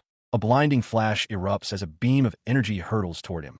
The force of the blast sends him spiraling further out of control. Ling Su struggles to process the onslaught, thinking he's too fast. What can I do? His eyes glow with a fierce, red light as he steels himself. Crashing to the ground, he spits, "Damn it, this is really unreasonable." Another blast of energy slams into a nearby building, shaking the structure. The building groans under the assault, the air thick with the smell of ozone. Pure energy crackles and writhes, a destructive force unleashed. Ling Su looks up, his expression grim. There isn't even a second for me to catch a break. The energy coalesces into a swirling vortex, poised to strike again. The air crackles as the energy intensifies, promising further devastation. Violet energy beams streak through the air, a silent prelude to the coming storm. A system prompt flashes. A defense break has been inflicted, leaving him vulnerable. Amidst the downpour and the violet energy, a figure plummets through the air, his red eyes blazing. Ling Su grits his teeth, desperately searching for an answer. Just what should I do? Falling further, he wonders if this life will be the same as his previous one. Bloodied and battered, Ling Su can only utter a single defeated word. No. The figure continues to fall, the rain and energy obscuring the scene. Ling Su's expression is pained as he questions fate's cruel game. Fate, just how much are you going to toy with me? His eyes closed, Ling Su appears resigned to his fate, declaring the mission impossible. A silent acceptance washes over him. Let's let everything end then. But then, a flicker of defiance ignites within him. No, wait, I remember. Understanding dawns as Ling Su stands, energy crackling around him, ready to fight once more. He stands, sword in hand, a surge of resolve coursing through him. There's still hope, he thinks. Ling Su grips the blade, a surge of understanding washing over him. He takes a fighting stance, his red eyes gleaming with newfound resolve. A voice echoes, declaring that there's still hope to be found. The blade gleams, reflecting the rain and the faint light. The sharp edge of the blade cuts through the air, ready for action. Ling Su stands in the rain, the blade held firmly in his grasp. His face is partially obscured, but his determination is clear. Ling Su raises the blade, preparing to strike with newfound purpose. The blade descends, poised to deliver a decisive blow. Ling Su realizes that this is the solution he's been searching for. The air crackles with unseen energy. He descends, dagger aimed at his foe. The blade meets resistance, a blinding flash erupting. He grits his teeth, bracing against the impact. The dagger strike is deflected, energy scattering in all directions. Ling Su's eyes narrow, surprised by the block. The blocked dagger hangs suspended, a testament to the power it faced. He recalls the rooftop assault, realizing it provided a crucial hint. Ling Su's expression hardens, acknowledging the unexpected resistance. The blocked dagger glows, a reminder that his opponent's strike is twice as fast. He realizes that acting before thinking is the key. Ling Su understands that even with superior attributes, numbers are just numbers. He scowls, thinking that his opponents have no way of understanding something he only recently realized. Ling Su stands, surrounded by a faint glow, as he considers the so-called top time. He resolves to trust his senses and conditioned reflexes, relying on the signals his body receives. The anxiety he felt, born from fear, was the reason for his past failures, he realizes. Ling Su looks up, his expression hardening as he thinks the word. Humans. Dodging a flurry of attacks, Ling Su moves with practiced ease, his body a blur of motion. He wonders what there is to fear in this life, as he continues to evade the onslaught. A fierce grin spreads across Ling Su's face as he thinks that their strength is truly. Even with twice the stats, some things can never change, he muses, dodging another attack. He realizes the key is the hit recovery time after being attacked, and that it is being stacked. A system prompt appears, explaining that certain attacks inflict status ailments, rendering the opponent unable to act for a short time. Even if their attributes are 100 times his, this fixed mechanic is not something that can be changed, Ling Su thinks. He declares that his opponents have no chance of beating him. An opponent descends from above, ready to engage. Ling Su taunts his opponents, asking if they will come at him one at a time or together. Rain continues to fall as the battle intensifies. A burst of energy erupts, showcasing the power of top time. Ling Su clashes with an opponent, their movements a blur of speed and power. He exclaims that he can feel it, sensing his own improvement. Another figure falls, as Ling Su reflects on how his top time has improved. Text explains that top time is divided into 3 levels: beginner, honed, and instinctive. Ling Su continues to battle, the text explaining that reaching instinctive top time is like a trained martial artist fighting an ordinary person, and that his top time has reached the honed level. Ling Su states that as long as his opponents are unable to simulate a reflexive state like top time, there is nothing they can do, no matter how fast they are. His red eyes narrowed, the command given now. A surge of purple energy erupted. He launched himself into the air, a dark figure against the bright energy. The last opponent remained. He declared, "There's one more left." A blinding white light filled the space, obscuring the figure within. Ling Su's face was grim, a bead of sweat trickling down his cheek as he smirked. A text bubble simply reads, "Job change?" Meanwhile, a figure stands in a doorway, stating, "Yes, Ling Su seems to have his own plans." The woman with the witch hat holds a file, saying, "But he has already fulfilled your requirement of entering the top 10 of the team leaderboard." Another figure kneels, reading a book. He says, "I'm aware of that. It'll be hard for me to not know, with how famous Shadow has gotten recently." A woman with purple hair speaks, "Getting that job change is a good thing. With how unyielding and headstrong Ling Su is, I'm sure he wouldn't be content with being left behind." Another figure speaks, "A while ago, the other guilds have also organized a few waves of mass job change teams. There must be quite a number of awakened out there now." The woman with the witch hat replies, "Yes, that's indeed the case. I've heard that the influence of the awakened in the real world is gradually becoming more obvious in the real world recently." Her gaze is intense, a hint of worry in her eyes. She believes that since he's a pro player, there should be no problem. The captain, woman witch hat, stands with her back turned, acknowledging the statement. She thinks that if it's him, she's sure he'll be all right. Lightning flashes as a voice cries out in anguish, "Why?" A system prompt congratulates him on clearing the job change mission, but his expression is anything but celebratory. Holding a screen, Ling Ce questions why this is happening and what went wrong. The system offers more exciting ways to play, but Ling Ce seems to be in despair. He reflects on doing the best he could, wondering what he should have done. A close-up reveals Ling Ce's anguished face, tears streaming down his cheeks. The system informs him that his awakening rate for the S mission is determined to be 12%, and he has failed. The words "become" and "awakened" appear, a cruel irony in his failure. The system displays the grim truth. Awakening rate, a mere 12%. The attempt has been deemed a failure. Darkness blankets the screen, a stark visual representation of the crushing disappointment. Two options appear: to exit or to proceed, each choice carrying the weight of the failed awakening. After evaluation, the system determined that the awakening rate for the S mission is 12%. Unfortunately, the mission has failed. Rain lashed down on the city as the white-haired man looked up at the towering buildings. He stood ankle-deep in the flooded street, the water reflecting the city lights. Just what on earth went wrong?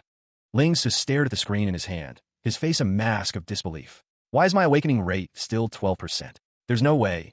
It shouldn't be 12%. It can't be. He sank to his knees in the downpour, the rain plastering his hair at his face. Please, not like this. It's my previous life all over again. No, I don't. His face was bruised and cut, his red eyes filled with despair. What should I do? What should I do? To be awakened means one can receive special currents from a gaming headset. These currents activate specific parts of the brain, allowing one to use in-game skills in real life. Heavenland, a game developed by the government, aims to awaken the latent potential of human beings. Those who awaken successfully achieve spectacular feats and become powerful in the real world. Even lower-class citizens from the slums can rise to the top overnight, their lives forever changed. In this era, the status of the awakened is the decisive status of one standing. Ling Su reflects on his previous life, where he failed to awaken and became a member of the lower caste. Due to his status as an orphan, he was always looked down on and bullied, both in-game and in real life. To him, his previous life was dyed in gray. He wonders if he will have to live like garbage in this life as well. He notices two options on a screen: exit and next. Why are there two options? Without any sense of presence, without any hope, he was too hung up on the failure notification. He stares at the screen, two options presented before him: exit and next. Ling Su thinks he's never heard of the next option before. Ling Su wonders if he's supposed to choose one of the options. He asks himself what the next option even does. The screen displays unusual information. Ling Su thinks to himself that even the contents of this mission were really bizarre. Ling Su reflects that he failed to awaken, but at least his job change is considered successful. He wonders if picking next would make things worse. He thinks he'll have to wait another month before he could take on a new job change mission again, wondering what he should choose. Ling Su remembers a past event. A body hangs upside down as a group of people look on. The group stands, their feet planted firmly on the ground, as they gaze up at the suspended figure. The three men stand before a large tree, their attention fixed on the body hanging from its branches. Ling Su stands with his arms outstretched, his back to the viewer. A close-up reveals a single eye, filled with intensity and determination. He thinks to himself, that's right, the me in this current life. Ling Su's eyes burn with resolve as he declares he will never back down. He shouts in anger, seemingly overwhelmed by the situation. A system prompt declares that the second phase will commence shortly. Ling Su plummets downward, questioning the sudden second phase.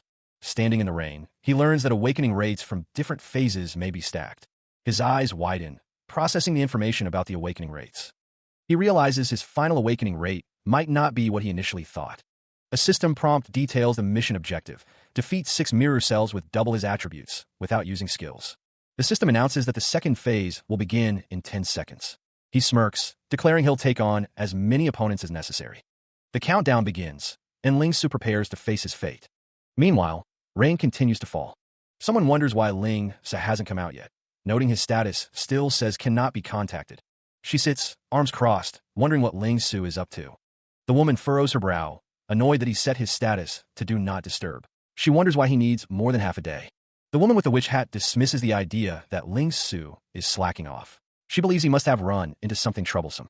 The woman with the witch hat reads a message from Big Sis Tian Na, who has completed her job change mission with an 83% awakening rate. She boasts about her damage potential. The woman with the witch hat remembers that little Ryuko went in for his job change mission around the same time as Ling Su, but came out in less than an hour. The woman recalls hearing that Shadow was ambushed by Wolf's Fong thieves around the forest area a while ago. The assault was personally led by their vice guildmaster, Depraved Squirrel. She notes that Shadow was targeted by Squirrel, but Ling Su didn't actually make a report. Guildmaster Stillwaters believes the opponent doesn't know Shadow is part of Nebulous. This is news to her. Ling Su hasn't told her about this either. The woman with the witch hat realizes that Ling Su told her that his entire team is going for the job change mission. The captain thinks that Ling Su is a prideful one, and probably didn't want to just let it go. The woman reflects that they've been turning a blind eye to their members' behavior. It seems like they're lying in wait to pounce. She reflects on the escalating tensions between the Nebulous and Wolf's Fong guilds, foreseeing an inevitable war. She hopes everything goes well for Ling Su. A voice echoes through the rain, anticipating the growth of someone's shadow. Lightning cracks across the sky, illuminating the scene with a flash of violet light. Three figures stand in the downpour, their forms obscured by the rain and shadows. A figure stands with a sword, the rain cascading around them as they prepare for battle. Rain lashed down as figures clashed amidst a ruined cityscape, energy crackling between them. Ling Su stood firm, his blade glinting in the downpour, ready to strike. A surge of raw power erupted, the air shimmering with magical energy. Elsewhere, the imposing structure of the nebulous 3rd Division headquarters stood against the sky. Inside the 3rd Division lounge, figures gathered, their mission seemingly complete. One of the figures walked away from the group, the others celebrating their smooth victory. Ryuko Zong smiled, their teammate praising them as a reliable leader. Others approached Ryuko Zong, eager to enlist their aid for another dungeon run. They were short one powerful tank. Ryuko Zong was asked to take a break, having just finished helping out the previous team. They were told they would be notified when it was time. He states that he has nothing else to do and can level up helping with dungeons. The other man notes that Ryuko Zong is really impressive. He recalls when Ryuko Zong was a newbie that no one wanted to be involved with. He remembers that no one wanted to team up with him, and everyone fled on sight. He confirms that he remembers. The man explains that while Ryuko Zong is no longer affiliated with the 3rd Division, he is a member Shadow. He thanks Sister Tian Na for helping them out.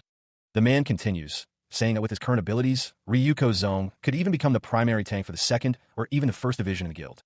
Ryuko Zong is seen in battle, shield raised, eyes narrowed in determination. One man asks if the other has heard the news about the leader of Shadow. He says that the thief everyone was making a fuss about previously seems to have gone missing. One of the men tells the other to keep it down, as it concerns their guild's reputation. The other man says he's heard a thing or two from his buddies. The man's expression is worried as he states that he's been missing for an entire month. One of the men speculates that he is too ashamed to show his face. Ryuko Zong stands with them, looking down. Ryuko Zong thinks that it's been a whole month that he hasn't been able to contact Ling Su. Ryuko Zong wonders where Ling Su is exactly. He reflects that he's grown much stronger, and so has Shadow, as he receives a message from a friend. The message screen flickers to life, displaying a series of urgent notes. The notes reveal concern. Tilly's hasn't heard from him in a month and is worried about Shadow disbanding. Frustration etched on his face, Tilly's eye twitches with worry. He remains silent, his thoughts unreadable behind a veil of worry. The message continues, Ryuko Zong expressing faith in Brother Ling Su's return. A distant figure's health bar appears, a faint indication of their presence. The white-haired man in the red coat stands in the snow, muttering about beating someone up. He expresses concern that even if Ling Su returns, it might be too late to catch up. Ling Su's profile appears, showing him at level 15, placing him among the low-level players. A figure in armor yells, demanding someone stop slacking off and start dealing damage. The white-haired man walks through the snowy landscape, receiving a message about his father's request. The armored man, Uncle Quan, responds to someone off-screen. The battle rages as a group struggles against a massive, horned beast. A figure with white hair and a determined expression prepares for battle. The figure, face contorted with anger, demands, Ling Su, if you don't appear soon. He continues, stating that he'll have to return to the workshop. The woman with brown hair expresses her outrage at the enemy's actions. A man with lilac hair sits at a desk, listening intently to the unfolding situation. He confirms that they've invaded Station 3, agreeing with the woman's assessment. The woman with brown hair stands firm, her expression resolute. The woman argues that if they don't retaliate, Wolfsfang might think Nebulous is afraid of them. The man with lilac hair states that 1 week is enough time to retaliate. A close-up reveals hands clasped together, suggesting a decision has been made. The man with lilac hair plans to capture another one of Wolfsfang's checkpoint stations. The one closest to them is Station 4, right next to their location. It's likely to be heavily guarded, and a forcible invasion would result in considerable losses. Station 6 requires traversing the abyssal terrain, crossing that option out. It's been a month, and they've received no word from Ling Su. No one's heard from him since he entered the job change mission.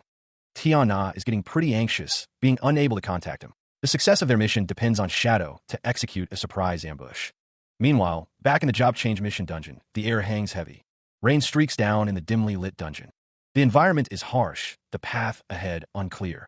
Crystalline structures jut from the ground, reflecting the faint light. The architecture is imposing, a testament to an ancient power. Ling Su struggles to catch his breath, his face bruised and battered. A system prompt appears. He has completed the 10th phase of the job change. Ling Su, lying prone, remarks that it's been a month. The battle's aftermath hangs heavy, the air still crackling with energy. The silence is broken by a sigh of relief. It's finally over. A system prompt appears, congratulating Ling Su on achieving a 100% awakening rate. Ling Su's expression softens, a hint of weariness in his eyes. I guess it's time to head back. He takes a step forward, his boot landing on a narrow ledge. Below, the cityscape is littered with falling figures, a testament to the battle's intensity. A system prompt appears, congratulating him on completing the thief job change mission. A beam of light descends, signifying a reward. Standing tall, he awaits his reward. Another system prompt appears, indicating he has unlocked the thief class's dual-wield ability. The system reveals his reward, the bone knife of the undead mercenary. He muses that his reward is a weapon. Holding the knife, Ling Su wonders what grade this weapon is. The system prompt reveals the rank of the examined weapon, whiteboard. Ling Su is dismayed that it is the lowest ranked weapon. The swords are ranked by material, from whiteboard to gold. The equipment grades are listed, from whiteboard to mythical. Nothing needs to be said for mythical equipment, as possessing one is enough to drastically alter a player's fate. Ling Su thinks that the job change reward should be better. The system prompt describes the bone knife of the undead mercenary, a ceremonial dagger from the abyss. Ling Su is surprised by the description of the dagger. The system prompt describes the dominion of the mercenary mission, requiring him to defeat 300 elite enemies. He realizes that the bone knife can be upgraded. The bone knife of the undead mercenary is shown, and he wonders if it can be further upgraded. The background is filled with blue squares. Ling Su looks determined. He walks away, ready to upgrade the bone knife. He surveys the cityscape, a futuristic metropolis stretching before him. The wind whips around him as he stands on the edge, cloaked in black. Ling Su reflects on his recent battles, having lost count of mirror cells defeated. Suddenly, a surge of blue energy erupts around him, engulfing the area.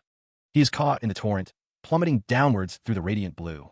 The energy intensifies, a cascade of light and power surrounding him. Geometric shapes of light swirl around him as the awakening process continues. A system notification appears. He has successfully awakened, a feat he finds unbelievable. The system congratulates him for completing 10 phases undefeated, attributing it to his 100% awakening rate. He is the first player to achieve such a rate. A female electronic voice notes with surprise.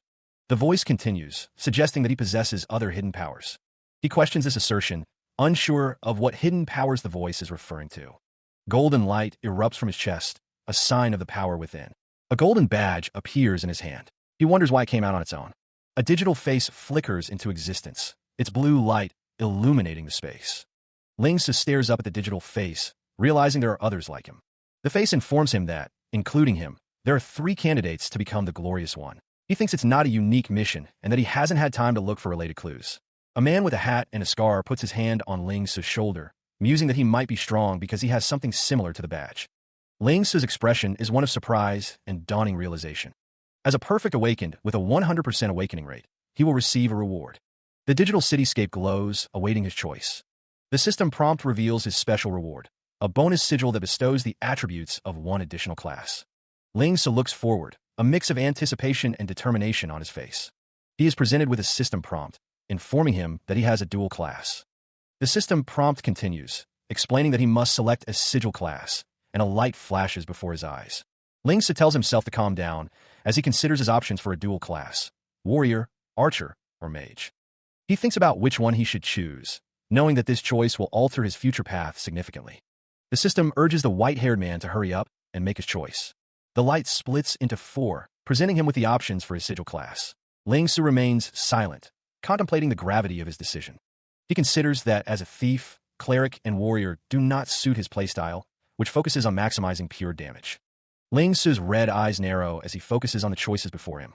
The thief class already has options for ranged attacks, so choosing archer would provide more variety in the number of ways he can strike from afar.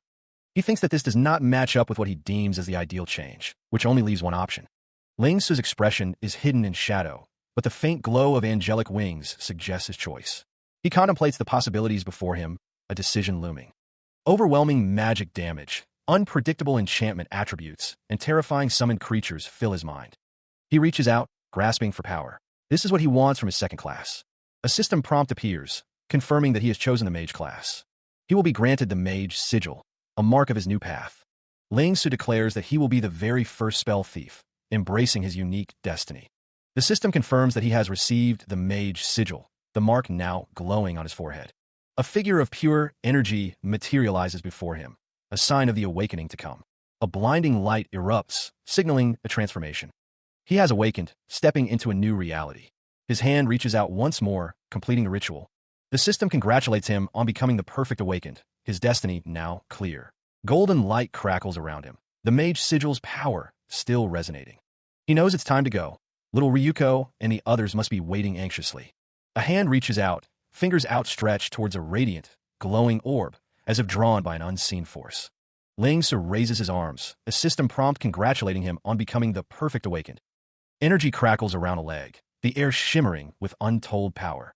Ling-Su's expression hardens, his red eyes focused. He thinks to himself that it's time to go, and little Ryuko and the others must be waiting anxiously. Two figures stand back to back, the title of the story emblazoned between them. Meanwhile, a grand building looms, identified as the job change lobby. A crowd gathers before the towering structure, their forms dwarfed by its imposing architecture. A mechanical construct stands guard, its form both alien and vaguely familiar. The robot remains still, a silent sentinel watching over the entrance. Ling-Su stands tall, his gaze fixed on the job change lobby in the distance. He reflects on his isolation, noting it's been a month since seeing another living creature. Ling-Su is glad the image sigil on his forehead is concealed, avoiding unwanted attention. A notification appears, unread messages from friends. He assumes they are from Tian-Na. His red eyes narrow as he considers the messages. Ling-Su stands in the hallway, the notification screen visible. He exclaims at the crazy load of notifications, wondering if someone owes money and loan sharks are involved. Ling-Su stands before the screen, other figures visible in the background. The screen shows 69 unread messages from Pure Dark Feather and 3654 from Tian-Na.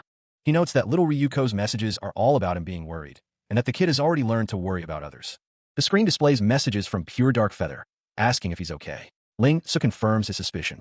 He stands on the platform, holographic displays flickering around him. Ling-Su's expression is unreadable as he stares into the distance, lost in thought. He notes that it has been a month since he has been gone, and that there has been quite a bit of nagging in between. Ling-Su sees that it's Wolf's Fong again, and wonders what is going on. The message says that Celestial and Wolf's Fong are now allied, and that it has been a whole month since Ling-Su has been gone. He doesn't remember. He reflects that not everything will happen according to what happened in his previous life, and that he'll have to pay attention to these changes. Ling-Su declares that he is back, his expression determined. He takes a step forward, ready to face whatever awaits him. Elsewhere, a guild-owned dungeon station is visible in the distance. A figure in armor declares that they will send those Wolf's Fong bastards back where they came from.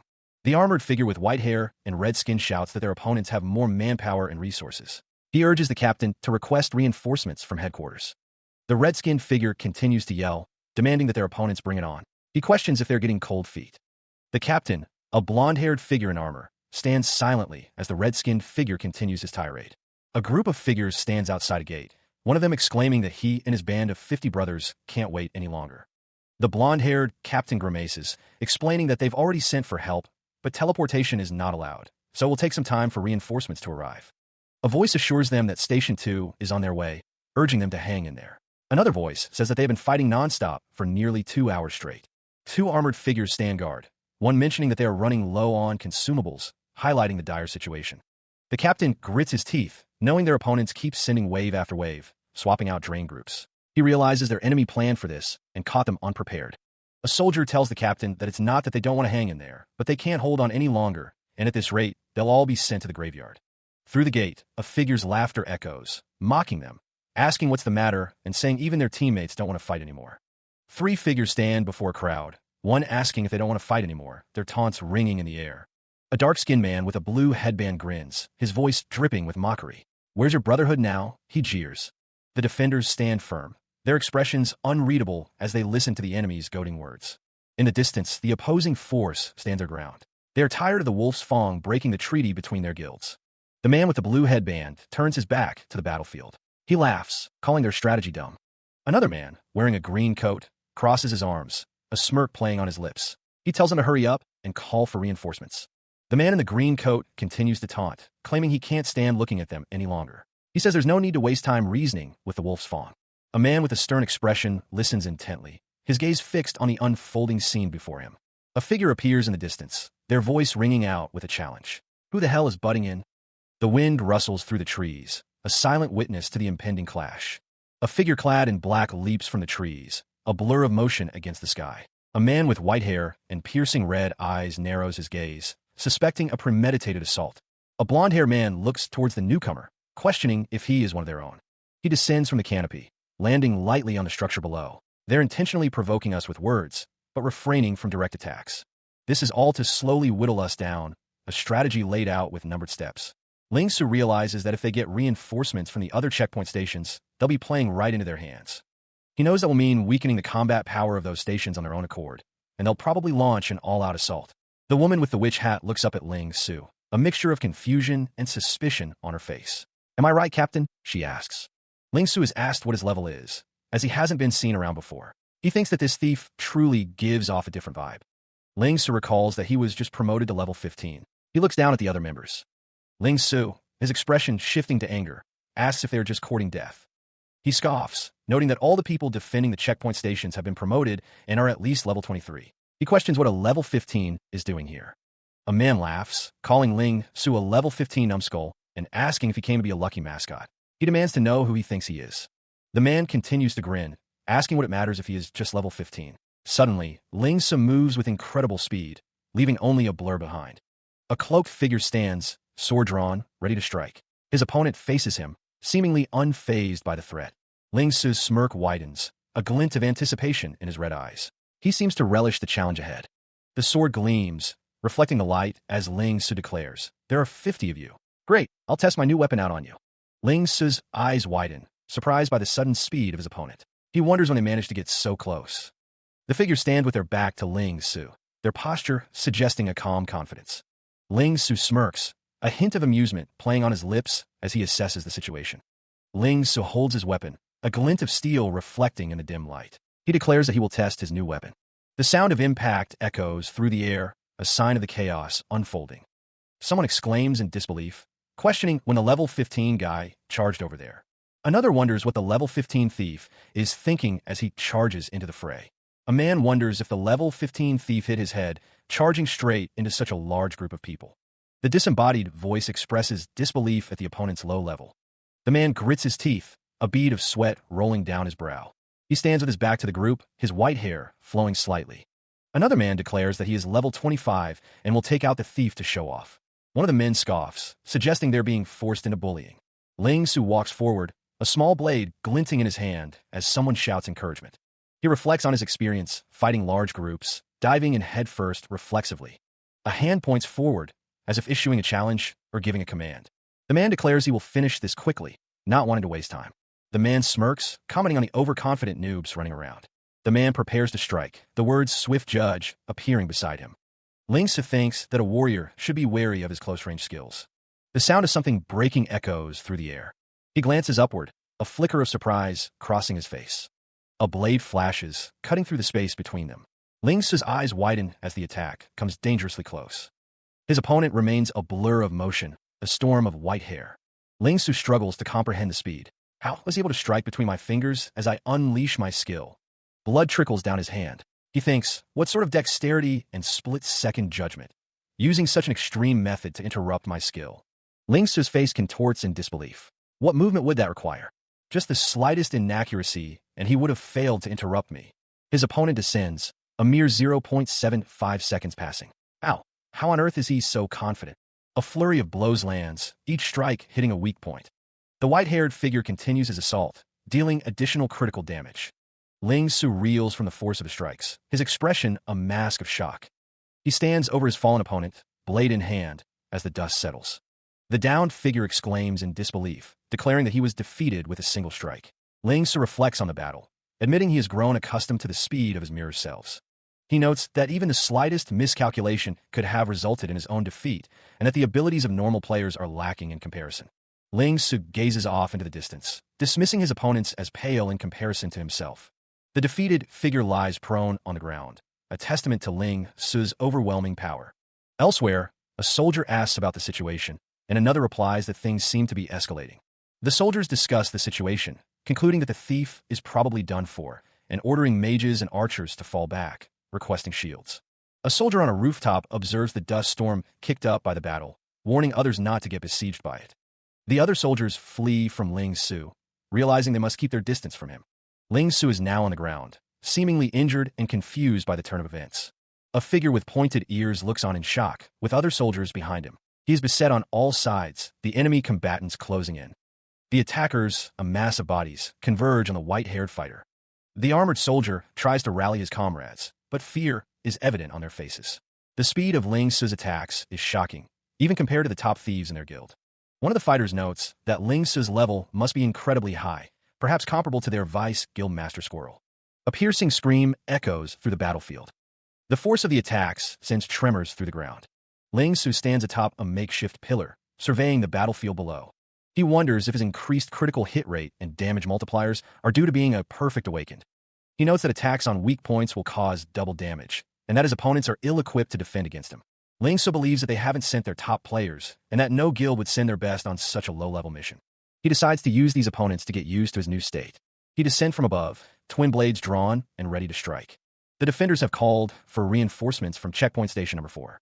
The armored soldiers are shocked that a mere level 15 thief could have defeated them. They prepare to charge. The figure continues his descent, a blur of motion against the sky. More armored figures rush through the forest, answering the call for aid. 2 soldiers look up, surprised by the arrival of someone powerful. One asks what they are doing, as he has to bail them out.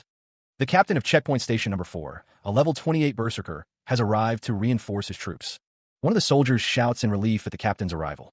The soldiers regroup, encouraged by the captain's presence. They plan to turn the tide. The captain's red eyes gleam with determination as he prepares for battle. One soldier explains that a berserker is a special warrior subclass. It grants immense attack power. Another soldier laments that he only became an ordinary armored warrior after promoting. He hears that berserkers outclass him in every aspect early on. The captain of checkpoint station number 4 is told that the new arrival is out of his league. Energy streaks fill the air, crackling with power as the archers prepare to attack. The captain and his ally are shocked by the sudden arrival. They exclaim that the thief has brought something terrible upon them. The order is given to activate the magic shields, hoping to defend against the incoming assault. The archers advance, their weapons charged and ready to unleash a barrage of attacks. The captain of checkpoint station number 4 scoffs, finding it a waste of his talent to serve as a frontline station captain. He wants to get this over with. The berserker captain believes that with a couple of waves of ranged attacks, then leading the charge to mop them all up, this will be a piece of cake. Someone shouts a warning to the captain, alerting him to danger approaching from behind. An explosion erupts, sending shockwaves and debris across the battlefield, adding to the chaos. The berserker captain is greeted by another figure, who remarks that he arrived sooner than expected. The figure speculates that it's a summon from boss Ling Su, hinting at a connection to the ongoing conflict. The colossal mountain looms in the background, a silent witness to the unfolding battle. His blue eyes gleaming with confidence, the character declares, "Of course I'll be here in a flash." A surge of energy crackles around Ryuko Zong, materializing him in a swirl of light and arcane symbols. Ryuko Zong's expression is one of determination as he prepares for whatever task awaits him. Ling Su stands nearby as Ryuko Zong explains that he rushed over the instant he received the message. Ryuko notes that he ran into a little issue during the job change mission, but it's nothing to worry about.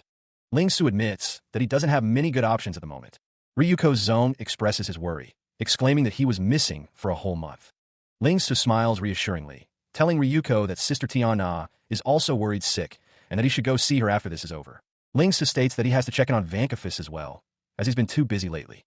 Ryuko Zong recalls that the last time he saw her, she mentioned wanting him to drop by when he had time, and that she had something she wanted to report. Ryuko Zong is told that Ling Su will drop by once he's done. Ling Su tells the other two to help out. One of the soldiers wonders if the captain could be the tiny warrior they've heard about. Another soldier confirms that it's Ryuko Zong of Shadow, wondering what he's doing here. He's been especially active at the 3rd Division. The soldier muses that it's something people can only dream of, and yet, he wonders what Ryuko Zong is doing here. One of the soldiers recalls Ryuko Zong addressing that thief as Brother Ling Su just now. He wonders if Ryuko Zong is the head of the independent team, Shadow. It's said that Ryuko Zong quit the game and retired, not having been seen for a month.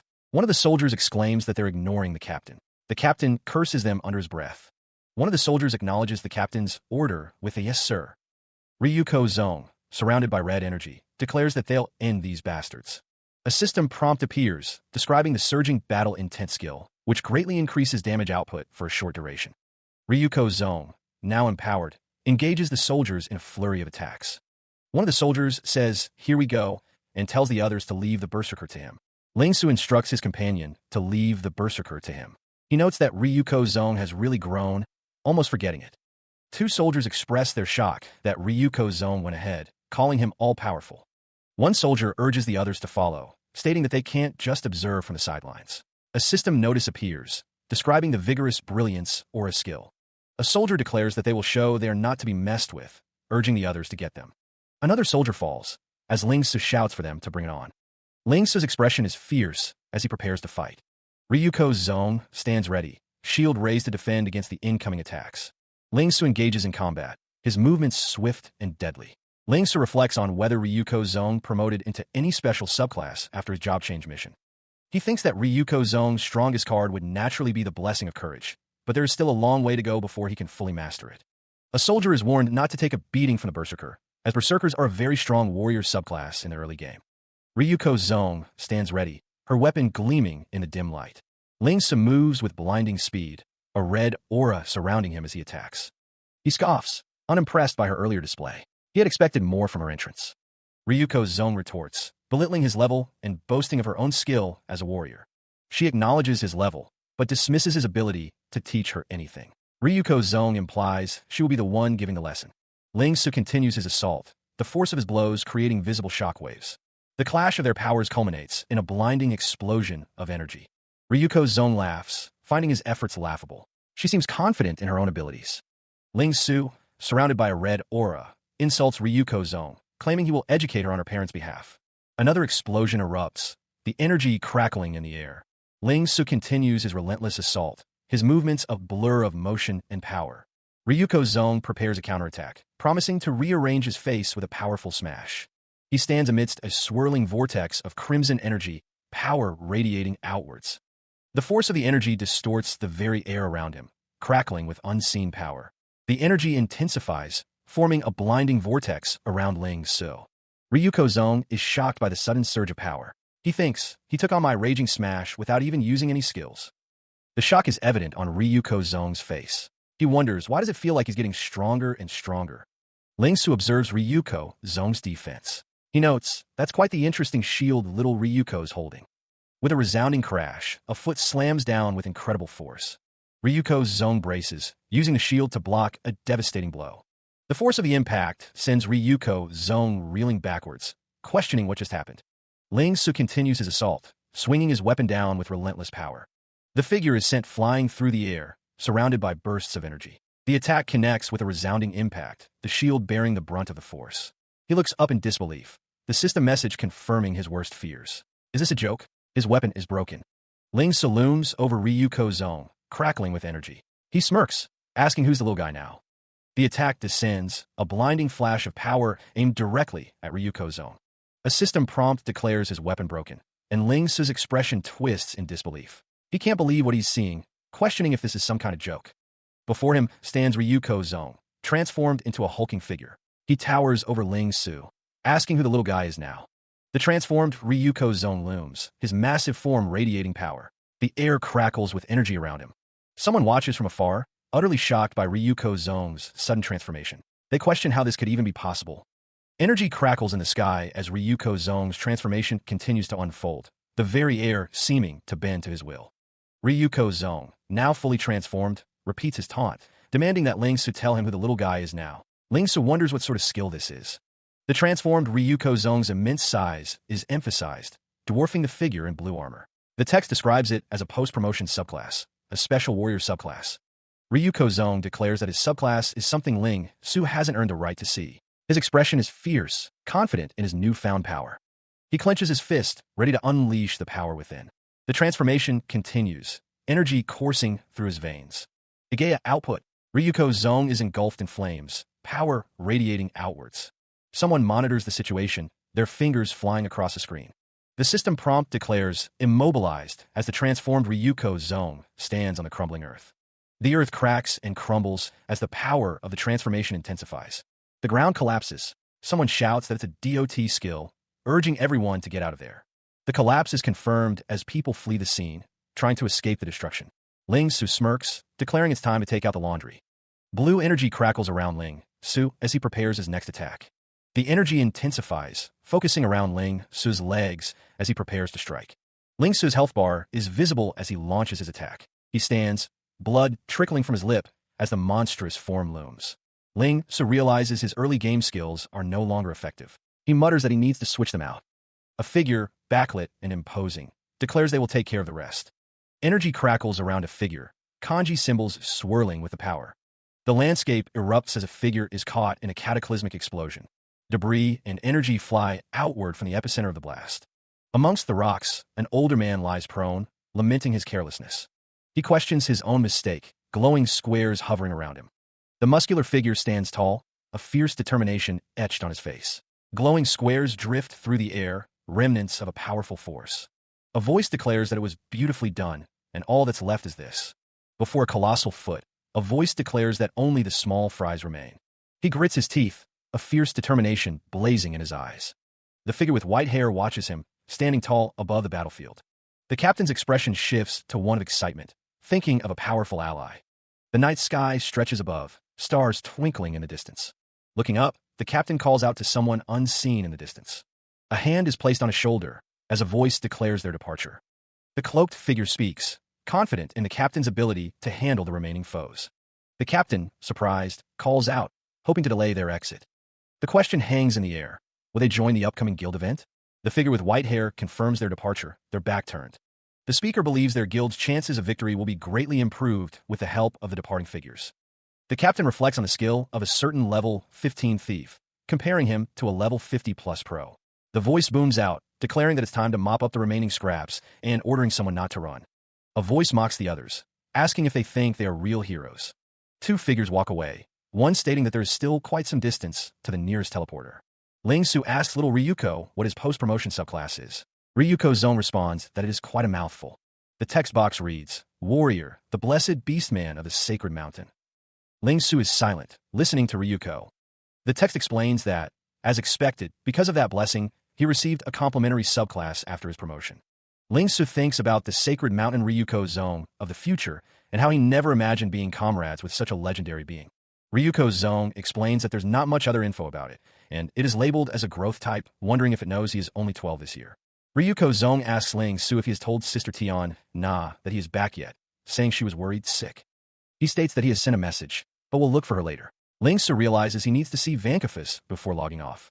The screen displays information about the currency exchange system. Only gold coins can be exchanged for real-world money at a rate of 1 gold coin to $1,000. The woman with the witch hat is surrounded by stars. She recalls spending money on Vankafus potion shop and the rental period ending soon. The woman with the witch hat laments not having a single gold coin. She hopes Vankafus has gotten the hang of things, deciding it's time to drop by. Ling Su is reminded about the 1.5 million loan deadline. He thinks he needs to find a way to have that money on hand. Ling Su admits he has no experience with financial crises, never having been awakened in his past life. He acknowledges this is simply a financial crisis. Another character says he will come along, claiming he is not busy. He smiles widely, showing his teeth. Ling Su pauses, considering the offer.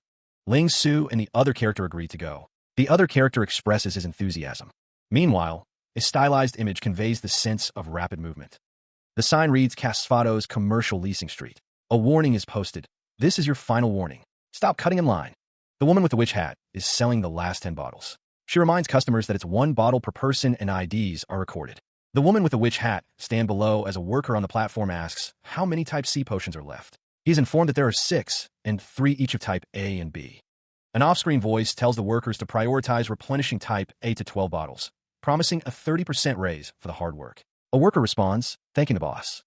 The woman with the witch hat holds a potion, thinking it should be fine for her to skip the queue. A man in a black cloak confronts her, asking what she is doing and calling her ill-bred. The woman with the witch hat looks up, startled. Below, Ling Su smiles, his red eyes gleaming with amusement as he prepares to speak. The woman with the witch hat looks down, her face lighting up with a smile as she sees who has arrived. Boss, you're finally here, she exclaims. The back of Ling Su's head is visible, his white hair contrasting with the dark hood of his cloak. The woman with the witch hat looks up at Ling Su, a slight blush on her face as she speaks. She excitedly announces that the boss has finally arrived. Ling Su peers down at her, his expression unreadable. The woman's words hang in the air as she asks if he wants to open branch stores now. Ling Su questions her certainty, noting the shop has only been open for less than 3 months. He also notes that she hired 3 alchemist assistants. The woman with the witch hat explains that she was acting on the principle that more labor yields more output and that they still need more manpower. She continues, explaining that she has allocated a portion of profits for the procurement of more ingredients. She also requests that the store be upgraded and expanded. Ling Su asks her to give him an overview of the potion shop's business so far. Meanwhile, the woman with the witch hat explains that after a period of trial and error, her alchemy success rate has increased and that more people came to buy potions.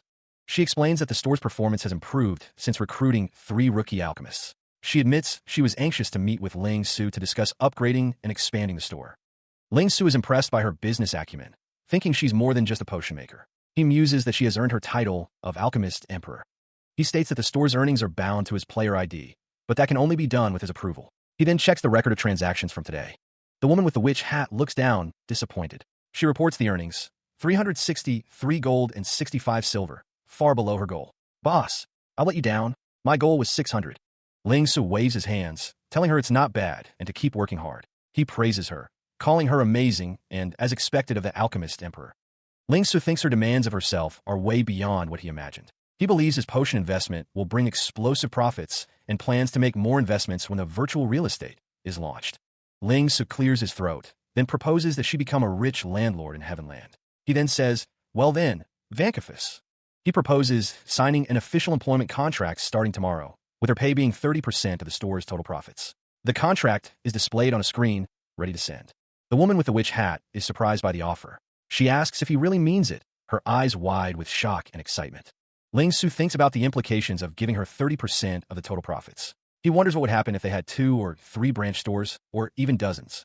Ling Su confirms that she will be one rich lady in the future. The woman with the witch hat blushes, saying that it's too much.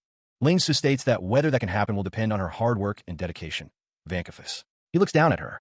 The deal is struck and the terms are set. He states that her goal from the start was to prove her worth to the world.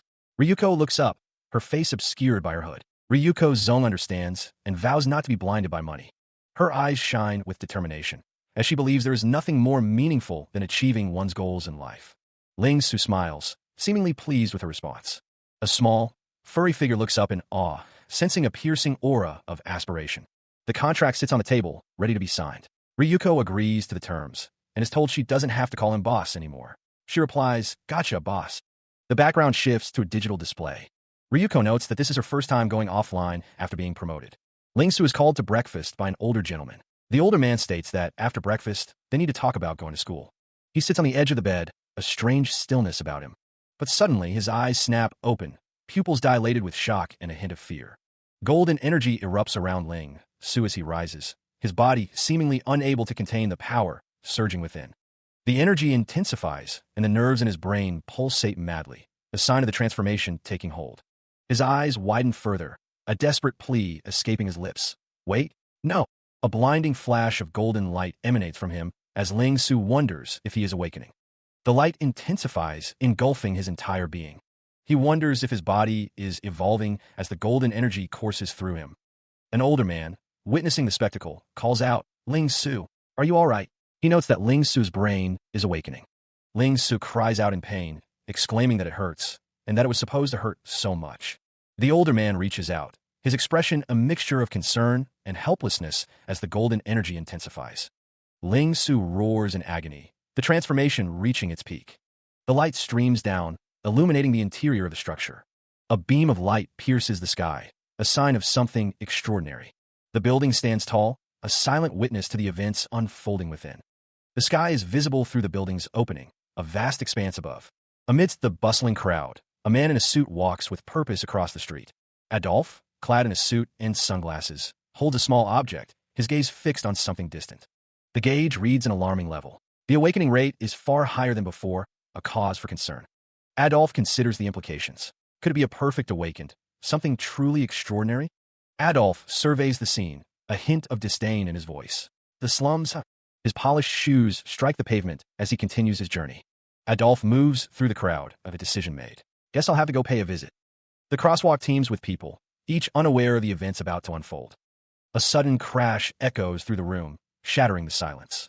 The old man stirs, blinking in confusion as he sits up in bed. He wonders aloud if Ling Su is all right, trying to piece together what just happened.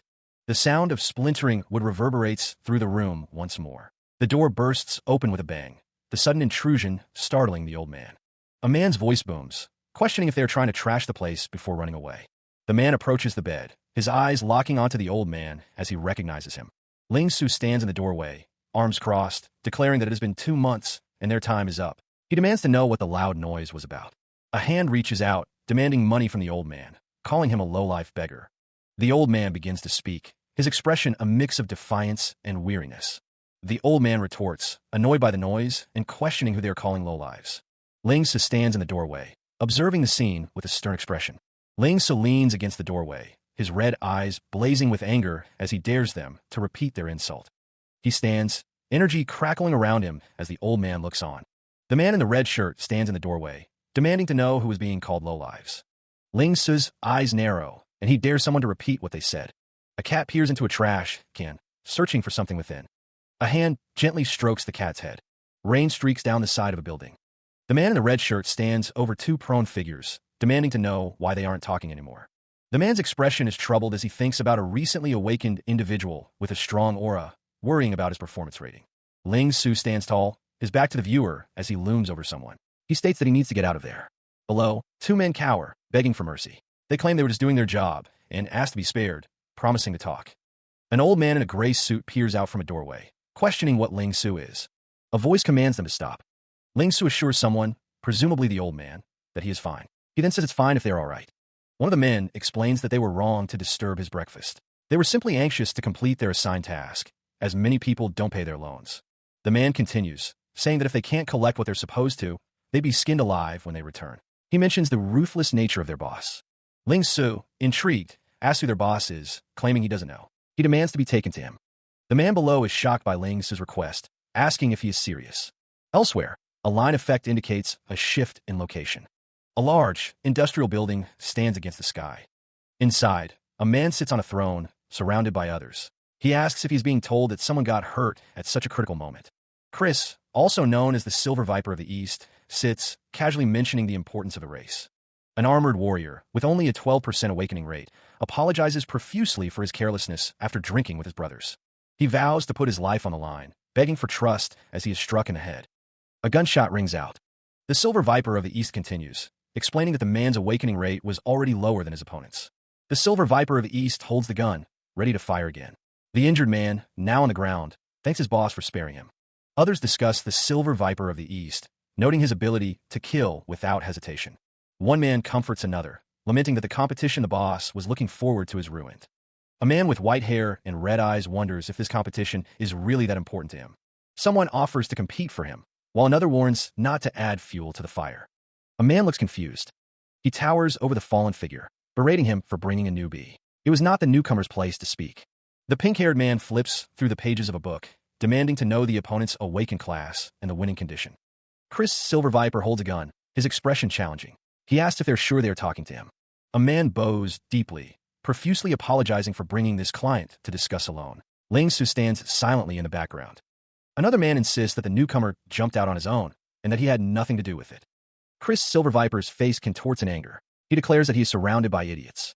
A man scrambles away, desperate to escape the pink-haired man's wrath as he sits on a chair. The man who claimed the newcomer acted alone looks up in shock, his eyes wide with fear. His face contorts in terror, a strangled "ah" escaping his lips. The man's scream echoes as Chris Silver Viper's rage intensifies, the two men behind him looking on in horror. Chris Silver Viper stares out the window, his expression unreadable as the sounds of violence continue. Someone insists that the victim is right, and that the situation has nothing to do with him. He stands over the subordinate, who cowers on the ground. A voice asks if they need an awakened who's willing to participate in this dark race.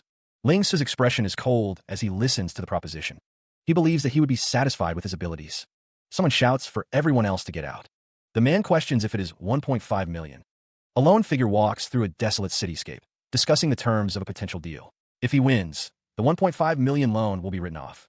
Another voice responds that if he can win that for him, even 5 million would be no issue, much less 1.5 million.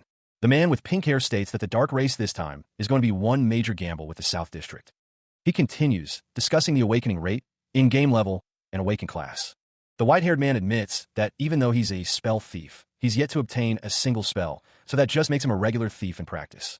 The pink-haired man asks if he's sure he'll be okay with his level, warning that if he loses, there'll be a chance of death. He squints, considering the options. The stakes are high. Debts must be cleared. The man in the suit explains that the government has poached the best awakened, offering generous terms and good treatment. A poster warns that competitions like the dark race are prohibited by the government, and awakened individuals usually avoid staining their records. The man with white hair stands calmly, listening. He has heard their opponent is an archer with a 28% awakening rate. Someone observes that the kid is quite agile, judging by his moves. He might just be able to win this. The man with white hair looks off to the side, his red eyes gleaming. He asks where they're going. The man with pink hair stands with his back turned. He is asked if he wants to compete in the dark race. The man with pink hair, cigar clenched in his teeth, declares that it's tonight. The man with white hair stands in the shadows. He states that if they leave now, they'll be just in time. The man with pink hair, now wearing a mask, confirms that they will be just in time. Chris Silver Viper, cigar clenched between his teeth, declares it's tonight. The man with white hair stands, the shadows lengthening around him. He states that they will be just in time if they leave now. Chris, now masked and wearing a white coat, continues to smoke his cigar, the air thick with anticipation. A red car speeds through the city streets at night, its destination unknown, but its purpose clear: speed. The tires scream as the car pushes its limits, blurring the world outside into streaks of light. Headlights cut through the darkness, illuminating the road ahead for the speeding vehicle. Inside the car, the man with white hair stares ahead, his expression unreadable in the dim light. He reflects on his newfound abilities, still shocked that he can catch a bullet barehanded, even if his palm hurts a little. Despite never being awakened in his previous life, he had heard stories of their feats in the real world. He recalls tales of awakened individuals crushing terrorist organizations and destroying cities, feats he once thought incomprehensible, but now understands. He contemplates the infinite potential of an awakened individual. The man with white hair wonders what heights he can reach in real life.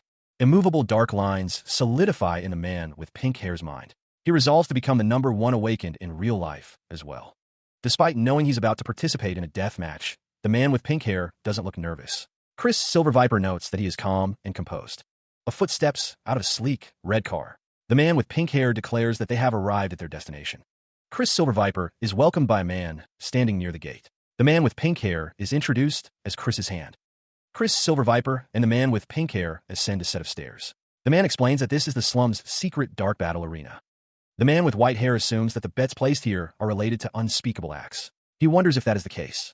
The man with pink hair states that what happens here is nothing compared to the dark match arenas in the wealthy districts. The man with pink hair confirms that they have arrived. Chris Silver Viper and his companion are at their destination. Chris Silver Viper and the man with pink hair enter the building, ready for whatever awaits them inside. He stands in the room, the purple lighting reflecting off his white hair. A distinct sound echoes through the space. The white-haired man gazes out at the arena, a vast underground space. He can't believe such a large space exists underground. The man with pink hair tells him to get familiarized with the place. Chris Silver Viper states he has no desire to be familiarized with such a place. The man with pink hair says he heard Chris made a bet with Smiling Tiger tonight. Meanwhile, a man with a thin mustache and goatee wonders why he wasn't asked to join in. The man is Fu Onzong, aka Pink Daddy, one of the four heads of the slums in the West District. The man with pink hair explains that Fu Onzong is the head honcho of the West District, also known as Pink Daddy. He adds that the Smiling Tiger is the South District's boss, the one Chris made a bet with. Fu Onzong says this is a matter between the East and the South, and there's no need for the West to stick its nose in here. He adds that if they sincerely want to collaborate, it's not out of character. Fu Onzong asks if Chris is his hand for tonight. The man with pink hair says something came up, so he had to switch. The man with pink hair warns Chris to be careful, as Smiling Tiger came prepared this time. He heard he hired an awakened warrior with a 36% awakening rate from the wealthy district, who is really strong and has participated in 7 dark battles, with 6 wins and 1 loss. He thinks to himself, surprised that Chris Silver Viper managed to bring an awakened warrior of this level. The man with pink hair considers the situation. He wonders if he can really count on the thief with white hair. Coming up next is tonight's headliner. The crowd cheers, anticipating the upcoming fight. The announcer introduces the fighters, representing Chris Silver Viper of the East and Smiling Tiger of the South. The 2 awakened contestants enter the arena. The announcer introduces the awakened warrior, known as Frankenstein, who has participated in 7 battles, with 6 wins and 1 loss. The crowd chants, "Frankie," as the fighter prepares. The announcer introduces Frankie's opponent, an awakened thief with no nicknames and no previous battle experience. The crowd cheers, confident that Frankie will crush his opponent with ease. Chris Silver Viper watches the scene, and the man with pink hair mutters that things are going to be tough. The man with pink hair tells Chris Silver Viper that he doesn't know his limits, and that he thought he'd. Fu Onzong tells Chris Silver Viper to take the bet more seriously, as he is disappointed in him. Chris retorts that being old doesn't make him a senior. Li Xiaozi, also known as Smiling Tiger, is one of the 4 heads of the slums. But who will emerge victorious? He watches the fight, satisfied that he hired someone from the wealthy district. Fu Onzong chuckles, amused by the spectacle. This is a battle with no restrictions, regardless of life or death. The fighters are told to ready their equipment. The arena is armed with various weapons, including swords, axes, and a spiked mace, all laid out for the taking. The announcement rings out, signaling the start of the battle. The clash is about to begin. Frankenstein stomps the ground with an upheaval stomp, creating a shockwave that reverberates through the arena. Judge observes that Frankenstein seems unwilling to give his opponent any chance. Little thief, I'll have your life with my axe. The thief is backing away, which Judge believes is the only option for him now. He doesn't think he needs a weapon. The thief's eyes narrow, a fierce determination burning within him. He thinks that if he's fast enough, he can still inflict massive damage. He believes he can inflict damage even with his bare hands, confident in his abilities. Frankenstein swings his axe down with tremendous force, aiming to end the fight quickly. Judge is impressed that Frankenstein is attacking. The thief dodges the swing, relying on his speed to evade the blow. He stands ready, the air crackling with anticipation of the coming blow. The axe descends, a blur of motion and lethal intent aimed at the thief. His eye focuses, pupils dilating as he anticipates the incoming attack. Frankenstein towers over the arena, a figure of immense power and menace. He advances, each step a thunderous declaration of his dominance. The thief narrowly avoids the blow, the crowd gasping at the near miss. The axe slams into the ground, the force of the impact shaking the very foundations. Chris Silver Viper watches with keen interest, murmuring about one final move. Frankenstein stands victorious, towering over the fallen thief, carefully considering his strength. His massive feet are planted firmly. The battle concluded with a decisive knockout. Three men watch with wide eyes, their faces etched with disbelief and dawning horror at the scene unfolding before them.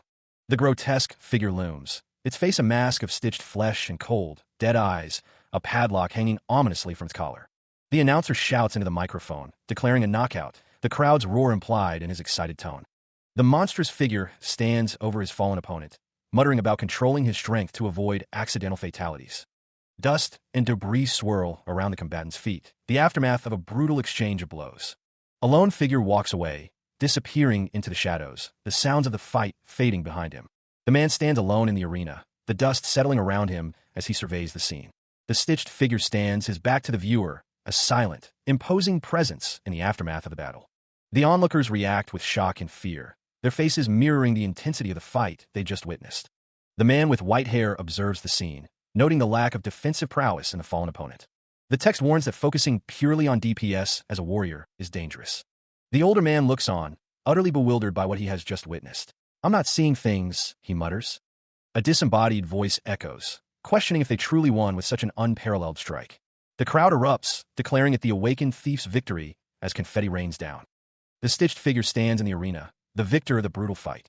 The awakened thief declares that it's over, stating he has other matters to attend to. A large hand gives a thumbs up as the crowd cheers, impressed by the display of power. The man with pink hair, seemingly pleased, states that the agreement will take effect immediately. The older man, looking grim, says he'll be counting on someone's care. Someone, watching from afar, curses the outcome of the fight. Meanwhile, a red sports car speeds through the city streets, its driver reveling in the sensation. Fu Wanzong, cigar clenched between his teeth, laughs, believing his opponent won't be able to sleep well tonight. He declares it a great day, reminding someone of their 1.5 million agreement. Fu Wanzong thinks that the other man may have just awakened, but his future is beyond measure. He resolves to stay on good terms with him. While it's a pity he can't accept gifts without reason, Fu Wanzong decides asking for a favor is fine. He'll accept the good intentions, but not the million. Fu Wanzong recalls his old man's house being trashed by bad-tempered lackeys. He thinks it's bullshit that the other person caused the mess. Fu Wanzong assures Brother Ling so that he doesn't have to worry, as he will handle it. It's his responsibility. Fu Wanzong confirms that it's about the young lad and his old man's apartment. He instructs someone to handle it according to protocol. The order has been given to take care of it as soon as possible. The person on the other end is assured. Fu Wanzong tells Ling Su that it's getting late, and it's all on him tonight, offering to take him to relax and have a good time. He mentions a batch of girls from the wealthy districts. Ling Su declines, stating that type of relaxation isn't for him. He prefers to go home and get a good sleep. Fu Wanzong thinks he's a tough customer. Fu Wanzong says it's all good as long as Ling Su can rest up. He offers his help in the future if Ling Su needs anything within his means. Ling Su thanks him in advance. From the very beginning, he never showed the slightest fear to the East District's head. Ling Su tells him that the alleyway where he lives is narrow, and he can just drop him off at the corner. The city sprawls, a dark silhouette against the night sky. He stands alone in a stark, brightly lit room, his shadow stretching long. Ling Su's red eyes widen, a bead of sweat trickling down his face. Is this for real? The building looms, its golden doors gleaming. Someone wonders if this isn't a bit much. Ling Su looks up, a sense of anticipation building within him. The old man's face appears, etched with concern. Is that you, Ling Su? He asks. The old man's voice cracks with relief. He asks if Ling Su is all right and if they did anything to him. Ling Su reassures the old man, saying there's no need to worry. He just want to take care of their debt. A magnificent chandelier hangs overhead, a testament to the repairs. The room is immaculate, restored to its former glory. The text describes how burly men came and fixed the house. Ling Su reflects on the strange event, noting that they fixed their house and left without a word. He smiles as Fu Wanzong assures him to just sit back. Ling Su stands with the old man, assuring him that they no longer owe anyone money. He explains that he did them a small favor. The old man thanks Ling Su profusely, relieved that he won't have to ask anymore. The old man waves off the gratitude, telling him not to worry about it. Ling Su stands, holding some papers, and tells the old man that he is the one who should be thanking him.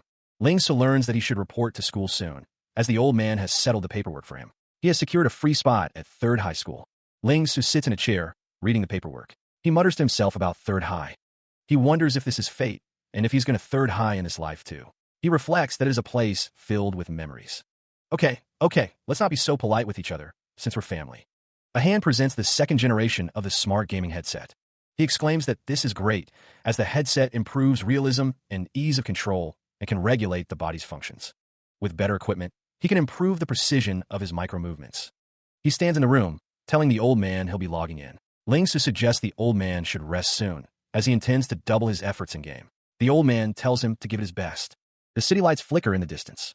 A gloved hand adjusts the new gaming headset. The tactile sensitivity is a lot more realistic than before, as expected from the 2nd generation headset. The same gloved hand reaches for a car door handle. He is confronted by someone in a red cloak. The cloaked figure says he disappeared for a month, and now he's showing up out of nowhere.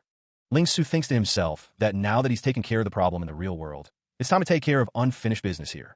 Ling Su stands with 2 other figures, one cloaked and one with golden hair. A close-up of a character's face reveals that it's time for Shadow to regroup. Someone calls out, "Brother Ling Su, you're here." A character falls downward, saying, "GG." The cloaked figure says he'd better give a good explanation as to why he's disappeared for an entire month. The target is to rush up the leaderboard within a week. Ling Su's red eyes narrow, a plan forming in his mind. A voice calls out to Ling Su as he walks down a hallway.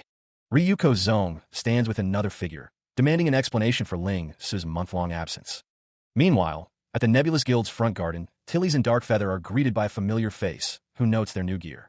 Ling Su explains that he took a month to complete a special job change mission, battling countless mirror cells to continuously stack rewards.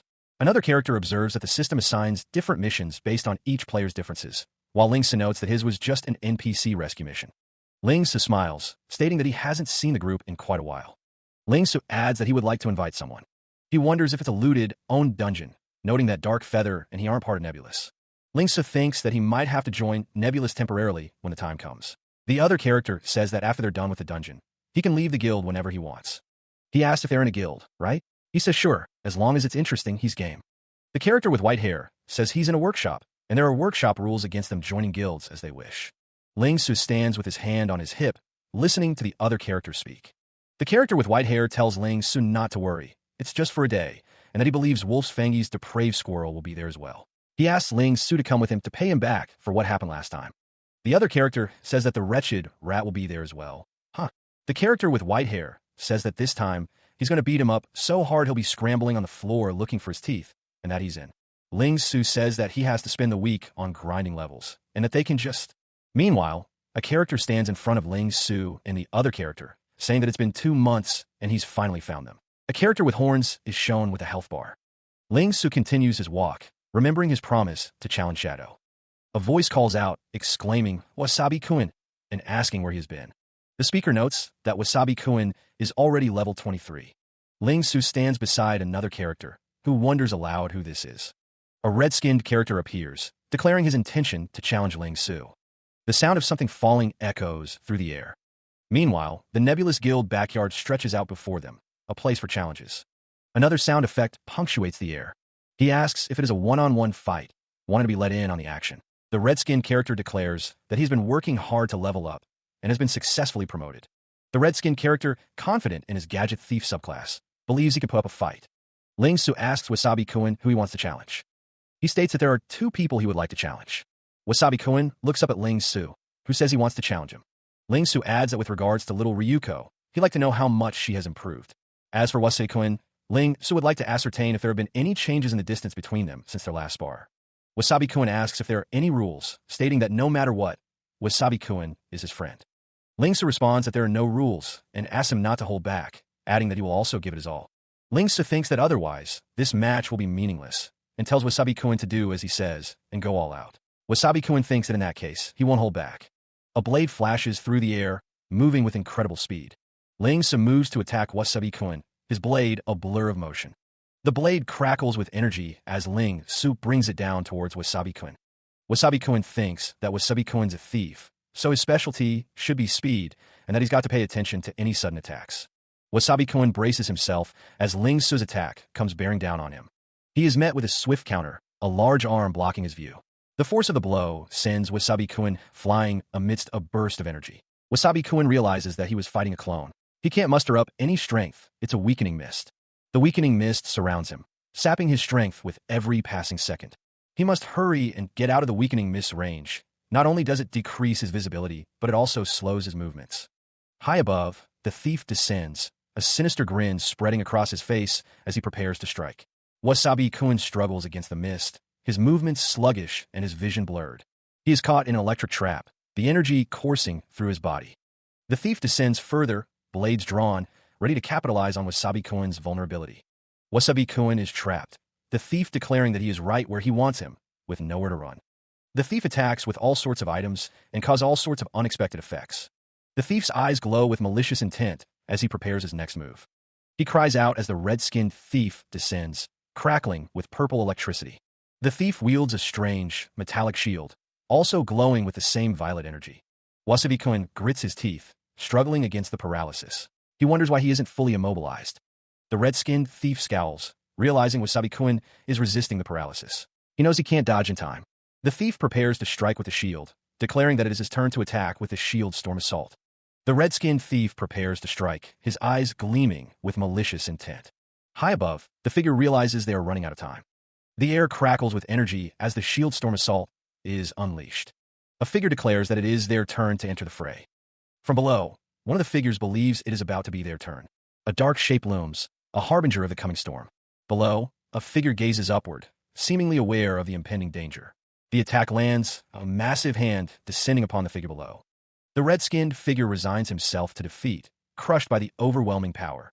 He is caught, crushed in the grip of the feathery beast. The creature apologizes, explaining he gets carried away.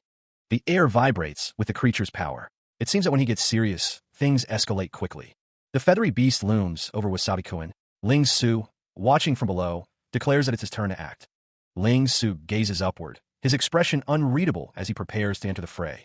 A voice echoes, praising someone's timing. They timed it well back there, it seems. The group observes the unfolding events. One notes that the opponent's plans have been completely disrupted, while another questions the appropriateness of the action. Ling-su is confident that he will engage with Wasabi-kun for quite a while, allowing him to experience the joy of battling. It has affected his morale. Someone agrees, declaring that they are ready to go. They are sure the kind and gentle approach is best. Ling-su prepares to act, determined to show Wasabi-kun that his efforts are not in vain. He is coming. Ling-su is ready to unleash his power, his eyes burning with determination as he prepares to strike. A sword crackles with purple energy, ready to be wielded in the coming battle. The power of the evil spirit's invisibility is unleashed, a swirling vortex of purple energy. He descends, a whirlwind of dark energy and sharp edges. The thief cries out, the force of the blow evident. Two figures watch the battle unfold. One comments that Wasabi-kun was defeated even more directly. Ling-su stands amidst dissipating energy. His efforts were for nothing. The thief, defeated, is sent flying backwards. The thief thinks that he was defeated in the exact same manner as Wasabi-kun. The thief reflects on his hard work, realizing he's been lying to himself. Wasabi-kun's name is spoken, his expression one of concern. The thief thinks that no one understands the efforts of people like him. His efforts are nothing in the face of people who are blessed by the system. The thief laments that all his efforts turn out to be worthless. The thief falls through the air defeated. He sits perched high above, overlooking the scene below him. The red-skinned character stands above Ling-su, mentioning Vankafi's potion shop. The character's white cloak billows slightly in the artificial breeze. The red-skinned character suggests that she will probably be part of the group of players who will level up the slowest. Ling-su asks what he is getting at. Ling-su insists that the other person doesn't have to force themselves to do things just to get closer to them. The red-skinned character explains that everyone has their own strengths and passions, and that Vankafis gave up on her alchemy passions in pursuit of magic. The red-skinned character states what he enjoys. The red-skinned character enjoys gathering and learning about all sorts of intel, but wonders what that's good for. The red-skinned character's expression is serious. Lingsu needs someone on his side who's good at gathering and trading intel, as it's extremely important for a team's operations. The red-skinned character says that if Lingsu would like to, he's willing to fund him to help build an intelligence network. Lingsu asks if the red-skinned character wants to form an intelligence network within the game. The red-skinned character confirms, wanting information about dungeons, loot, other guilds, and top players. He considers the value of detailed intel, especially with the upcoming showdown. Though the scale of the battle isn't massive, Depraved Squirrel, the Vice Guildmaster of Wolf's Fong, is involved. The red-skinned character asks Lingsu to collect intel on Depraved Squirrel and his team, emphasizing the need for detail. The red-skinned character admits to enjoying such tasks, but finds the offer sudden, as he offers 50 gold coins to call the shots. Lingsu accepts the offer, a hint of a smirk playing on his lips. The red-skinned character's excitement bubbles over, declaring he'll even find out the color of someone's underwear. The red-skinned character anticipates profits beyond imagination, as Wasabi-kun is now one of them. Wasabi-kun lies prone on the ground. The narration explains that Shadow handles battles, while Vankafi's shop manages potion sales. The red-skinned character asks if Lingsu is feeling shy, elaborating on the benefits of intel gathering. Wasabi-kun, seen from a low angle, simply says say. The red-skinned character wonders aloud if they are trying to form a guild. The group stands together, the implications of forming a guild hanging in the air. He faces the red-skinned character, a worried expression on his face. Is that true? He asks. Lingsu looks down, his expression unreadable. He seems to be considering his next words carefully. The white-haired man's gaze hardens, his lips forming a thin line. He believes it's always better to be prepared. The group stands together, the man with black hair watching the exchange. Wasabi-kun looks up at Lingsu, awaiting an answer. Wasabi-kun wonders if they're going to do some level grinding. He asks if it is a dungeon and if they should go now. Lingsu assures him that it's all good. The place he's going is somewhere Wasabi-kun can't go to yet. 1 week is enough for him. The red-skinned character asks how many levels Lingsu is thinking of gaining in 1 week. He then asks if he has a plan. Lingsu admits he doesn't know how many levels he can gain in 1 week, a confident smirk playing on his lips. But he plans on breaking into the top 10 of the level leaderboard, a feat that seems impossible to Wasabi-kun. Lingsu looks down, his expression determined. He is focused on his goal of reaching the top of the leaderboard. The group stands together, ready to face whatever challenges lie ahead. Lingsu's determination inspires them. The landscape stretches out, but Lingsu plans on breaking into the top 10 of the level. Lingsu looks down, thinking about the leaderboard and what it will take to climb it. The world stretches out before him, a vast expanse of opportunity and challenge. A lone figure traverses the snowy landscape, their destination unknown but their purpose clear. Lingsu sits perched on a rock, contemplating his next move with a focused gaze. He reviews his earnings, noting that he received 200 gold from Vankafis, and the rest goes to the management of the store. Lingsu's eyes narrow as he considers the time limit. Exactly 7 days until the opening of the guild-owned dungeon. He knows he has to properly plan out his leveling for each day to maximize his gains. The landscape looms, and Lingsu knows he'll probably be squeezing himself dry every day for the following days. Lingsu looks out at the horizon, knowing it's time to go and put his plans into action. He stands atop a rocky precipice, gazing towards an unknown destination. In the distance, a fortified castle rises, marking the edge of human territory. Beyond lies the Beastman's territory, a zone for those level 40 and above, accessible through a giant portal.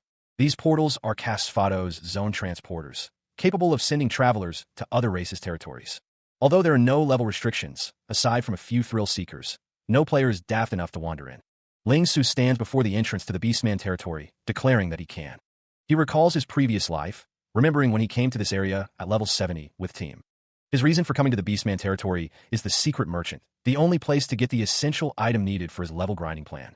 That secret merchant is hidden in an extremely hard-to-find cave up in the mountains. The secret merchant was discovered by chance in his previous life by a player running from monsters, who then shared it on the forum. But before he can locate the secret merchant, he must first secure a certain quest-related item, facing down a monstrous foe. He knows that before he can locate the secret merchant, he has to first secure a certain quest-related item. He finds himself on a precarious cliffside, the air thick with bats. The winged beast looms above, its massive tail a constant threat as he ascends. Each scale on a creature's tail seems to vibrate with unseen power. An abandoned house clings precariously to the edge of the cliff. His foot lands on solid stone, a small victory in this treacherous climb. The dilapidated house stands before him, but a massive fiendish bear blocks the path. Lingsu faces the slumbering beast, its size a daunting obstacle. The fiendish bear, an elite monster, remains deep in slumber. Ling Su thinks, noting the bear's size is as nerve-wracking as ever. He realizes this is his chance to use the item he's been saving. The petrification ring floats before him, ready for use. Ling Su equips the petrification ring, recalling his efforts in the Broken Buddha dungeon to obtain it. However, with such a powerful effect, the ring is a one-use item. He faces the massive fiendish bear, preparing for his next move. Ling Su steals his resolve. He thinks to himself, all right, next I'll just have to. With a burst of speed, he leaps toward the monstrous creature. The sound of rushing wind fills the air as he closes the distance. The fiendish bear looms large, its glowing blue eyes fixed on Ling Su. He focuses his energy into the ring. Now's the time. A wave of energy erupts from the ring, washing over the fiendish bear. Ling Su shouts, unleashing the ring's power, petrify. The fiendish bear's expression shifts as the petrification takes hold. A system prompt appears, explaining the petrification ring's effect. An inescapable petrification for 3 seconds, shortened to 1 second on players. Boss-level creatures, dragons, and spirit-type monsters are immune. Ling Su realizes the time constraint. I have only 3 seconds. I have to be as fast as possible. The fiendish bear remains frozen, but the seconds are ticking away. He leaps, using the wall to propel himself forward with greater speed. The impact echoes as he launches himself toward his goal. Only 3 seconds remain as he navigates the narrow staircase. 2 seconds. The petrification begins to fade from the massive beast. With only 1 second left, Ling Su knows he's in the right place. There, he spots his target, a small pendant hanging from the building's facade. He dives, reaching for the pendant as the bear begins to stir. The pendant hangs precariously, a single thread holding it in place. Ling Su's eyes are wide with determination as he focuses on the prize. A system prompt appears. He has obtained the pendant of the exiled Beastman researcher. He clutches the pendant, a triumphant grin spreading across his face. Got it. The fiendish bear unleashes a deafening roar, its massive jaws agape. Scarlet breath erupts from the beast's maw, a wave of destructive energy. The crimson blast engulfs everything in its path, forcing a hasty retreat. Propelled by the force of the attack, he is sent hurtling backwards through the air. The ground rushes up to meet him as he plummets from the cliffside. Below, a sheer cliff face drops in a shadow, the only escape a perilous descent. With practiced precision, Ling Su deploys a grappling hook, securing it to the rock face. He begins his descent, trusting his gear and his own skill to keep him from falling. The wind whips around him as he rappels down the steep incline. Catching his breath, Ling Su acknowledges that he knows the procedure like the back of his hand. The cliff looms above, a testament to the perilous escape. Finally, he reaches the relative safety of a hidden cave, a temporary sanctuary. A system prompt appears, indicating the discovery of a secret merchant. The tiger-like beastman, adorned with a spiked bracelet, holds a hammer. He remarks on the rarity of a human's presence. The white-haired figure stands on a precipice, overlooking the landscape below. He reveals that he has brought something specially, something that will be needed later. The figure's red eyes gleam with determination. He declares that his leveling plan officially begins now, setting the stage for the challenges ahead. Ling Su stands on a cliff, stating he brought something needed later. The white-haired man's leveling plan officially begins now. A lizard walks along the ground as someone wonders how it got there. A man in a red robe stands in a room, wondering what interest a human could have in an eccentric fella who has lost everything. Ling Su thinks he won't be able to trigger the event flag if his answer doesn't include the keyword, exile. Ling Su wonders why a learned scholar would be exiled by his own people, as he states he's heard. The tiger-like character states it's all because those stubborn fools refuse to acknowledge his hard-earned discoveries, as he says he's triggered it. The tiger-like character remembers being the only Beastman researcher in his clan to return after completing his studies outside. The Beastman recalls that radicals in his clan were determined to wipe him out, surrounding his house one night and murdering his wife. Ling Su reflects on the years that have passed, unable to forgive himself or others. He laments not having a memento of his wife. A system notification details the conditions for a hidden quest. The quest involves retrieving a pendant from a cliffside house and returning it to the exiled Beastman researcher. As expected, he triggered the hidden quest. Ling Su smirks, anticipating the rewards that await him. A cloaked figure stands before a doorway, flames licking the air behind him. He has no sympathy for what has happened. The Beastman researcher presents a pendant. He asks if it's the one Ling Su was speaking of, and the thief is surprised it was found. The Beastman researcher states that all he has to do now is hand over the pendant. He expresses his deepest gratitude to the human thief for his help. Ling Su says he doesn't have much to offer, but he has some magic bombs he made himself. A system prompt indicates he has unlocked the exiled Beastman researcher's hidden shop. Ling Su hopes his creations will come in handy. The Beastman researcher assures him they'll be of great help, as Ling Su is excited about the hidden shop. A magical bomb of shattering shards is presented. The system prompt describes it as dealing tremendous damage to the Beastman race. Ling Su notes that the bombs are expensive, with 10 in a set. He thinks even the guild masters of big guilds wouldn't dare to splurge like this. The system prompt indicates that Ling Su has purchased 15 sets of magical bombs of shattering shards for a total of 150 gold. Ling Su thinks that the purchase is definitely worth it. He is ready to begin his leveling plan. The village sprawls before him, a cluster of crude buildings. He has arrived at the village of level 40 Beastmen. This location is known for its high spawn rate of elite rank Beastmen. A system prompt reminds him that he needs to kill 300 elite monsters. The bow and knife of the undead mercenary will be upgraded upon completion. Purple energy crackles around Ling Su as he prepares for battle. His red eyes narrow, a fierce determination burning within him. He leaps from the cliff, a dark silhouette against the sky. The village buildings, adorned with horns, await his descent. Ling Su muses to himself. Step 1.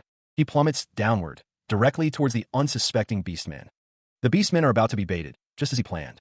He looks up, assessing the situation. Ling Su notes the significant level gap between himself and the Beastmen.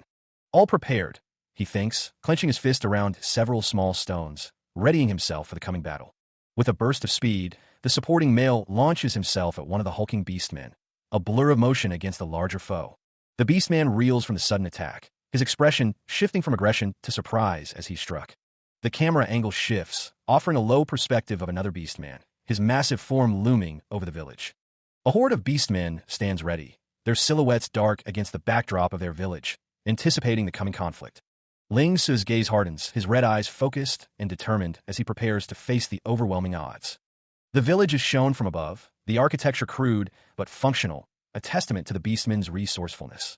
The Beastmen surge forward, their numbers overwhelming as they charge into battle, thinking, it's about time. The supporting male plummets from above, falling towards the village center, his attack having seemingly failed. He recovers mid-fall, twisting his body to launch another attack, his movements swift and precise despite the disadvantage. His hand glows with power, a swirling blue orb of energy crackling between his fingers, ready to be unleashed. A foot crashes down with brutal force. Ling Su surveys the scene from above, perched on a rooftop overlooking the assembled Beastmen. A sinister grin spreads across Ling Su's face. Take this flurry of bombs.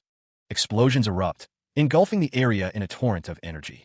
The devastating attack rains down upon the unsuspecting Beastmen.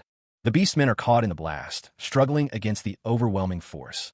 The onslaught continues, leaving a trail of destruction in its wake.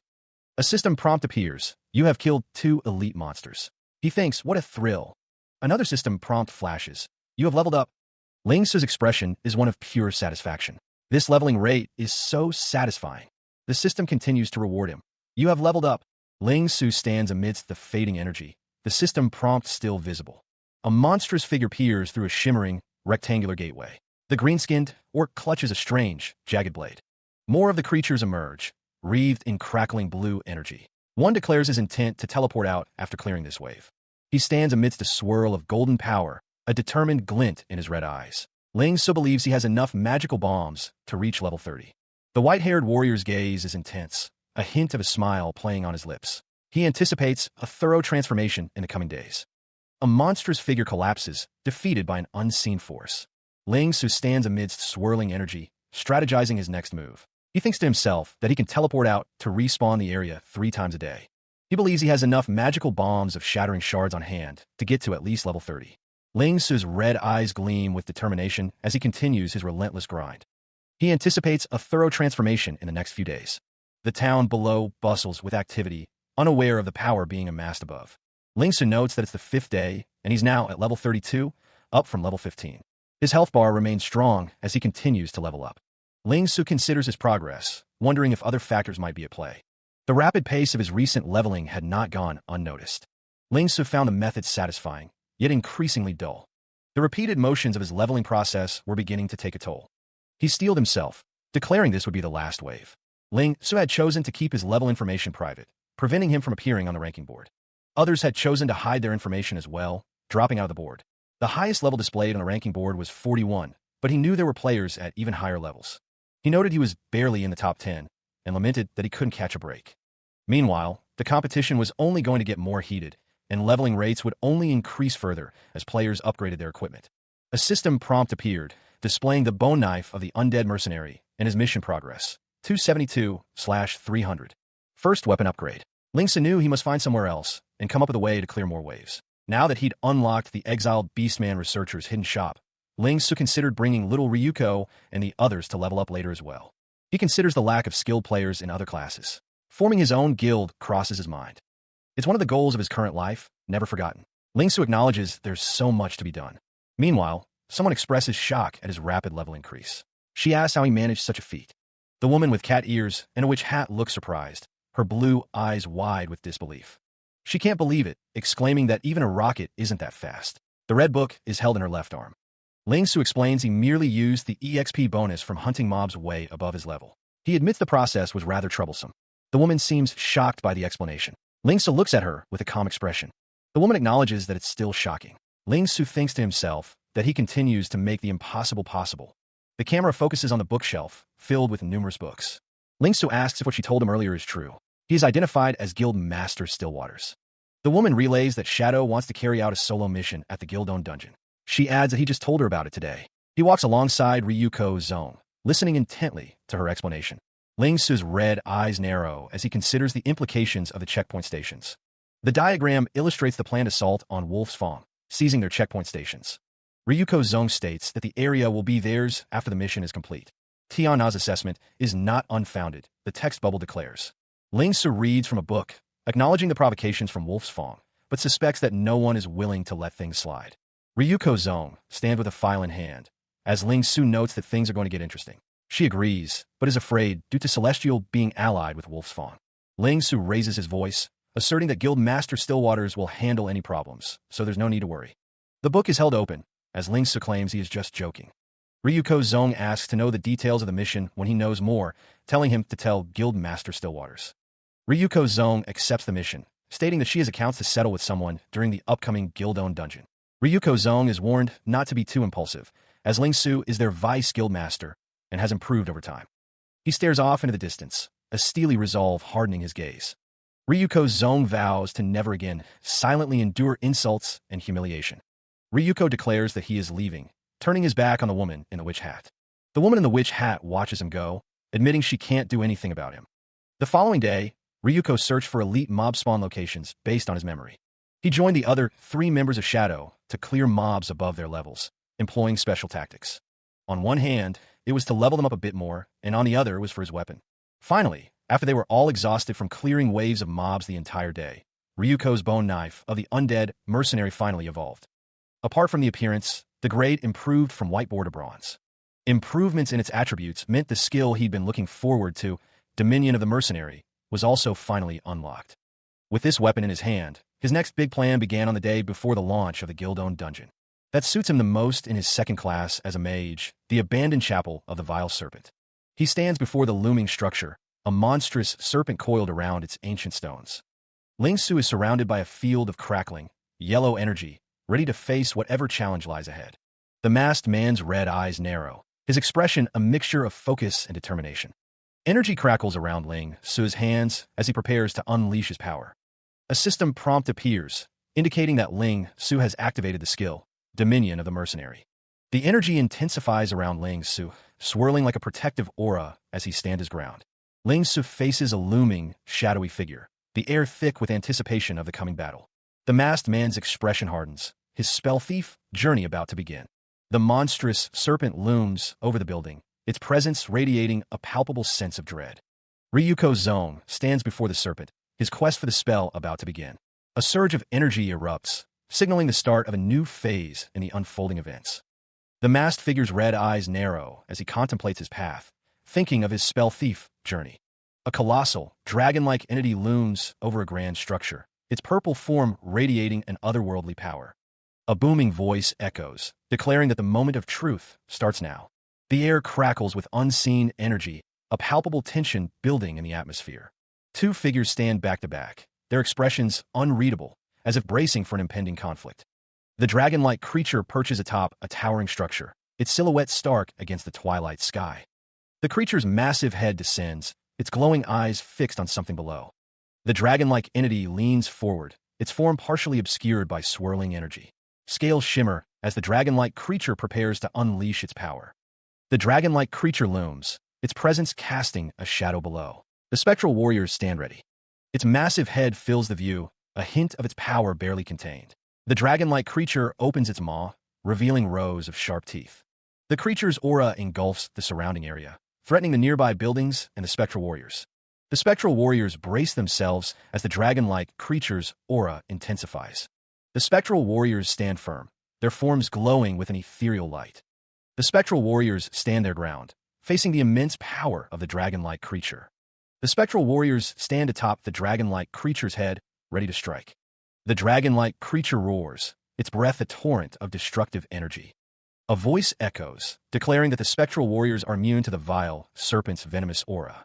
The spectral warriors surge forward, their bodies crackling with energy. The order rings out, commanding the spectral warriors to form a triangular formation and attack. The massive, dragon-like creature roars, its form crackling with dark energy. Its maw opens wide, ready to unleash a devastating attack. The dragon-like creature looms over the landscape, a tiny figure standing defiantly against its might. A spectral warrior crackles with blue energy, poised to strike. The dragon-like creature's rage shakes the very air around it. The spectral warrior stands its ground, a tiny beacon of defiance against the monstrous foe. Ling Su sprints away, shouting, "Lead this giant snake away." He thinks to himself, "Well done. Lure it away from me, so I can sneak in." The surrounding buildings are engulfed in flames, the battle raging on. The dragon-like creature towers over the burning structures, its shadow a harbinger of destruction. Ling Su, seeing a dark opening, realizes, "I have to hurry. Spectral warriors of that level can't last for long." With a burst of speed, he leaps towards the opening, determined to press his advantage.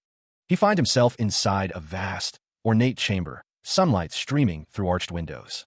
Ling Su spots his objective, muttering that his target is the book on the pedestal. A heavy footstep echoes through the chamber, the sound reverberating off the stone floor.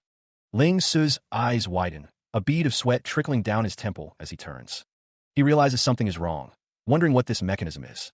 A monstrous, purple dragon-like creature looms, its red eye glaring menacingly. Ling Su glances upward, the looming threat casting a long shadow over him. He is shocked by the creature's speed, wondering how it managed to return so quickly.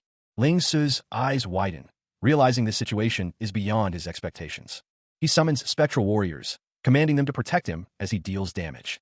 The spectral warriors surge forward, energy crackling around them as they engage the beast.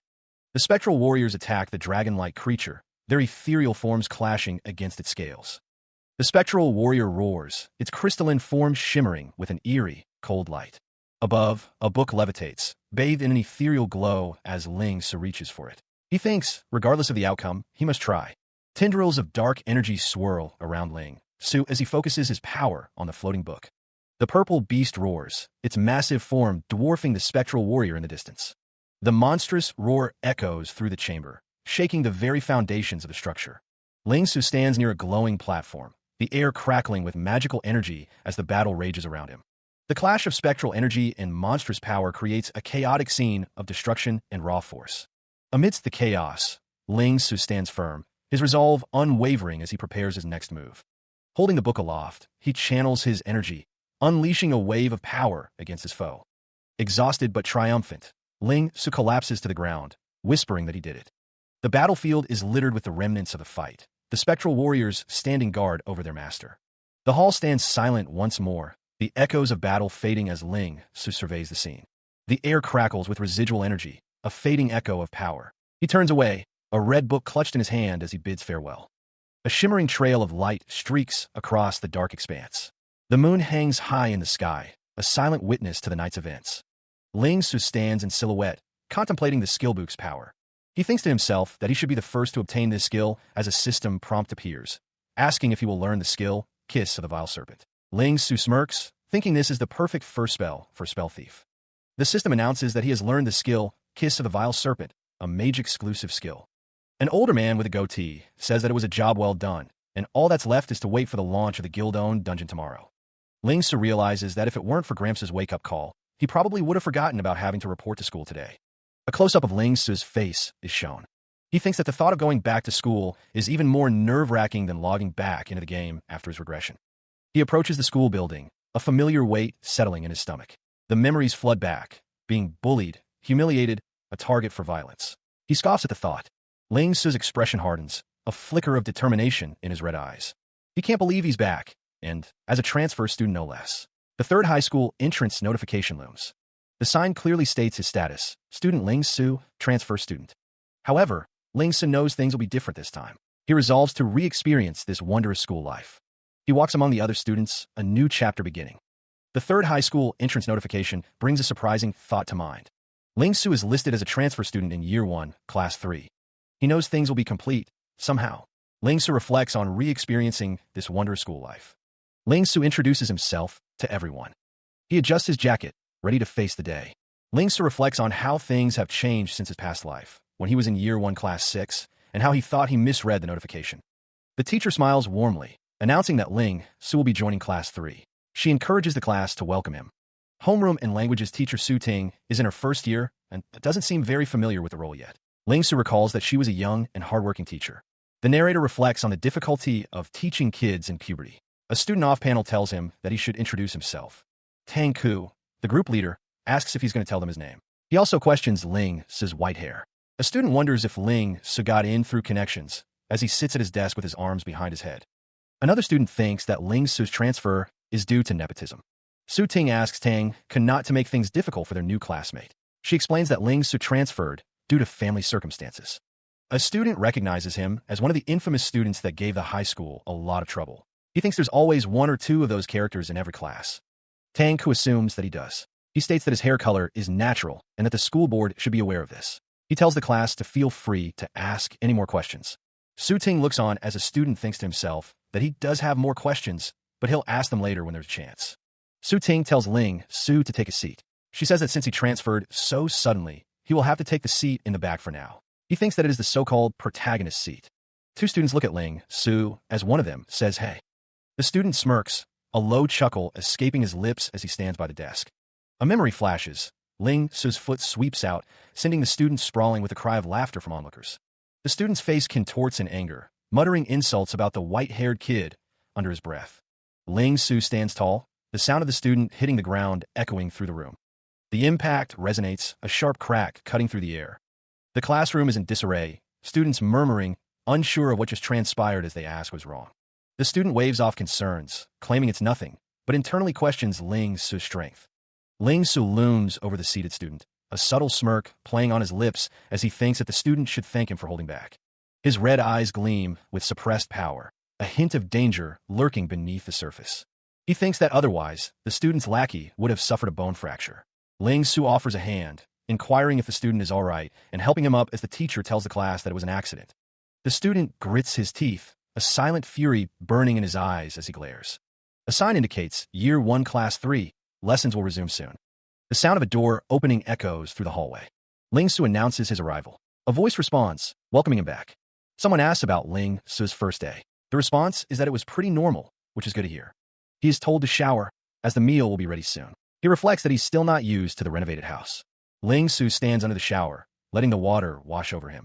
He thinks that, in the end, they didn't even bother to look for him after school. Ling Su continues to shower, lost in thought. He muses that they must really be playing out the typical bully the transfer student scenario. Ling Su no longer minds such things happening to him. Rather, he considers the current him. He is quite looking forward to such things unfolding. Ling Su reflects on his previous life. He lay on the restroom floor, two figures standing over him. Even when dragged to the restroom to be beaten, he swallowed it all. Because there was no one to talk to, even speaking to teachers wouldn't have changed anything. All they would do is scold him in the office. After all, he wasn't a top student, so they wouldn't have gone all out for him. On the contrary, he'd only be given a more severe beating if he did so. A fist connects with his face, the force of the blow turning his head. The reason they had picked on him was very simple. He knelt on the ground, papers scattered around him. It was because he had no parents. So, naturally, there wasn't anyone to care about him. His expression is one of resignation. Two figures watch him. One says, "Look at that orphan kid next door. Seems like he got beaten up again today." Also, no one was willing to befriend someone such a special person. A person like that was the perfect target to bully. Be it his classmates, teachers, or neighbors, no one ever cared about him. His eyes are shadowed, his expression bleak. His gaze is intense, a flicker of something unreadable in his eyes. His expression remains unchanged, a mask of stoicism. In this life, he stands, a figure cloaked in resolve, thinking about his past. Ling Su vows to stand up for the person he once was. His red eyes burn with determination. Ling Su thinks it will be in-game. The white-haired man, shrouded in a dark cloak, clenches his fist. Ling Su vows he won't let others bully him ever again. A sturdy shield gleams, ready for battle. A system prompt announces that guild-owned dungeons are now open. Ling Su grips the hilt of his sword, ready to face whatever challenges lie ahead. He is surrounded by allies, ready to fight. Ling Su prepares for the coming battle. A system prompt appears, announcing that guild-owned dungeons are now open. A sword is held at the ready, glinting in the light. 3 figures plummet downwards, their expressions unseen. More figures fall, their descent seemingly endless. A group of people stand together, seemingly discussing plans. The system prompt reappears, reiterating that guild-owned dungeons are finally open. The freefall continues, the ground still far below. Ling Su stands in a wintry landscape, noting that they are losing in terms of numbers and reinforcements. A figure with a shield stands ready, facing an unseen threat. The white-haired individual, identified as Wasibi-kun, presents himself to the red-skinned figure, standing at attention. The red-skinned figure receives the offering. He confirms that he has received everything he requested. Ling Su expresses his faith in the white-haired character. He notes that Wolf's Fong is taking the guild-owned dungeon very seriously. Ling Su states that this is quite a rare phenomenon, out of all the top 5 guilds. The white-haired character is asked if he found out anything about their goals. He believes the information should be true. The brown-haired character relays that Depraved Squirrel has had a sudden surge in power. He has secretly established a team called Black Hunt. Ling Su's goal this time should be to seize the other 3 checkpoint stations owned by Nebulous in one fell swoop. A woman in a witch-like outfit observes the situation. She seems to be contemplating the information. The white-haired character seems to be coming to a realization, a sinister smile forming. 1 hour before the opening of the guild-owned dungeons. Is such a coincidence, the text states. Ling Su is summoned. The white-haired character stands before Ling Su, who looms over him. The witch-like woman calls out to someone, calling them an idiot. A character is shocked, a sound effect emphasizing the surprise. He is asked where they are going, as the delegations are not complete. They arrive at their destination, and the woman in the witch hat urges Ling Su to proceed. Hearts Stillwaters apologizes to Ling Su for summoning him while he is still occupied with other matters. The text indicates that Hearts Stillwaters is the guild master of Nebulous, a priest, and of an unknown level. Heart Stillwaters offers Ling Su a seat, but he declines the offer. Heart Stillwaters asks Ling Su what he thinks their chances of victory are at the guild-owned dungeon this time. Ling Su wonders why he is being asked such a random question out of the blue, thinking he has no time for such things.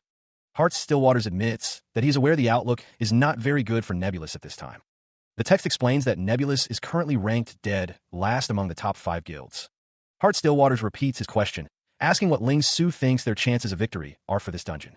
Ling Su judges that, based on their current strength, there is a 4:6 probability between Nebulous and Wolf's Fong, but only under ideal circumstances. Heart Stillwaters then asks what they should do in that case, awaiting Ling Su's response. He considers the question, his red eyes narrowed in thought. Ling Su suggests avoiding large-scale battles, instead focusing on securing an advantage with their elite forces. Heart Stillwaters praises Ling Su's perceptive analysis, raising his expectations for Shadow. Heart pours tea, stating that his method is actually very simple. The guild master continues to pour the tea, explaining that they should never compromise, never retreat, and keep fighting until the very end. Heart adds that they have yet to see the sight from the highest point. The guild master pauses, then asks for Ling Su's help. Heart explains that Shadow is their elite team, and he needs them to seize Wolf's Fong's outer checkpoint stations for this dungeon. The guild master details the plan, to work with comrades attacking from the inside to surround them and take over the 3 checkpoint stations under Wolf's Fong's control in one fell swoop. Ling Su realizes that the plan is exactly as Tian Na predicted. Heart states that the plan is the same as what Tian Na predicted, but wonders if leaving it to Shadow is the right choice. Ling Su, surprised, asks Heart to wait a second. So, that's how it is, Heart Stillwaters thinks, a slight smile forming. Guildmaster Stillwaters is indeed prudent. Ling Su muses, arms crossed. Heart Stillwaters adjusts his glasses, considering the situation before him. A figure raises a gloved hand, accepting the mission and promising to talk later. Heart Stillwaters stands near a table, his intentions now clear to Ling Su. Ling Su gives Heart Stillwaters a strange feeling. He thinks, appearing all-knowing yet throwing himself into chaos. Heart Stillwaters tells a woman that he'll use this opportunity to properly assess Ling Su's competence and loyalty to the guild. Heart Stillwaters' eyes gleam behind his glasses, wondering if Ling Su deserves his trust. Meanwhile, Ling Su stands with the woman in the witch hat, his guess proven right. The woman asks Ling Su if he's mad that Guild Master Stillwaters is testing his competence and loyalty, but he doesn't care. Ling Su lies on the ground, stating that he stayed in Nebulous because of the help he's received, so he's sincere about being there. The woman with the witch hat urges haste, as the dungeon is about to open, and they shouldn't waste any more time. Heart Stillwaters pauses, a thoughtful expression gracing her features as she speaks. Suddenly, a system prompt appears, announcing the beginning of the battle for resources in guild-owned dungeons.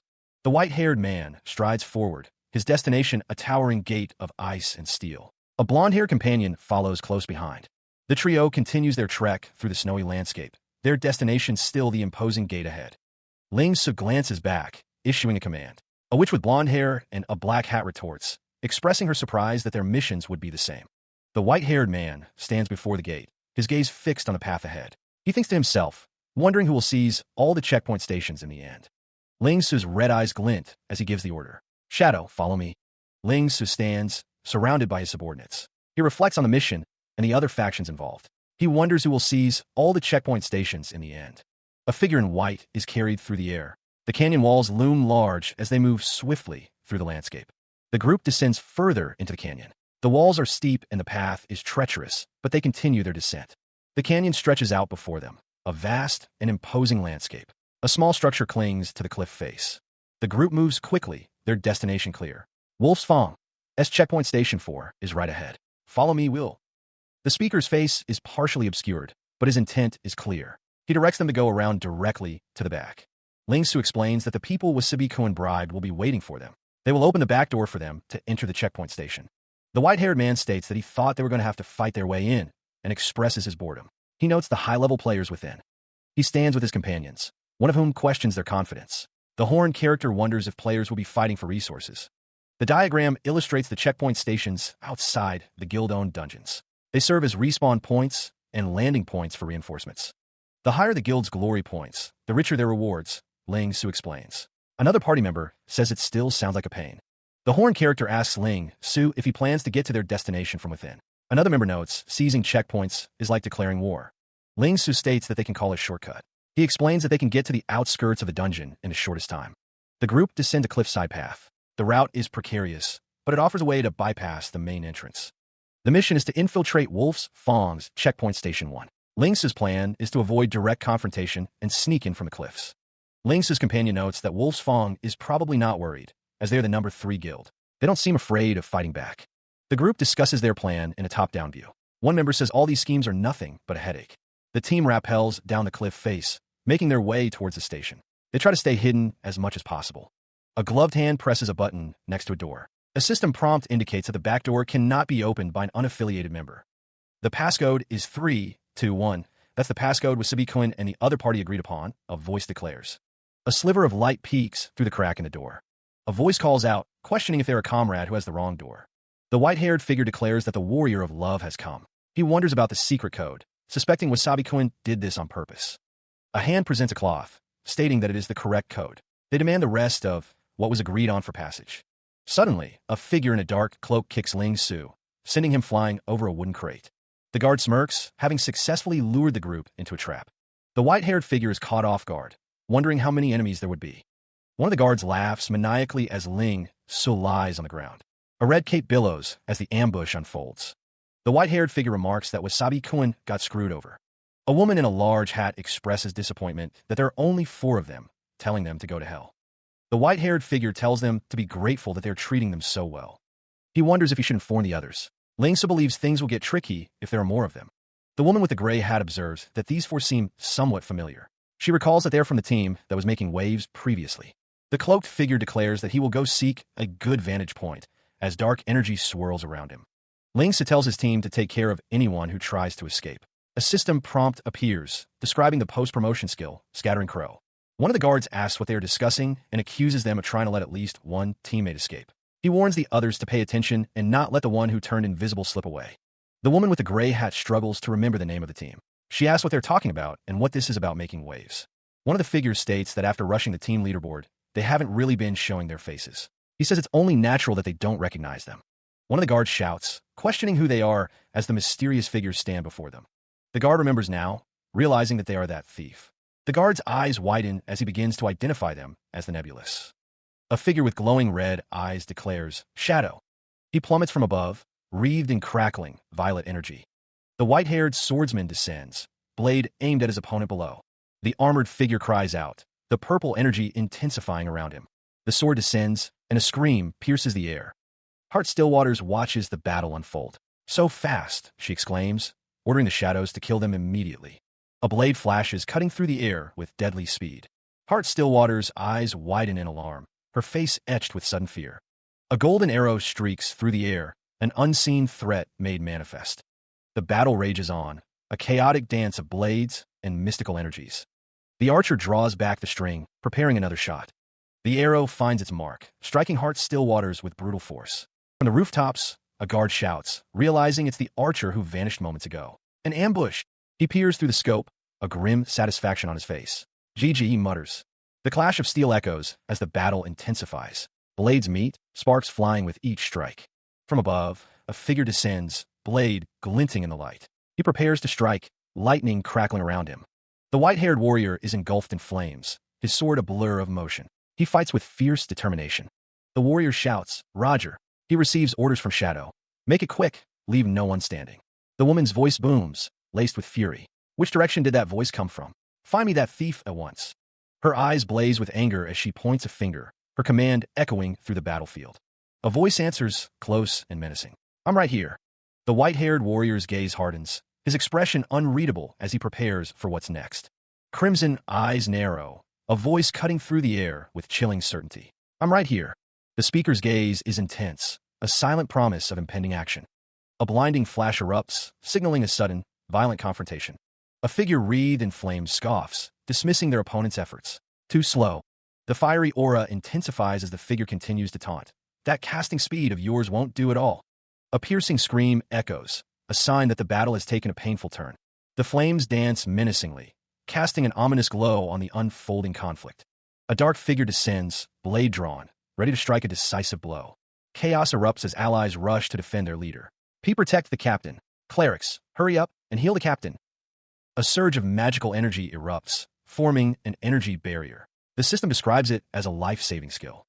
The white-haired figure expresses disappointment, regretting their inability to eliminate the captain in one shot. A voice booms, commanding everyone to refrain from using flashy skills, lest they attract unwanted attention.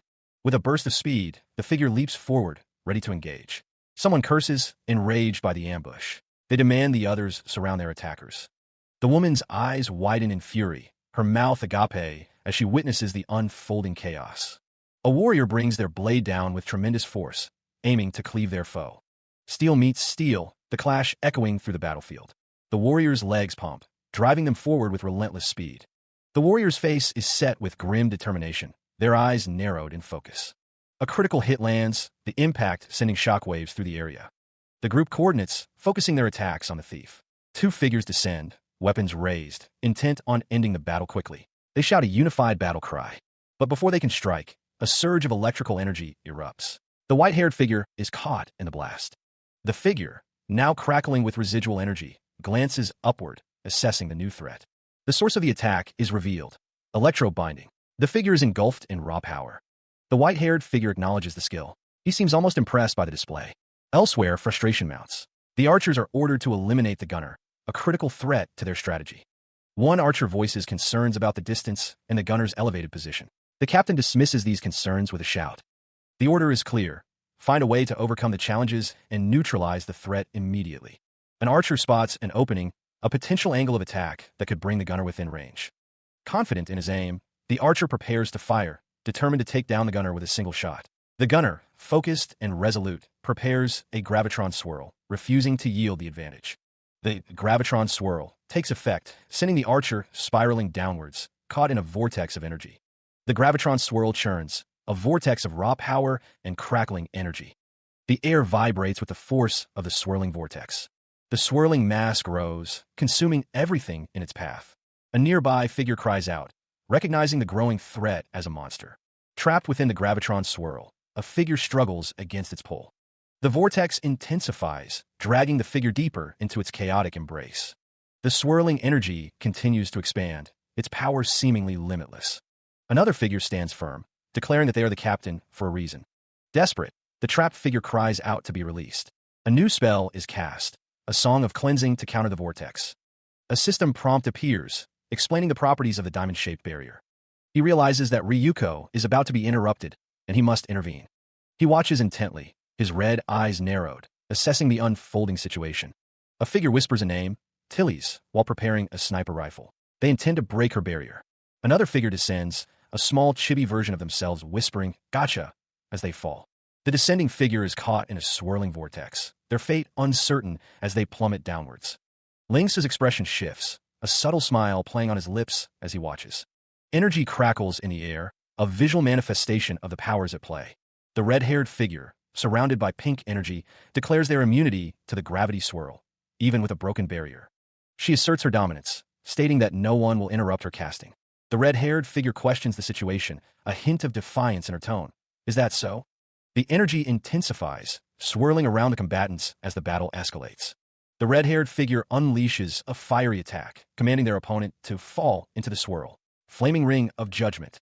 The descending figure is engulfed in flames, the full force of the flaming ring of judgment crashing down upon them. Two voices echo in the distance, their words indistinct. A combined skill has been successfully executed, the arena alight. The flaming gravitron swirl of judgment engulfs the battlefield. A desperate cry rings out amidst the chaos, a sign of dwindling forces. The blonde warrior, engulfed in flames, urgently calls for reinforcements. The intensity of the attack forces a scream from the engulfed figure. The black-haired figure stands firm, declaring that they will not allow their opponent to have their way. The flames continue to rage, consuming everything in their path. From the sidelines, the observers watch the battle unfold, one muttering GG. Lingsu reflects on the use of combined skills, recognizing their importance in this fight. He notes the rapid growth of these three individuals, surpassing his expectations. Lingsu admits that the future is now uncertain, even to him. The declaration hangs in the air, a promise and a challenge. He stands with his back to the viewer, a dark cloak billowing around him. The figure is surrounded by a fiery aura, his stance suggesting a readiness to act. The heights he will reach in the future are unknown, perhaps something he cannot foresee. The air crackles with unseen energy. He vows that his growth will not be slower than theirs. Standing before a fiery landscape, he prepares for what lies ahead. Two figures stand back to back, ready to face the challenges together. Meanwhile, in the guild-owned dungeon, a fierce battle for resources rages. The landscape of the dungeon stretches out, a dangerous and resource-rich environment. A figure in a witch's hat commands, "Team 6, go to the front." The commander directs all squads to retreat and heal up if they've taken damage. The clerics are ordered to prioritize healing the tanks as reinforcements arrive. At this rate, they will slowly be pushed out of the areas they control. The average level of the Wolf's Fong members is higher than theirs. Dila is told to calm down as she considers their situation. They must stand their ground before revealing their 2nd Division reinforcements. An enemy strikes, the force of the blow sending the team flying backwards. The warrior rushes forward, declaring that he won't let anyone lay a finger on Tian Na. The enemy unleashes a devastating attack, earth-quaking slice. The force of the attack sends both the warrior and the mage reeling. The warrior asks if Tian Na is all right, stating that his mission is to protect her, not the position. Tian Na, her eyes wide, wonders what her opponent is. The mage tells her to get behind her magic shield, because she is the captain. If she doesn't protect her, who else should she protect? The mage thinks to herself that she hopes they can hold out, calling the situation irresponsible. They must hold out until they receive Ling Su's signal before the opening of guild-owned dungeons. He watches the woman in the witch's hat walk away. His white hair is illuminated by the light. Ling Su's red eyes narrow as he gives his orders. "Promise me you'll limit your encounters." Ling Su continues, explaining that they will surprise the enemy with a coordinated assault. "We might be able to take them down in one go." His expression is serious as he states his objective and sees all their checkpoint stations. The landscape stretches out before them, checkpoint 5 marked prominently. One of the figures complains that they haven't attracted enough attention. The other tells him to be quiet. The figure in the witch's hat asks if they really want to be discovered. The other figure tells them to be quiet. The map shows their route, but one of the figures worries about getting attention. Ling Su instructs them to follow him, heading out from Station 4, past 5 and 6, straight to the cliff's edge. One of the figures asks if they can get into Station 6 via the cliffs. The other figure says he's not sure where he got the information. Ling Su is confident that his plan will work, even though he hasn't tried it out yet. He is asked where he gets his unusual strategies from, ones that are totally unexpected. Ling Su explains that it's all about research, browsing forums, and spending time in the Heavenland Library. He thinks to himself that he can't possibly tell them that he's a regressor. Ling Su states that it's almost time and tells the others to follow him. Elsewhere, silhouetted figures begin to ascend a steep, snow-covered cliff face. Having reached a precarious platform, the team pauses, catching their breath. An archer, perched high above, takes aim at the group below. A fierce battle erupts, the team engaging multiple opponents in close combat. Ling Su delivers a powerful kick, sending an enemy flying backwards. The crosshairs of a sniper scope settle on Ling Su, marking him as the primary target. Having dealt with the immediate threat, Ling Su prepares his team to continue around the cliff. He lets out a sigh, relieved to have finally arrived. The cliffside looms, a daunting drop to the unknown below. The white-haired figure scans the area, noting the absence of guards. Seeing an opening, the cloaked figure seizes the chance to advance. The group advances, finding the cliffside unguarded as expected. A foot descends, unknowingly triggering a hidden rune circle. A sudden realization dawns as the trap springs to life. The cloaked figure cries out, recognizing the danger too late. Panic sets in as the system announces the activation of the rune prison. The system explains that the contact-based, item-based spell, a high-level invention of a legendary wizard Durant, requires 2 mages to continuously channel it, or it will be cancelled. Imprisoned targets cannot use their skills for a maximum duration of 6 minutes. The team is enveloped by the dark tendrils of the rune prison, their escape routes sealed. A sense of betrayal hangs in the air as someone begins to question when the trap was set. He looks up, his red eyes narrowed in disbelief. Ling Su can't believe they've been followed, that it was even possible. His eyes burn with suspicion. Someone must have set this up in advance, he thinks, and also confirmed that they were coming. His expression hardens, his gaze intense. Why is it you 4 again? He supposes they'll just have to teach them a lesson again. A lone figure stands atop a rocky cliff, the wind whipping around them. Ling Su's eyes follow a thin rope leading up the cliff face, his expression unreadable. A man stands with a smirk, looking down at the group. He seems to be the one who set the trap. The words echo in the air. Depraved squirrel? He looks up, his eyes widening slightly. So it's you? His red eyes burn with anger. And the ones behind you are? The man on the cliff remains, a smug expression on his face. Below, a group of cloaked figures stand waiting, their intentions unknown. He looks down at the cloaked figures, his expression hardening. He realizes that the Black Hunt is finally showing up. A figure stands atop a rocky precipice, the wind whipping around him. Below, a group of cloaked figures gathers, their intentions unclear. The man observes the group, remarking, I see, and here I've been wondering when your Black Hunt was going to show up. The landscape stretches out, a silent witness to the unfolding events. The cloaked figures stand near a dark, swirling portal, its purpose unknown. The man above watches, his expression unreadable as he says, I let you off last time only because I didn't want to drive you all into a corner. One of the cloaked figures responds, You're saying you didn't want to drive us into a corner. The man above smirks, his eyes closed. That's right. You're so easy to guess. There's no challenge at all. He continues, explaining, Nebulous is running low on pro players, seeing that they had to resort to the likes of you and all. The man holds up a device, stating, Let's make this simple. I don't want to waste too much time on such trivial things. The man in white offers a final ultimatum, demanding they drop their equipment and leave. Another voice chimes in, stating that the Black Hunt will spare their lives if they comply. A man with a goatee smiles confidently, his expression suggesting he doubts their compliance. The cloaked figure declares that the others should know this, his tone ominous. One of the figures retorts that he is not the one being insulted, his form crackling with dark energy. The speaker is revealed to be Shadow, his red eyes burning with intensity. Another figure, referred to as Brother Ling Su, is tasked with interrupting the mages. One of the men remarks on the speaker's arrogance, as the group stands on a snowy precipice. Brother Squirrel is noted to have evaded the contact-based rune prison. The group observes that the reaction speed was unexpected as they watch from above. It is explained that the contact-based rune prison has a 1-second cast time, yet he escaped its range. One of the figures dismisses the escape, suggesting it was due to a miscast or dumb luck. He was either prepared, or it's impossible for him to have that kind of speed. A figure with a staff looks up, startled by the sudden movement. 2 onlookers, their faces etched with concern, watch the unfolding events above. One of the combatants takes a defensive stance, acknowledging the opponent's speed. The battle unfolds on a rocky terrain, with multiple figures engaged in close combat. A figure clad in black swings their weapon with considerable force, the impact echoing through the air. The white-haired warrior pivots, his blade a blur as he counters an unseen attack. A glove hand grips a large, ornate shield, bracing for an incoming blow. Another swing connects, the force of the blow sending shockwaves through the battlefield. The white-haired warrior clashes with a cloaked figure, their weapons meeting in a shower of sparks. The warrior stands amidst the chaos, a voice noting that he is as expected from the number 3 guild's elite team. The battle rages on, the cloaked figure pressing the attack against the shield bearer. A sinister smile plays across his lips, a hint of malice. Ling Su is surrounded by enemies, one of whom scoffs at his speed, attributing it to luck. He challenges them to test their own luck against what's coming next, a confident smirk on his face. The air crackles with unseen energy, a prelude to violence. The blindfolded man's expression hardens, his tone laced with threat. He sneers, recognizing Ling Su as a defeated foe from the past.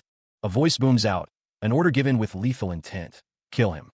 A figure leaps into action, moving to strike Ling Su down. The attacker activates a skill, enveloping himself in purple energy. The attacker, identified as Wolf's Fong, uses the thief-exclusive skill, Bird Tracer, to enhance his attack. The enhanced attack strikes true, catching Ling Su off guard.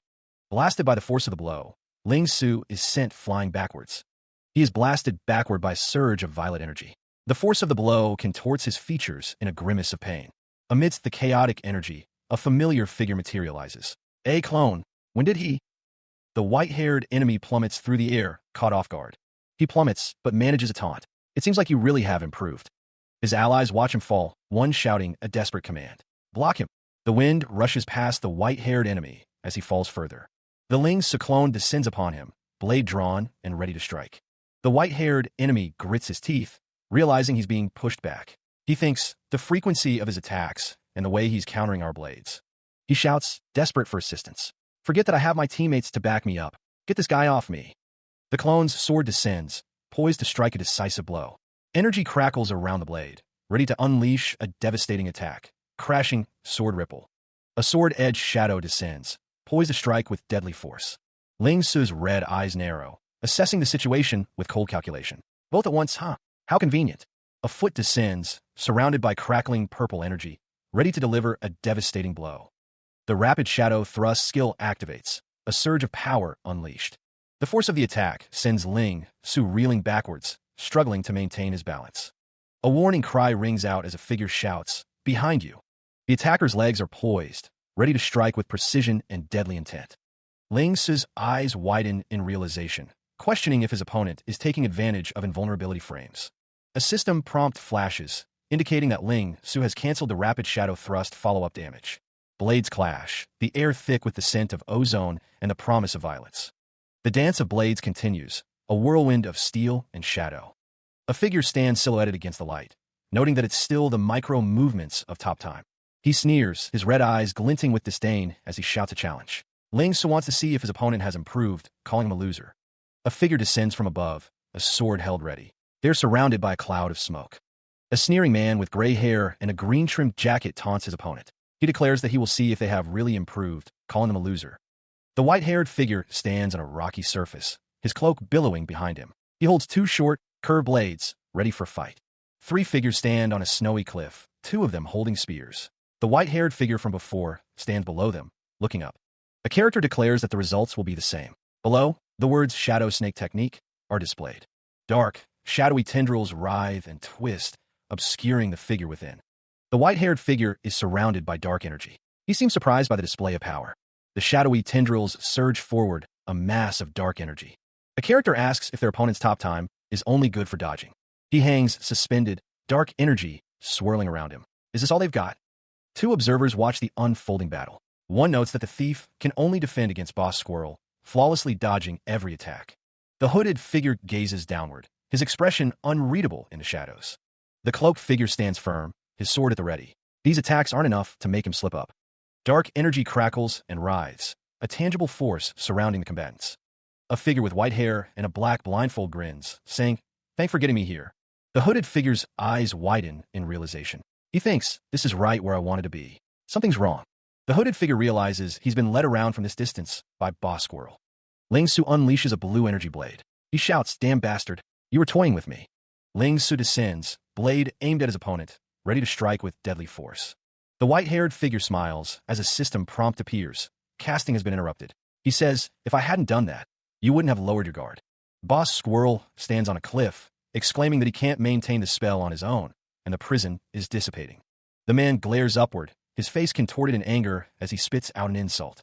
Ling Su's expression shifts, a flicker of regret in his red eyes. He admits he didn't take his opponent seriously enough. Now, standing above the downed figure, Ling Su declares that things will be different. He is ready to fight. A figure in shadow stands with allies, promising to repay their enemies 1,000-fold. The group seems ready for action. Another warrior raises a spear, preparing to strike. His face is set with determination as he enters the fray. A mage prepares a powerful spell, the words Azure Flames of Destruction, emblazoned beside her. She is ready to unleash her magic. A golden shield shimmers, ready to defend against incoming attacks. It glows with protective energy. The mage grips her sword, her eyes narrowed in focus.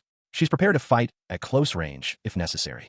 Ling Su clashes with an unseen opponent, the force of the impact creating visible shockwaves. He is fully engaged in the battle. Another combatant declares that he will handle the mages. His expression is fierce, promising swift action. The golden shield is struck, the impact sending shards of light flying.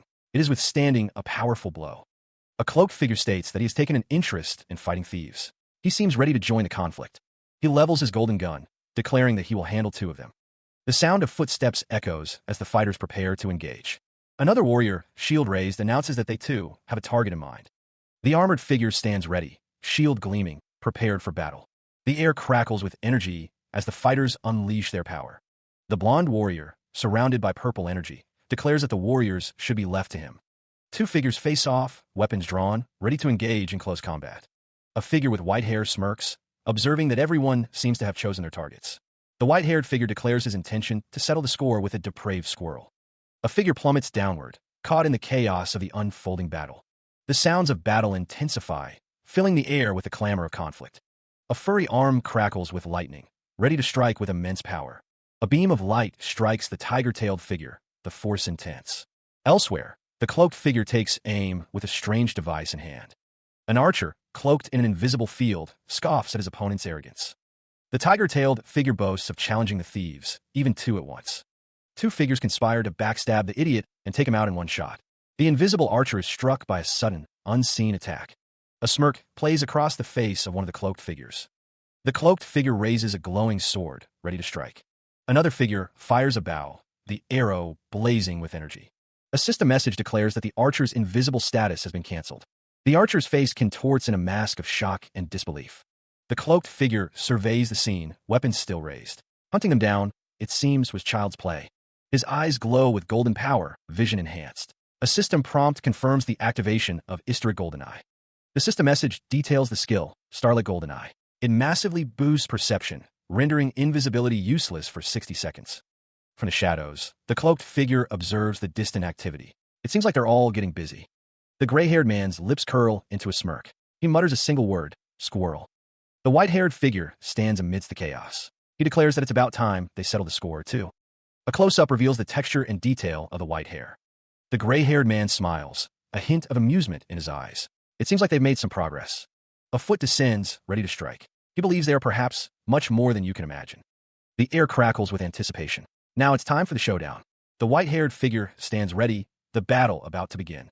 The sounds of battle fill the air. The figure prepares for battle, declaring that it is time for the showdown. Cloaked in darkness, the white-haired warrior stands ready, his stance suggesting imminent action.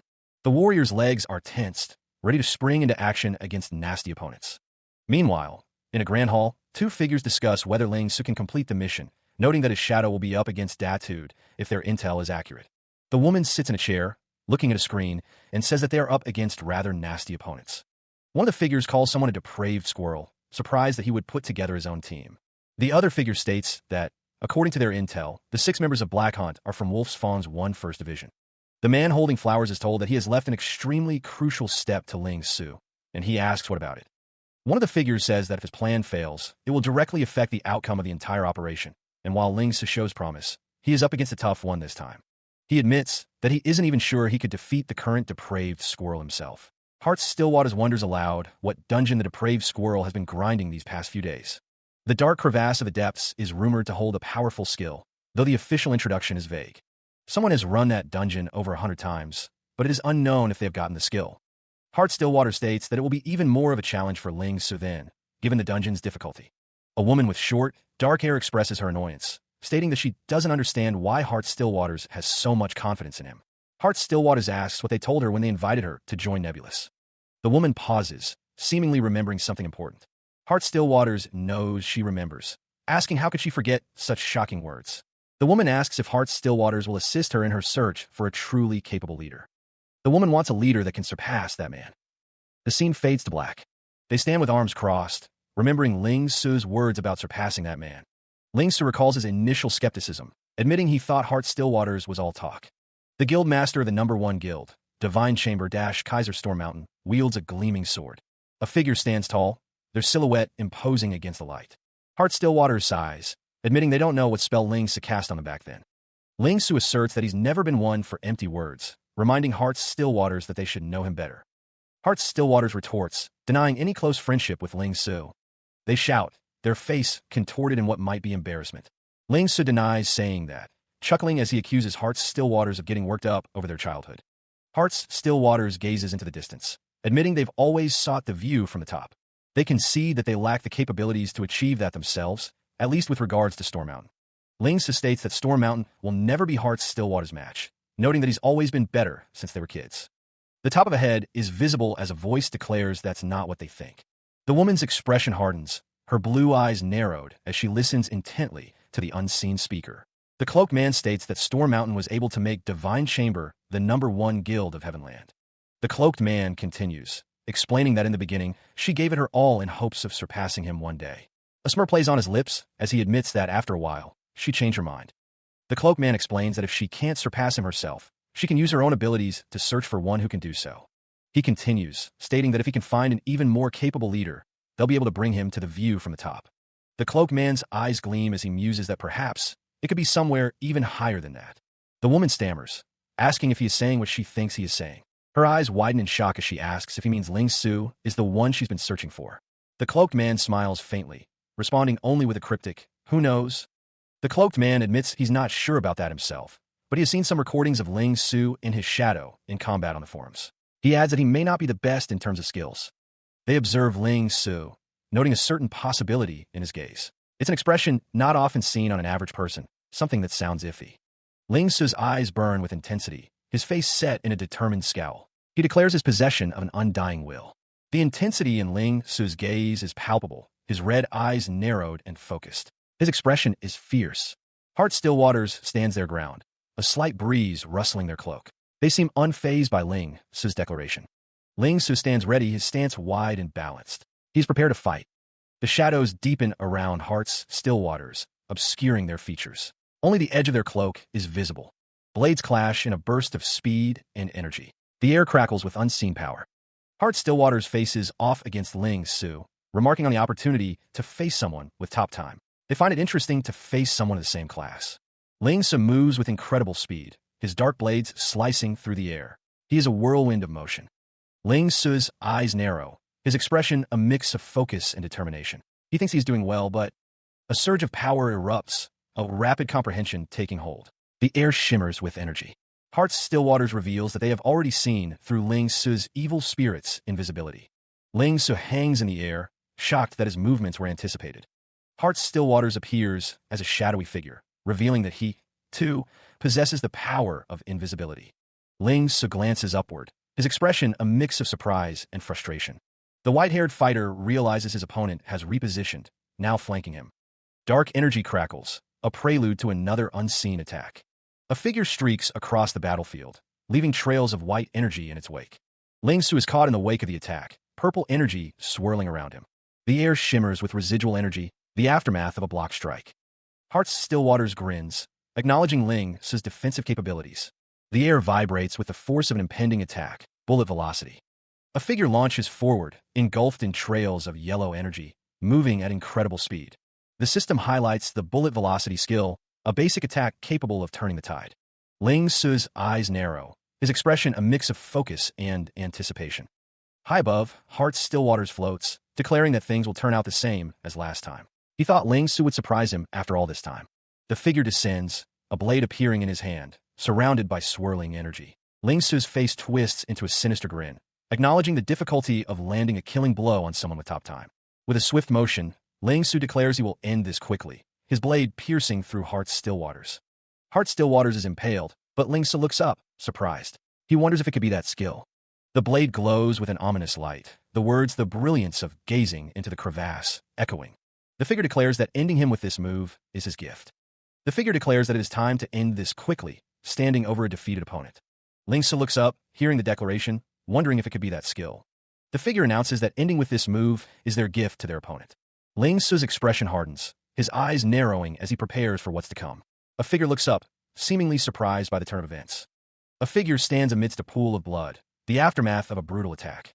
A splash of red fills the air, a visceral representation of the ongoing conflict. Ling Su, now wielding a glowing sword, wonders what he is seeing. The purple-haired figure is splattered with blood, the battle taking its toll. The furry creature gazes upward, a worried expression on its face. He senses a shift in the atmosphere, a foreboding feeling settling in. Nearby, the man with pointed ears watches the scene unfold. He recognizes the technique being employed, identifying it as the brilliance of gazing into the crevasse.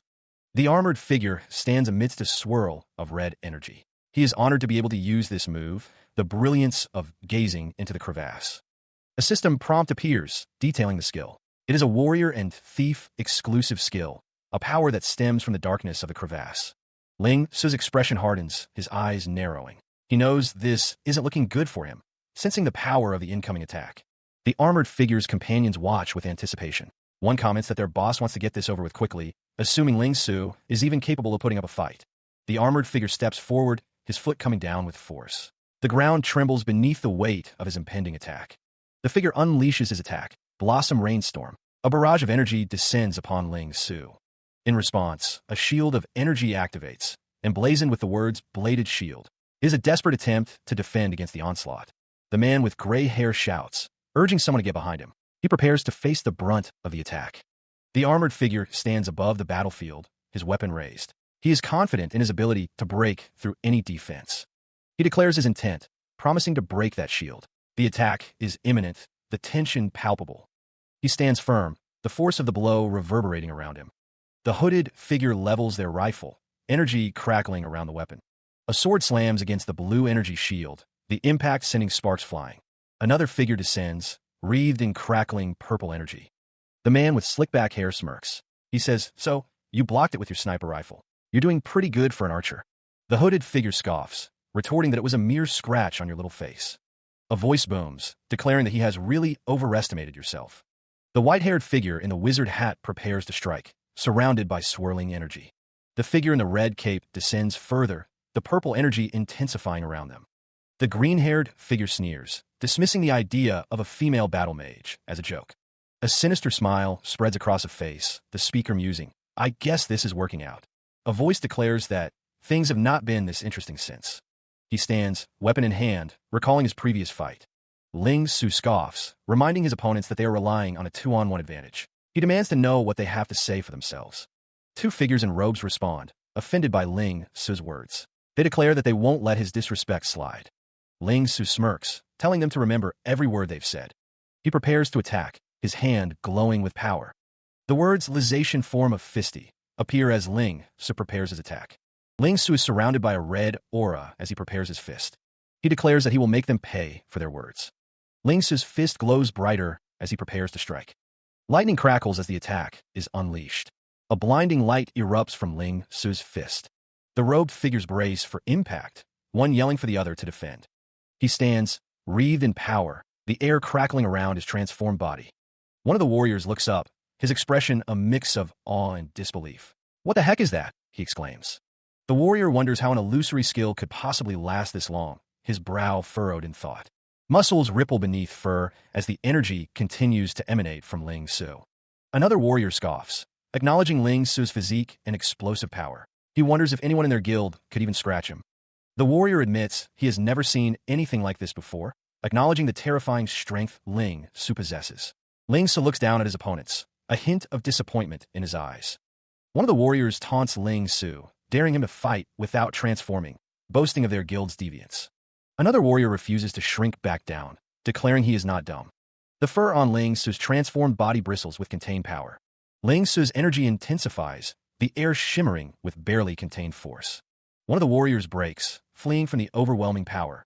Since no one can satisfy his desire for a good fight, the figure with the horn commands someone to go support his teammates. The ground trembles. The sky darkens.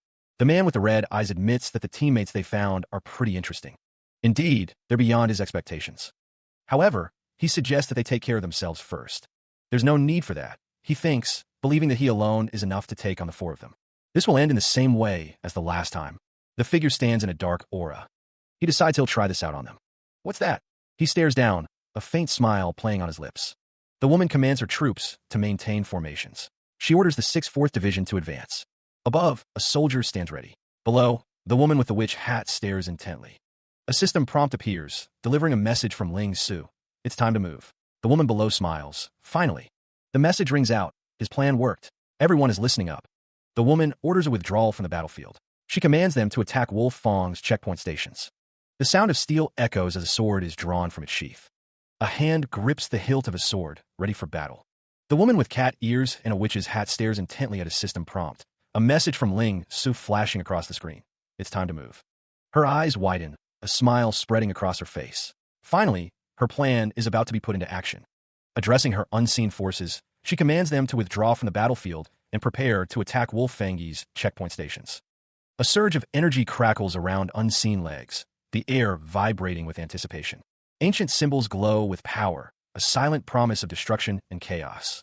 Raw energy explodes outwards, a storm of violet lightning and golden light. A figure emerges from the chaos, his white hair illuminated by the swirling energies around him. Power gathers at his feet, the ground itself seeming to crackle under the strain. His red eyes gleam with purpose, a violet mark glowing on his forehead as he prepares for battle. He watches the unfolding events, wondering what trump card Ling Su possesses. Ling Su is surrounded by a red aura, his expression serious as he prepares to fight. The blonde-haired figure appears enraged, his blue eyes narrowed in fury. Red energy crackles intensely, a sign of the power being unleashed. A figure wielding a sword declares that he has been waiting for this day for too long. A masked figure with red eyes seems surprised by the sudden turn of events. The sound of a swift, powerful strike echoes through the air. The dark-haired figure is caught off guard, his expression one of shock. The white-haired figure launches an attack, moving with incredible speed. The red energy intensifies, swirling around the combatants as one of them declares the attack insolent. The masked figure apologizes for his 4 arms, revealing a surprising transformation. The sword-wielding figure prepares to face the multi-armed opponent, ready for a fierce battle. A surge of power emanates from an unseen source. The energy coalesces, crackling with raw force. Ling Su's multiple eyes widen in surprise. What's that? His expression shifts to one of intense focus. A system prompt appears. You have activated the skill, Dominion of the Mercenary. Ling Su remarks, pardon me. I guess that means I've got 8 arms to spare. The mercenary stands ready, now flanked by spectral figures.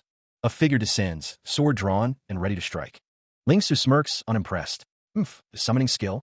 The sword-wielding figure lunges forward, intent on attack. Ling Su is now surrounded by his summoned figures, a formidable defense. The sword cuts through the air, aimed directly at Ling Su. Ling Su prepares to meet the attack head-on. One of the figures summoned by Ling Su stands ready, its form glowing with ethereal energy. The attacker, surrounded by the summoned figures, smirks. He asks if Ling Su is still trying to play a game of speed. The attacker's blade finds its mark, piercing through Ling Su's shoulder. Blood splatters as the attack lands. The summoned figures move to intercept, their forms blurring as they rush to defend their master. A blast of pure energy erupts, aimed directly at the attacker, promising a swift counterattack. The summoned figures unleash their assault, their forms a whirlwind of motion as they converge on the attacker. Attack, one shouts. The air crackles with energy as the summoned figures' attacks tear through the space between them and their target. One of the summoned figures connects, striking the attacker with a powerful blow that sends him reeling backward. Recovering quickly, the attacker prepares to unleash a counterattack, activating a skill called Throat Slasher. His eyes glow with menacing power as he focuses his energy, preparing to use Piercing Edge. With incredible speed, the attacker dodges another incoming attack from the summoned figures. The attacker's blade drips with fresh blood, a testament to the damage he has inflicted despite the summoned figure's defense. He taunts, believing his opponent's summons will not provide an opening. Ling Su grits his teeth, declaring that he almost found the perfect moment. A surge of energy erupts between the combatants. The attacker stands firm, facing Ling Su amidst the chaos. A massive, armored summon stands ready, a testament to Ling Su's power. The summon's face is fierce, a snarling visage of determination. He thinks that any other tank would have fallen long ago. The summon and the attacker clash, their battle shaking the very ground. The attacker declares that this ends here, while Ling Su is asked if he is okay. An elf-like observer notes the use of a skill vacuum. The elf-like character seems surprised by the turn of events. The battle intensifies, with both sides unleashing devastating attacks. The elf-like character urges someone to hang in there, showing concern. They descend, a furious storm of muscle and fur-like armor. The impact sends tremors through the very ground beneath them. Dust and debris explode outwards, obscuring the battlefield. The lavender-haired character pleads, "Help me to stall." The ground continues to crack and crumble under the immense pressure. Sweat beads on the brow of the lavender-haired character, a clear sign of mounting desperation. The white-haired battle mage prepares their next attack, energy coalescing in their hand. Raw power crackles around their fingertips, a promise of devastation. The mage unleashes the blazing rainbow fist, a technique born of desperation. The battle mage declares, "Now, I'll make you. Our dexterity is something the likes of you will never be able to match." Their eyes burn with determination as they proclaim, "Feel fear every time you encounter a battle mage in the future." A scream pierces the air as the black-clad figure is engulfed in the attack. The figure stands, legs braced, a pistol held at the ready. Someone cries out, wondering why it feels like there are eyes on the bullets. A burst of energy explodes outward, a blinding flash of light. They smirk, the gun held firmly in their hand, ready to fire again. A desperate scream echoes, followed by the abbreviation GG. Energy crackles around them as one fighter senses something amiss. He wonders why it feels like there are eyes on their bullets. The hooded figure, weapon in hand, declares that he can see very clearly. A shot rings out, smoke billowing from the barrel of the gun. A scream pierces the air, a cry of pain and terror. A figure points skyward, urgently alerting everyone to look. Confusion spreads among the group. One wonders why they are running away, assuming they're scared of them. Concern etched on his face, he notes the direction they are heading in. A chaotic scene unfolds as figures flee, the air thick with tension. The cry goes out. They're exiting the dungeon. The man demands to know the situation in the dungeon. He learns that Nebulous is planning to attack their checkpoint stations. The woman with the book is told to inform Boss Squirrel. The news is dire, and time is of the essence. A looming threat hangs in the balance, a silent promise of violence to come. The white-haired figure faces a monstrous, red-spiked entity, ready for battle. Tian Na has started to move, his red eyes gleaming with determination and a hint of impatience. The screen displays urgent news. The forces of Nebulous have split up, feigning retreat before heading to attack checkpoint stations. The man with the red eyes expresses his disappointment. It seems his subordinates are not as obedient as he had hoped. Another figure states their intention to turn back, to regain the initiative and catch up to their enemies. The red-eyed man wonders if Nebulous is truly capable of such a maneuver. A stylized symbol appears, perhaps representing a shift in power or a call to action. Tian Na stands atop a crystalline structure, ready to face whatever challenges lie ahead. Tian Na declares he can't waste any more time with depraved squirrels like this, his expression hardening. The air crackles with unseen energy, a silent prelude to conflict. For figures in dark cloaks converge, their movements swift and coordinated. One shouts for the others to come quickly. One of the cloaked figures plummets through the air, defeated. The blond man smirks, disappointed he couldn't defeat his opponents with a single blow. The large figure, adorned with a red cape, challenges his opponents, questioning their coordinated attack. Another strike lands, the force of it echoing through the battlefield. Surrounded by his fallen comrades, the cloaked figure questions how they all lost to their opponents. The figure with green hair expresses surprise at the strength of their three opponents. The cloaked figure admits they cannot defeat their enemies with their current abilities. The man with white hair looks on with a sinister smile, his gaze intense. The figure with the eye patch praises two others, noting that they have Boss Squirrel with them, despite not being Division 1's best elites. The man with the eye patch, identified as Nebulous, declares that Boss Squirrel will not lose. The cloaked figure declares that their opponents are on a different level. Another retorts that they haven't been beaten enough. The figure in red states that they have indeed lost, and there is no meaning in continuing the fight. Everything now depends on two others. Ling Su faces down three spectral warriors, their forms glowing with ethereal energy, ready to strike. A command rings out. The spectral warriors are ordered to attack. The warriors advance, their forms blurring with speed. Below the words pseudo-flower, a figure prepares to summon something, their hands glowing with power. The spectral warriors clash against shadowy red figures, their blades meeting in a flurry of sparks and energy.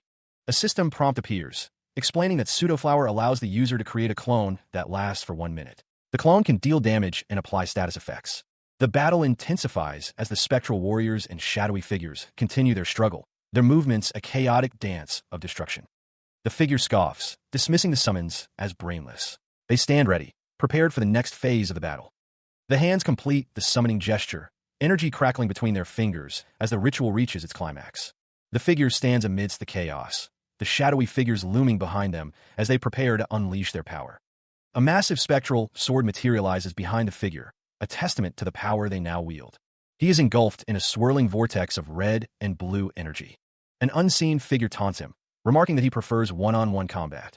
The attacker's speed is so great that even his third eye can't follow it. The mysterious figure stands poised above the battlefield, observing the fight. One of the onlookers shouts, ordering someone to finish off Boss Squirrel. Lingsu realizes that his attacks are being interrupted, and he must use his body movements to create an opening. The ground cracks beneath the force of the ongoing battle. The attacker's third eye glows ominously as he watches the fight unfold. The words "Kiss of the Vile Serpent" appear amidst swirling energy. A figure is struck by a dark, serpentine energy, writhing in pain. Dark energy crackles and surges, a sign of the powerful attack. A system prompt details the Kiss of the Vile Serpent skill, explaining its magic damage and locking ability. He glances upward, a flicker of concern crossing his face. What is that skill? He wonders as dark energy swirls around him. The energy coalesces, forming a jagged, ominous presence. Its crimson highlights pulse with an unseen power. The attacker moves with blinding speed, a mere blur against the backdrop of swirling energy. The world distorts around the attacker as he continues his assault, the air crackling with unseen force. The onslaught continues, a flurry of motion too fast for the eye to follow, each strike carrying immense power. The attacker, blade in hand, struggles to comprehend his opponent's speed. His speed? I actually can't keep up with my top time. The attacker stands firm, his gaze intense as he focuses on the battle before him, preparing for the next exchange. A surge of power emanates from Lingsu, a glowing symbol emblazoned on his forehead as he steels himself for the fight. Purple energy intensifies around him, a visible manifestation of his resolve and the power he now wields. The attacker's strikes continue with relentless speed, each blow a testament to his formidable skill and power. Despite his efforts, Lingsu is sent hurtling backwards, the force of the attack overwhelming his defenses. The attacker stands over him, a dark aura surrounding him as he watches his opponent fall, his expression unreadable. He grits his teeth, his crimson eyes burning with intense focus. The air crackles with energy as the unknown attacker reels from the previous blow. How is this possible? He wonders. The attacker's form flickers with dark energy as he declares, I told you, I'm here to settle accounts. The unknown attacker stands, his stance wide and ready, dark energy swirling around him. A sinister grin spreads across his face. Poisonous kiss? He asks, preparing for another attack. A voice echoes, filled with a cold promise. The cloaked figure declares he is here to settle accounts. His opponent, a figure with 3 eyes, challenges him. He asks if Lingsu is ready for the evil python's poisonous attack. The air vibrates with a strange, echoing sound. It is a sound of impending violence. A blade descends, a flash of deadly intent. A voice declares that his rhythm is a mess. The 3-eyed figure is engulfed in a burst of energy. He struggles to maintain his composure, demanding that he not mess up his rhythm. The 3-eyed figure realizes his opponent is targeting his left side. He is going for his left. The attack comes swiftly, a blur of motion. The 3-eyed figure's face contorts in pain. The blade finds its mark, a spray of blood erupting. The 3-eyed figure is overwhelmed by the assault. The 3-eyed figure is shocked, his judgment proven wrong. He declares that there is no time left to adjust his rhythm, and that he will be returning. He launches himself forward, a determined look on his face. This kick to you. The force of the blow sends tremors through the air, a visible shockwave rippling outward. Lingsu's attack seems to have caught the one-eyed man off guard, as one of the figures exclaims, "Be Boss Squirrel!" Elsewhere, a woman with long black hair observes the fight. That squirrel is now in full-on panic mode. The battle continues, the air thick with anticipation and the scent of ozone. The one-eyed man recognizes the danger. With such lightning-fast attacks, it'll be difficult to regain focus once you panic. He braces himself, preparing to withstand the onslaught. He's going to attack my abdomen. The one-eyed man steels himself, thinking, I'll block it, then counterattack. Lingsu presses his attack, his movements a blur of speed and power. The one-eyed man's gaze narrows, his focus absolute as he anticipates his opponent's next move. With a swift motion, he intercepts the attack. You've misjudged. The one-eyed man smirks, revealing his foresight. He predicted my prediction. His voice booms, declaring his top time is superior to his opponent's. Dark energy crackles around the figure, a visual testament to his power. The one-eyed man's face contorts in rage, spitting out a single word, bastard. He wonders why his opponent's top time is better than his own. Even his allies rush to his aid. Bathed in light, Lingsu furiously rejects any assistance offered to him. The one-eyed man raises a brow, questioning if Lingsu truly doesn't need help. The figure stands amidst swirling dark energy, poised for the next attack. The dark energy intensifies, a tangible force ready to be unleashed. A cry rings out as reinforcements arrive, shouting, "Boss Squirrel!" The one-eyed man lies prone, as mages are called upon to heal him. He stares at the black fire, noting that it has not dissipated despite the passage of time. The figure looms, dark energy swirling around him, a silent threat. He stands amidst swirling purple flames, a silent promise of destruction. The intensity builds, a power about to burst forth, overwhelming everything. Darkness gathers, streaked with ominous energy, a prelude to devastation.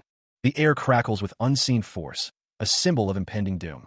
A system prompt details the kiss of the vile serpent, a mage-exclusive skill. Area of effect damage explodes outward, a wave of destruction washing over the battlefield.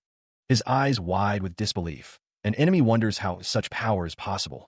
Figures are engulfed in purple energy, their fates sealed by the devastating attack. The system announces the grim result. 7 opponents have been instantly defeated.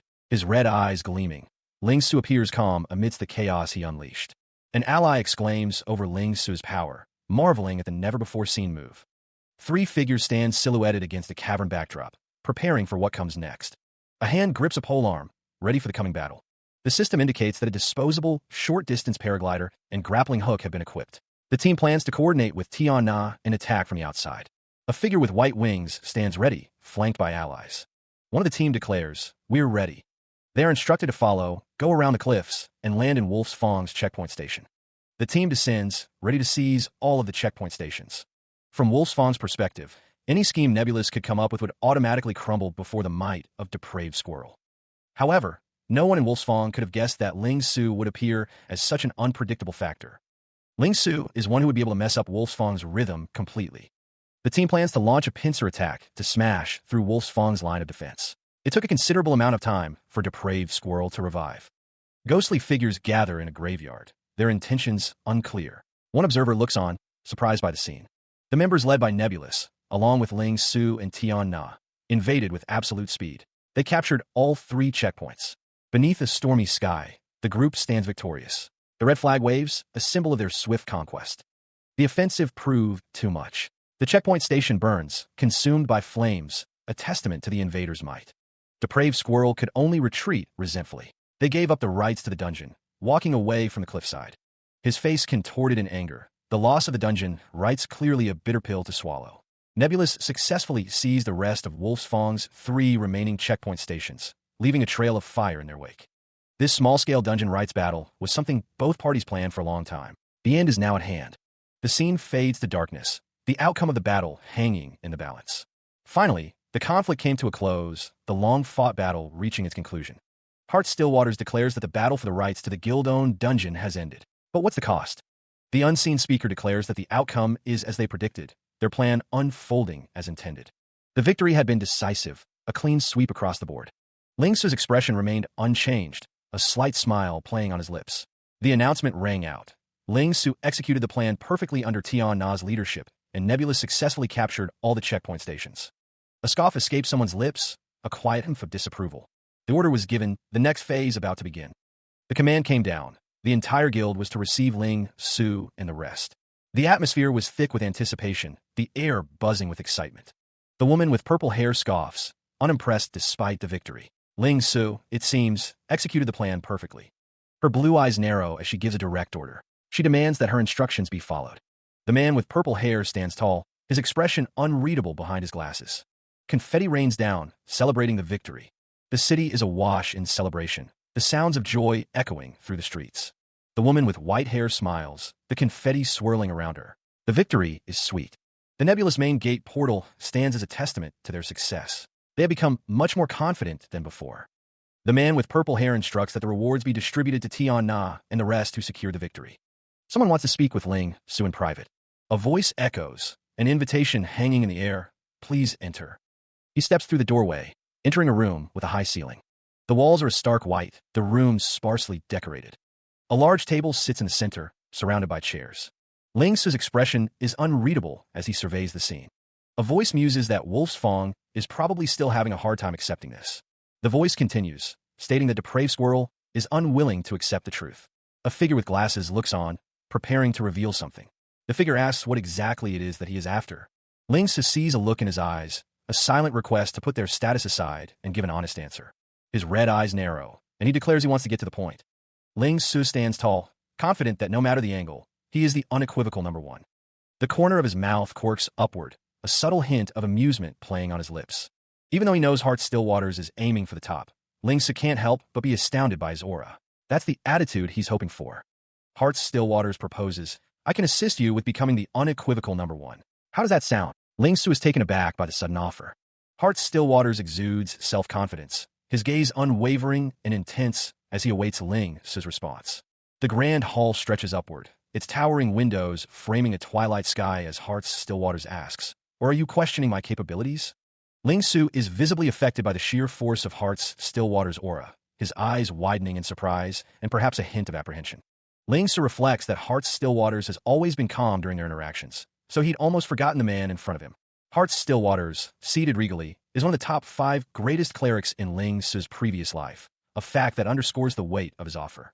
The cleric sits with one leg crossed over the other, his posture radiating confidence and power.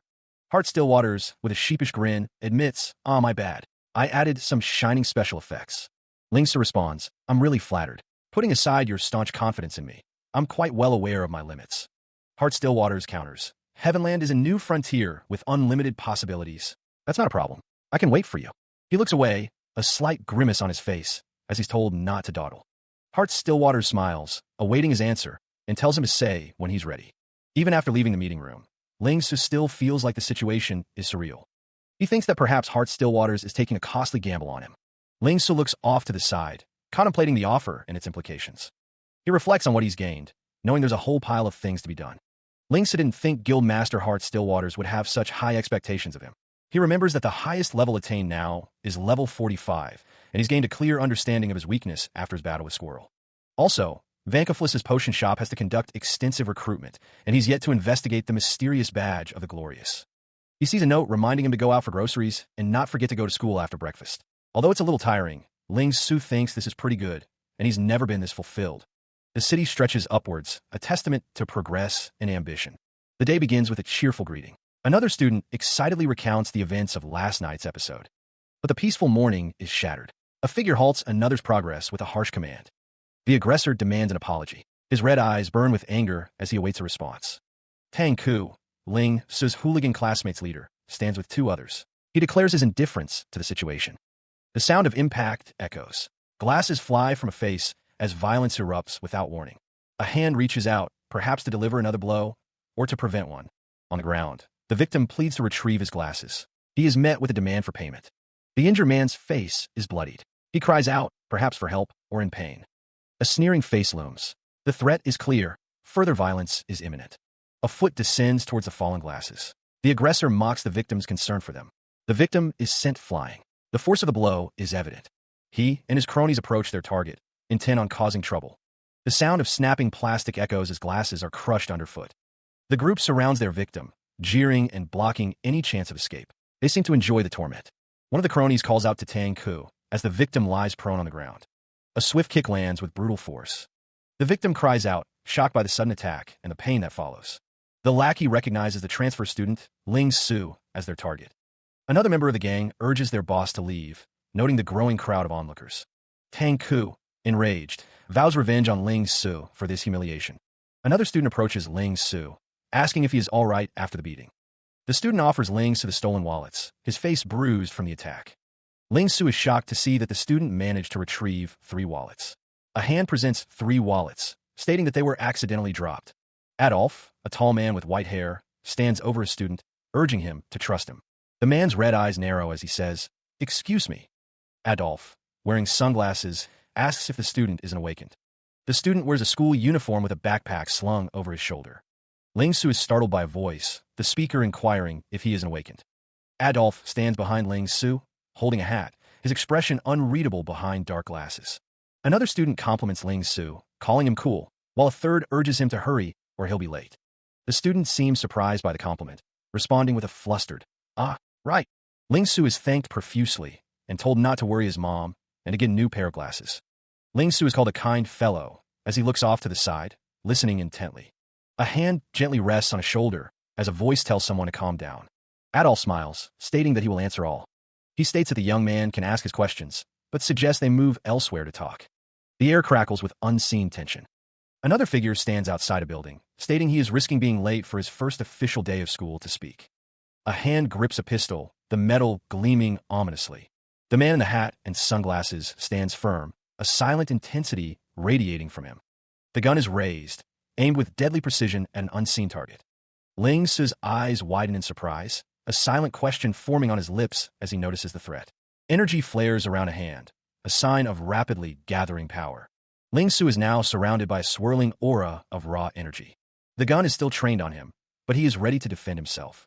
Ling Su's expression hardens, his eyes burning with fierce determination. Adolphe stands calmly, the gun lowered but still present, a silent challenge hanging in the air. The man's polished shoes click against the floor as he advances. He raises a hand, calling out, demanding that his target halt. Without warning, Adolphe fires. Ling Su is sent flying backward from the impact. The bullet, though harmless, is still a test of the other man's abilities. Adolphe explains that this is his most direct method to gauge power. He marvels at Ling Su's speed, noting he caught the bullet aimed at his chest. Ling Su, recovering from the attack, demands an introduction. The plastic bullet is held delicately between two fingers. Adolphe reveals he is a middleman, recruiting awakened individuals for the military. Ling Su realizes that the awakened did indeed join a certain organization, the military. Adolphe explains that the military needs the power of the awakened, and he is one of the middlemen using aura sensors to find them. Ling Su remarks that his method of invitation is quite interesting. He asks Adolphe what he will get out of joining the military. Adolphe responds that it is an excellent path for him to take. Adolphe thinks to himself that status is a word he is unfamiliar with. Ling Su asks if he has passed the test, now that Adolphe shot him with a plastic bullet. Adolphe says of course not, and that he has only passed his preliminary screening.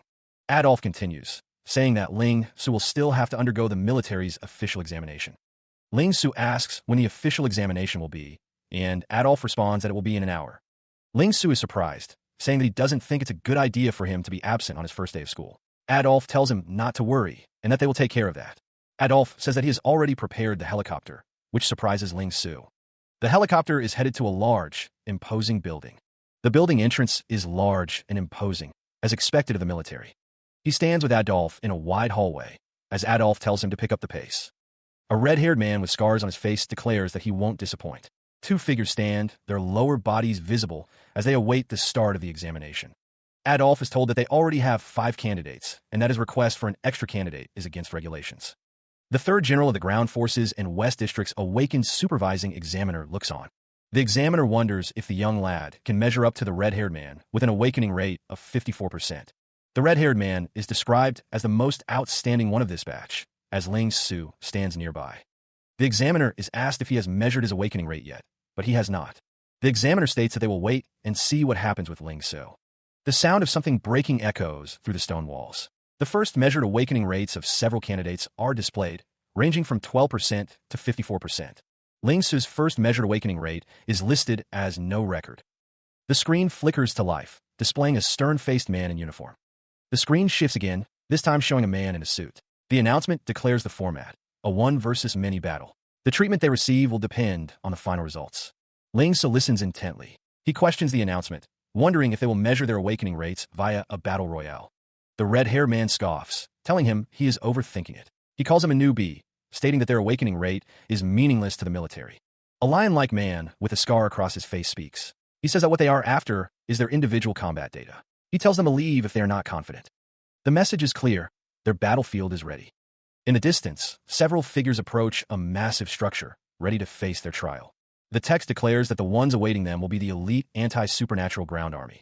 The elite anti-supernatural army is described as the strongest force in their arsenal. They are the strongest soldiers who remain standing after countless brutal battles. Before the special existence of the awakened, they were the most powerful human beings.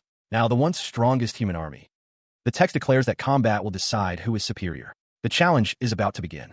The battlefield awaits, a massive structure looming in the distance as 3 figures approach.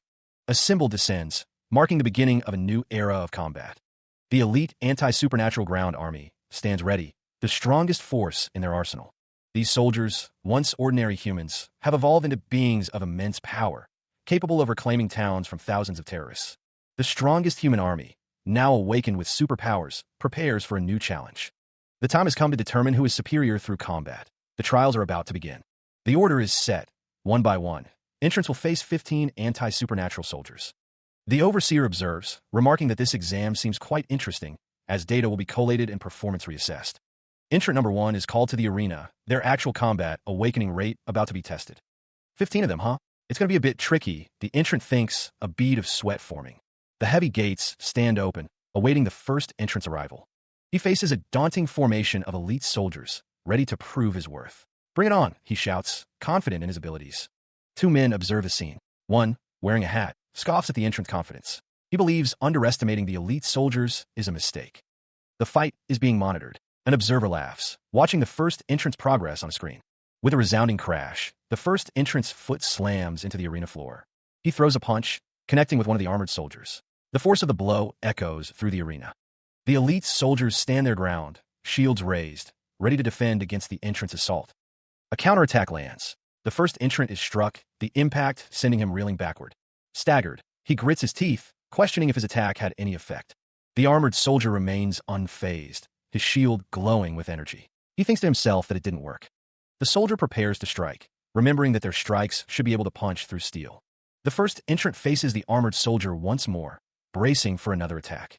The first entrant is overwhelmed, caught between 2 elite soldiers. A blow lands squarely on Ling Su's face, drawing blood. The soldier's coordinated assault sends him spiraling downward. One of the elite anti-supernatural soldiers remarks on their combat strength. The general receives a report. Ling Su's first measured awakening rate is 12%. The general dismisses the report, ordering the examination to continue. Adolf observes that most of the awakened are only at the level of hooligans. He believes this kind of awakened is not what the military needs. After that, the elite soldiers continue their coordinated assault. Entrants number 2, 3, and 4 were also defeated by the coordinated assaults.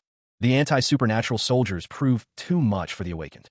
Only entrant number 3, with a first measured awakening rate of 39%, managed to scrape by. The camera focuses on the legs of the next entrant as they prepare to fight. The screen displays a message. Next, awaken entrant number 5, please get ready. Entrant number 5, a muscular man with red hair, cracks his knuckles, declaring it's his turn. Number 5's turn has arrived, and he is rumored to be the one to watch among this batch of candidates. Number 5 has a first measured awakening rate of 54%, making him a rare talent and a seasoned brawler. The red-haired man taunts his opponents, asking if they plan to come at him all at once. Energy crackles around his leg as he prepares to unleash his power. With a resounding crash, he stomps his foot, initiating his attack. The silhouette of the man is surrounded by energy, showcasing his combat power. Ling Su observes, noting that number 5 is using his in-game skills in real life. Adolf is impressed, stating that number 5 is different from the previous entrants and has awakened his in-game skills. He observes as the entrant's awakening rate jumps to 42%. The entrant raises his fist, energy crackling around him as he laughs maniacally. The blue armored figures brace for the incoming attack, their movements precise and coordinated. The entrant strike is imminent, the force behind it palpable. The words "Greytax double strike" appear, hinting at the nature of the attack. One of the armored figures shouts for cover and retreat, recognizing the danger. The entrant grins, declaring himself a warrior capable of shielding. A counterattack shield manifests around the entrant, ready to deflect any incoming attacks. The counterattack is initiated, a surge of energy erupting outwards. The armored figures are caught in the blast, struggling to maintain their formation. One of the armored figures shouts to evade, attempting to escape the attack's range. The entrant stands amidst the swirling energy, seemingly unharmed and ready for the next move. He grits his teeth, clearly displeased with the situation. The armored figures suggest they call a draw, questioning the outcome. Number 5's actual combat awakening rate has risen to 52%, matching his initial measurement. Entrant number 5 has passed the examination and is instructed to head to the resting area. The system announces that awakened entrant number 6 should get ready. Ling Su tells Adolf not to embarrass the awakened, his expression serious.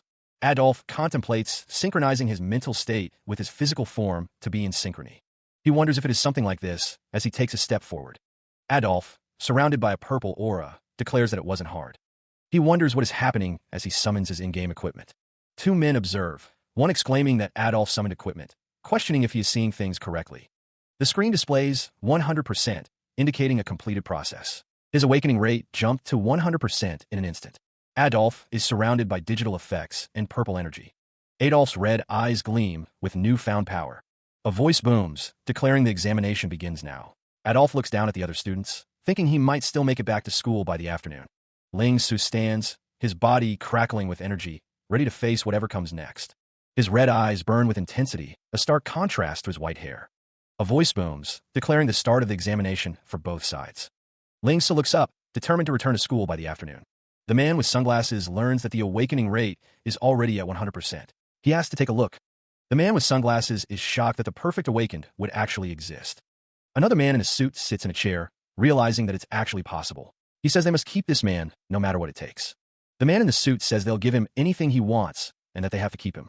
Energy crackles, a sign of the power contained within Ling Su. He walks away as the other man wonders aloud about the awakening rate. The man feels pretty good, visualizing his in-game condition. Ling Su is surrounded by purple energy, noting that there is no difference between him and his in-game self. One of the armored figures asks if they're making the first move. The armored figure reflects on past battles and the uncontrollable fear he feels facing Ling Su. Ling Su runs forward, preparing to attack. His red eyes narrow as he declares that he is going.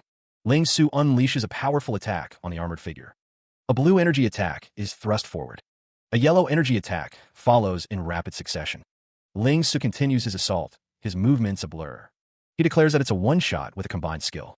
The announcement blares. The battle is over, seemingly in one move. Silhouetted figures plummet downwards, their fates unknown in the aftermath. A man in a dark hat and coat considers the battle's swift conclusion. It was in a flash, he thinks, as an awakened should be. The man in the hat, a sinister smile playing on his lips, demands the results be announced. He intends to greet the victor personally. The day of prophecy has arrived, but there is still hope for humanity, according to the announcement. The scene shifts to the entrance of the military VIP lounge, a place of privilege and power. A grand staircase leads upwards, promising access to those deemed worthy. A hand adjusts the brim of a dark hat, obscuring the wearer's face as he prepares to make an entrance. Inside a luxurious room, the military promises a position and remuneration to those willing to work with them. Two figures stand in the lounge, one standing and one seated, seemingly in conversation about the offer. Ling Su wonders if there is something he needs to do now, if he is to be working with them. He thinks to himself that it is for now at least, as Ling Su's face is revealed. The third general of the ground forces salutes, addressing someone as general. Ling Su sits listening to the exchange. The third general assures Ling Su that there's no need to be so formal.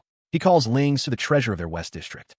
The third general introduces himself as the third general of the ground forces and the West District's supervising examiner. He states that Ling Su's performance blew them away.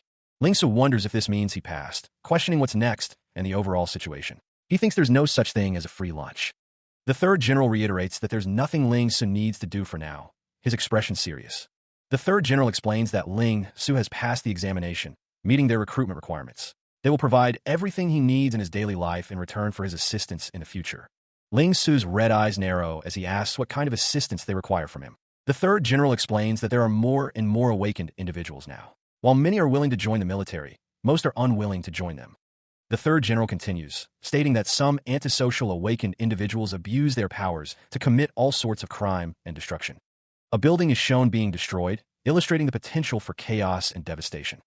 Ling Su, his expression thoughtful, asks if they want awakened individuals to assist them in dealing with these awakened criminals. The third general confirms, stating that it's always a joy to talk to intelligent people. He adds that everything they're doing now is in preparation for the future. He is asked what he thinks of the offer presented to him. Ling Su responds that he is fine, before mentioning his current place is small. He also recalls hearing about a new gaming headset called the gaming cabin.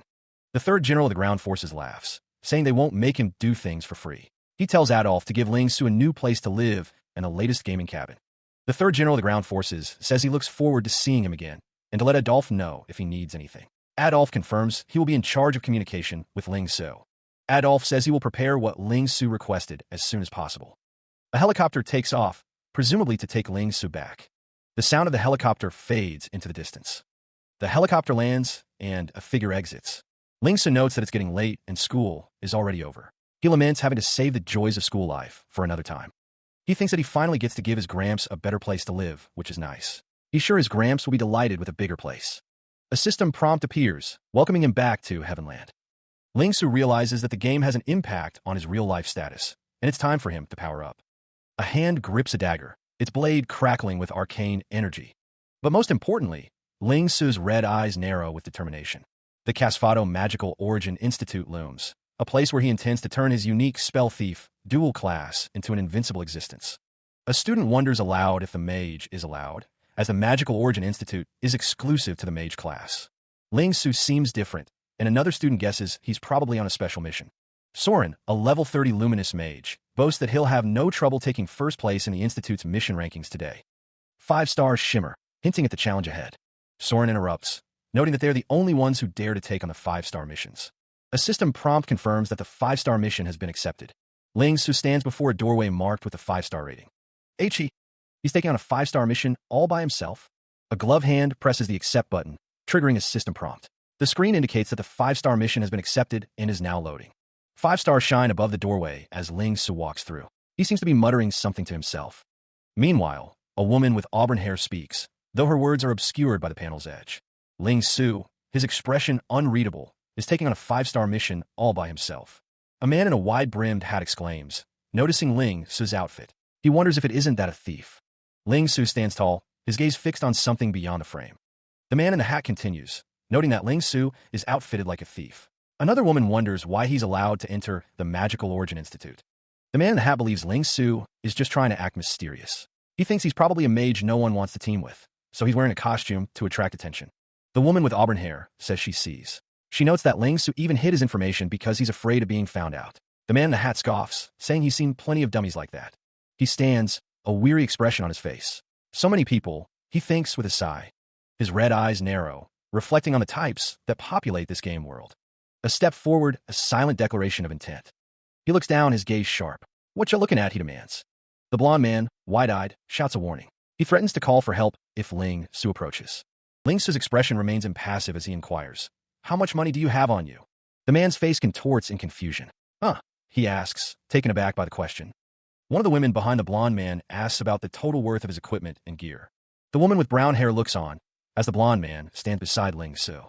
Ling Su declares that if he fails to rank first on the mission ranking board, he'll pay them 10 times their current net worth. His expression hardens, a challenge laid bare.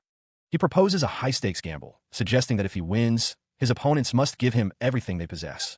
The onlookers are shocked by the audacity of the bet. One questions if he is serious, while another expresses disbelief. Ling Su is informed that the system will enforce the results of the e-gamble agreement, no matter what. He agrees to these terms. Declaring that he will sign first, a hand reaches out to inscribe their name on the contract. The signature solidifies the agreement, binding both parties to the terms of the gamble. The blond man thinks his opponent is a brainless rich kid. He believes today is his lucky day, now that the contract is signed. Ling Su smiles, confident in his chances of winning the bet he has just made. A sudden chill runs down the blond man's spine, a prickling sense of unease washing over him.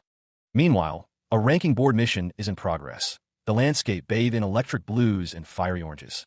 The mission is revealed to be a 5-star challenge, the price of the 3 elements, a task of considerable difficulty. On each side of the lake that has been divided into 3 parts stands an NPC mage, each dressed in a different colored robe. The system prompt displays the 3 mages, each representing a different element and color: red, yellow, and blue. The elemental mages guarding the lake have fallen into a deep slumber. Players must seize the elemental crystals. A system prompt appears, signaling the start of the mission timer. The elemental lake shimmers with purple energy, awaiting those who dare approach. A lone figure stands silhouetted against the sky, a silent observer of the events unfolding. From what he's gathered, it's possible to obtain extremely powerful elemental spells. Ling Su considers the Institute and the price of the 3 elements. He's sure no one in his current life has found out that there's a hidden reward in this 5-star mission. That is when the countdown is over.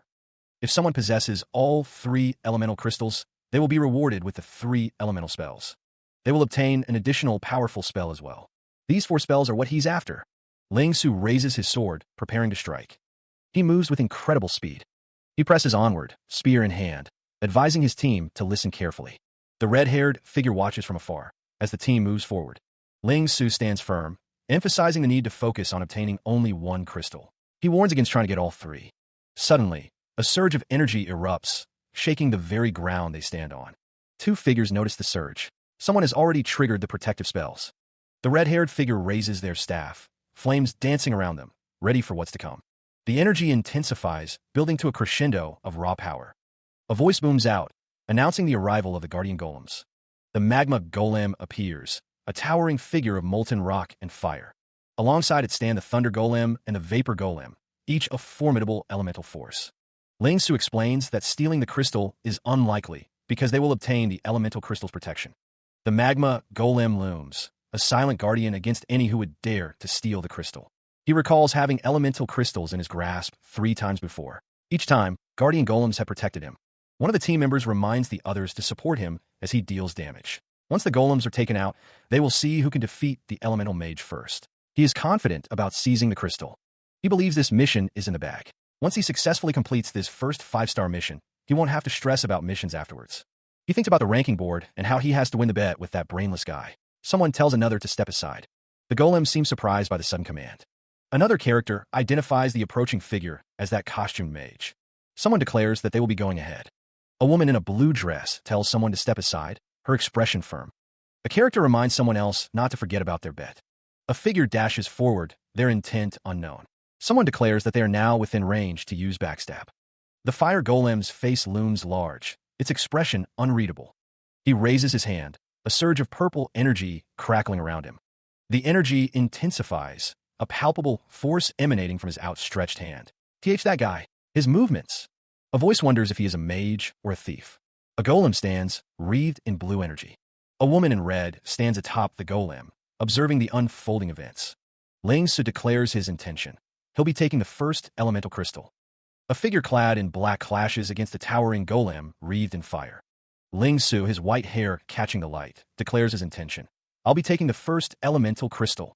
Cloaked in darkness, Ling Su crouches, his movements swift and precise. The figure plummets downwards, a dark silhouette against the fiery backdrop. A woman with fiery red hair stands amidst the inferno. Her expression is intense, her gaze fixed on something unseen. The red-haired woman's mouth is open in a shout, her eyes wide. The air crackles with the heat of the fire elemental dragon flame. Ling Su is confident in his assessment of the situation. He believes that a mage would need a team to take him down. The figure is surrounded by a swirling vortex of purple energy, requiring considerable effort. The golem is being assaulted by blue energy. The figure observes that the golem's master is not protecting it well enough. Ling Su stands amidst the chaos of fire and purple energy, his expression unreadable. A voice booms out from the flames, declaring that the speaker is more than just a mage. The figure is engulfed in purple energy, poised to strike with deadly force. The figure in red unleashes a rapid shadow thrust, moving with incredible speed. The figure in red reveals his true nature, proclaiming, "I'm also a thief." The figure is surrounded by purple energy, the attack stacking damage upon damage. Ling Su stands victorious, the opponent having been taken down in one shot from the piercing damage. A system prompt congratulates Ling Su on obtaining the fire elemental crystal, urging him to keep it well protected before the countdown ends. He declares the job done. The system announces that as the bearer of the fire elemental crystal, he is now immune to fire-type damage and can control the magma golem. Perched atop the massive, molten hand, a figure surveys the battlefield, confident in his newfound power. Elsewhere, a character with white hair smirks, musing that he has thought of an interesting way to play this out. A system notification congratulates a player for obtaining the fire elemental crystal, marking the location on the minimap. Soren, wearing an eye patch, is shocked that the fire elemental crystal has already been taken, wondering about the speed of the thief. He tries to remain calm, reminding himself that there are many people around, and it might not be that person. He still has a chance to get the other crystals. A bead of sweat rolls down his brow as he tries to maintain his composure. His companion, with long green hair, asks Soren if he is seeing what she is seeing. Soren looks down, a worried expression etched on his face, as a deep rumble echoes through the area. The massive magma golem towers over the landscape, crackling with fiery energy as the two mages look on in disbelief. One of the mages stammers, questioning what exactly they are witnessing before them. The other mage exclaims, wondering if that is a player or a boss, and questioning what exactly it is. He smirks, finding it pretentious, yet convenient, to have the golem clear a path. A look of utter shock spreads across the other player's face. It really is that guy. Another player watches from afar, equally surprised by the turn of events.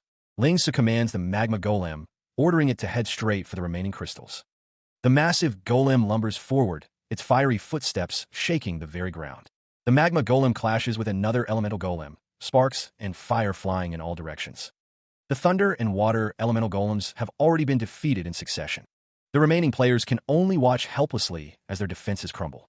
Ling Su now holds the 3 elemental crystals, his objective complete.